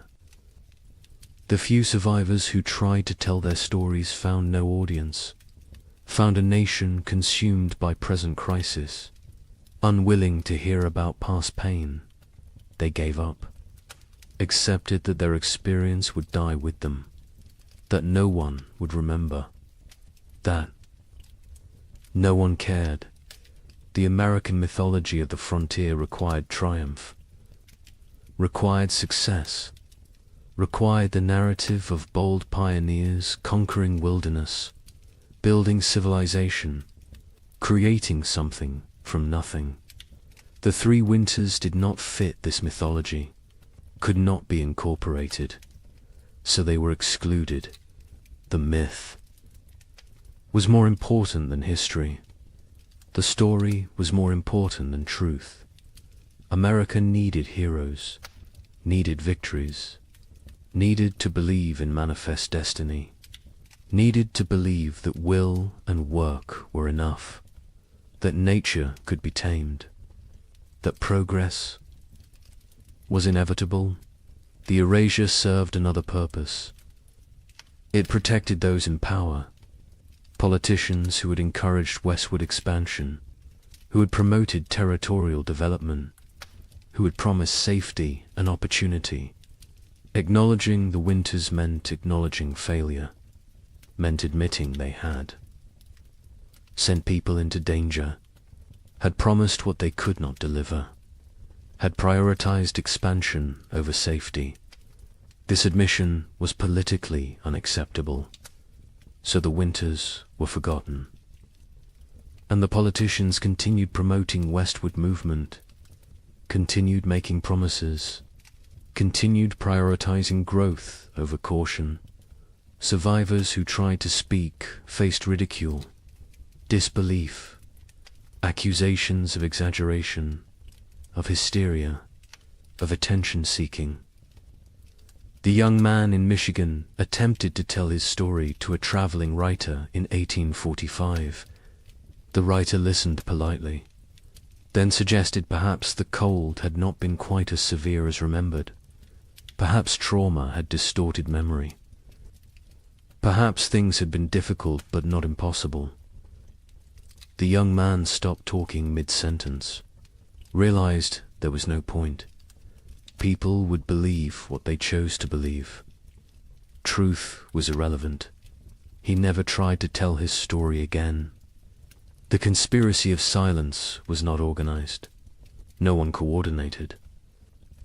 The suppression, no central authority dictated what could be said. But the incentives aligned perfectly. Land speculators needed silence. Railroads needed silence. Governments needed silence. Churches preferred silence. Survivors chose silence. The result was comprehensive, effective, devastating.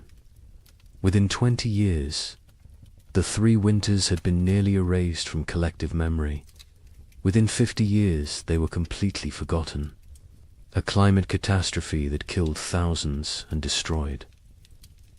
Hundreds of settlements simply disappeared from history, vanished, as if it never happened, but evidence remained, buried, hidden, waiting, in journals stuffed in attics, in letters preserved by accident, in graveyards with too many children's stones dated 1836 to 1838. In the population records that did not add up, in the archaeological evidence, in the tree rings, in the ice cores, in the gaps in genealogies where entire families simply ended. The evidence was there, scattered, fragmentary, ignored, but there, waiting for someone to look, someone to ask questions, someone to remember. Wait until you hear what we found. Modern science has uncovered what deliberate forgetting tried to erase. The evidence exists, scattered across disciplines, buried in places most people never think to look. But it is there, consistent, compelling, undeniable. The 3 winters happened, were as severe as survivors claimed, perhaps more severe than they could articulate. The truth has emerged slowly, piece by piece, building into a picture that validates everything the survivors tried to tell us. Tree ring analysis provides the most objective evidence. Trees record their growing conditions in their rings. Wide rings mean good growing seasons. Narrow rings mean stress, cold, drought, poor conditions. Researchers examining old-growth trees across the Midwest discovered something remarkable. The rings from 1836 to 1838 are extraordinarily narrow, some of the narrowest in the entire record. These trees were stressed, struggling, barely growing. The pattern is consistent across species, across regions, across thousands of individual trees. The cold was real, was widespread. With severe ice core samples from Greenland tell a similar story. Each layer of ice preserves atmospheric conditions from when the snow fell. Chemical analysis reveals volcanic particulates, sulfur compounds, evidence of major eruptions. The layers from 1835 and 1836 show unusually high concentrations, multiple eruptions. The volcanic material entered the upper atmosphere, circled the globe, blocked sunlight, lowered temperatures, created the conditions for catastrophic cooling. The ice remembers what humans forgot. A volcanic eruption near Japan in late 1835 was particularly significant. Mount Osama, not as famous as Tambora, which caused a year without summer in 1816, but substantial, combined with other eruptions in the Pacific. In Central America, the cumulative effect was devastating. The particulates in the atmosphere created a cascade of cooling, blocked solar radiation, disrupted weather patterns.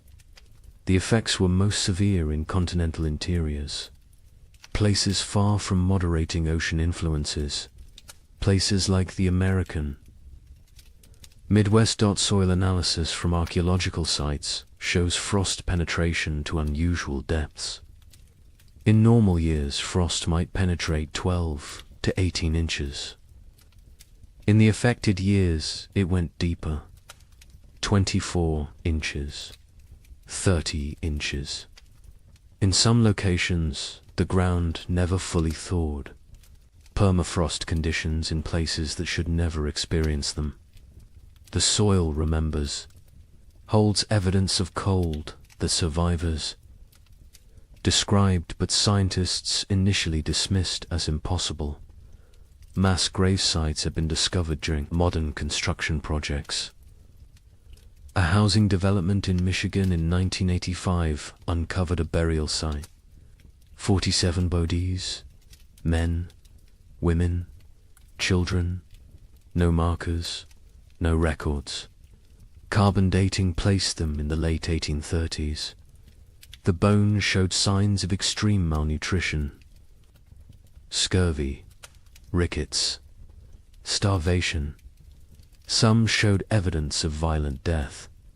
Circumstances no one wants to examine too closely. The site was quietly reburied, a small memorial placed. Most people who drive past have no idea what lies beneath. Cabin sites across the frontier show evidence of desperate measures. Archaeological excavations reveal layers that tell stories. Burned furniture, charred cabin walls, butchered animals that would normally never be eaten. Rats, squirrels.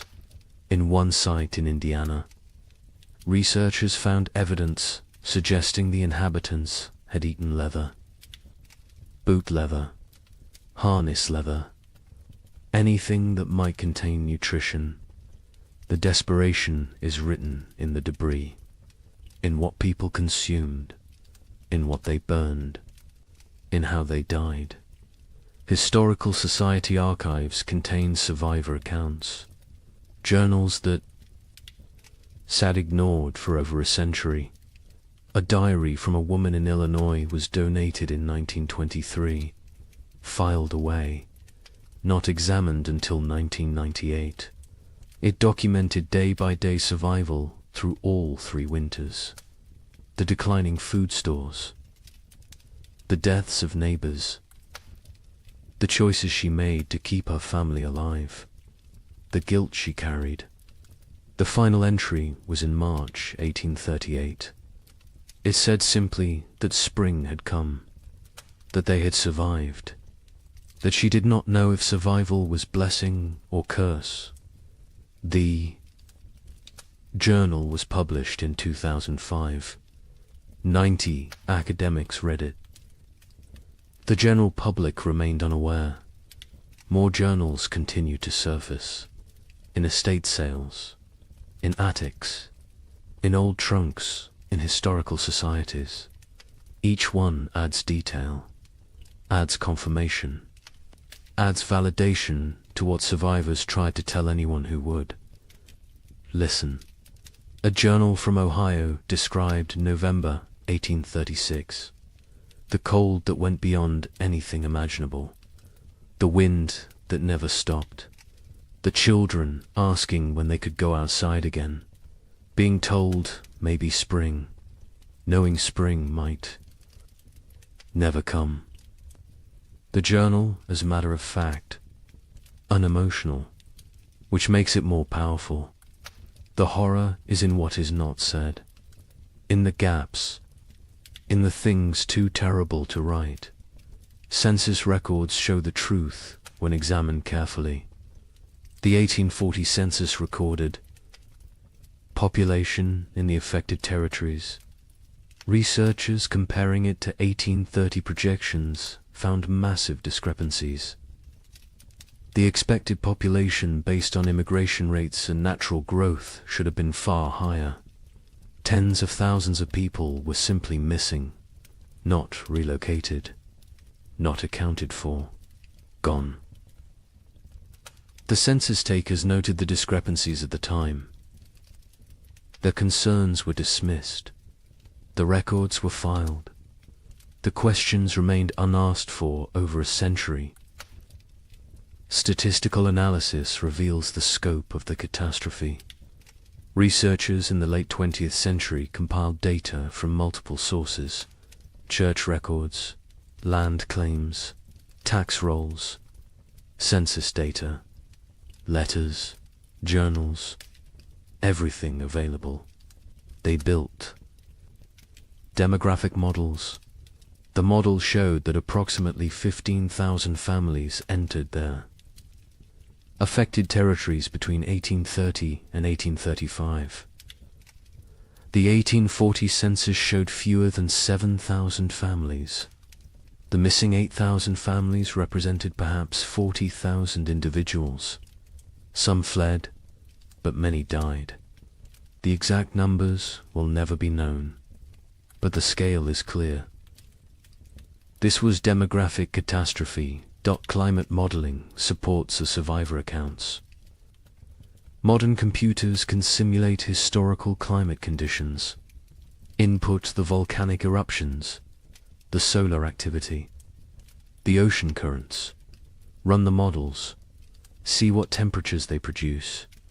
The models consistently show severe cooling in the continental interior from 1836 to 1838. Temperature drops of 10 to 15 degrees below normal. Extended growing seasons by 30 to 60 days. The kind of conditions that make agriculture nearly impossible. The kind of conditions that kill. The models validate what survivors said. Validate what written records document. Validate what physical evidence proves. A particularly compelling piece of evidence emerged in 2012. A locked trunk. Found in the basement of a historical society in Pennsylvania. Inside were letters. Dozens of them. From frontier families to relatives back east. Letters that never reached their destinations. Letters that had been intercepted. Saved by the postal clerk who could not bring himself to destroy them, but could not deliver them either. The letters described starvation, death, terror, desperate pleas for help that never came. Because the letters never arrived. The trunk sat unopened for 170 years. The stories inside died with those who wrote them, until the trunk was finally opened, finally read, finally acknowledged the letters paint a consistent picture. Cold that started early, that would not end. Food running out. Neighbors dying. Children dying. The grinding daily battle to survive another day. One letter from a mother in Michigan described watching her daughter grow thinner, watching her stop playing, stop laughing, stop being a child, becoming instead a small, starving creature focused only on survival. The letter was dated January 1837. It is unclear if the daughter survived. The mother's name appears in no later records. She likely died. The letter is her memorial, her testimony, her proof that she existed, that she suffered, that she tried. Genetic evidence provides another layer of confirmation. Population geneticists studying Midwest families found bottleneck events in the late 1830s. Sudden reductions in genetic diversity, indicating that populations declined rapidly, that only certain family lines continued, that many lines ended completely. The genetic record shows what historical records obscured, shows the true impact, shows that entire family trees simply stop, branch after branch ending in the same narrow window. 1836 to 1838. Native American oral histories mention the hard years.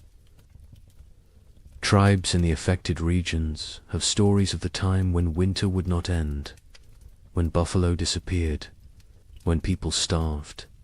The stories were not prominent, were overshadowed by other traumas, removal, disease, war, but the stories exist. Another source of validation, another voice confirming what happened, confirming that the cold was real, was widespread, was catastrophic for everyone in its path. European records provide external confirmation. Observers in England and France noted unusual weather patterns in North America, received reports from travelers, from ships, from traders. The reports described severe cold, crop failures, humanitarian disaster. These reports were published in European scientific journals, were discussed in academic circles, were known at the time, but were forgotten in America, were not incorporated into American historical narrative, were treated as foreign observations of foreign problems, not as documentation of American catastrophe.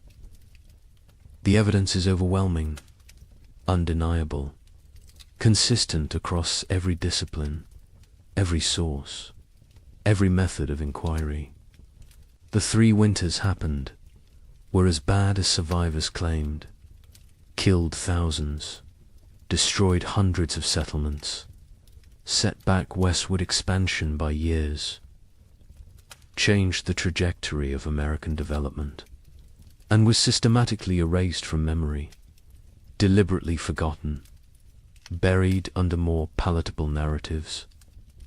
But the evidence remained, waiting, and now it speaks, loudly, clearly, demanding that we remember, demanding that we acknowledge, demanding that we ask why this was forgotten, and what else we have chosen to forget. Societies choose what to remember, what to forget, what stories to tell about themselves. America chose to remember triumph, chose to remember westward expansion as inevitable, as heroic as the march of civilization across wilderness.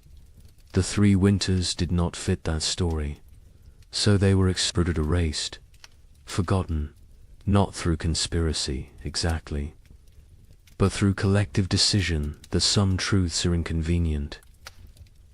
Some realities undermine necessary myths. Some histories are better left buried, but forgetting comes with costs.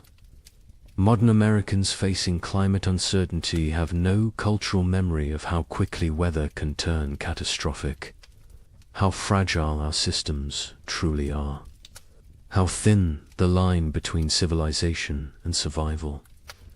We believe we are insulated, protected, that technology and infrastructure make us safe. The pioneers believed they were prepared to. They had survived winters before, had skills, had experience, had confidence. They were wrong. Confidence is not armor. Preparation has limits. And nature does not care about human expectations. The pioneers who survived demonstrated extraordinary resilience. But resilience came at prices we can barely fathom. Psychological trauma that lasted lifetimes, physical damage that shortened lives, moral compromises that haunted until death, relationships destroyed, innocence shattered, futures altered. They survived, but survival was not triumph, was not victory, was simply continuing to breathe, to move, to exist. Some days that was enough. Other days it was not. The Illinois family that lost their daughter eventually prospered. Their farm became successful. They appeared to outside observers as model frontier family, hard-working, productive, respectable. But the father never spoke of the hard years, not to his children, not to his neighbors, not to anyone. When he died in 1871, his wife burned his journal. She said it contained nothing anyone needed to know. The children did not question her, did not push. The family maintained silence until the last of them died. The story died with them. As so many stories did, the young couple in Michigan who nearly starved in February 1837 lived into old age. They watched their children grow, saw grandchildren born, built prosperity from the ruins of trauma, but they never truly healed. The wife developed hoarding behaviors, stored food obsessively, could not throw anything away, could not trust that abundance would continue. The fear never left.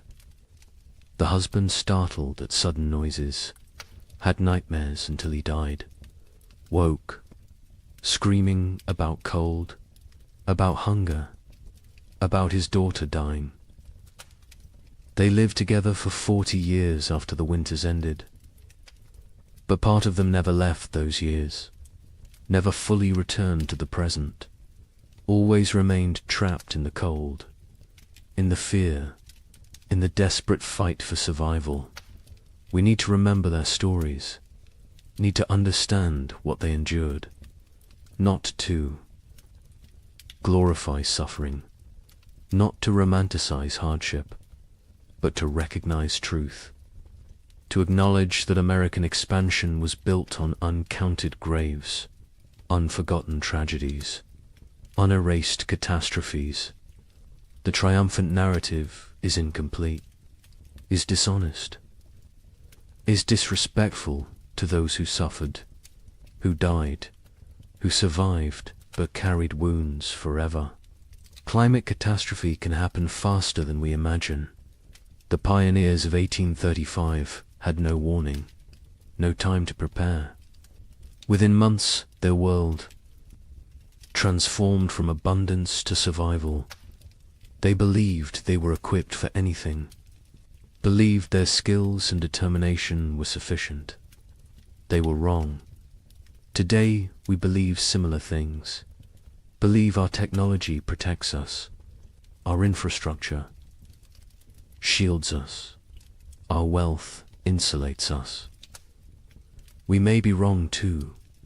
The lesson is not despair, is not that preparation is futile, is that respect for nature's power is essential, that humility matters, that confidence without caution is dangerous, that systems can collapse rapidly, that we are more vulnerable than we pretend, that forgetting painful truths does not make us safer, makes us more vulnerable, because those who forget history are condemned to repeat it, and those who never learnt it are condemned to be surprised.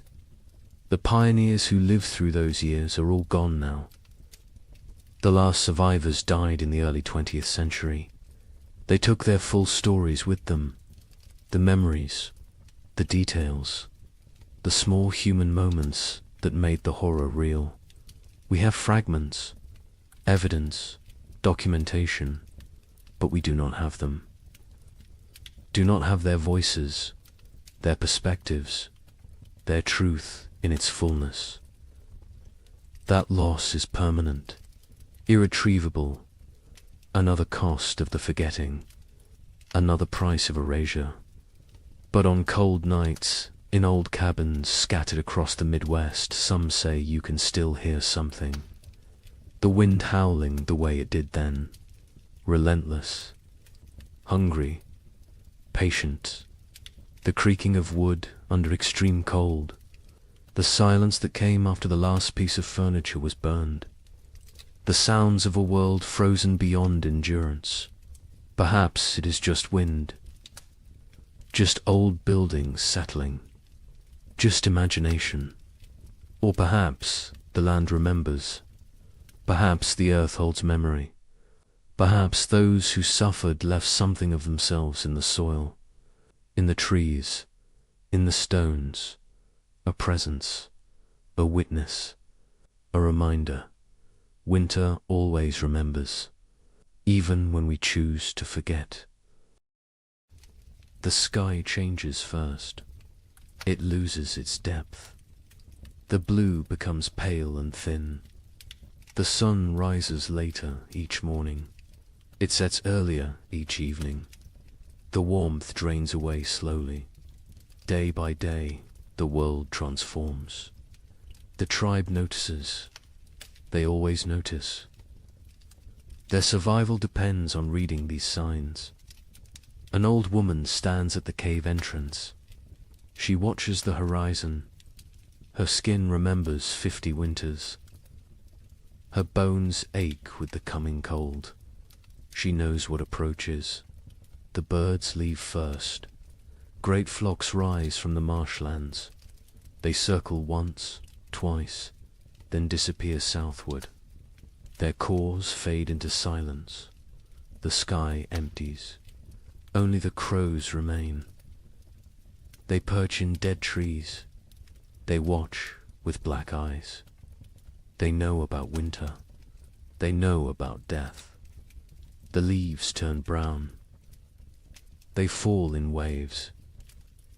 The forest floor becomes a carpet of decay. The trees stand bare. Their branches reach upwards like skeletal hands. The wind moves through them differently now. It whistles. It moans. It carries the scent of ice from distant mountains. The animals change their behavior. The deer grow thick coats. They move lower into the valleys. The bears eat constantly. They gorge themselves on final berries and roots. They search for caves. They test the depths of hollow trees. Soon they will sleep. Soon they will vanish until spring. The tribe's children play near the cave. They notice the changes too. A young girl finds frost on a stone. She touches it with her finger. The ice melts instantly. She looks up at her mother. Her eyes ask a question. Her mother nods slowly. Yes, it is coming. The hunters return from their scouting. They gather around the central fire. Their news is grim. The herds are moving.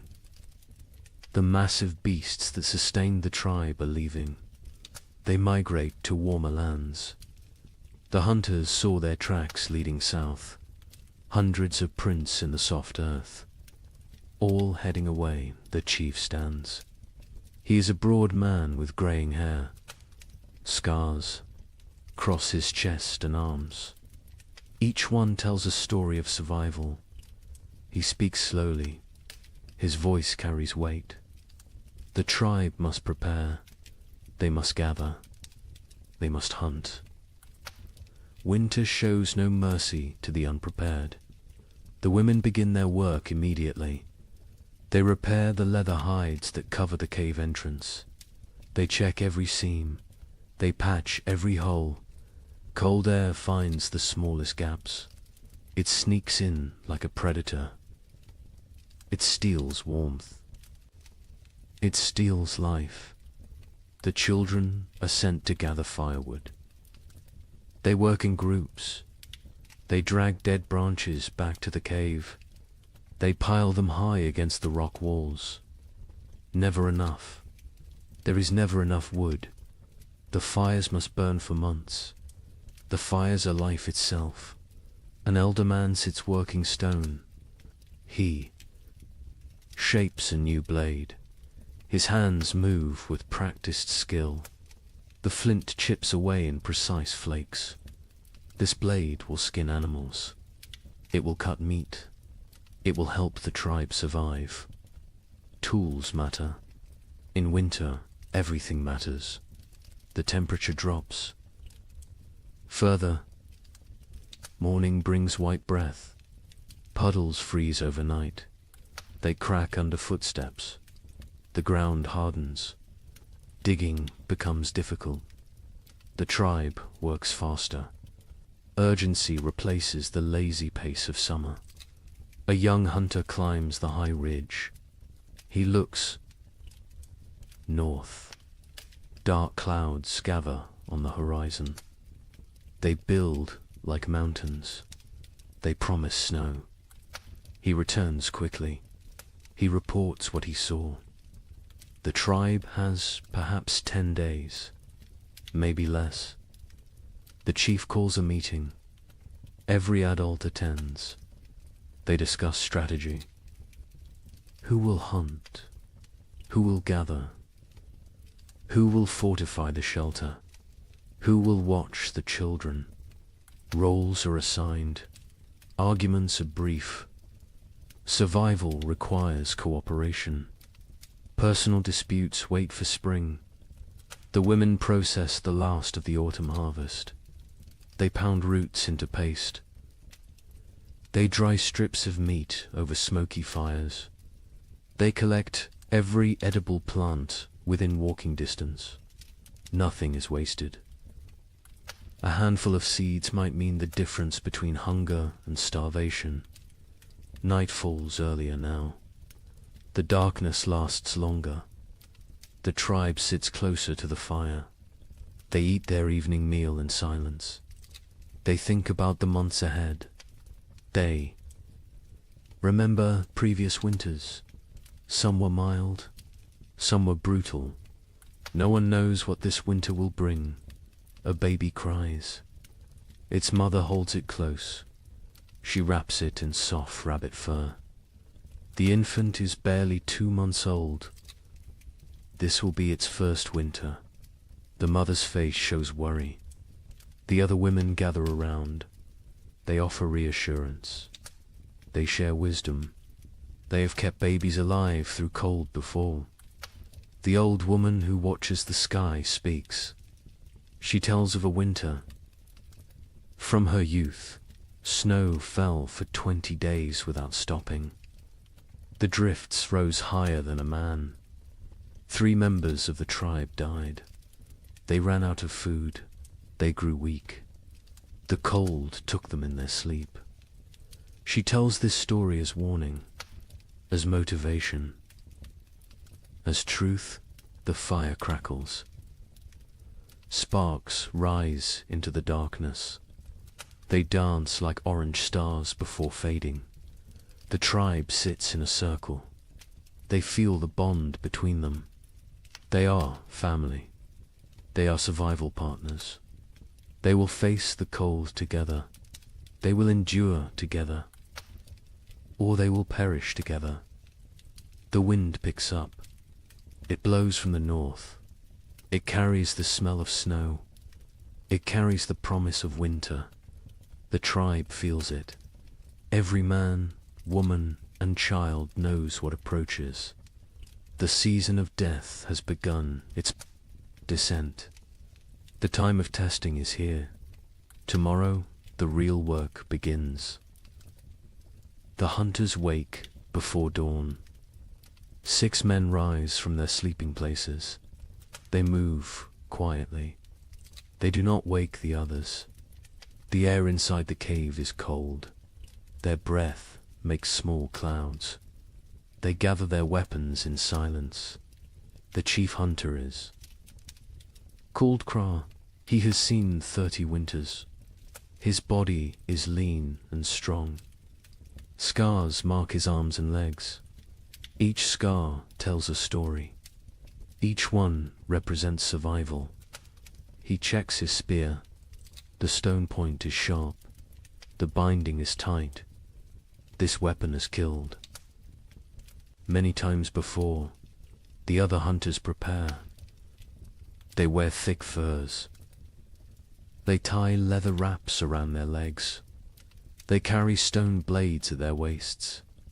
They bring rope made from twisted plant fibers. They will need everything they carry. There are no second chances in winter. The sky begins to lighten. Grey replaces black. The hunters step outside. The cold hits them immediately. It takes their breath. Their eyes water. They blink away the moisture. Their bodies adjust slowly. Frost covers everything. The rocks glisten white. The sparse grass stands frozen and brittle. Each footstep crunches. The sound carries in the still air. They must move carefully. Sound travels far on cold mornings. Kraw leads them north. He knows where the herds gather. He has hunted these lands his entire life. His father taught him. His grandfather taught his father. Knowledge passes through generations. It keeps people alive. They walk for an hour. The sun rises behind them. It provides no warmth. It is a pale circle in the grey sky. The light reveals a changed landscape. Winter is transforming their world. Snow patches appear. Small drifts collect in shadows. The ground is harder now. Frozen. Solid in places. Walking becomes more difficult. Legs tire faster. But they push forward. Kraw stops. He kneels. He examines the ground. Tracks. Large tracks. deep impressions in the half-frozen earth. Bison. A small herd passed through recently, perhaps during the night. The tracks are fresh. The hunters gather. Around they study the signs. Craw counts the tracks. Maybe 8 animals. Maybe 10. The herd is moving slowly. They are grazing as they travel. This is good. This means the hunters can catch them.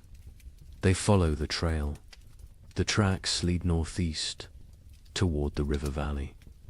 Bison often shelter near water. The valley provides protection from wind. There is still grass there, brown and dry, but edible. The wind picks up. It blows from the north. It carries tiny ice crystals. They sting exposed skin. The hunters pull their furs tighter. They lower their heads. They keep moving. Another hunter named Dren speaks quietly. He points to the sky. More. Clouds are building, dark and heavy. They roll in from the mountains. A storm is coming. Everyone sees it. Everyone understands. They must hunt quickly. The tracks become fresher. The eddies are sharp. The animals are close now. Very close. Craw signals for silence. Hand gestures only. The hunters spread out. They form a loose line. They move like shadows. They crest a small rise. Below them, the river valley opens up. And there, near the frozen stream, the bison herd grazes. 9 massive animals, brown and shaggy. Their breath rises in great clouds. They paw at the snow. They search for grass beneath the hunters crouch low. They are downwind. The bison cannot smell them. This is crucial. Bison have poor eyesight but excellent noses. Scent betrays hunters more than sound. Craw studies the herd. He looks for weakness.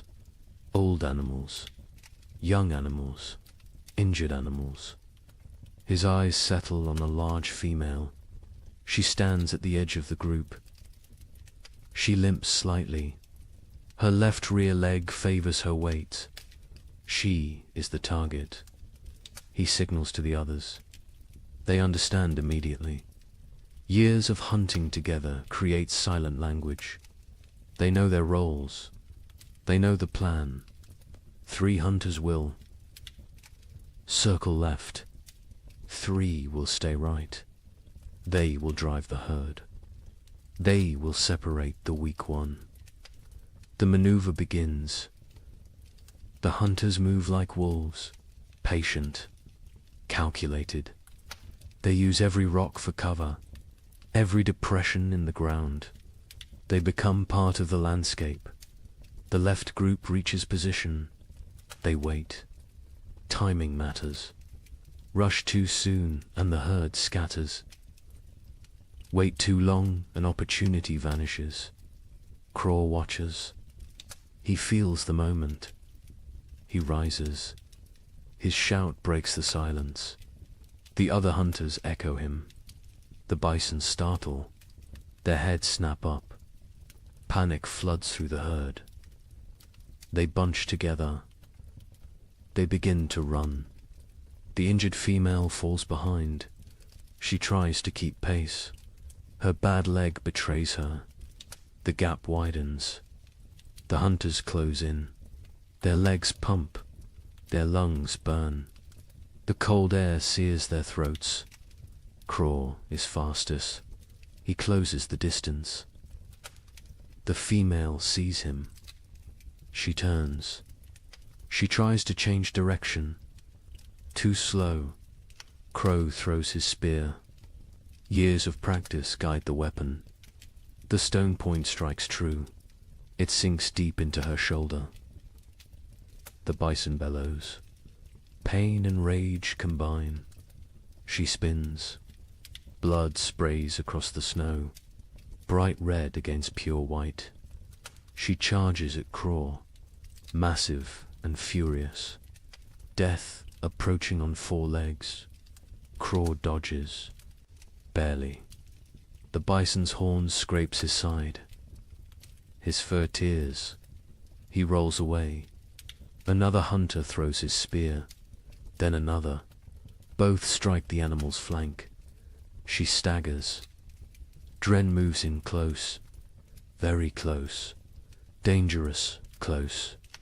He thrusts his spear upward, into the chest, between the ribs, toward the heart. The bison's front legs buckle. She goes down. The hunters surround her. They wait. She kicks twice.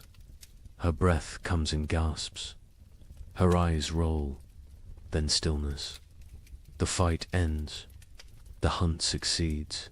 The hunters stand panting. Their bodies steam in the cold. Sweat freezes on their skin.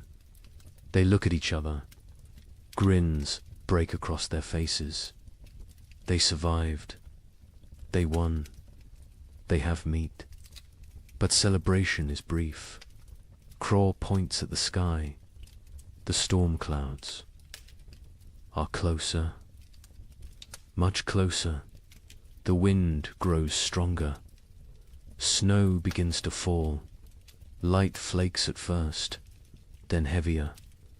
They must work fast. Butchering takes time.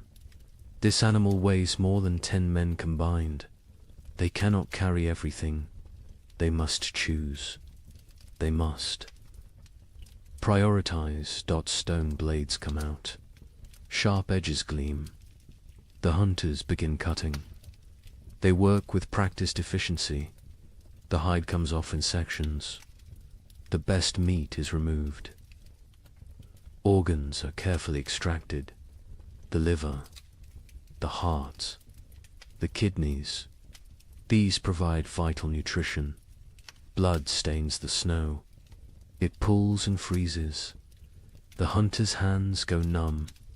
They ignore the pain. They keep cutting, keep working. Their survival depends on speed. They bundle the meat in the animal's own hide.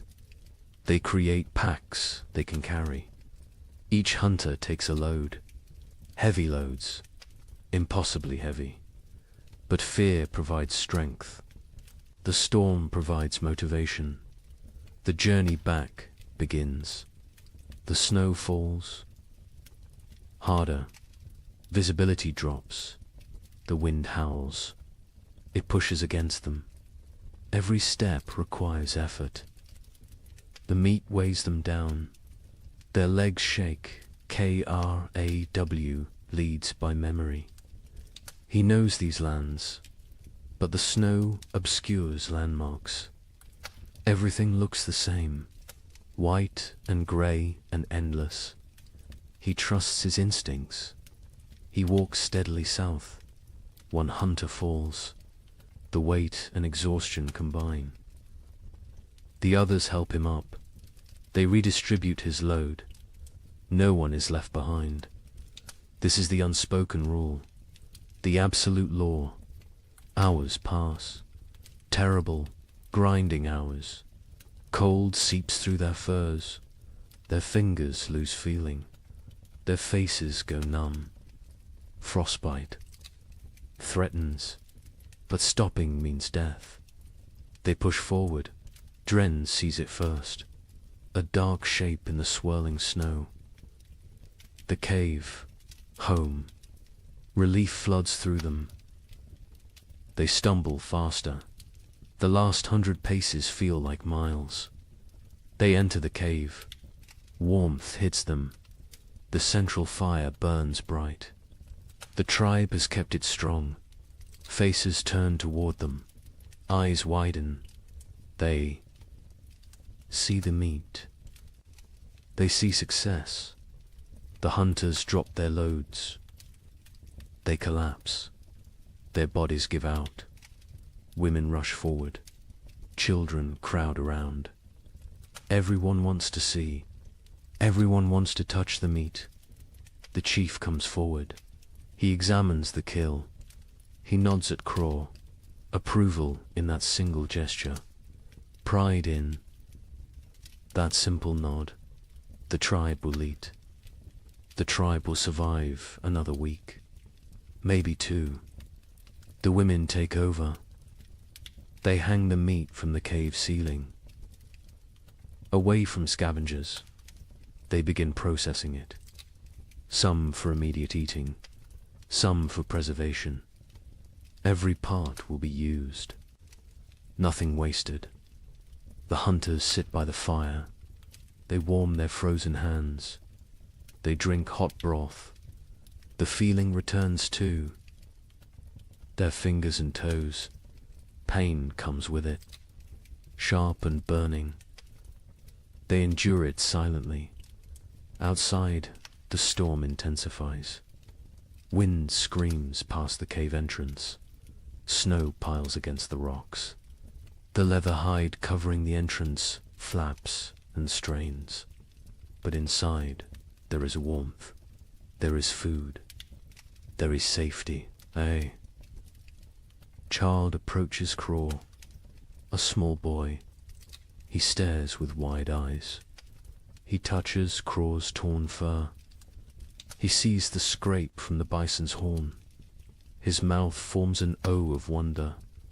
Craw smiles. He ruffles the boy's hair. This is why they hunt. This is why they risk death. For the children. For the old ones. For the tribe. Individual survival means nothing. The group is everything. The meat roasts over the fire. Fat drips and sizzles. The smell fills the cave. Mouths water. Stomachs growl. Soon they will feast. Soon they will celebrate. But first they rest. Craw closes his eyes. His body aches. Every muscle protests. But satisfaction fills him. They succeeded. They brought food home. They completed the last great hunt before the deep winter. The storm rages outside. Let it rage. Let the snow fall. Let the cold descend. The tribe is ready. They have meat. They have fire. They have each other. This hunt might sustain them for weeks. It might mean the difference between survival and starvation.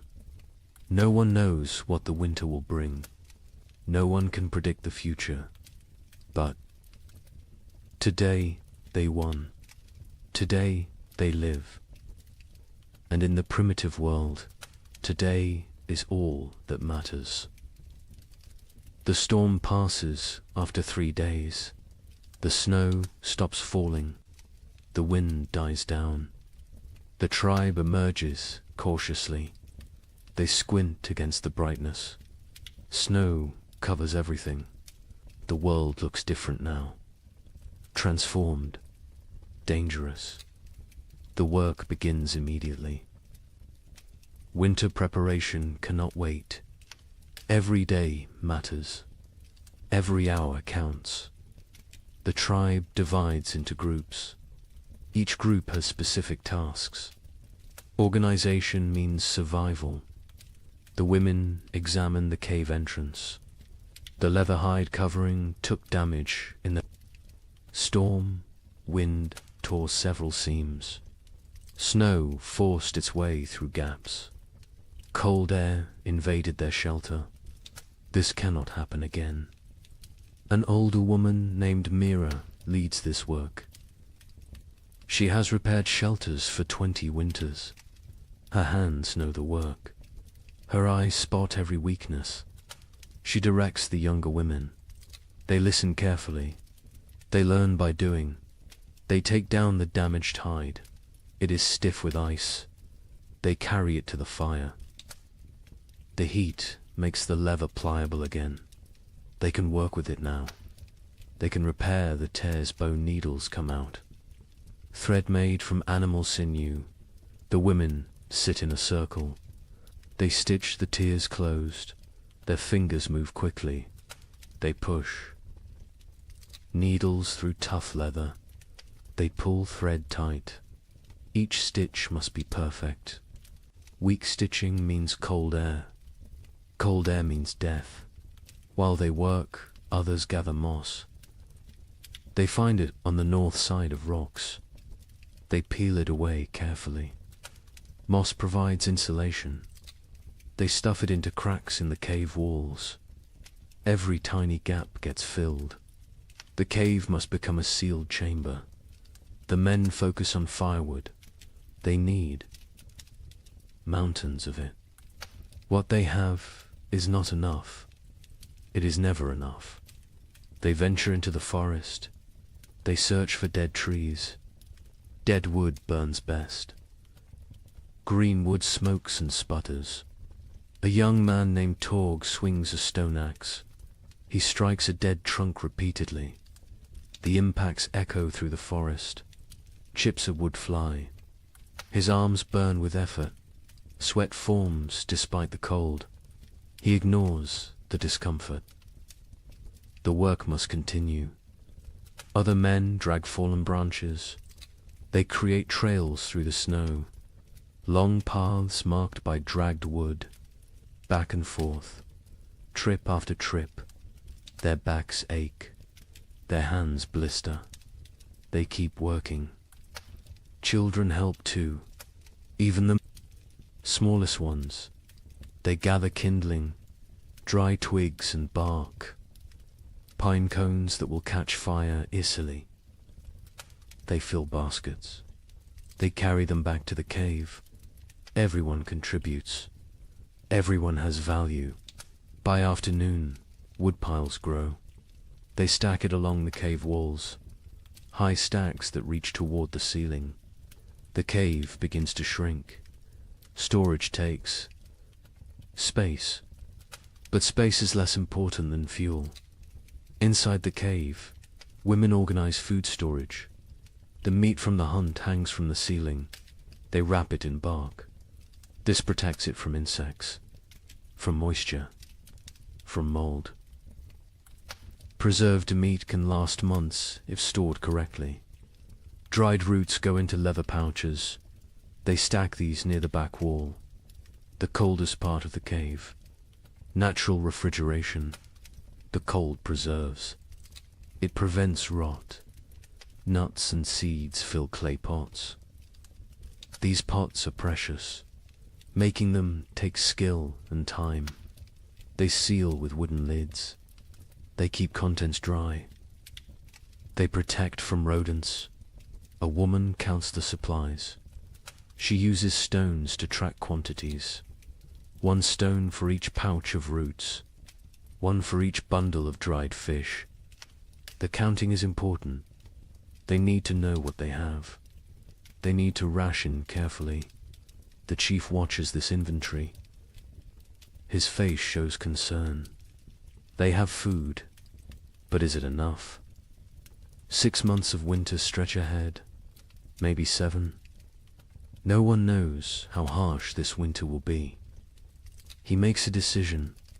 Starting tomorrow, 1 meal per day, not 2. Rationing begins now, while they still have surplus. Better to be cautious early. Starvation at winter's end kills many tribes. The sleeping areas need attention. The tribe sleeps in a specific arrangement. This is not random. This is survival strategy.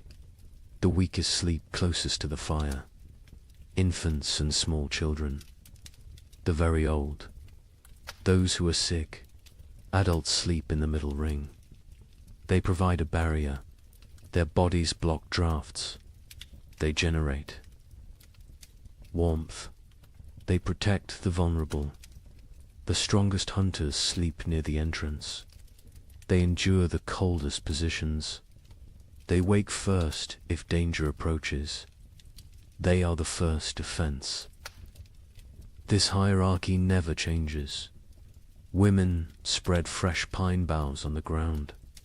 These create mattresses. They provide insulation from the cold stone floor. They replace old bows that have compressed and lost their cushioning. Furs are distributed. Each family gets a share. Thick bear hides for the children, wolf pelts for the adults, rabbit skins sewn together for extra layers. Everyone must stay warm through the night. The fire pit requires work. It sits in the center of the cave. Stones ring it. These stones were carefully chosen. They hold heat.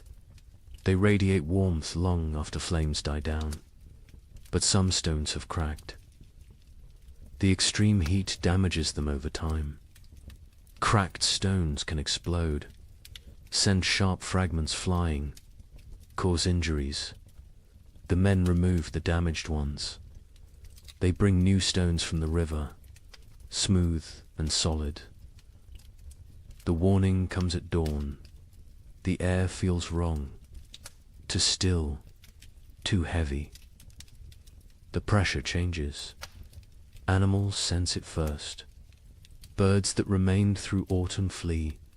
They rise in frantic groups. Their calls sound panicked. Even the crows abandon there. Perches, got KRAW, stands outside the cave. He tastes the air, metal on his tongue, the taste of coming snow. His joints ache. Old injuries throb. His body predicts weather better than his eyes. A massive storm approaches, perhaps the worst of the season. He returns to the cave quickly. He finds the chief. They speak in low tones. The chief's face hardens. He knows what this means. He has survived 40 winters. He recognizes the signs. This storm will trap them inside.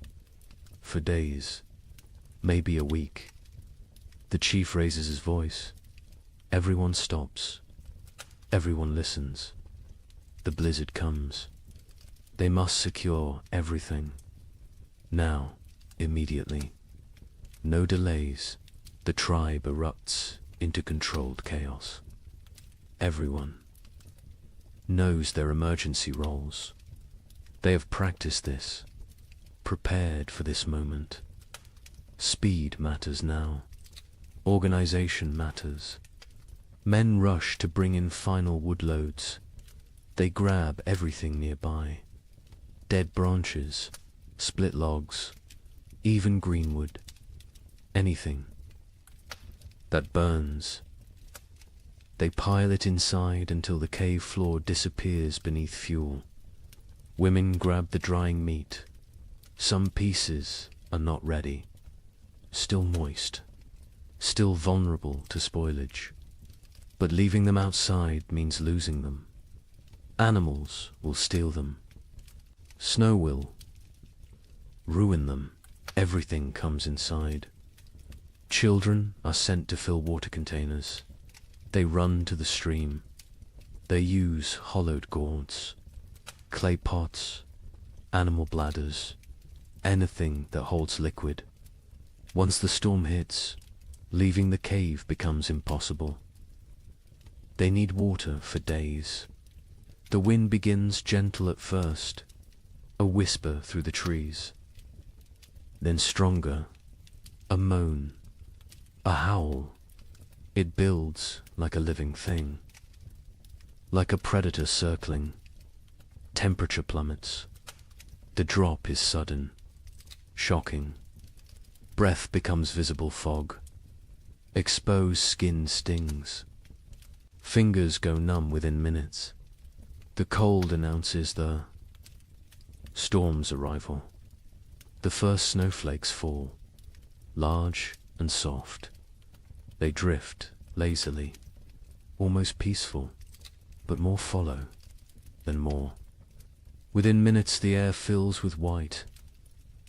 Visibility shrinks. The forest disappears. The world becomes a swirling void. The tribe retreats inside. The hunters enter last. They pull the leather hides tight. They secure every fastening. They add the extra layer. The interior darkness deepens. Only firelight remains.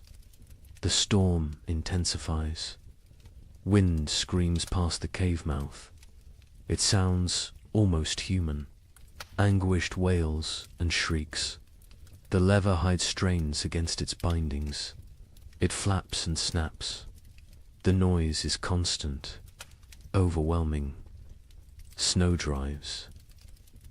Horizontally, it finds every tiny gap. Fine powder forces through the leather weaving. It dusts the cave floor near the entrance, creates small drifts. The tribe watches with concern. They cannot stop this invasion. The fire becomes their universe.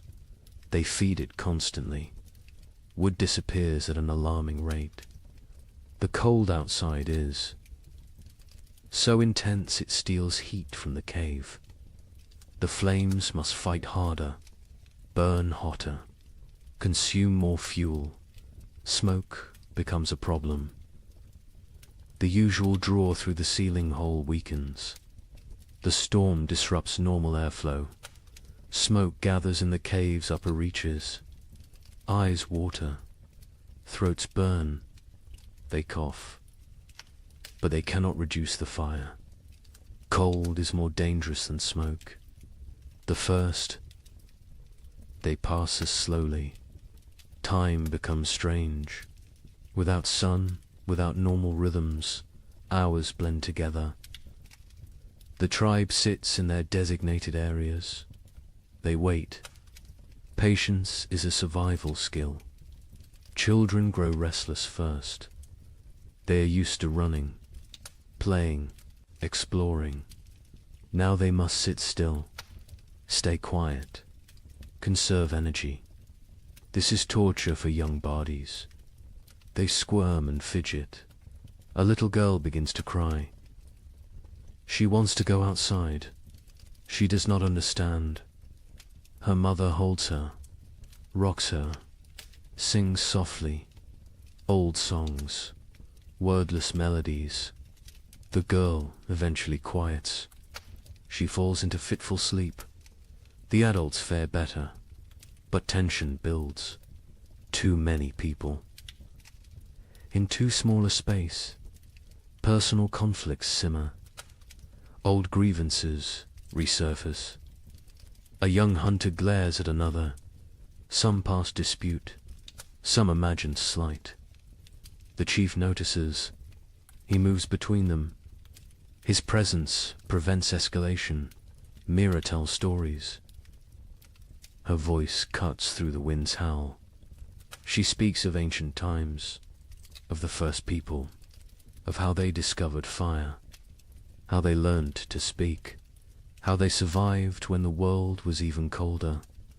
The children gather around her, even the restless. Once her words captivate them, transport them. For a while, they forget the storm, forget the confinement. They live in her stories. Night comes. They know this only because their bodies tell them. Fatigue sets in. Eyelids grow heavy. The fire must be maintained through darkness. The hunters establish a watch rotation. 2 men awake at all times. 1 feeds the fire. 1 watches the entrance. Sleep comes hard. The wind is too loud. The cold too present. The cave floor too hard despite the pine boughs. Bodies shift. Seeking comfort that does not exist. Seeking warmth that is scarce. The baby wakes crying. Hungry. Always hungry. Its mother nurses it. But her own hunger makes her milk weak. Thin. The baby feeds but does not satisfy. It cries again. Other children wake. The mother's face shows exhaustion, desperation. An older woman brings warm broth. made from bones and snow water. She encourages the mother to drink. Liquid helps produce milk. The mother drinks. The broth is barely warm, barely flavored, but it is something. The second day brings no relief. If anything, the storm worsens. The wind reaches new levels of fury. It sounds like raging beasts, like angry spirits. The entire cave vibrates. Small stones fall from the ceiling. Dust rains down. Fear creeps in. What if the storm never stops? What if they run out of wood? What if the cave collapses? These thoughts spread silently, visible in worried eyes, in tense shoulders, in clenched jaws. The chief sits straight. Projects. Confidence. But privately he worries. The woodpiles shrink rapidly. Too rapidly, he calculates. 3 more days, maybe 4. Then they burn sleeping firs. Then they face choices. Terrible choices. Food rationing becomes stricter. 1 small meal, barely enough to sustain. Stomachs growl constantly. Children whimper. Adults endure silently. Hunger is familiar. Hunger is survivable. For a while, Torg's hands have healed from the axe work. Now they crack from the dry cold. Blood seeps from split skin. He wraps them in leather strips. The bleeding stops, but the pain remains. He says nothing. Complaining helps no one. A hunter notices moisture on the cave walls, condensation from their breath, from their bodies. This moisture freezes, creates a thin layer of ice. The cave becomes a frozen chamber. Beauty and danger combined. Mira leads. The women in work. They cannot hunt, cannot gather, but they can prepare. They sort through supplies. They repair torn clothing. They sharpen stone blades. Idle hands create despair. Work provides purpose. The women sit together. They speak quietly. They share memories of other winters. Some worse than this, some better. They draw strength from survival stories. From knowing others endured. One woman speaks of losing her first child to cold 10 winters ago. The baby simply did not wake one morning, frozen in sleep. Her voice breaks. Others reach out, touch her shoulder, her arm. Physical. Connection matters. They grieve together. They heal together. The third day breaks their spirits slightly. The storm continues unabated. White chaos outside. Grey despair inside. Hope becomes harder to maintain. Faith in survival wavers. A young child develops a cough, deep and wet. The sound echoes in the cave. His mother's face shows terror. Winter. Coughs kill. They start small. They grow. They steal breath. They take lives. The healer examines the child. An old woman with knowledge of plants, of remedies. She has dried herbs, stored carefully. She makes a tea, bitter and strong. The child refuses it. She forces him. He must drink. He must fight. The child drinks. He gags. He sputters. But the liquid enters his body. The healer wraps him in extra furs, keeps him near the fire. She monitors his breathing, his color. She has saved children before. She has lost children before. She does what she can. The fire burns lower. Fuel supplies deplete. The chief makes a decision. Smaller fire, colder cave, extended resources, survival over comfort. The tribe huddles closer. They share body heat. They become one organism, one survival unit. Stories continue, but energy for telling wanes. Voices grow hoarse. Throats hurt from smoke and dryness. Still they persist. Stories are medicine. Stories are hope. Stories are memory. Kraw dreams fitfully. He dreams of the hunt, of running through snow, of warm blood on cold ground, of meat and plenty. He wakes to cold and hunger. Reality disappoints. But reality is what they have. The fourth day brings a subtle change. The wind decreases slightly. Not much, but enough to notice. Enough to spark hope. Ears strain, listening for further improvement. Praying for silence. By afternoon, the wind drops to a steady roar instead of a scream. The leather hide stops its violent flapping. Stillness seems possible, seems real. The tribe exchanges glances. Cautious optimism. The chief crawls to the entrance. He carefully lifts the hide edge. A tiny gap. Snow immediately blows in, but he can see outside. Barely. The world is still white, still falling, but less violent, less deadly. He drops the hide. He turns to face the tribe. His expression gives them their answer before he speaks. The storm weakens, not over, but weakening. They will survive. They will see the end. Relief flows through the cave, visible, tangible.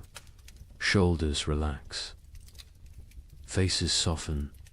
Tears form in some eyes.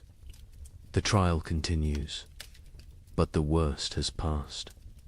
That evening, the coughing child breathes easier. The healer's tea worked, or luck worked, or sheer will worked. The reason does not matter. The child will live. This small victory lifts everyone. The tribe eats their meager ration with less complaint. The end approaches. They can endure. They can last. The wood will suffice. The food will suffice. They are strong enough. The fifth morning brings silence. Actual silence. The wind has stopped. The storm has ended. The sudden quiet feels strange, wrong. Ears ring in the absence of noise. Kraw approaches the entrance again. This time he fully opens the hide. Daylight floods in, blinding and beautiful. The tribe shields their eyes, adjusts slowly. The world outside has transformed. Snow everywhere. Drifts higher than a man. The landscape is unrecognizable. Every familiar feature buried, erased. They look upon an alien world, white and pristine and deadly. But the sky shows blue, clear blue. The storm has truly passed. The tribe survived. Every member, every child, every elder. They made it through together. They do not celebrate loudly. They have no energy for celebration. But quiet satisfaction fills the cave. They endured. They protected each other. They remained human in inhuman conditions. The first blizzard has ended. Many more will come, but this one is done, and they are alive. Cold, hungry, exhausted, but alive. That is enough. That is everything. The days after the blizzard bring cruel clarity. The tribe emerges to assess their world. Snow covers everything in impossible depths. Walking is exhausting. Each step sinks to the knee, sometimes to the waist.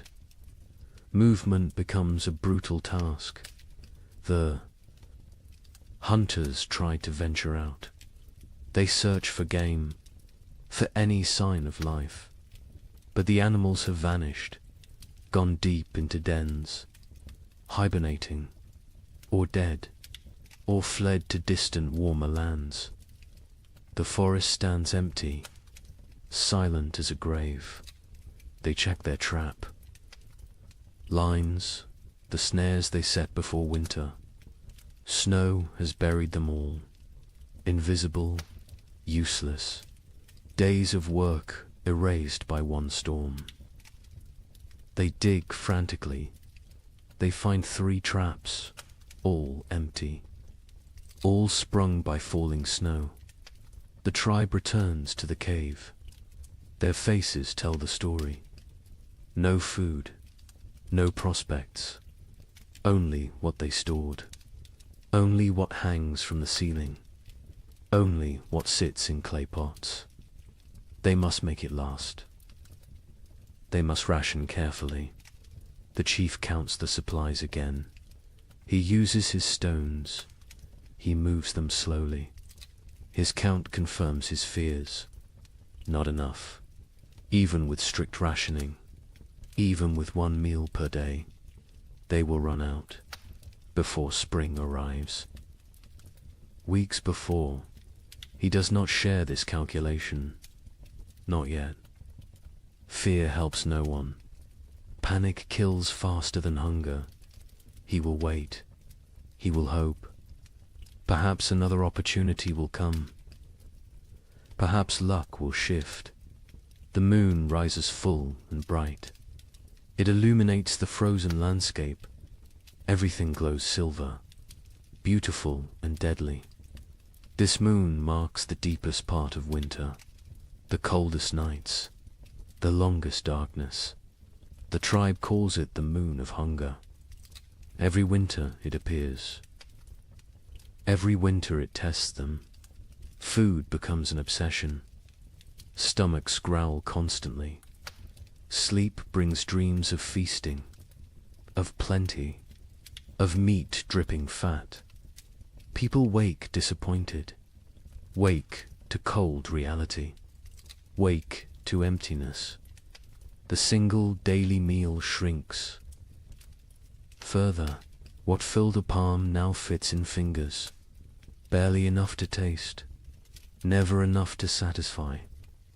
Children cry after eating, still hungry, always hungry. Mothers have nothing more to give. The baby suffers most. Its mother's milk dries up.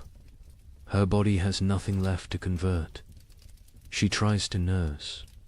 The infant sucks desperately, gets nothing. Its cries become weaker, more pitiful, more heartbreaking.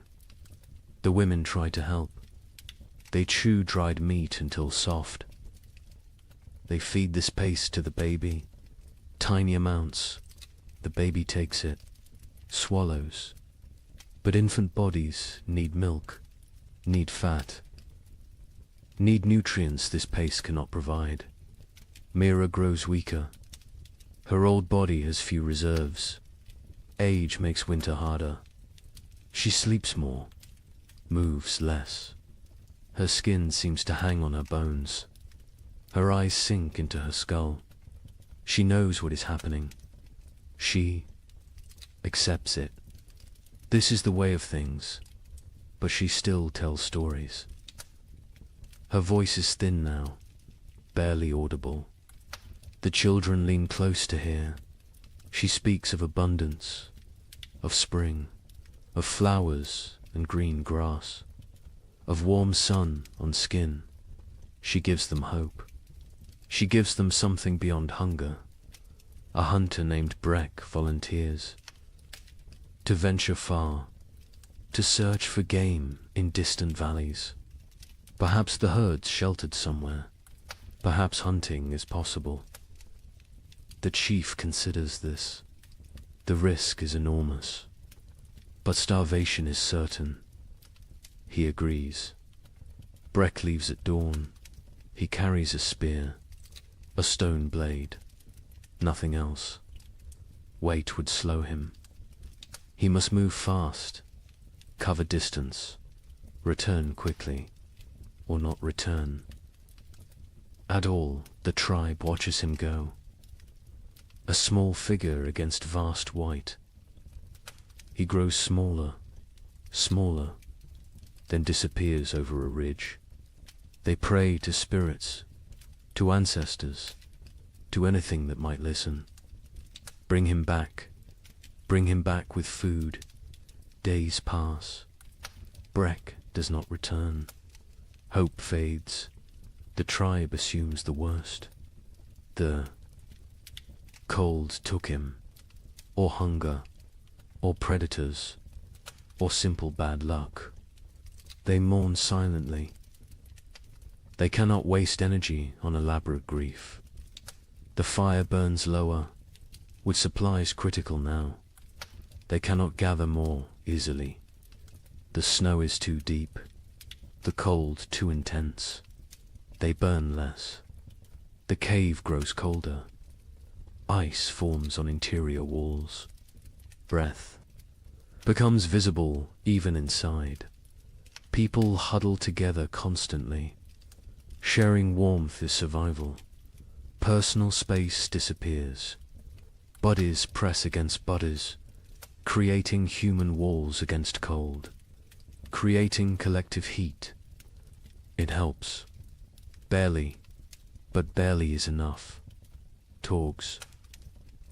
Mother develops a fever. Her body shakes. Her teeth chatter. She cannot get warm despite the furs, despite the proximity to fire. The fever burns from within, consumes her remaining strength, consumes her remaining fat. The healer examines her. She recognizes the signs. Starvation, fever, the body eating itself, trying to generate heat, trying to survive. But without food, the body destroys itself. Muscles become fuel, organs become fuel. Death approaches. The healer makes another tea. Her herbs are nearly gone. Only a few precious leaves remain. She must choose. Who gets treatment? Who goes without? These choices haunt her, but she must make them. She gives the tea to Torg's mother. A chance. A small chance. The woman drinks. The liquid burns her throat. She coughs violently, but she keeps it down. She wraps herself tighter. She closes her eyes. She fights. Her body fights. Time will tell if fighting is enough. The children stop playing. They lack energy for play. They sit quietly, stare at nothing. Childhood vitality drains away. They become small, old people, serious, silent, waiting. One boy asks his father when they will eat more. The father has no answer. He pulls his son. Close, he says, spring will come. Spring always comes. The boy asks when. The father says soon. He lies. Spring is months away, but the lie is kindness. The tribe begins eating leather. They take old, worn pieces. They boil them. The leather softens slightly, becomes chewable. It provides almost no nutrition, but it fills the stomach, tricks the body temporarily, delays the inevitable. They scrape hide scraps, collect tiny bits of dried meat, particles that fell, that were missed. They gathered these with desperate care. Every crumb matters. Every fragment could mean another day. The chief notices people eyeing the stored seed. Small amounts save for spring planting. Eating that seed means no crops next year. Means starvation then instead of now. But now is very real, very present, very tempting. He moves the seed, hides it in a far corner, tells only 2 trusted hunters. They will guard it. Die before allowing it to be eaten.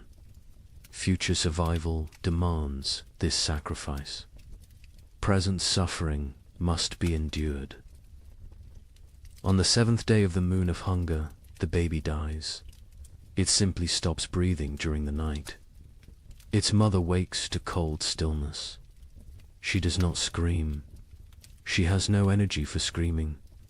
She holds the small body, rocks it, as if warmth could return life. The women come. They gently take the infant. They wrap it in soft rabbit fur. They place it near the cave entrance. The frozen section, it will keep there. When the ground thaws, they will bury it properly. For now, this is all they can do. The mother sits empty. Her arms feel wrong without the weight. Her chest aches with useless milk that finally came. Too late, always too late. Other women sit beside her. No words exist for this loss. Presence is enough. Mira's breathing becomes labored, wet and rattling. She lies on her furs. She does not complain, does not demand attention. She simply fades. Life seeping away like water into sand. The tribe knows. They have seen this before. Young. Ones are brought to her, one by one. She touches their faces, whispers blessings, passes final wisdom. Her hand trembles with the effort, but she completes this duty, this last gift to the future. That night, Mira stops breathing, peacefully, in sleep. Her face relaxes, tension disappears. She looks younger suddenly. The years fall away. She returns to some earlier self. The tribe covers her with respect, with gratitude. She gave them everything, even her final breath. 2 deaths in one day. The tribe feels the weight. They are fewer now, weaker now, more vulnerable now. But they must continue, must endure, must survive for those who did not. The 8th day brings a miracle. A shout from outside. The hunters rush to the entrance. They peer out. A figure approaches, limping, struggling, but alive. Breck has returned. He collapses at the cave entrance. His lips are blue. His face is white.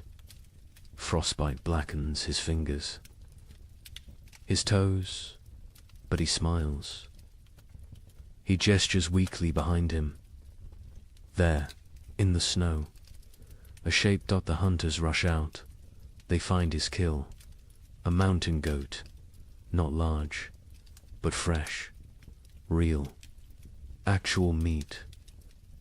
Breck tracked it for days, followed it to high cliffs, killed it with a desperate throw, then dragged it back. Somehow, against all odds, they bring the goat inside. They bring Breck inside. The tribe crowds around. They cannot believe it. Food, real food, hope made flesh. Tears flow freely. Relief, gratitude, joy. The women butcher immediately. They work with trembling hands. Blood flows. Precious blood. They catch it.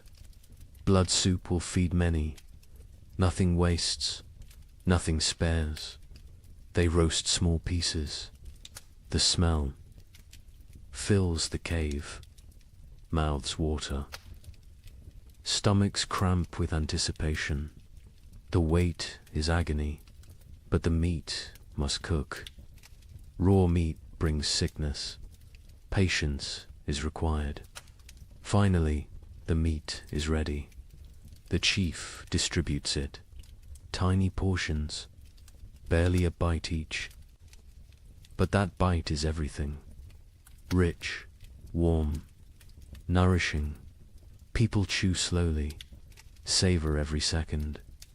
Some cry while eating. Breck receives his portion, receives gratitude, receives respect. He risked everything. He saved them, not permanently. This meat will last only days, but days matter. Days a lifetime when death looms close.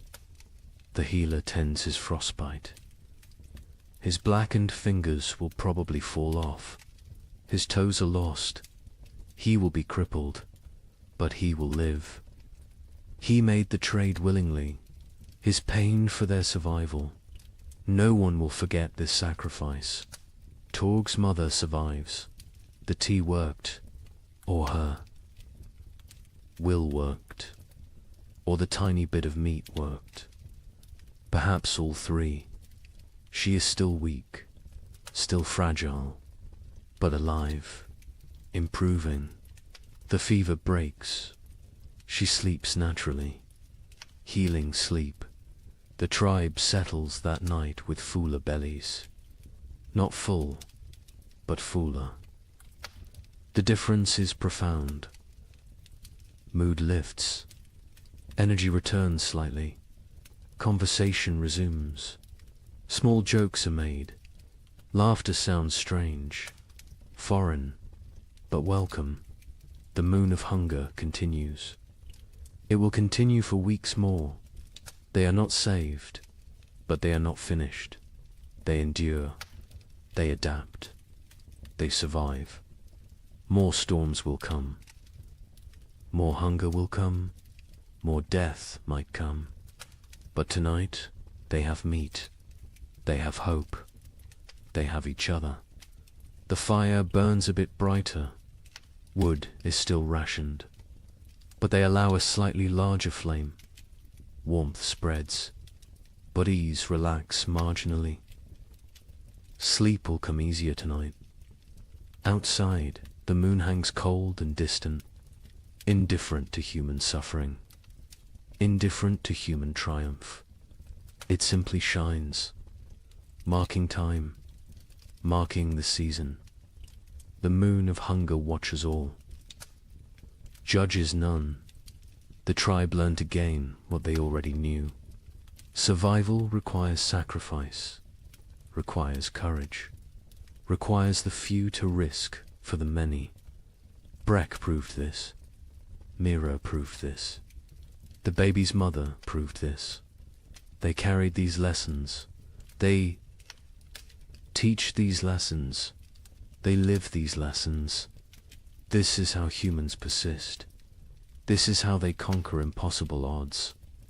Not through strength alone, but through sacrifice, through love, through unwillingness to surrender. The moon of hunger is not over, but they will face it together. They will face it standing. They will face it human. And that makes all the difference. They step onto the plain. The wind hits immediately. Ferocious, brutal. It steals breath. It pushes them backward. They lean into it. They fight for every step. Progress becomes measured in body lengths, not miles. The cold is different here. Worse.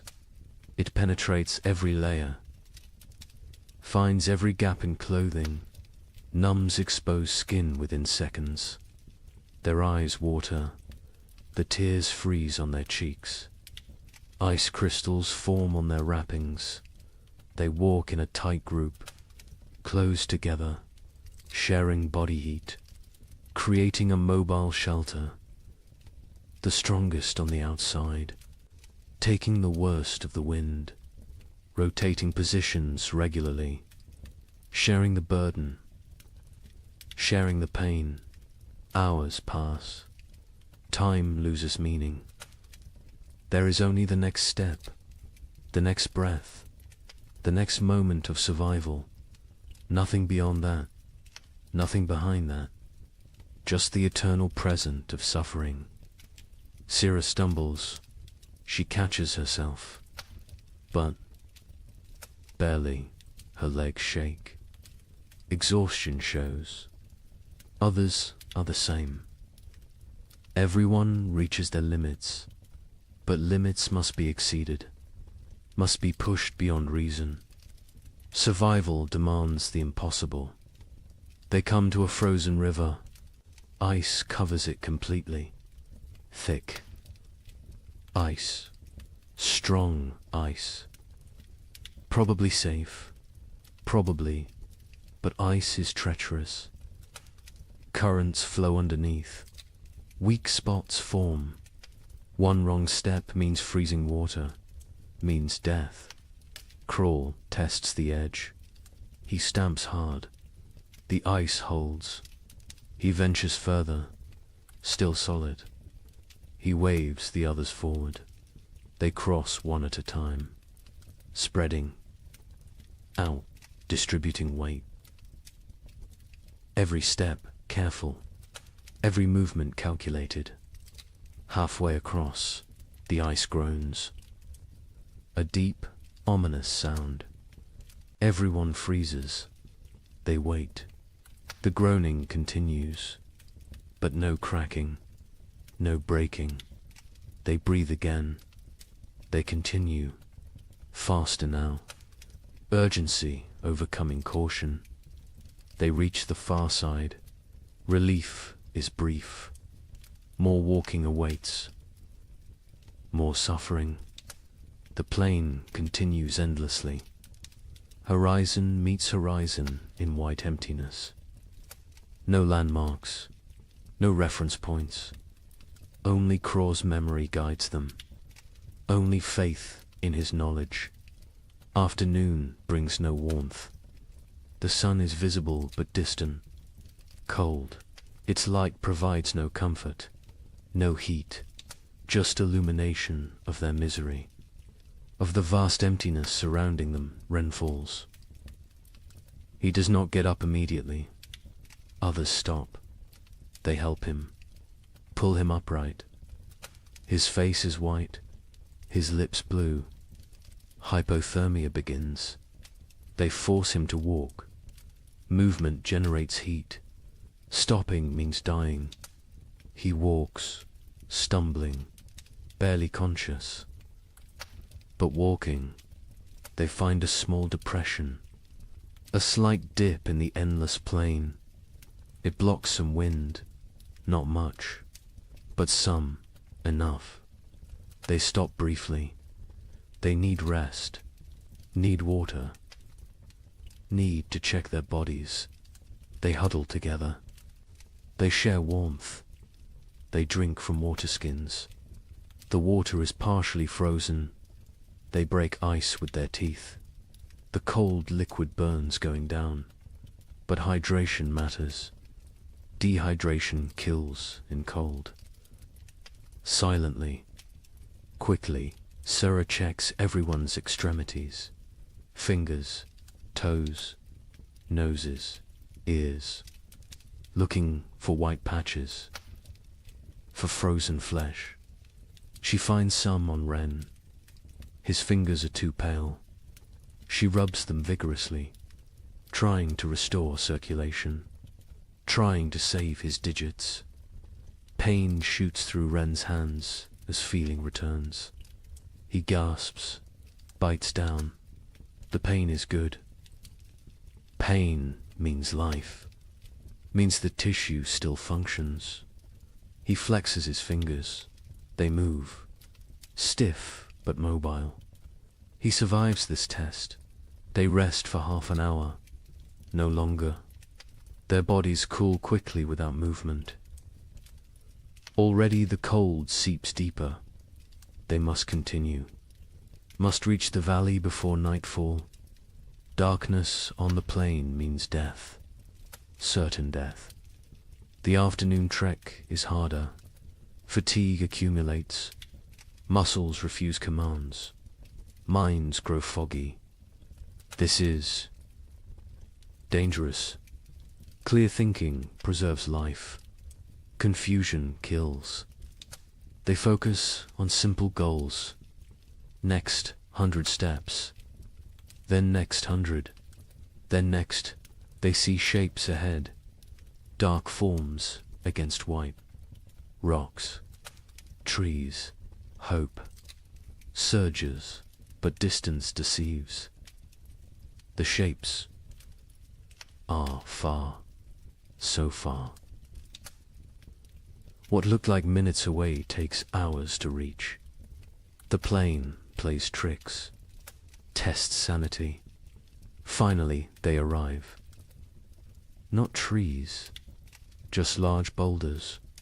But boulders provide shelter.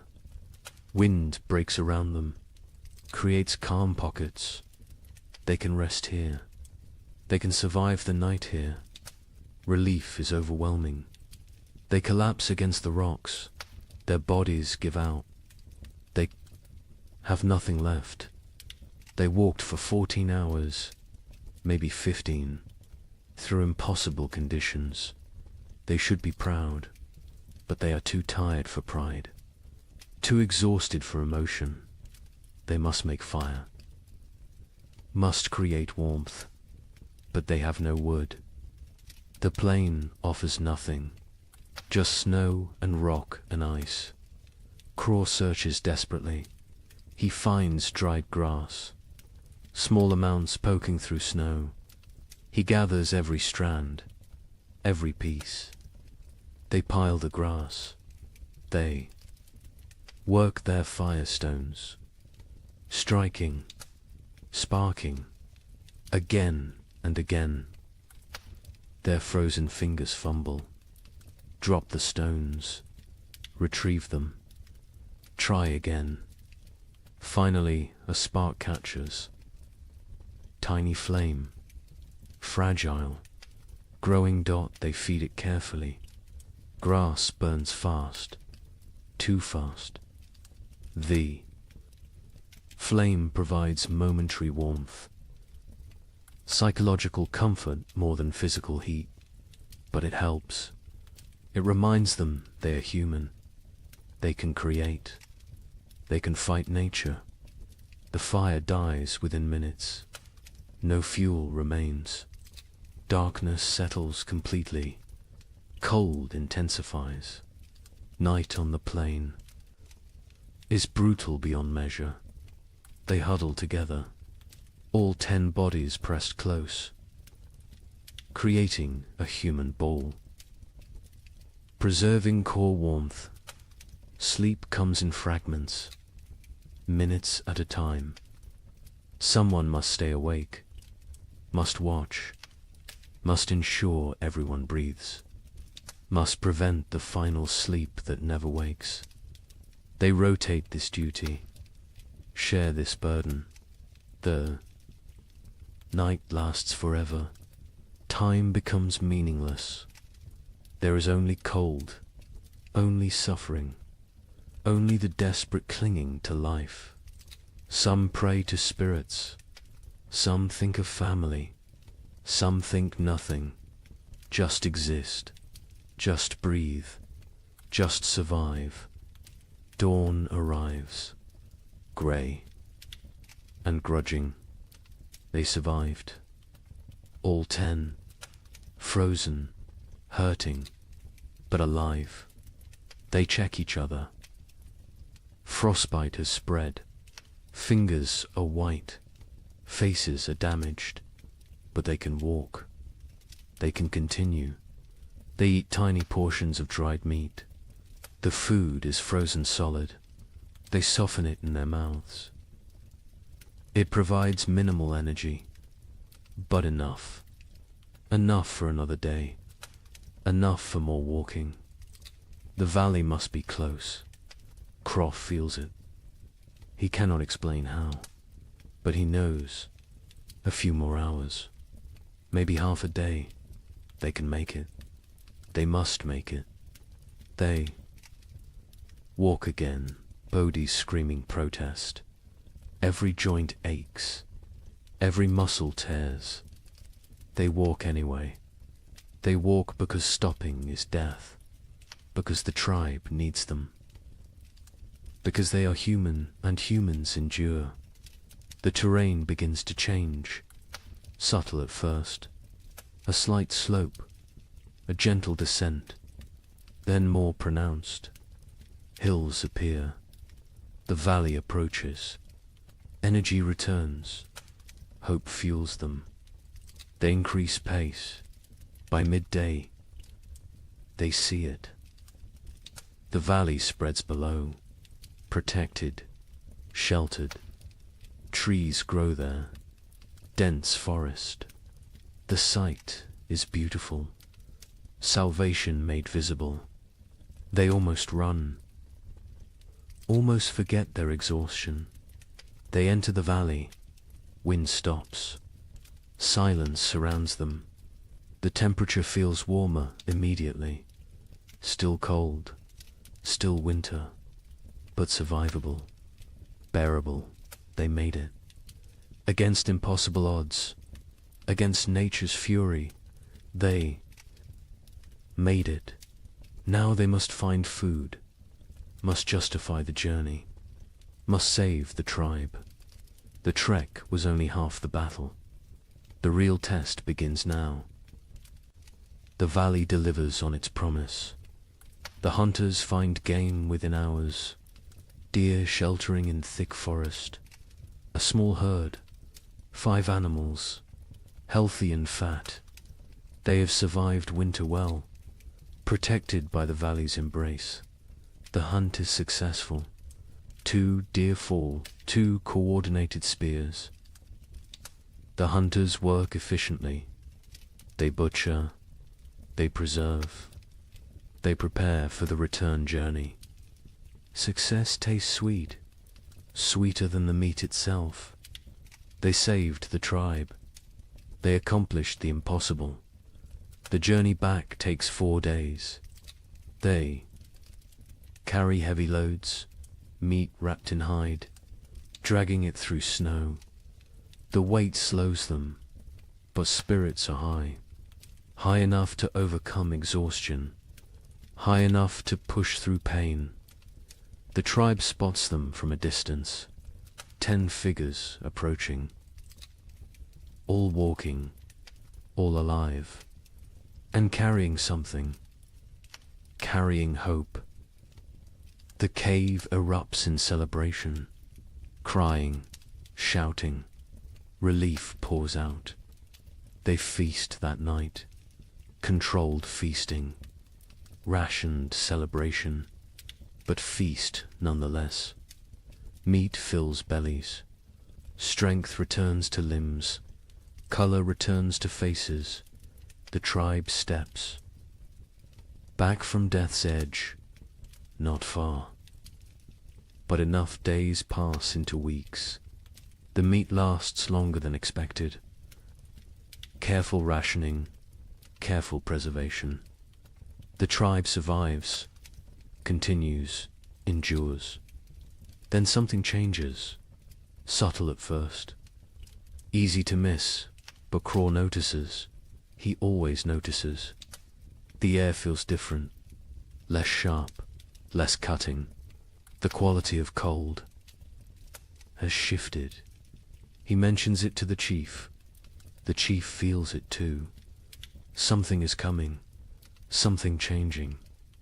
They watch, they wait, they observe.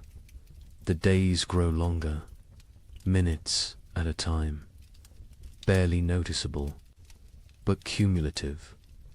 Dawn arrives earlier. Dusk comes later. Light increases. Darkness retreats. The balance shifts. The sun rises higher in the sky. Its arc changes. It climbs further before descending. Its light hits at different angles, penetrates deeper into the cave. These are signs. Ancient signs, remembered signs. One morning, water drips. A single drop from the cave roof, then another. Ice is melting, slightly, temporarily, but melting. This has not happened in months, not since autumn. The tribe gathers to watch, to witness this miracle. Liquid water, life returning. The dripping stops when temperatures drop again. But the message was sent. Winter weakens. Its grip loosens. Imperceptibly, gradually, but definitely. Birds return. Not many, just a few scouts. Ravens first. Always ravens. They circle overhead. They call to each other. Their voices break the silence of months. The sound is jarring, almost forgotten, but welcome. So welcome. The snow begins to change. Its texture alters. Morning crust forms. The surface freezes hard overnight. Supports weight. Walking becomes easier. No more sinking to the thighs. Progress quickens. Movement improves. But afternoons bring different snow. Soft, wet, heavy. The snow absorbs sunlight, converts it to water. Slowly, drop by drop, the snow level decreases. Patches of ground appear, brown and dead, but ground, actual earth. The hunters venture out more frequently. They find tracks, fresh tracks. Animals emerge from dens, from hibernation, from wherever they sheltered. Life stirs again, cautiously, tentatively, but undeniably. A child sees something green, a tiny shoot, pushing through melting snow. Green, the color is shocking. Alien after months of white and brown and grey. The child calls others. They gather around this small miracle, this proof of continuation, this promise. The tribe's energy shifts. Desperation eases. Not gone, but reduced. They can see the end now.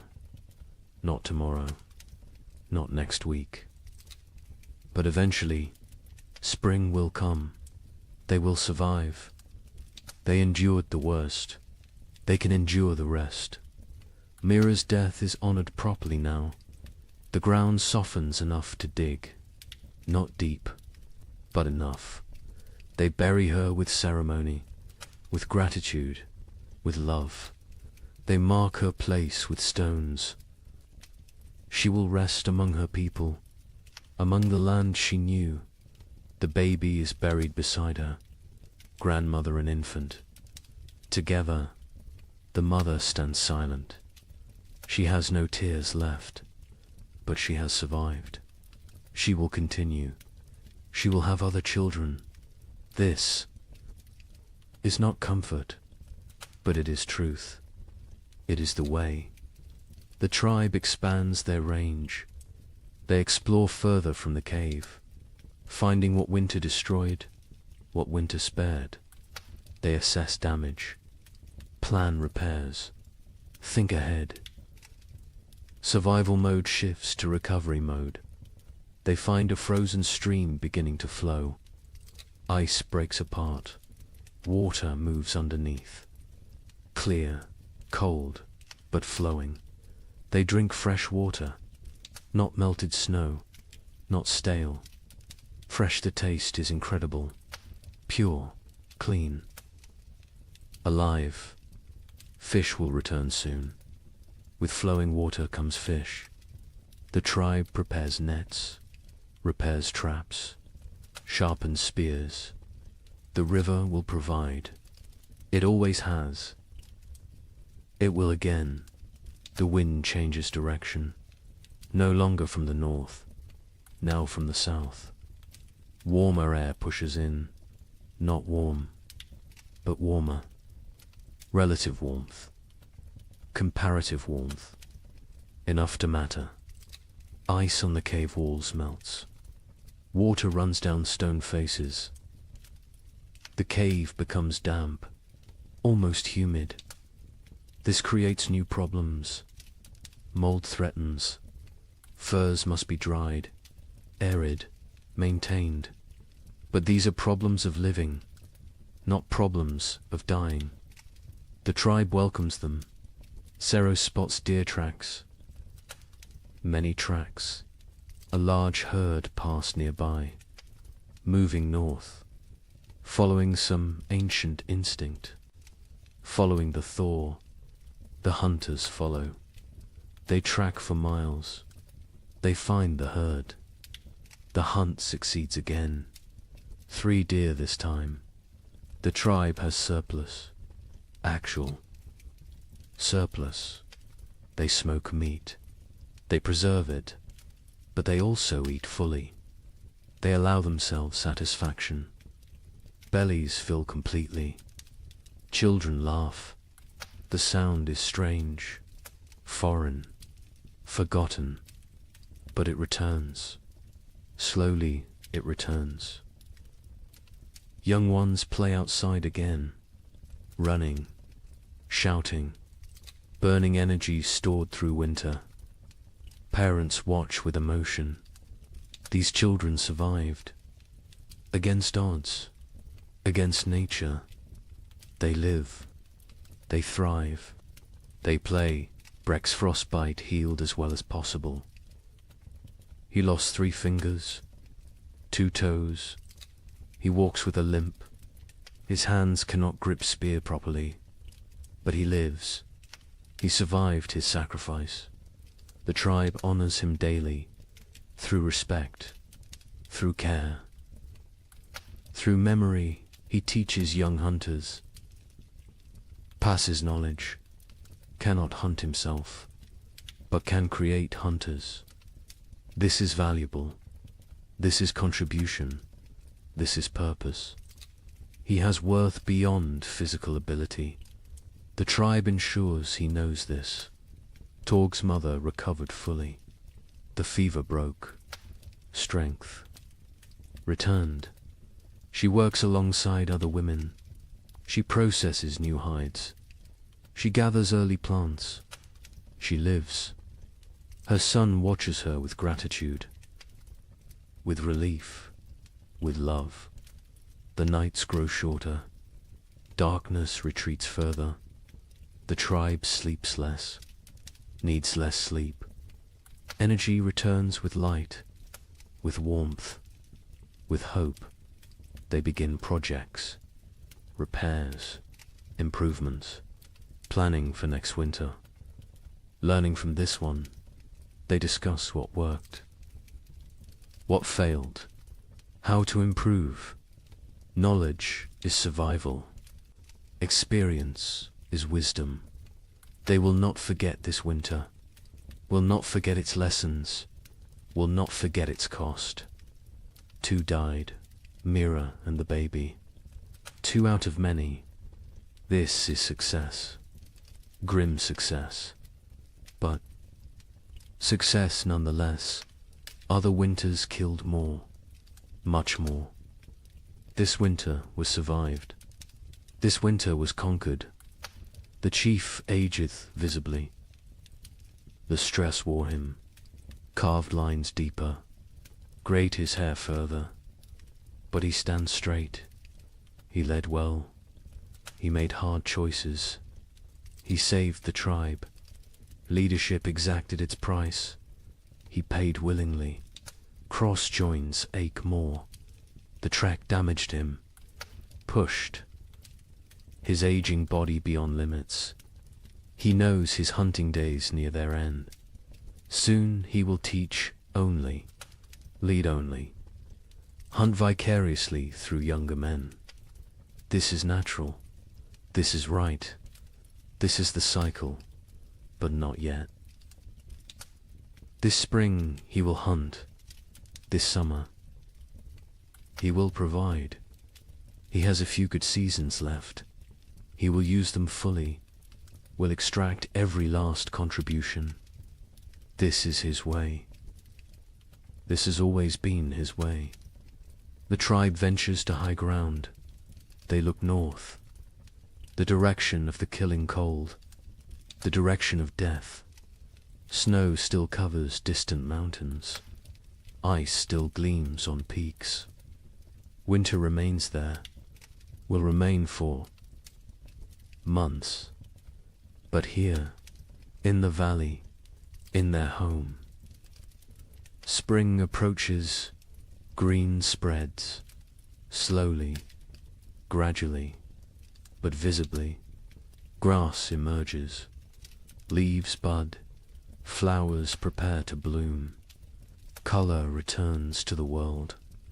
The monochrome existence ends. Life reasserts itself. Birds return in waves, small ones first, then larger. They sing, they call, they mate, they build nests. They choose to live here, choose to raise young here. The tribe takes this as blessing, as approval, as sin. Children collect eggs, carefully, leaving some, taking some. The birds can spare them. The birds will lay more. This is balance. This is sustainable. This is how it works. A bear emerges, thin, hungry, dangerous. It approaches the cave. The hunters drive it away. They cannot kill it. Too dangerous, too large. But they make their presence known, establish dominance, protect their territory. The bear leaves, seeks easier prey. The tribe remains vigilant. More bears will come, more predators. Spring brings life, but also competition, also danger, different danger than winter, but real. They prepare defenses, reinforce barriers, sharpen weapons. Spring is not safety. Spring is different challenge. Different tests, but they survived winter. They can handle spring. The elderly who remained in the cave through the trek are recovering. They endured. They kept fire burning. They maintained hope. They held the center. Their contribution was essential, unrecognized during the crisis, acknowledged now. The tribe holds council. All adults attend. They discuss summer plans. Where to hunt, where to gather, what to store, how to prepare for next winter. Always next winter. Winter always comes again. But between now and then, between this moment and that future threat, there is spring. There is summer. There is abundance. There is life. They will live fully, live completely, live gratefully. The thaw continues, accelerates, snow vanishes, rivers swell, the land transforms. The frozen death world becomes living green world. The change is profound, almost unbelievably, but real. Witnessed, experienced. The tribe survived. All but two. They endured when winter meant death. They outlasted the brutal cold. They conquered the primitive darkness. They proved again what humans are, what humans do, what humans will always do. They survive. They adapt. They continue. Spring has begun.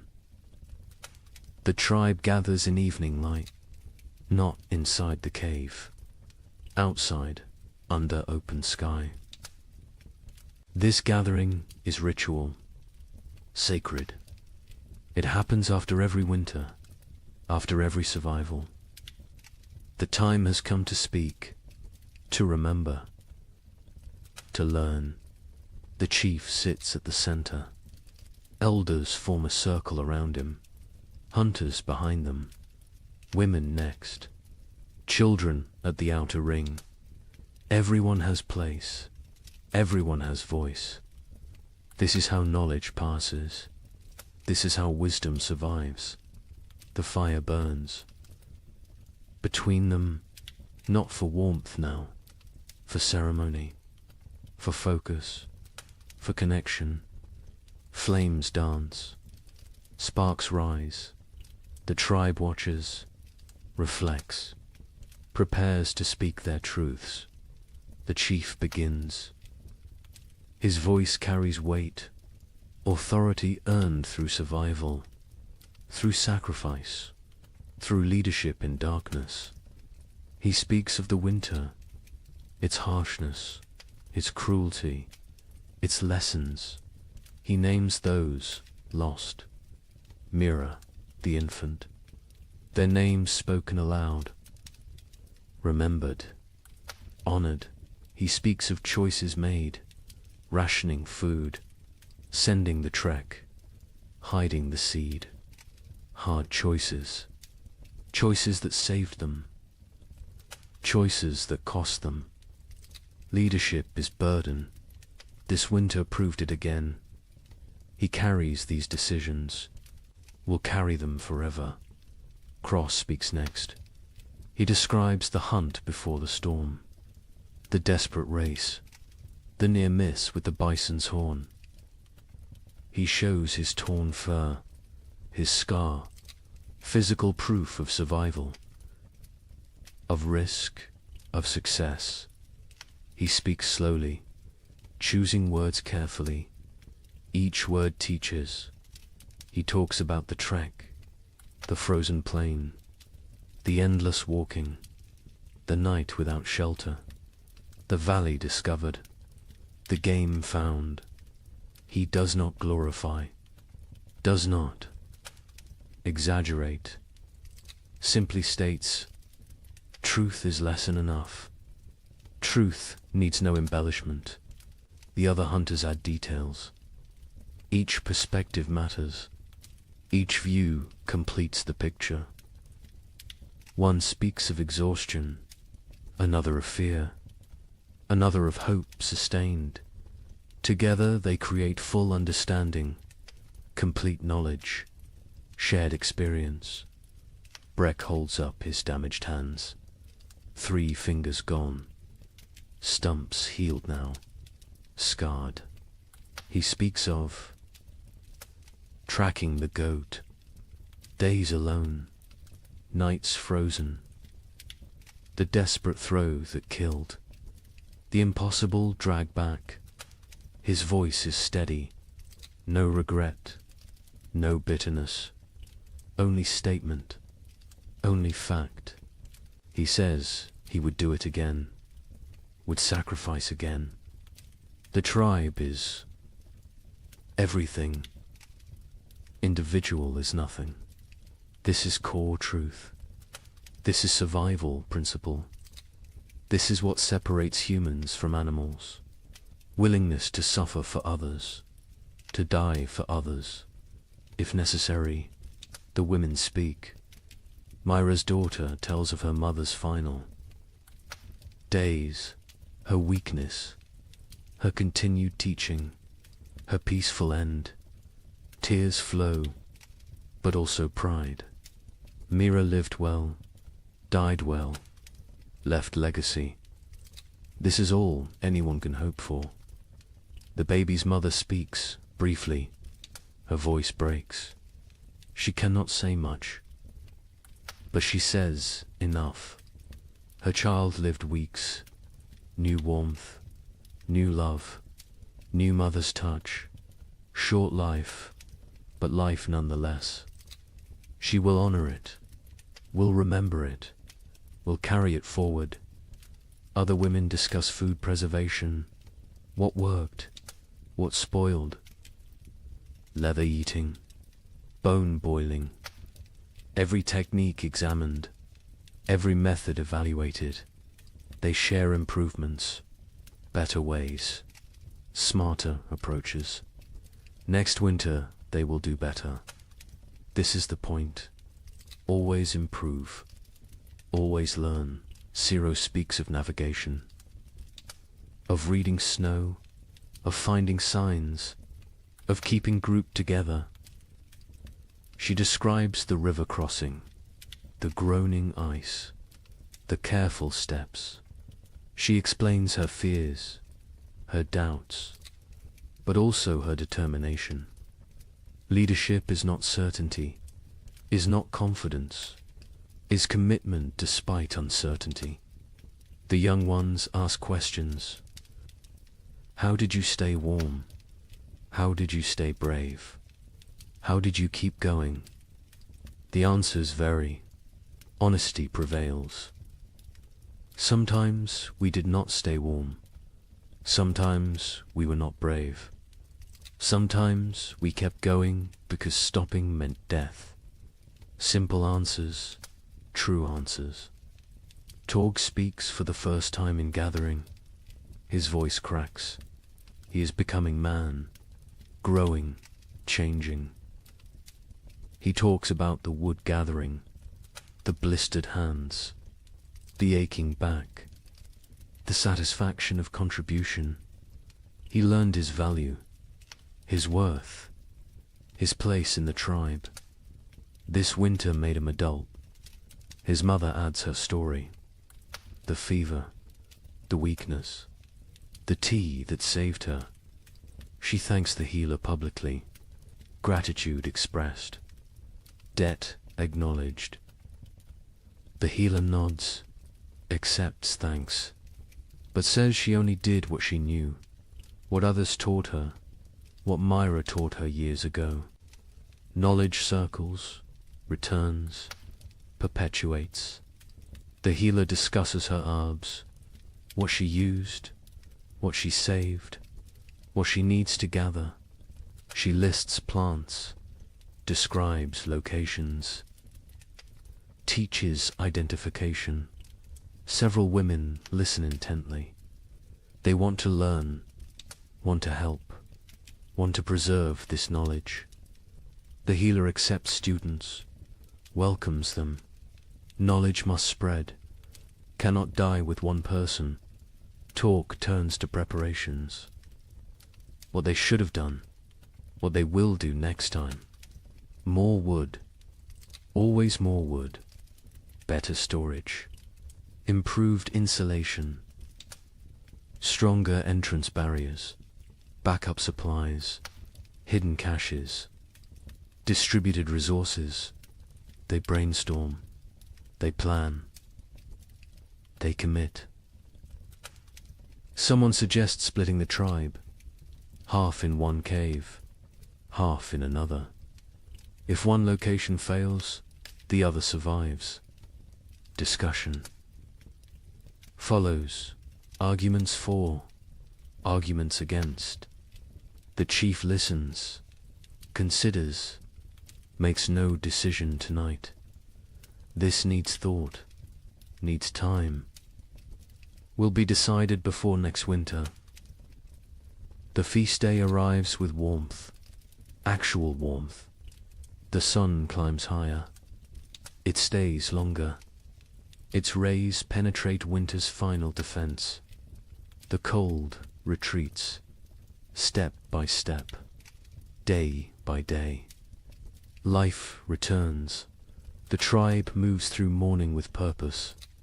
Women prepare food, all the food, reserves brought out, smoked meat, dried fish, roots saved, seeds roasted. Nothing held back today. Today's abundance. Today is celebration. Today is life affirmed. Children run wild, energy unleashed, months of confinement explode into motion. They chase, they climb, they shout. Their laughter echoes off rocks, off trees, off the sky itself. Parents watch with full hearts.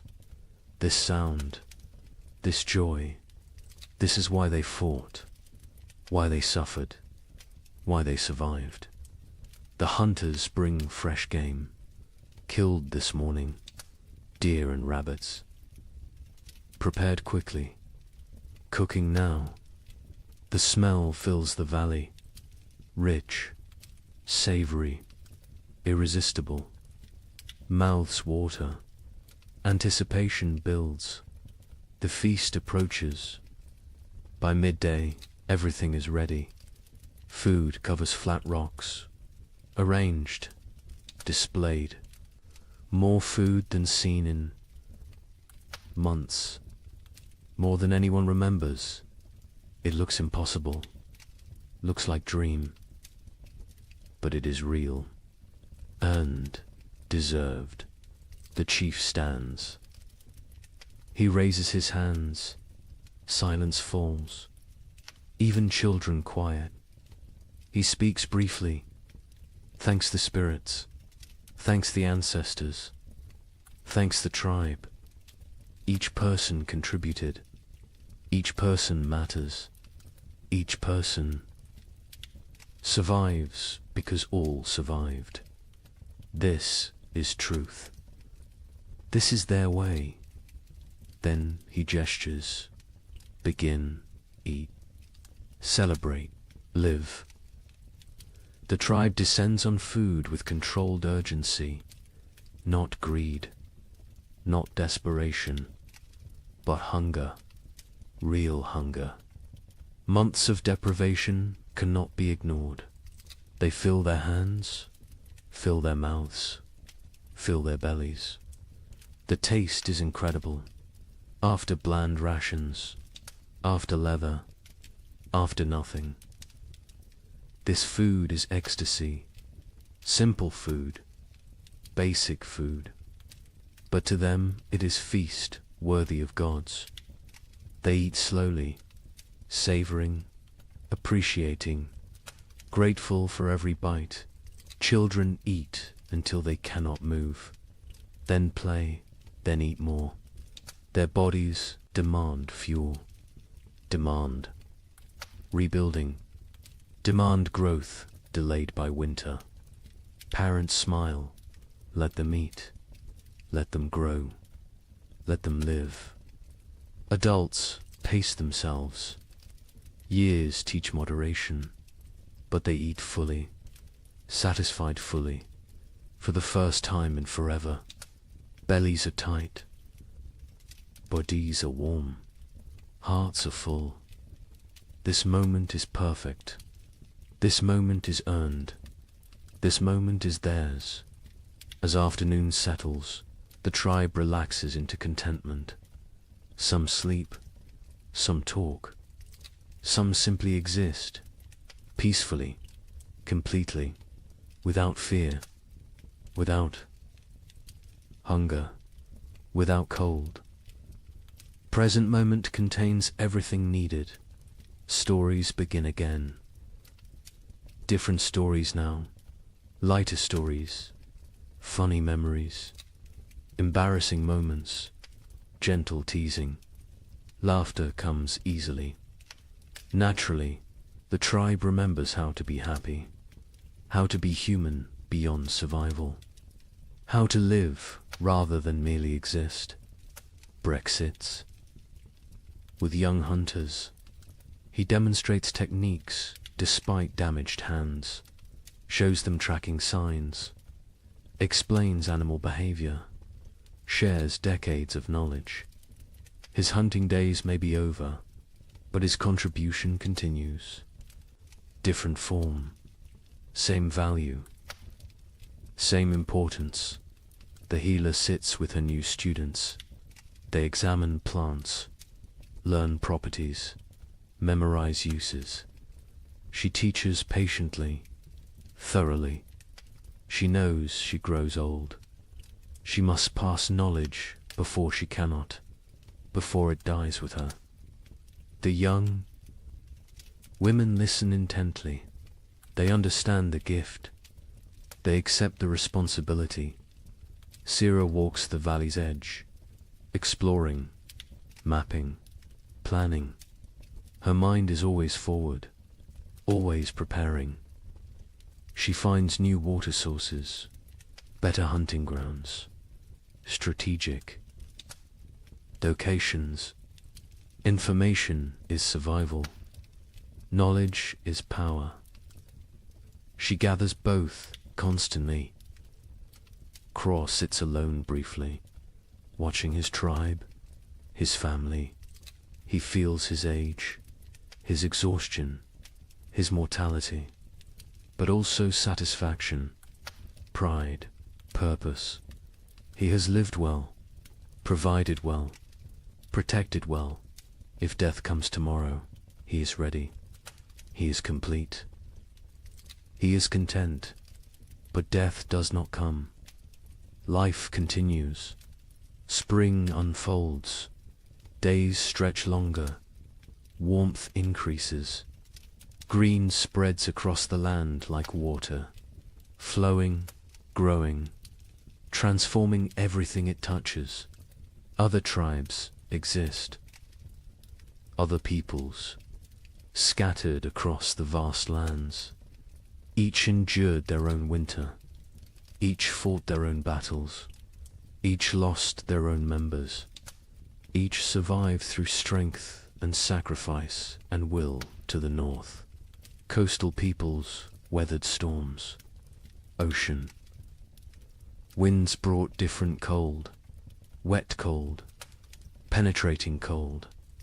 They huddled in driftwood shelters. Ate fish when they could. Kelp when they must. They survived.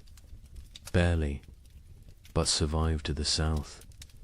Dozer peoples faced different trial.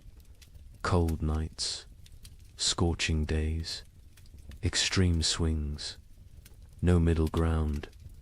They sheltered in caves, conserved water, endured. They know survival has many faces. Cold is only one. Each environment tests differently. Each demands different strengths. Mountain peoples lived with the snow, always. Surrounded, buried, isolated. They knew winter intimately, understood its moods, its dangers, its rare gifts. They moved with the seasons, migrated, adapted, survived through flexibility. Through knowledge, through respect for nature's power, plains peoples tracked the herds, followed them south, followed them to survival. They lived nomadic, always moving, always hunting, always one step ahead of starvation. Their winter was journey, was constant motion, was different struggle, same stakes. All these peoples, all these tribes, all these humans, connected by nothing except species, except determination, except refusal to surrender. They do not know each other, will never meet, will never share stories, but they share experience, share struggle, share humanity. Winter tested all, cold respected none. It killed without preference, without mercy, without meaning. It simply was nature being nature, indifferent, eternal, unstoppable. But humans stopped it anyway. Not the winter itself, but its victory, its completeness, its total dominion.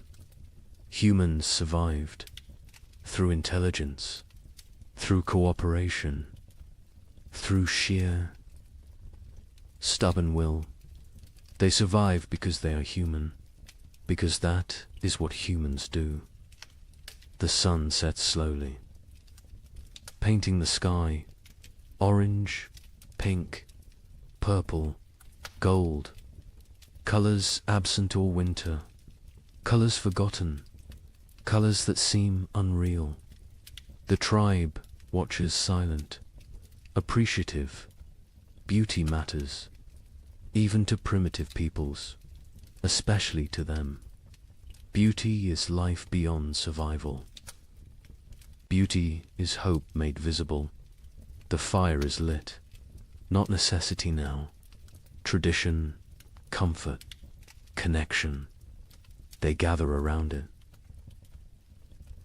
Not for warmth, for ritual, for togetherness, for continuation. Fire was life in winter. Fire is still center, still heart, still home. The night is gentle, soft, a caress rather than assault. Stars emerge, countless, brilliant, the same stars that watched their suffering, that witnessed their triumph, that will observe their continuation. Forever stars, eternal witnesses, silent companions. Children sleep quickly, exhausted from play, from food, from life fully lived. They sleep peacefully, deeply, no crying, no fear, no cold. Just rest, just dreams, just childhood reclaimed. Adults linger, quiet conversation, comfortable silence. They need no entertainment, no stimulation. Simply being together is enough. Simply surviving is enough. Simply existing in this moment is everything. One by one they drift to sleep, bodies relaxed, minds peaceful. The tribe sleeps well, under stars, under sky, under the protection of their own strength, their own unity, their own humanity. The night deepens, the fire burns low, embers glow, red, orange, fading. The valley is silent, peaceful, safe. Life sleeps, life rests. Life prepares for tomorrow, somewhere. In the darkness, a wolf howls, distant, lonely, calling to pack, calling to family, calling for connection. The sound carries, echoes, fades. The tribe does not wake, does not fear. Wolves are neighbors, not enemies. All creatures struggle. All creatures survive. All creatures seek pack, seek family, seek belonging. The echo continues. Not just wolf, but all sounds, all voices, all stories. They echo through time, through generations, through eternity. This tribe will fade. These people will die, but their echo continues, their legacy persists, their survival matters, because they are not the end, they are the beginning, the foundation, the root. From them come others, many others, countless others. Every human alive carries their echo, their determination, their refusal to quit. These primitive peoples, these ancient survivors, these frozen warriors, they are ancestors to everyone, to all of humanity. Their winter is our winter. Their struggle is our struggle. Their survival is why we exist. The night holds all of this, all of history, all of future. all of possibility. It holds the sleeping tribe, the dying fire, the silent stars. It holds everything that was, everything that is, everything that will be. And in the morning, they will wake, they will continue, they will live another day, then another, then another, until winter comes again. And they will face it, and they will endure, because that is what they do, what they have always done, what they will always do. They are human. They survive. The night knows this. The stars know this. The earth knows this. And now you know this. To dot rest now. Sleep now. Dream of warm fires. Of full bellies. Of tribes that endure. Of humans who refuse to quit. Of ancestors who gave us everything, including survival itself. The echoes continue, forever, always, in the night.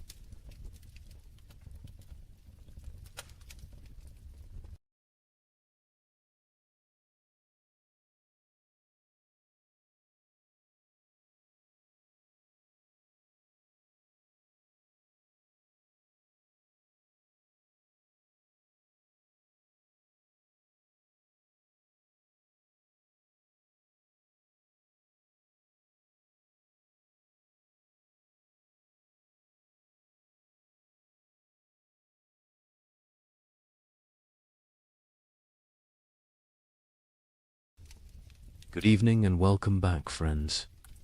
Tonight we're diving into the fascinating world of the Roman Empire. As always, let me know where in the world you're listening from. Get cozy, settle in, and let's begin. The torches burned low against the marble walls of the Colosseum, their flames bending and snapping in the night wind. Smoke curled upward, painting the corridors in shifting shadows that seemed alive. Somewhere deep within those walls, cages rattled. The guttural growl of a lion broke the silence, followed by the shrill cry of a panther pacing its enclosure. The air was thick with the scent of straw, iron, and blood. Men shuffled forward, not as spectators, but as the hidden workforce behind the spectacle animal keepers, trainers, guards, and gladiators themselves, step echoing with the knowledge that dawn might never come for them.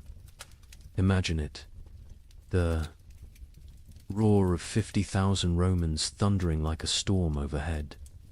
Yet before the games even began, death was already at work in the corridors below. Lions lunged against their bars, their claws scraping sparks across iron. Elephants, chained and restless, shifted their massive weight, shaking the earth beneath the workers' feet. A single slip of a chain, a missed strike of the trainers. Staff and the arena would claim another victim before the audience ever saw the sand-stained red. Now, ask yourself, what would it feel like to wake each morning knowing that your job itself, the task you were paid or forced to perform, was a gamble with death? Not a soldier in battle, not a rebel hunted by Rome, but a worker, a laborer, a craftsman whose daily duties carried a sentence no law had to write. Would you sleep at night? Or would your dreams be haunted by the growls from the cages, the weight of the stones above your head, or the smell of lead dust clinging to your breath? History books love to tell us about emperors, senators, and generals. They speak of triumphs, victories, and architectural marvels, but rarely do they dwell on the hands that bled to build those monuments, or the men and women whose very survival depended on risking their lives in silence. The invisible workforce of Rome lived not in marble villas, but in shadows, where the price of error was not a demotion or dismissal, but death itself. And here lies the heart of the story. Beneath the grandeur of Rome, beneath its arches, its mosaics, its golden halls were professions so perilous that to call them jobs is almost an insult.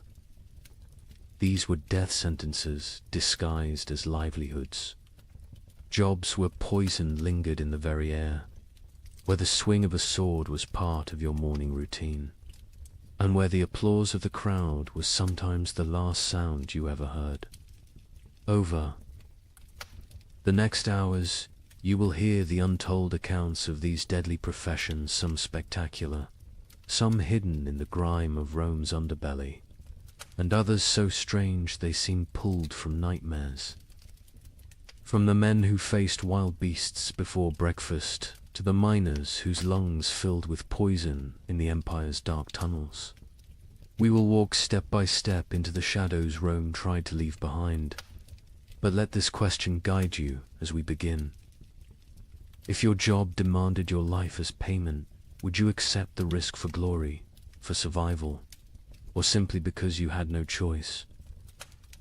When most people picture ancient Rome, they imagine the shimmering surfaces of marble temples, the echo of sandals across polished floors, and the thunder of cenotes debating in the forum. They think of emperors draped in purple robes, feasts piled high with roasted boar and honey cakes, and gladiators striding into the arena beneath the roar of 50,000 voices. Rome has always been remembered for its grandeur, its victories, and the magnificence of its architecture. But what history books often gloss over is that the empire wasn't built on marble, it was built on blood, sweat, and the fragile bodies of millions of workers whose daily lives were defined by danger. Rome was not just emperors and generals. Behind every golden banquet, behind every aqueduct arching across the countryside, behind every amphitheater filled with spectacle, there were invisible laborers who risked everything to keep the empire alive. For every senator reclining in luxury, there were hundreds of slaves and freedmen hauling water, shaping stone, smelting iron, cleaning streets, or fighting beasts. Their names were rarely recorded. Their stories were rarely told. Yet without them, Rome's glittering facade would have crumbled into dust. Imagine the contrast. On one side, wealthy Romans lounged on couches, sipping wine sweetened with lead. Syrup, their servants, fanning them with peacock feathers while musicians played. On the other side, just beyond the villa walls, workers baked under the Mediterranean sun on dangerous scaffolds, hauling blocks of stone that could crush them in an instant. Inside, the laughter of banquets rang against walls lined with mosaics. Outside, miners descended into narrow shafts where air was poised with dust and metal fumes. Knowing they might not resurface alive, luxury was visible, risk was hidden. Rome was a stage, and the spotlight shone only on the powerful, while those who risked everything remained in shadow. Work in ancient Rome was more than a duty, was a matter of survival. For the enslaved, there was no choice at all. They labored until their bodies broke. For the poor free citizens, dangerous work was often the only chance to feed a family. And even for skilled craftsmen, fortune was fragile. One accident at a glass furnace, one slip of a chisel, and a lifetime of expertise meant nothing against the indifference of death.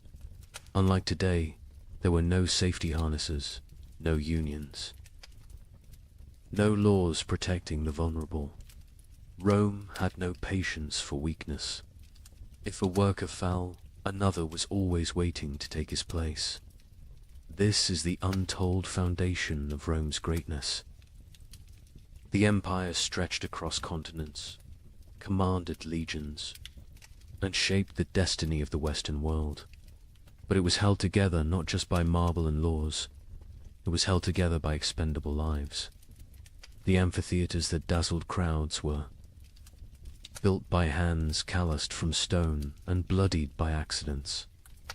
The shimmering purple robes of emperors were dyed by workers suffocating in vats of poisonous mollusk brine.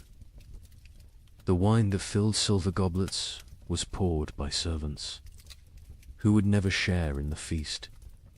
Now pause and ask yourself, would you trade your office, your workshop, your school, or your daily commute for the mines of Hispania, where men choked on poisonous dust in darkness for the promise of silver Rome craved?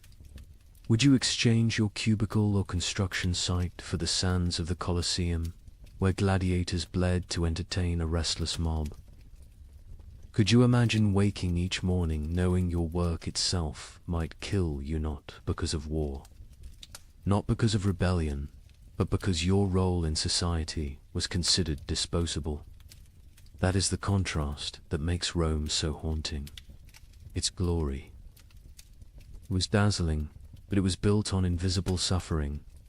Every aqueduct meant water for cities, but also corpses crushed in its construction. Every road meant trade and travel, but also slaves dying in the ditches.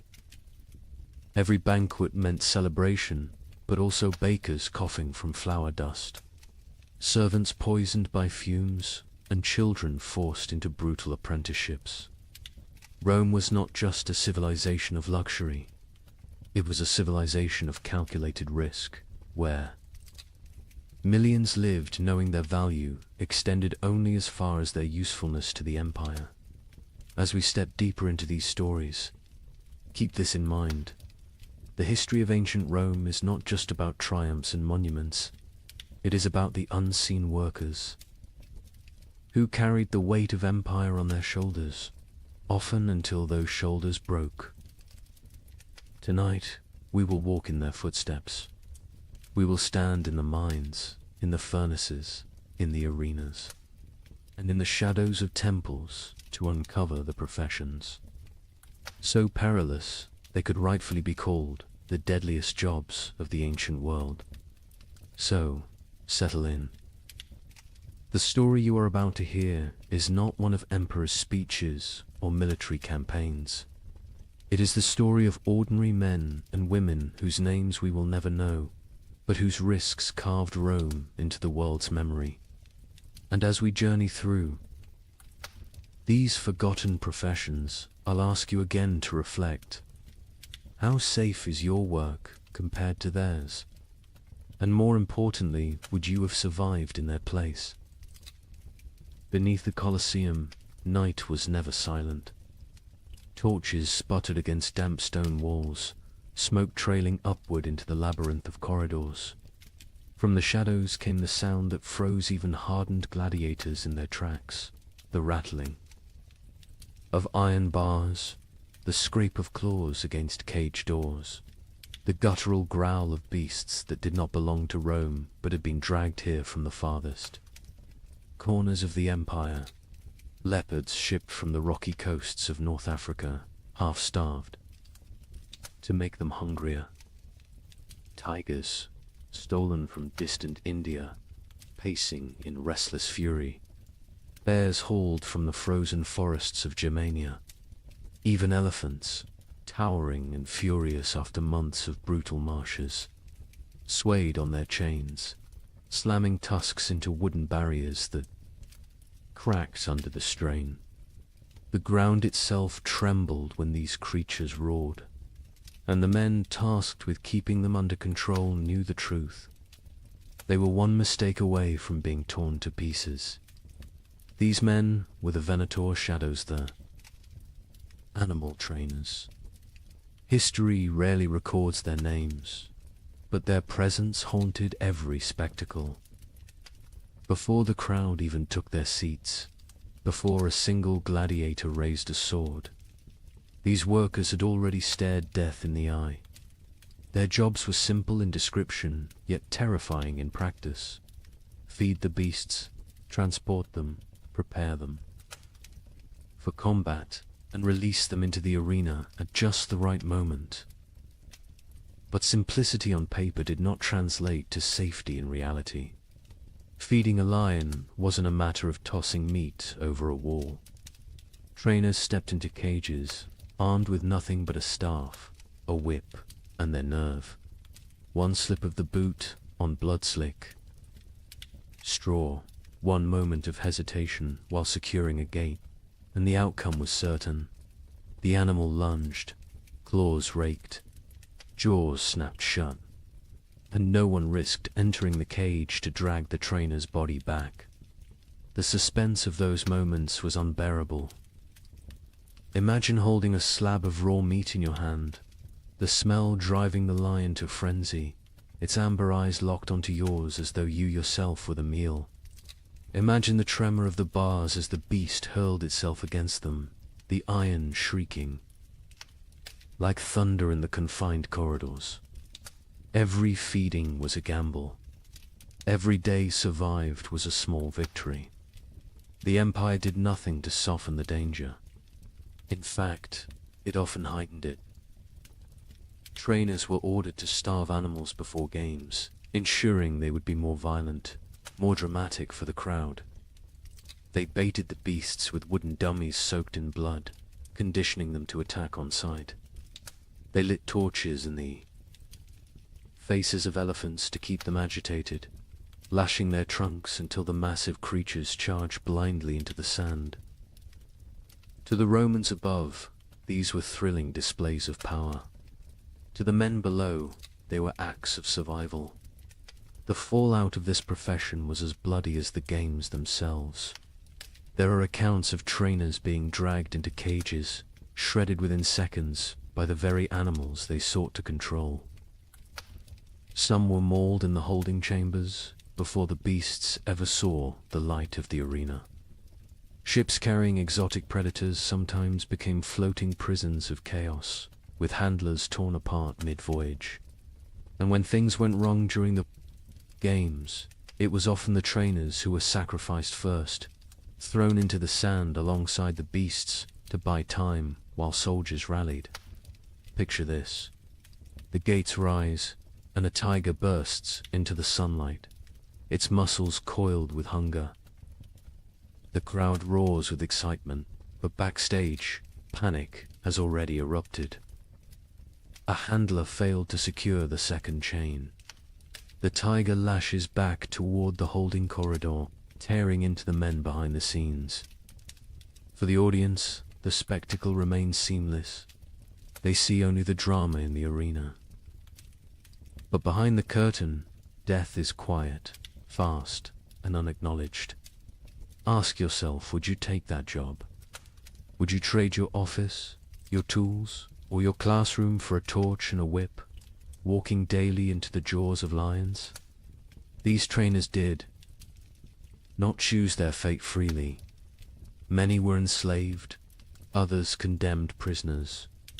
Some were criminals whose punishment was not execution but servitude in the cages. Yet a handful were free men spatialists who took on the role for pay, prestige, or the faint hope of avoiding poverty. Their skill with animals might buy them survival, but it also chained them to constant peril. And here lies the chilling truth.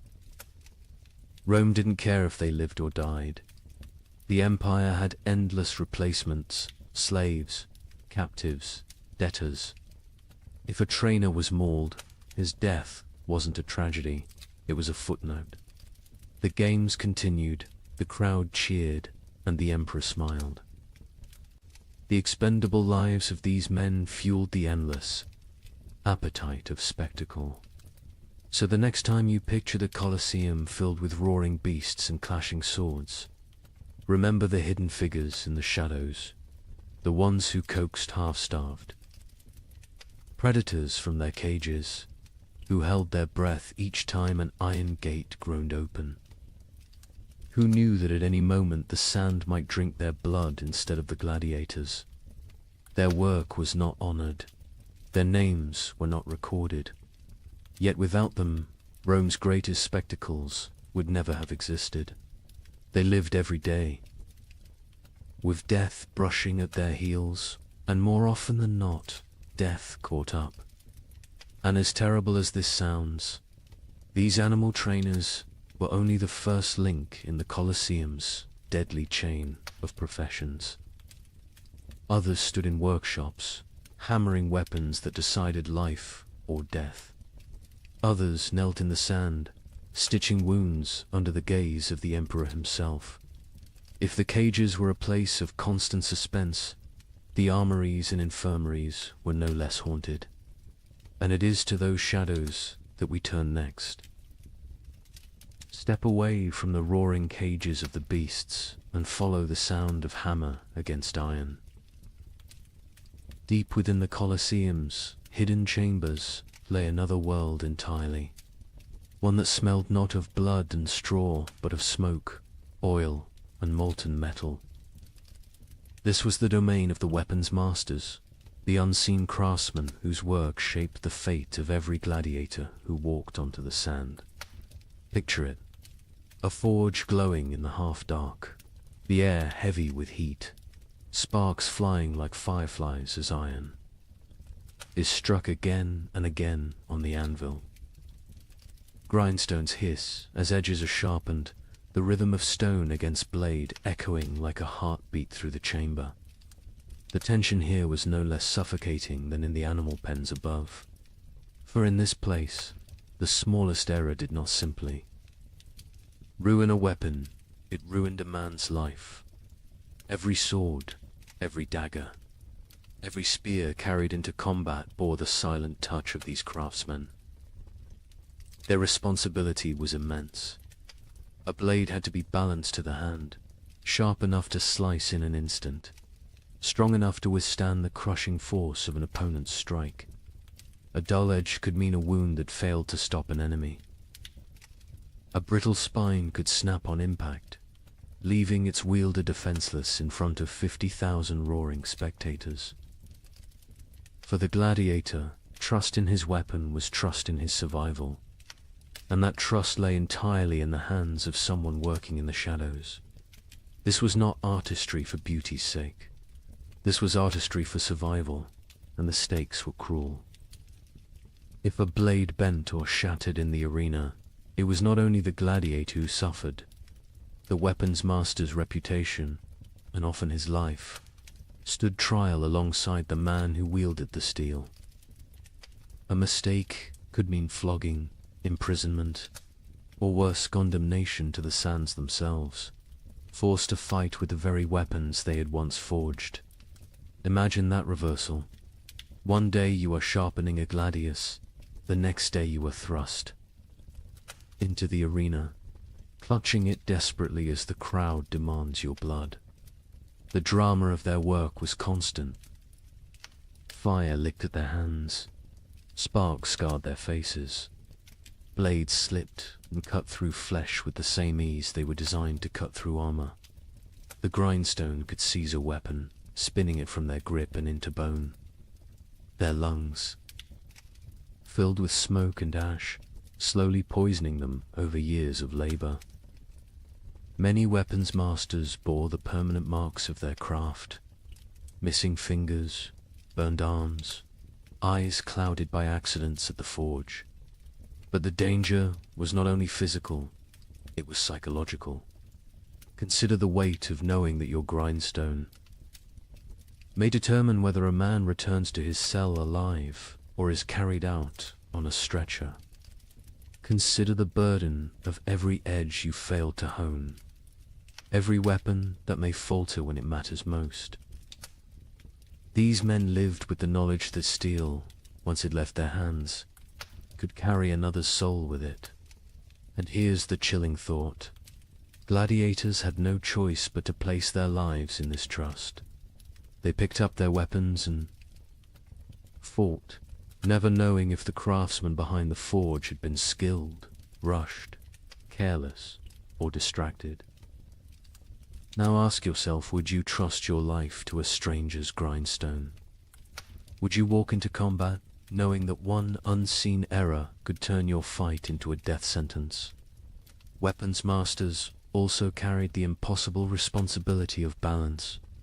Too sharp, and a blade snapped after one vicious strike. Too heavy, and the gladiator's arm grew slow and clumsy. Too light, and it lacked the force to kill. They worked with mathematical precision before mathematics had been codified, sculpting steel by instinct and experience, often under the watchful eyes of overseers demanding speed and perfection in equal measure. The irony was bitter. If they succeeded, no one noticed. The crowd cheered the gladiator's skill. The emperor judged the fight, and the craftsman remained invisible. If they failed, however, the consequences were immediate and catastrophic. The Colosseum was merciless, not only to fighters, but to those who supported them. And yet, despite the danger, some sought this path willingly. Freedmen and poor citizens took apprenticeships, learning to hammer steel in hopes of steady work. Others inherited the trade through family lines, fathers teaching sons to temper blades in the same fires that scarred their own hands. For them, the forge was not just survival, it was a way to carve meaning into their anonymity. Even if history forgot their names, still, every clang of the hammer carried tension. Every hiss of the grindstone was a reminder that death hovered close.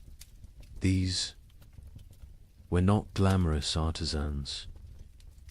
They were men whose craft was measured in heartbeats on the sand above.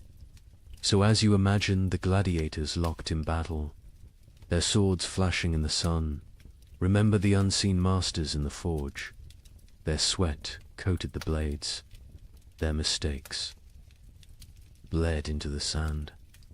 Their unseen hands carried just as much responsibility for life and death as the fighters themselves. And this was only one profession in the Colosseum's deadly ecosystem. If weapons masters held life in their fire and steel, the next group, the arena's medics, held it in their bloodied hands. But were they healers, or accomplices to cruelty? That question waits just beyond the gates. The crowd roared like a storm, its thunder rolling through the Colosseum as steel clashed and blood spattered the sand. Beneath the deafening cries of 50,000 spectators, another group of men waited in silence, tense and watchful. They carried no swords, no shields, no armor. Their tools were knives, clamps, bandages, and basins. They were the arena's medical staff, men who lived in the narrow space between death and survival, forced to sprint onto the sand while blood still poured from open wounds. Picture it. A gladiator falls, his leg shattered by a hammer strike.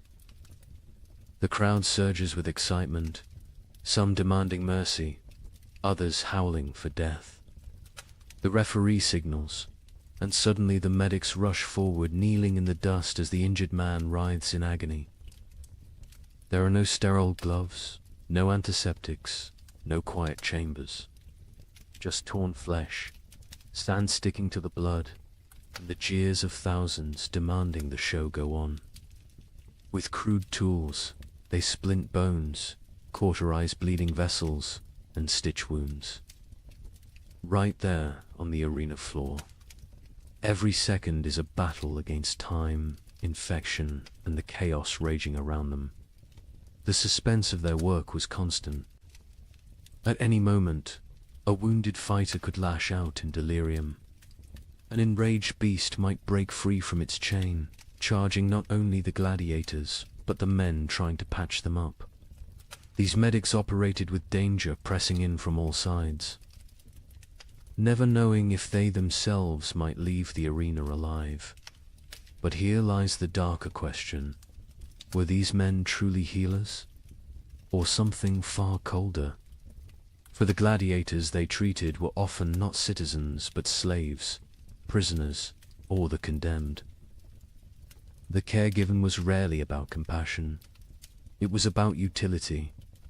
To Rome, a gladiator was an investment, and the medic's job was to keep that investment alive, just long enough to spill more blood for the crowd. Imagine being stitched together, with crude sutures only to be shoved back into combat minutes later. Picture a broken arm strapped hastily with splints so the fighter could grip a weapon again. Pain was ignored, infection was inevitable, and survival was a gamble. The medic's purpose was not to restore health, but to maintain the spectacle. A fighter who survived longer drew more cheers, and a gladiator who lived to fight again saved money for the empire. In this way, the line between healer and executioner blurred until it almost disappeared. And yet, it was not so simple. Some of these physicians were skilled men, trained in the traditions of Greek medicine, experimenting with herbs, cauterization, and even primitive surgery.